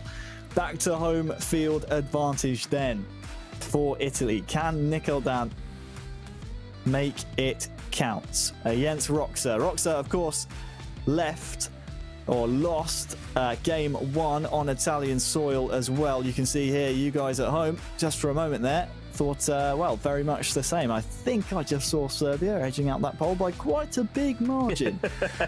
So the Serbian fans at home certainly believing in their e-footballing team here. We're ready to go in the 3rd game now, the 3rd game of this best of 5.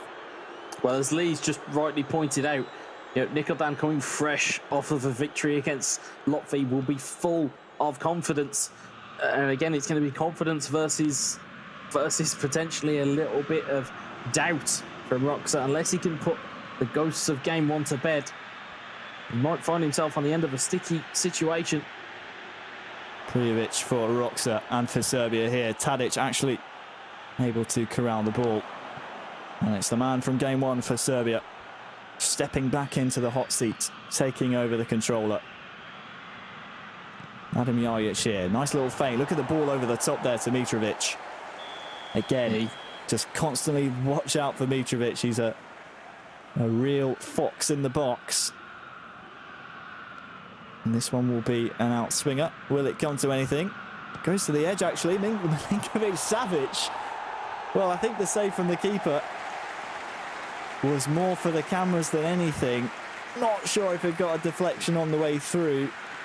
It did not. But yeah, our first chance to look at Nickel Dan so far, I think, throughout this entire qualification campaign, Wes. So again, we're looking forward to what we see out of him. You and Lee mentioned that he just beat Latvia and won the game for Italy to get to this stage in the first place. So he certainly has the CV, I suppose, the history, the pedigree behind him. And Roxa, well, he's on almost a revenge mission here against Italy after losing game 1. Mitrovic now. Milinkovic-Savic is offside. Yeah, no Roxa in the way that we do in all the times that I've spoken to him. It's a very proud Serbian, and he will not be very happy with his first performance, and he'll be looking to rectify that very, very quickly. As you can see, top left-hand corner, early pass accuracy from Italy, 94%. They're kind of, they're keeping and getting used to keeping that ball for long periods of the game. It's going to be up to Roxa to potentially lay a trap and try and catch them on the counter. Nice turn, sets Belotti loose. Flag stays down, Immobile arriving. Will he go himself, Belotti? Wrestled off the ball. Yet another example of the physicality we're going to see between these two nations. Mitrovic has a line of blue shirts in front of him to try and break the forces of Italy. Here comes Kolarov to Tadic, takes a strike, deflected straight into the arms of the keeper. Yeah, and just to go back to the other chance down the other end, the reason why Belotti wasn't called for a foul is there wasn't a tackle actually put in. It's using that natural strength of the player. You can see there's jostling at all times around this pitch, and it is an ability there. It's a lovely through ball. Prijovic, will he get the finish away? Well, it might still be a chance for Serbia as Donnarumma scrambles back to his goal, but now Italy come up the other end. Zaniolo taken down, Immobile still trying to get the ball. Here he is again. Will it go all the way through to Zaniolo? The Serbian defence Denies it. Look for the run in behind once again. Prijovic is looking lively. Will he get a better strike away? Went for the lob. Donnarumma equal to it. And it stays 0-0. Thing for Italy to watch out for is that every time that through ball goes over, it's their left back and right back that are playing everybody on. So the centre backs are coming forward, but the side backs aren't. So you've got to be very careful of that, especially with on-rushing players from Serbia. One to really watch out for Nikoldan. Florenzi. Inside pass, unsuccessful. I had noticed and been keeping an eye on Nikoldan's attacking bar. Was just turned up a notch into the red, so that might have been partly the reason his fullbacks were pushing, well, back so aggressively, and why his centre-backs might be thinking about joining the attack, but he's turned that down to a more neutral stance now. And he's won the ball back as Serbia threatened to maybe go on a break themselves. Bonaventura just seems to have lost its structure in the final or previous 5 or 10 in-game minutes that we've witnessed.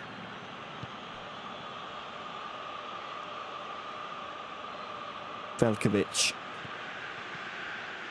Patient building here from Roxa. Just pulling apart the Italian defence. Adam Jajic looking to feed Mitrovic in behind. Cleared by Italy. And this one's a bit more of a nervy affair as both nations here, Wes, both players start to realise the gravity of the situation. You win this match and you go on to championship points in eEURO 2020. Chance to swing one in. Header, one, but no good. And massive in the grand scheme of things. Half-time, Wes. Yeah, massive, real massive effort here from both these nations. Real big-time game. And the question is, who will crumble first? Well, I think looking at the way that Rox is actually playing, it's giving Nikoldan more time to think. And you know, some people might go, "Oh, well, actually, that's a really bad thing for Italy to have." But on the flip side of it, it is actually can be quite difficult because you start to overthink where the attack's going to come from. Is it going to come down the left? Is it going to go through the centre? You know, who is going to attack us at any given point? And I think Rox is kind of playing this smartly at this point.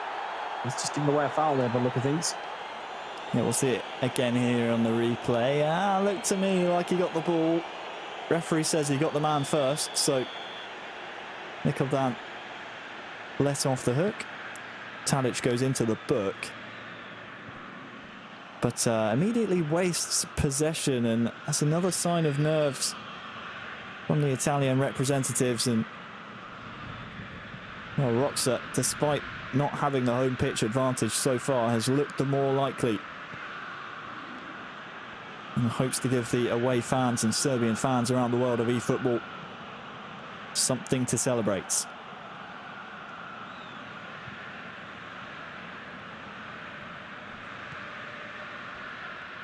Kolarov.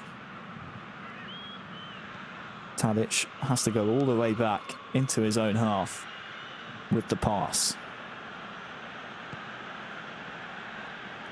Jajic.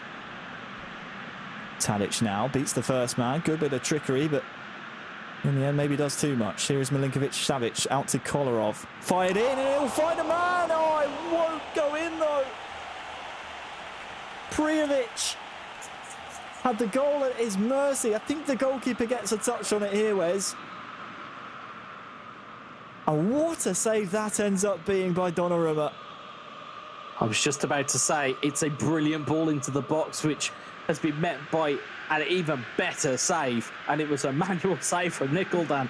It's keeping the clean sheet for Italy at the moment.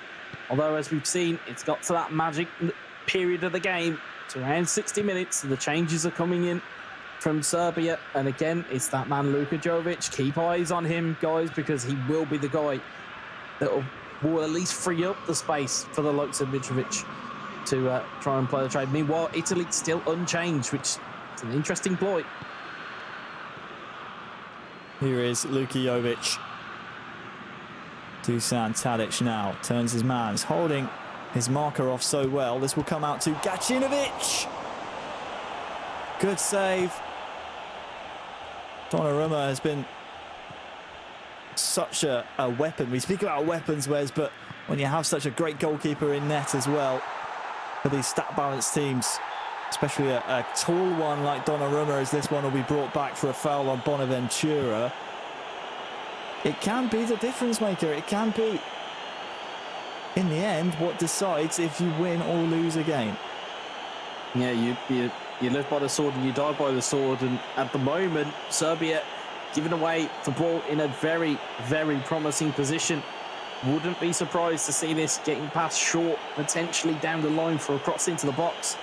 I mean, for all we know, Italy could pull out an absolute worldie of a strike and pop this into the top corner. It can go either way here. It really can. And this type of period of the game, it's pretty critical for them to get themselves ahead. It would be a bit of a goal against the run of play here, you feel, if Italy were to score. Probably too far and too wide for a direct strike. So look to, as you said, maybe play it short. Goes for goal. Well, it's on target. Not far enough in the corner, though, to trouble Dimitrovic.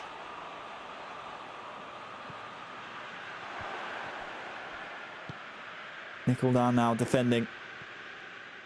Survived that scare. Using Chiellini to the best of his abilities there. And if you look on the far side, there's a man galloping into acres of space. Nickeldown sees it as well. That'll free up maybe something in the middle. And it's Italy who break the deadlock in the 70th minute. Immobile immobilises Serbia. And against the run of play, for all Rox's hard work, Nickeldown and Italy take the advantage. It's 1-0. Yeah, it's great build-up from Italy, and it's almost like thieves in the night. It's run a play to, instead of the ball going to Immobile's feet, they've played it to where they want Immobile to be. And Nickeldown, it's a great ball in from Zaniolo. Immobile peels away, and Dimitrovic cannot get there. And all of a sudden now, is this going to be battened down the hatches for Italy? Or are we going to see Roxa try and push the issue? Well, Immobile went one way, the centre-back went the other. Luckily, Immobile was along the right tracks, and I anticipate that you'll be correct in the fact it's now time to go a little bit defensive here for Italy. And by a little bit, I mean very much so. It's going to have to be precise play, though. Can't be playing with fire too much. This is a risky area to be giving the ball away. We saw with MPK in the previous game of this best of 5 that can lead to goals for your opposition. This one will bounce nicely for Luka Jovic. Jovic getting in the wars down there, right in the trenches. And look at this, Kolarov. Now, can he cut it across? Oh, Donnarumma with the save. Will it go in? Oh, it's just outside the post, I think. It's a corner. But it could have easily been a goal. The player went one side, the ball went the other. It's a fantastic save from Donnarumma. My heart was in my mouth. I genuinely thought that was an own goal. And how fortunate that would have been for Serbia. Donnarumma is very much counting his blessings there. I was watching it with eagle eyes just to see which side of the post it was going to trickle. And Italy hang on for now. Donnarumma, by the way, with an amazing stop throughout all of that. He's been sensational for Italy, as has Nickeldown, surviving wave after wave of attacks. Be careful at this corner. Swung in, centre circle. By centre circle, I mean penalty spot. It's been a long day. But the important thing for Italy is that nothing comes of the corner.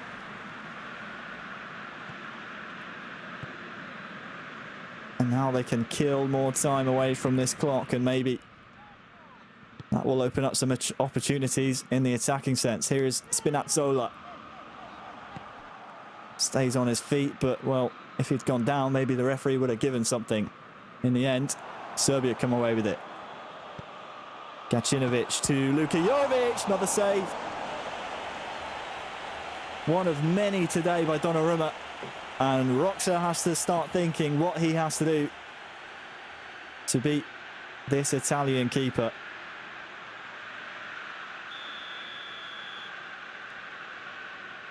It's another corner for Serbia. Outswinger. Flicked on, but Nikoldan is first to it.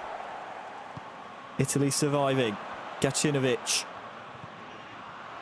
Kolarov. Can he find a man in the penalty area? There were several waiting. The ball will come right back at Italy here. Not quite all out defensive for Italy at the moment, so you sense maybe Nikoldan fancies a counter. But it's all Serbia right now. And look at this, Bernardeschi winning the ball back. He has plenty of stamina as well, Bernardeschi. 89th minute. Zaniolo. Bernardeschi. Immobile. Straight to the corner, no doubt. And well, Nikoldan would have been hoping he could have chewed a bit more time off the clock. The referee's assistant holds up the board. The number is 3. Cynical. That is cynical. And might Immobile be seeing an early bath here. Just a booking. It was dangerous, but Roxa flinging the ball up the pitch. Anywhere will do now for Nikoldan. Calm as you like. Out to the wing. Up the pitch. Immobile might even get there. Roxa is defeated. Italy win game 3. They are one game of eFootball PES away from being eEURO 2020 champions. What a game of PES. Yeah, there was chances for both teams. There was, I mean, the goal really came against the run of play. You can see there. I mean, we'll probably see a bit more of the stats momentarily, but see there 2 shots and 2 on target for Italy. They only needed 1 to get in front, and they stayed in front. And there wasn't too much apart from the manual goalkeeping of Nikoldan that really kept Roxa at bay. There was that small fright. I say small. There was that fright with the own goal, as we'll probably see in the highlights here. But see that wonderful save. Donnarumma easily man of the match here. Easily, and it's not the first time today we've said that. The young Italian in between the sticks. This was it here. It was just Immobile peeling off. But the question has to be raised now for Serbia. Roxa played 2 in the finals, lost 2 in the finals. It's now up to Kepa in this next game 4. I hate to point the finger, but if it goes to a game 5, Roxa needs to turn it around. He has a lot of thinking time, and he'll be hoping that Kepa can get him that opportunity for revenge. But I mean, Roxa is just struggling against this Italian national team, and the reverse can be said for Nikoldan. He's done his job now. He waits with bated breath and hope his teammates can get the job done. He's put them in a fantastic position to do so. Yeah, and I think it's a complete reversal of fortunes for Serbia. We spoke at length beforehand about whether Kepa would turn up, and it seems like Roxa's kind of fallen away, and Kepa's now trying to take the lead for this Serbia team as we see the match stats delivered by FedEx. You can see there 50-50 possession, but ultimately it's that shot accuracy, it's the lack of shots, but it's also the pass accuracy, again telling a lot of the story. Italy retaining the ball. Like, you know, it's one thing to maybe people at home maybe moaning about you know, possession style of play, but you still have to find those passes. You can only play possession football if you're a very good passer of the ball, and this Italy team are finding ways and are finding loose men all over the place. And Serbia, they found an answer in game 2. They've now got to find an answer in game 4.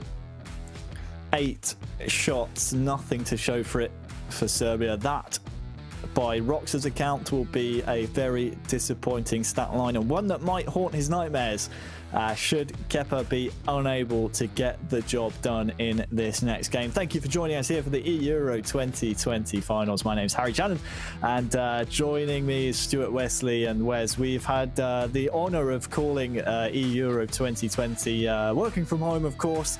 We've had our struggles here and there. You know, technology is a fickle thing. I'm sounding like Adam Butcher now, a little bit beyond my years, but it's been a fantastic weekend's action, hasn't it? The entire process through qualification, through the playoff groups, and now here we are at eEURO 2020. We've seen some upsets, we've seen thrilling goals, and this final has not disappointed us whatsoever. No, it hasn't at all. And you know, the fact that we're able to showcase this tournament whilst we're all working from home, it's a lot of work that's gone in behind the scenes. So, a big shout out goes to the team behind the scenes that are making all of this possible. But we have a heavyweight clash in the final. It wasn't the final that I think a lot of us would have predicted at the start of the tournament. I think that there was a lot of talk about Spain, there was a lot of talk about Germany, there was a lot of talk about France, the Netherlands even, and the Netherlands as well. They were probably anybody's final four if the groups had fallen in the right way. However, the shock package that was Romania just took care of everyone, apart from Serbia. Again, Serbia doing very well to take out Spain, and now find themselves kind of up against it in the final. Now it'll be interesting to see who is picked for Italy and who is picked for Serbia, whether Serbia delve into their entire team or whether they just stick to Kepa and Roxa. Well, to see. A reminder to everyone at home, you can use your fingers and put your money, metaphorical money, where your mouth is, and vote on who you think will come out on top here in the grand finals. Will it be Serbia, who find themselves 2-1 down, or will it be Italy? Make sure you vote for your favourites at eEURO2020.com/poll. And look at this, it's still a landslide in favour of Serbia. Fans at home, Wes, believe they can do it. The shining light and the silver lining for them is that Kepa, seemingly in game 2 of this best of 5 series, seems to have regained a bit of form. Yeah, that seems to be what they're pinning it on at the moment. I think there needs to be a bit of an internal discussion now to get Roxa back on song. For the Italians, though, and again, we're talking about Serbia in the poll. Italy have got a quarter of the vote, but yet they're one game away from being crowned eEURO 2020 champions. And I've got to say, they're in the driver's seat. Well, just hearing now that it will be Kepa actually to start the fourth match, as we anticipated, and the fourth and final member of the Italian national eFootball squad. It's Naples 17 joins the party. So he'll be hoping he can push Italy across the line in whatever fashion needs be. We travel back over to Serbia's virtual ground. A reminder to you all, aggregate scores mean nothing here. It's just game wins. Italy have won 2, Serbia have won 1. And if it needs to go that way, it will go to extra time. And if we're still tied at the end of the extra 30, it will go to penalties to decide it. What drama it would be if we came down to the final kick of the entire tournament being a penalty, Wes. It would be quite the story, I think, in the virtual landscape of eFootball PES 2020. I think after the penalty shootouts of yesterday and today, I don't think my heart will take it if it does go that far. Well, we start then the fourth game. It's last chance to lose now for Serbia, and Kepa wants to try and appease the virtual home fans here. Home field advantage. They have hosted the game, so they will have the crowds behind them. Serbia attacking from left to right, and Naples for Italy the other way. Tadic. An early goal is always a treat, and well, Kepa has proven in the past he can score them. That's a chance to do so here with a corner. Outswinger going for the front post, deflected by Naples. Matic is there, as is Milinkovic-Savic. Might Matic go for goal here, tries to pick out a pass. The chance is gone. Kepa will have to rebuild here. Savic on that Far side, tussling. Dusan Tadic trying to wriggle his way into a bit of space. He's somehow found one. There's a cross in there as well. Kolarov is staying far up the pitch, and Naples, he has to sustain a bit of early pressure here in the opening 10 minutes, Wes, and he's done so far pretty well.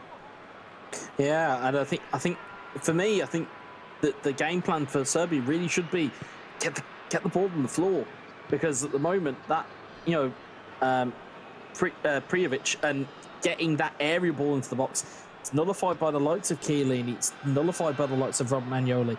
To get it in and around them, their turning circle, for lack of a better phrase, is not what it once was, especially in the case of Giorgio Chiellini. So get the ball down, get it down on the ground, get it moving about the place, and you might find some better results as we see it come through here. Prijovic has a chance maybe to open the scoring. It's gone wide. We didn't have the best angle on whether or not it took a deflection. We'll see it better here, but it looked to me like, yes, there was an interception. So it will be another corner. So inviting, isn't it, when you have the likes of Mitrovic and Prijovic, such tall figures to aim for. Corner swung in, acrobatics. Will only find the side netting. That was on target, Wes. That's, I mean, that's goal of the entire tournament. Forget about goal of the day. Well, Milinkovic-Savic just trying to do a little bit of improvisation there to just reach that corner, but you can see, interestingly, is that Naples starting out with Lorenzo Insigne. I believe it's the first time we've seen him in an Italy shirt in this final. Interesting selection choice. Again, each of these eFootball players have their preferences, how they like to play. That's the beauty of this competition. Here is Prijovic for Kepa, waiting for the opportunity to present itself. Zaniolo across, and well, he's up quicker to meet the ball, but it seems like every time Naples gets the ball, he seems to give it away. Here is Adam Ljajic. Mitrovic is through, goes for goal. Well, it's the only thing really he could do there. Looked for the cutback, Wes. It wasn't on, so it's a corner now for Serbia. Yeah, I mean, you can only do so much, and you could see there's a hand in the air.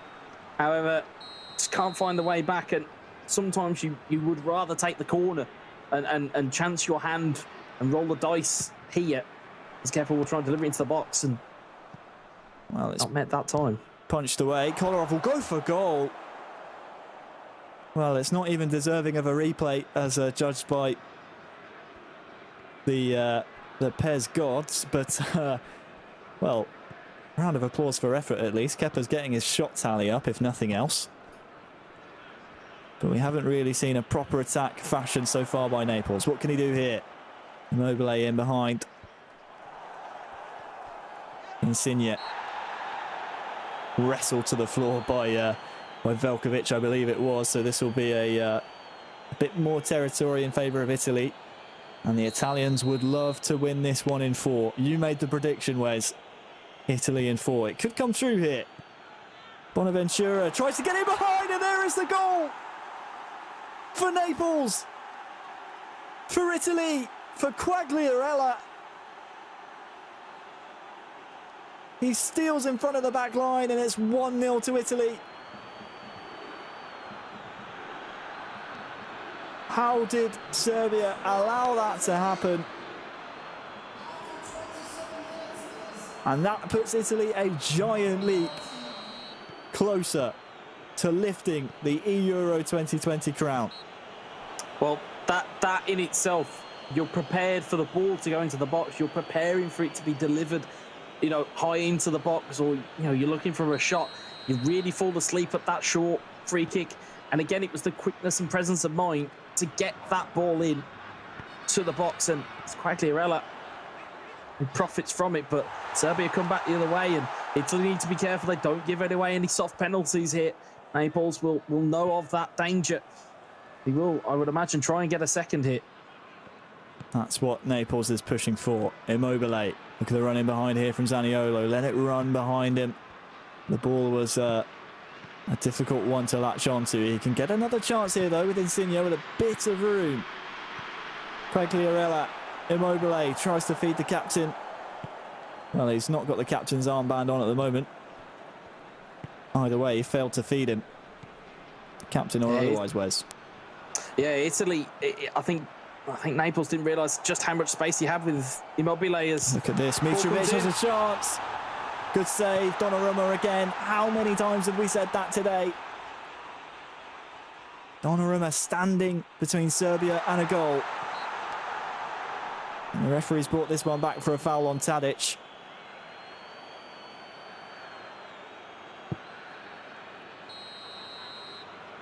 Again, too far out and too wide to go for goal. So it will be played short and the pass is lacking.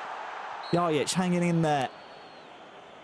But I think, well, it's actually been given as a foul for Serbia. So this is a much more inviting position. Adam Jajic steps up.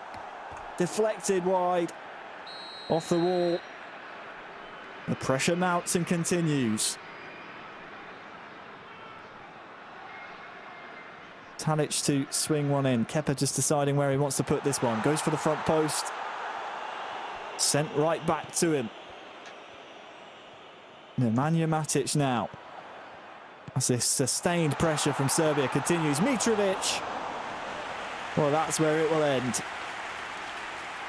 It was a good period of play from Serbia, and Kepa, I think, will be a bit incensed that it doesn't come away with a goal there. Yeah, I think he's working hard at the moment, but it's Italy. Rear guard, as we've known for so many years, has been of great benefit to them. They're known for their clean sheets and they're known for their love of defending. They're going to need all of that experience and all of that joy of defending. Oh, that's a naughty one.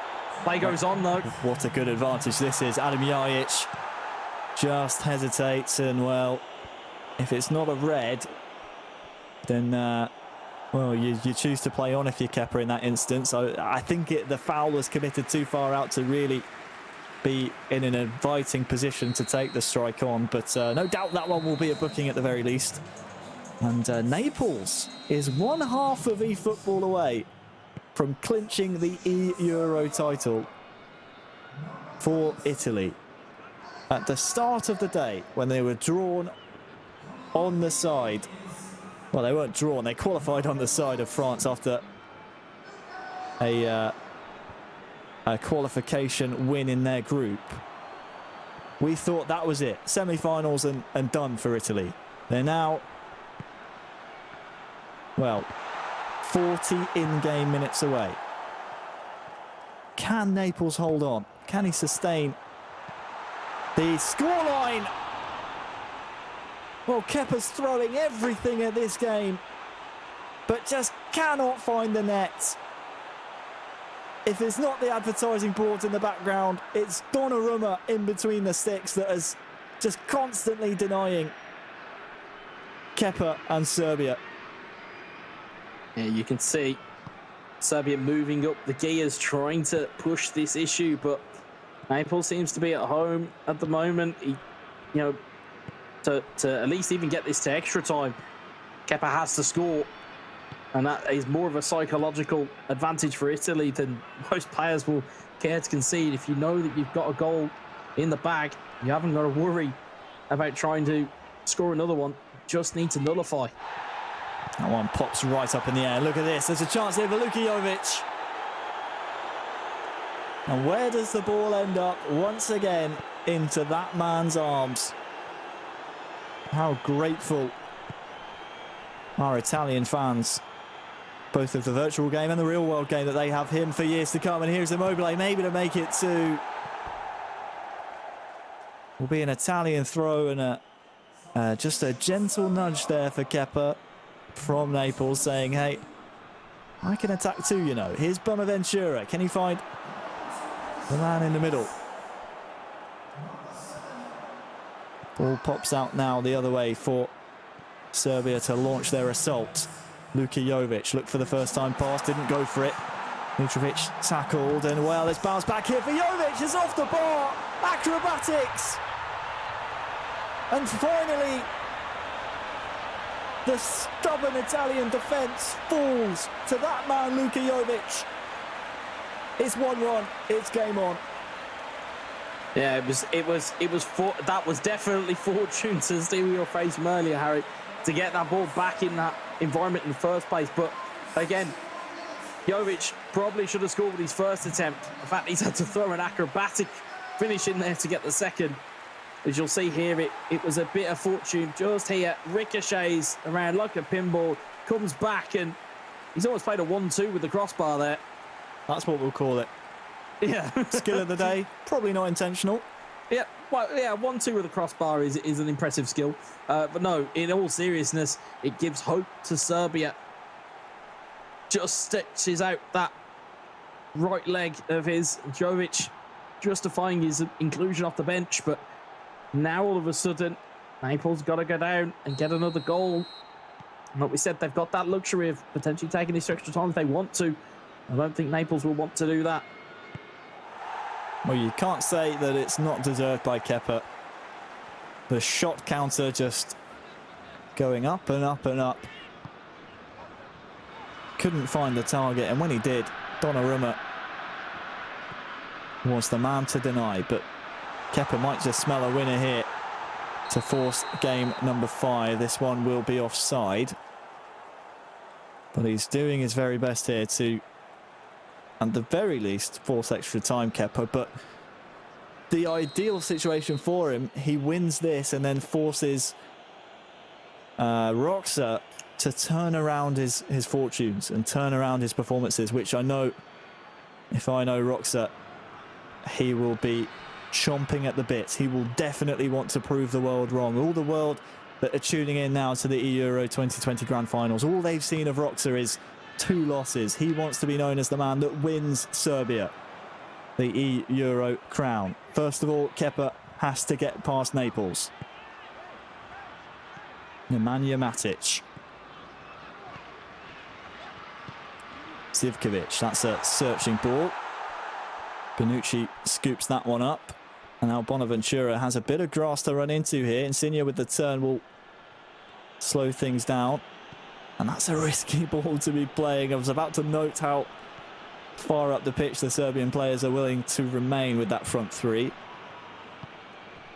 So Naples needs to watch his P's and Q's. Here's the issue, though, is that it was that type of passing move that opened up the avenue for Italy to score their first. Quagliarella went for the pass, could have maybe taken it on himself. Insigne will be able to retrieve. Bonaventura. The ball is going the wrong way here for Italy. Now starts to come back goalward. Florenzi running onto it. Just playing patiently here. Quagliarella. Insigne tackled well. And now what can Serbia do from the counter? 80th minute we're in. Nemanja Matic. No one's coming to him. He has the strength. Zivkovic. Can he cut anything back? Just runs out of pitch. And if the pitch is a little bit longer there, the cutback's on. And unfortunately for Serbia, that is not the case. These virtual pitches, Wes, regulation size. And they're slick as anything. That's why the ball moves so quick. Kepa now in the final third. Zivkovic on the far side. Gets the lucky bounce. Will come back to him. Zivkovic, who can he find? Well, it's played back into danger.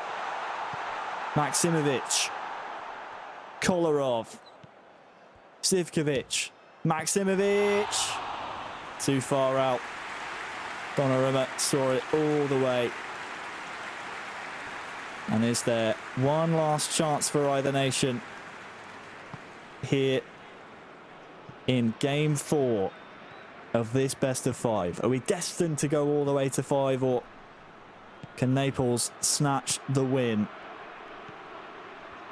Quagliarella, look on the far side. Insigne can maybe go for goal. He's come back, double touch, and it's in! What a goal! What a goal for Italy! What a goal for Naples! Italy have just won eEURO 2020 with a fabulous goal from Insigne. Naples, he's done it. Italy are champions. Surely now, with pocket change on the clock, Wes, You cannot understate how clutch this goal is. The coolest man in Italy. What a touch. Brilliant finish. I hate to say it. I think it was all over. It is now. Call off still of the day, Wes. Call it off. That's it right here. Watch this move. Double touch. Bang. Takes 2 defenders out of the equation and wins the tournament. And I've got to say, I think that might steal the goal of the day. That might just seal it.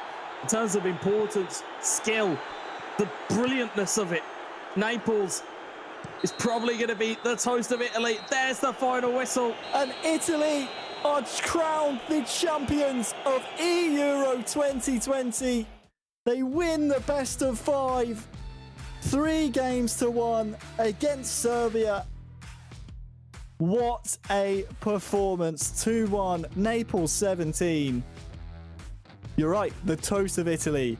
That goal, the perfect way to seal victory. Had to We're be. Speechless. Absolutely Had to be. speechless. Well, you may be. I could go on for hours with that goal. It was that presence of mind. It's been the phrase of the day with the composure that's been shown. And Naples, and the fact that that final was won by a complete team effort. Every single player from that Italy team played their part. And congratulations to Italy. Just a wonderful goal. A wonderful goal to cap off the entire competition. Well, it's the championship winning goal that I think this entire tournament has deserved. We're going to take a little moment now just to cool off a little bit and maybe look over some of those replays from that match, which has allowed Italy to snatch the championship. I say snatch, they've grabbed it with both hands, really. And the sustained pressure for a large majority of the game, despite Naples going ahead first. Naples did so well to survive it, didn't he, Wes? Kepa came back, but it's just a moment of brilliance in the end. It's just quick thinking for both of Naples' goals, and again, you would have thought, looking at this, we were looking to be destined to go to a game 5, and Kepa goes close. Then a lucky bit of a ricochet. It's an acrobatic finish from Jovic. But it's all about that goal. It is all about that finish from Naples. And again, you can see it just open up here. It's that ball in there. You can see hand up in the top of your screen there. The president wanted to turn back and then double touch. It's filthy. Super goal. Super goal. Absolutely filthy in the best way possible. I mean, what do you say about this? Just to take 2 of the defending Serbian players in the 91st minute out of the equation. I mean, still speechless.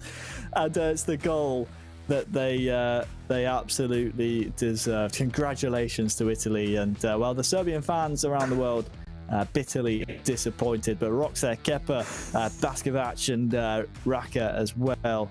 Raka, I am right, second guess myself there. Just put in a pure shift for Serbia. Bitterly disappointing, but again, it's the finest of margins, and it's a piece of brilliance, isn't it, by Naples and Italy that allows them to take home the crown. There it is. It's official now. It's a long old day, finished by a best of 5. You called it, Wes. Italy in 4. I don't think you were quite expecting it to end in that fashion, though. Well, I expected Italy in 4 because I expected Italy to have that home game in the first instance. I didn't necessarily expect that performance from Kepa in the second game. I will admit, I thought Roxer may have brought something back in the third game, but again, would never have called that at the start of the day, and I would have thought, I think had any of us have picked how we wanted this game to finish, or how we wanted this entire event to finish, or the last kick of the game, let's not have it in a penalty shootout. Let's have a moment of pure brilliance, and that's exactly what we got here. It's a phenomenal piece of skill.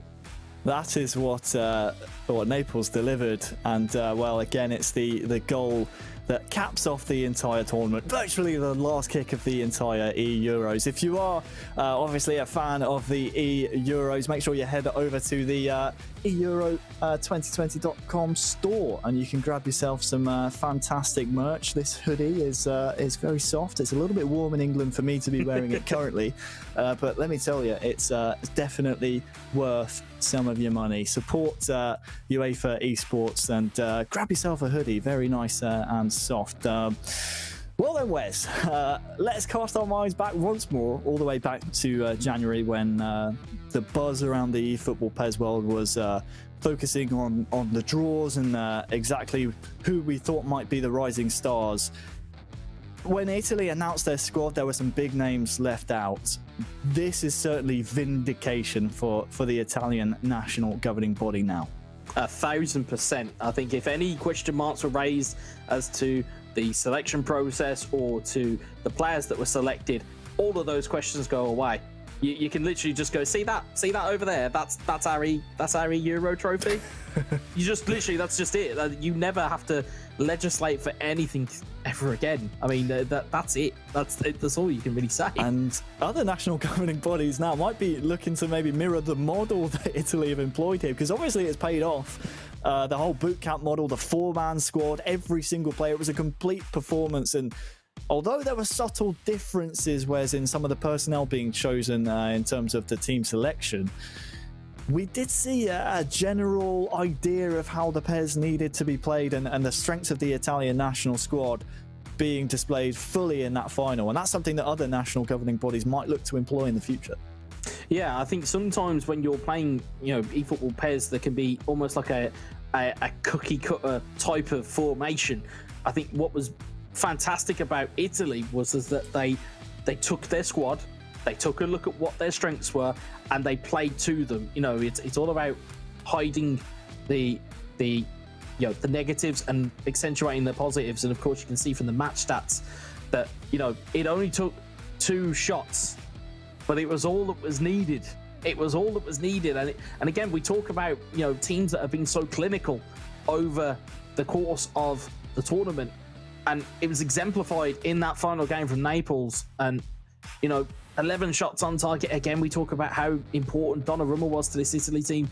Again, with stat balancing, it's vitally important to have a brilliant goalkeeper in between the sticks, regardless of what their rating is in the game. If they've got a very good player ID, the likes of which Gigi Donnarumma has, it's something so much more beneficial to have than not have.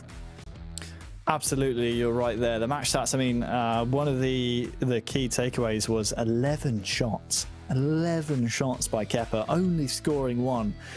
There were a couple of opportunities where, it was almost half chances, where he's almost at the byline and Donnarumma has it covered all day long.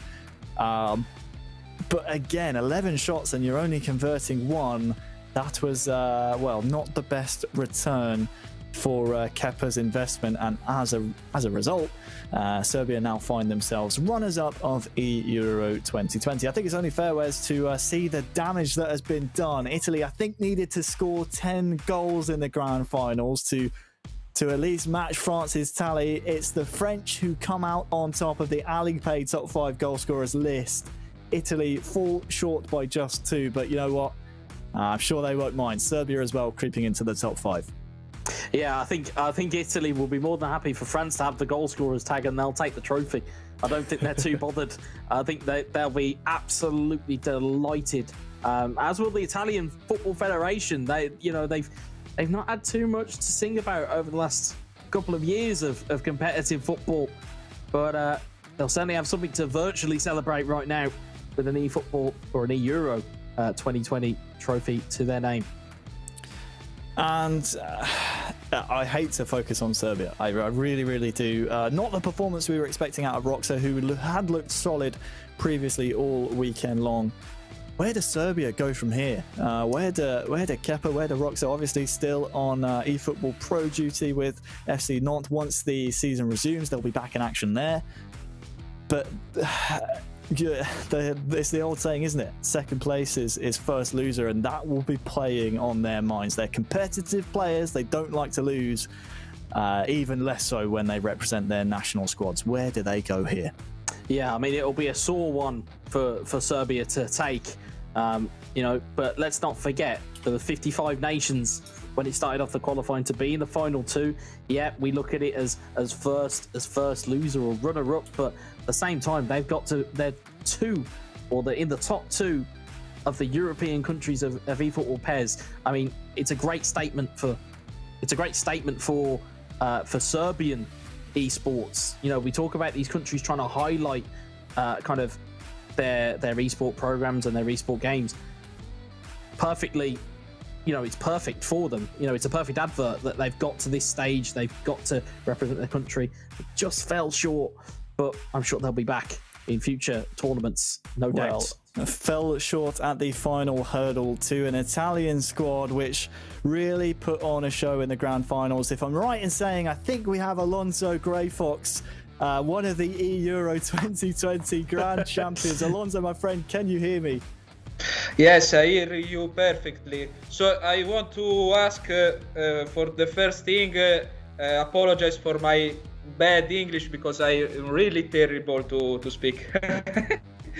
You're okay, my friend, you're okay. Congratulations. I have to ask, were you nervous ahead of the grand final? Oh, it's a great emotion. It's incredible to have come to this point, to have a win, and it's a huge emotion. I cannot express my feelings in words now. I'm so happy for my teammates, especially for MPK02 that he had a wrong match, but he's a strong player, an effective man, and a good person. So the win is for him too. Especially for him. That's great to hear, Alfonso. First question from me: what did you feel was the turning point in that final? Because first game went the way of Italy, second game went the way of Serbia. Was it that third game that really turned the tide for Italy? I think that the game that was decisive in the matches, it was not with Serbia, but with France before, because the win with France give us a major, how can I say, self-confidence in us. We were sure to be a good team and could be one of the favorites for the final win, but winning with France give us even more self-confidence. So not with Serbia, that are a strong team, an incredible Roxanne and Kep are two phenomena in PES, but winning with Usma Kabail and Lotfi give us major self-confidence. For me, personally. Alfonso, we'll let you go and celebrate in just a moment. I have to say, Alonso, one final question from me. You won the entire tournament, but surely the highlight for you is just representing the Italian national team. How does it feel to represent Italy in a stage like this? For me, it's incredible because I'm proud to be Italian, but of course, I am proud to be Sardinian too. Then the team is composed by 3 Napolitans and 1 Sardinian person that I am. It's proud for Italy, but even for my land, my Sardinia. It's an emotion incredible, a childhood dream, and it's incredible. I don't know what to say. It's incredible. I can't believe right now. I can't believe. Awesome. Well, Alfonso, thank you so much. Grazie. We will let you go and celebrate prego.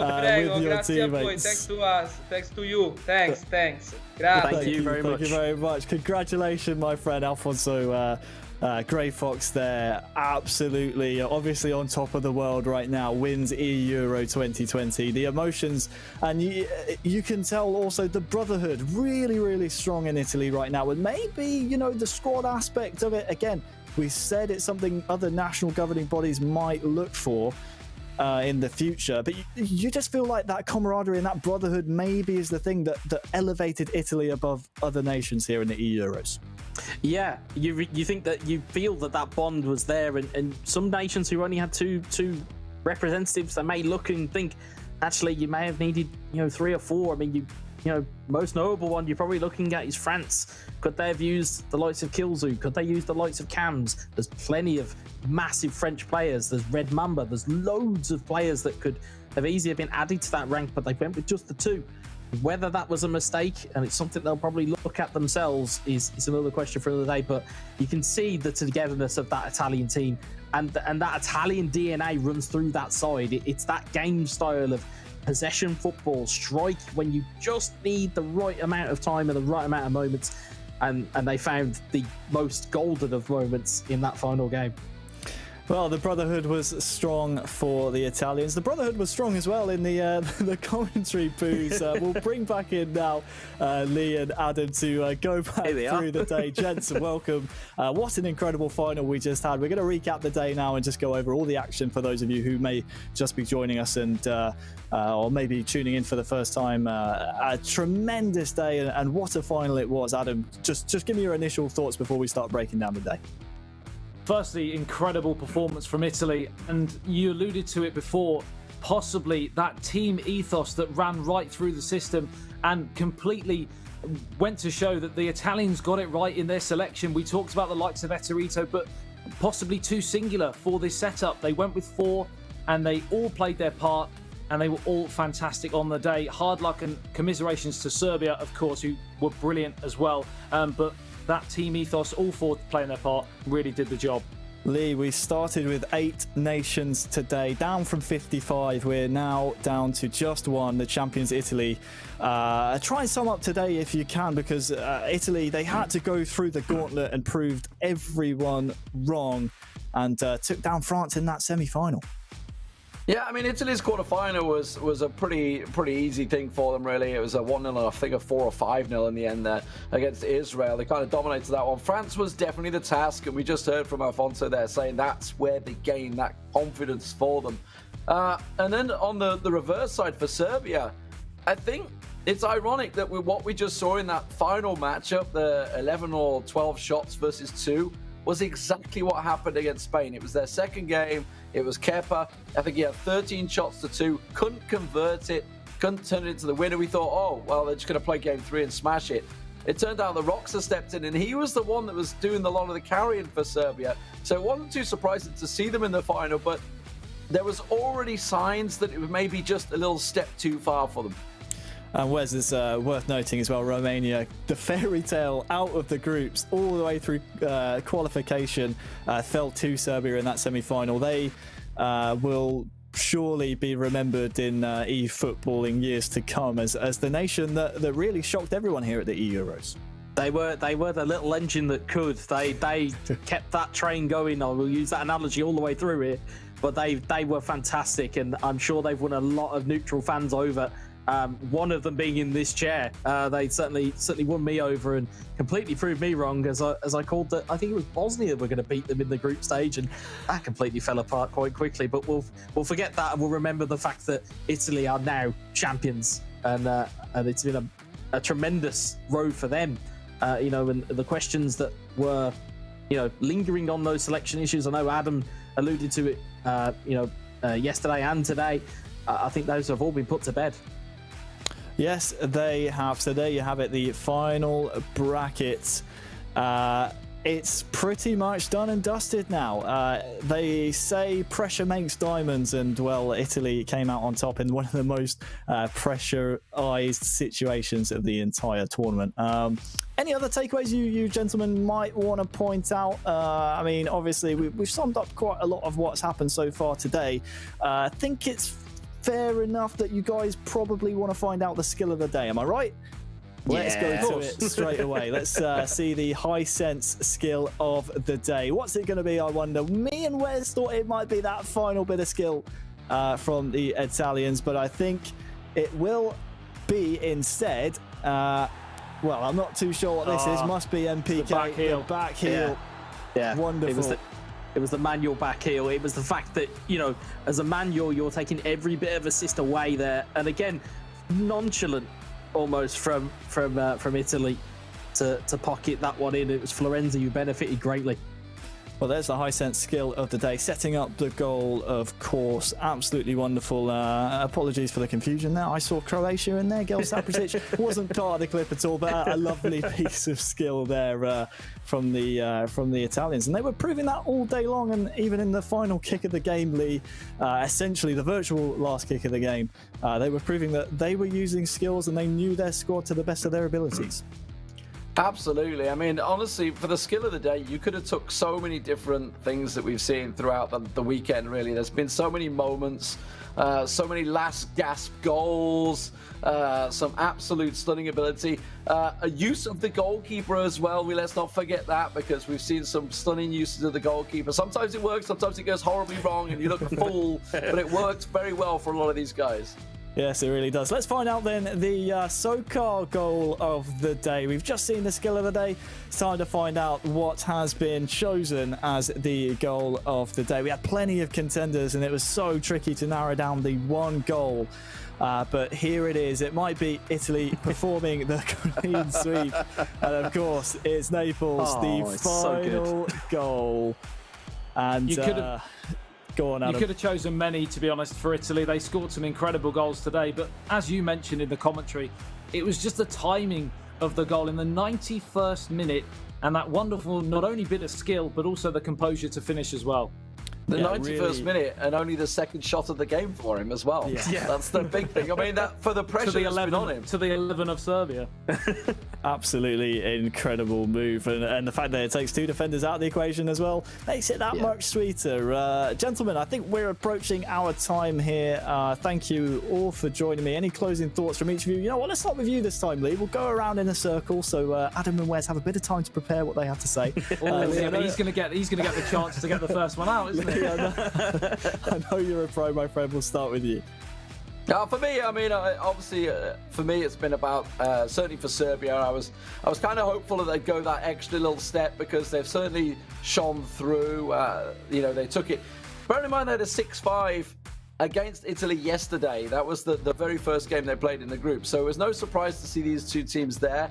But the game against Spain was very impressive for me in the way that they dealt with Spain, who were one of the favourites. But I guess you could say the same with Italy versus France. So some extra special games today. Adam, how about you, my friend?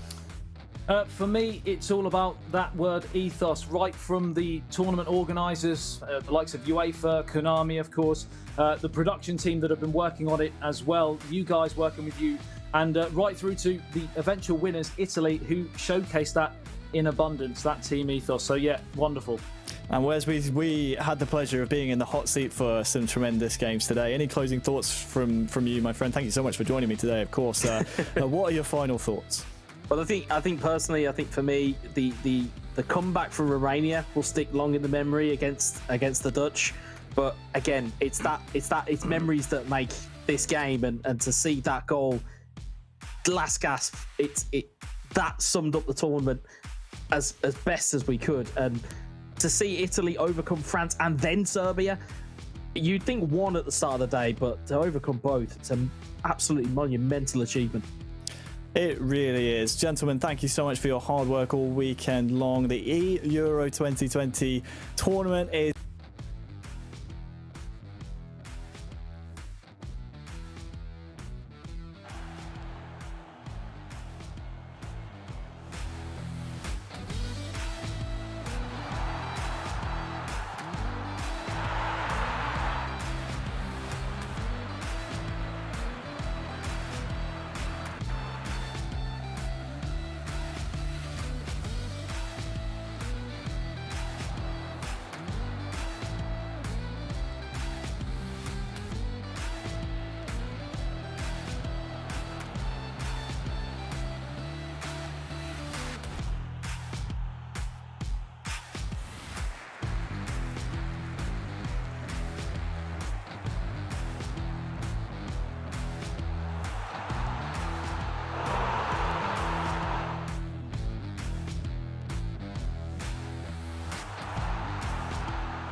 11 players, many of them friends, some foes during the league season, now united for a single cause as they carry the hopes and expectations of a nation, the most unbearable, thrilling of emotional roller coasters.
Cheers. And if I didn't think it was worth one try, I'm gonna roll myself up in a big ball.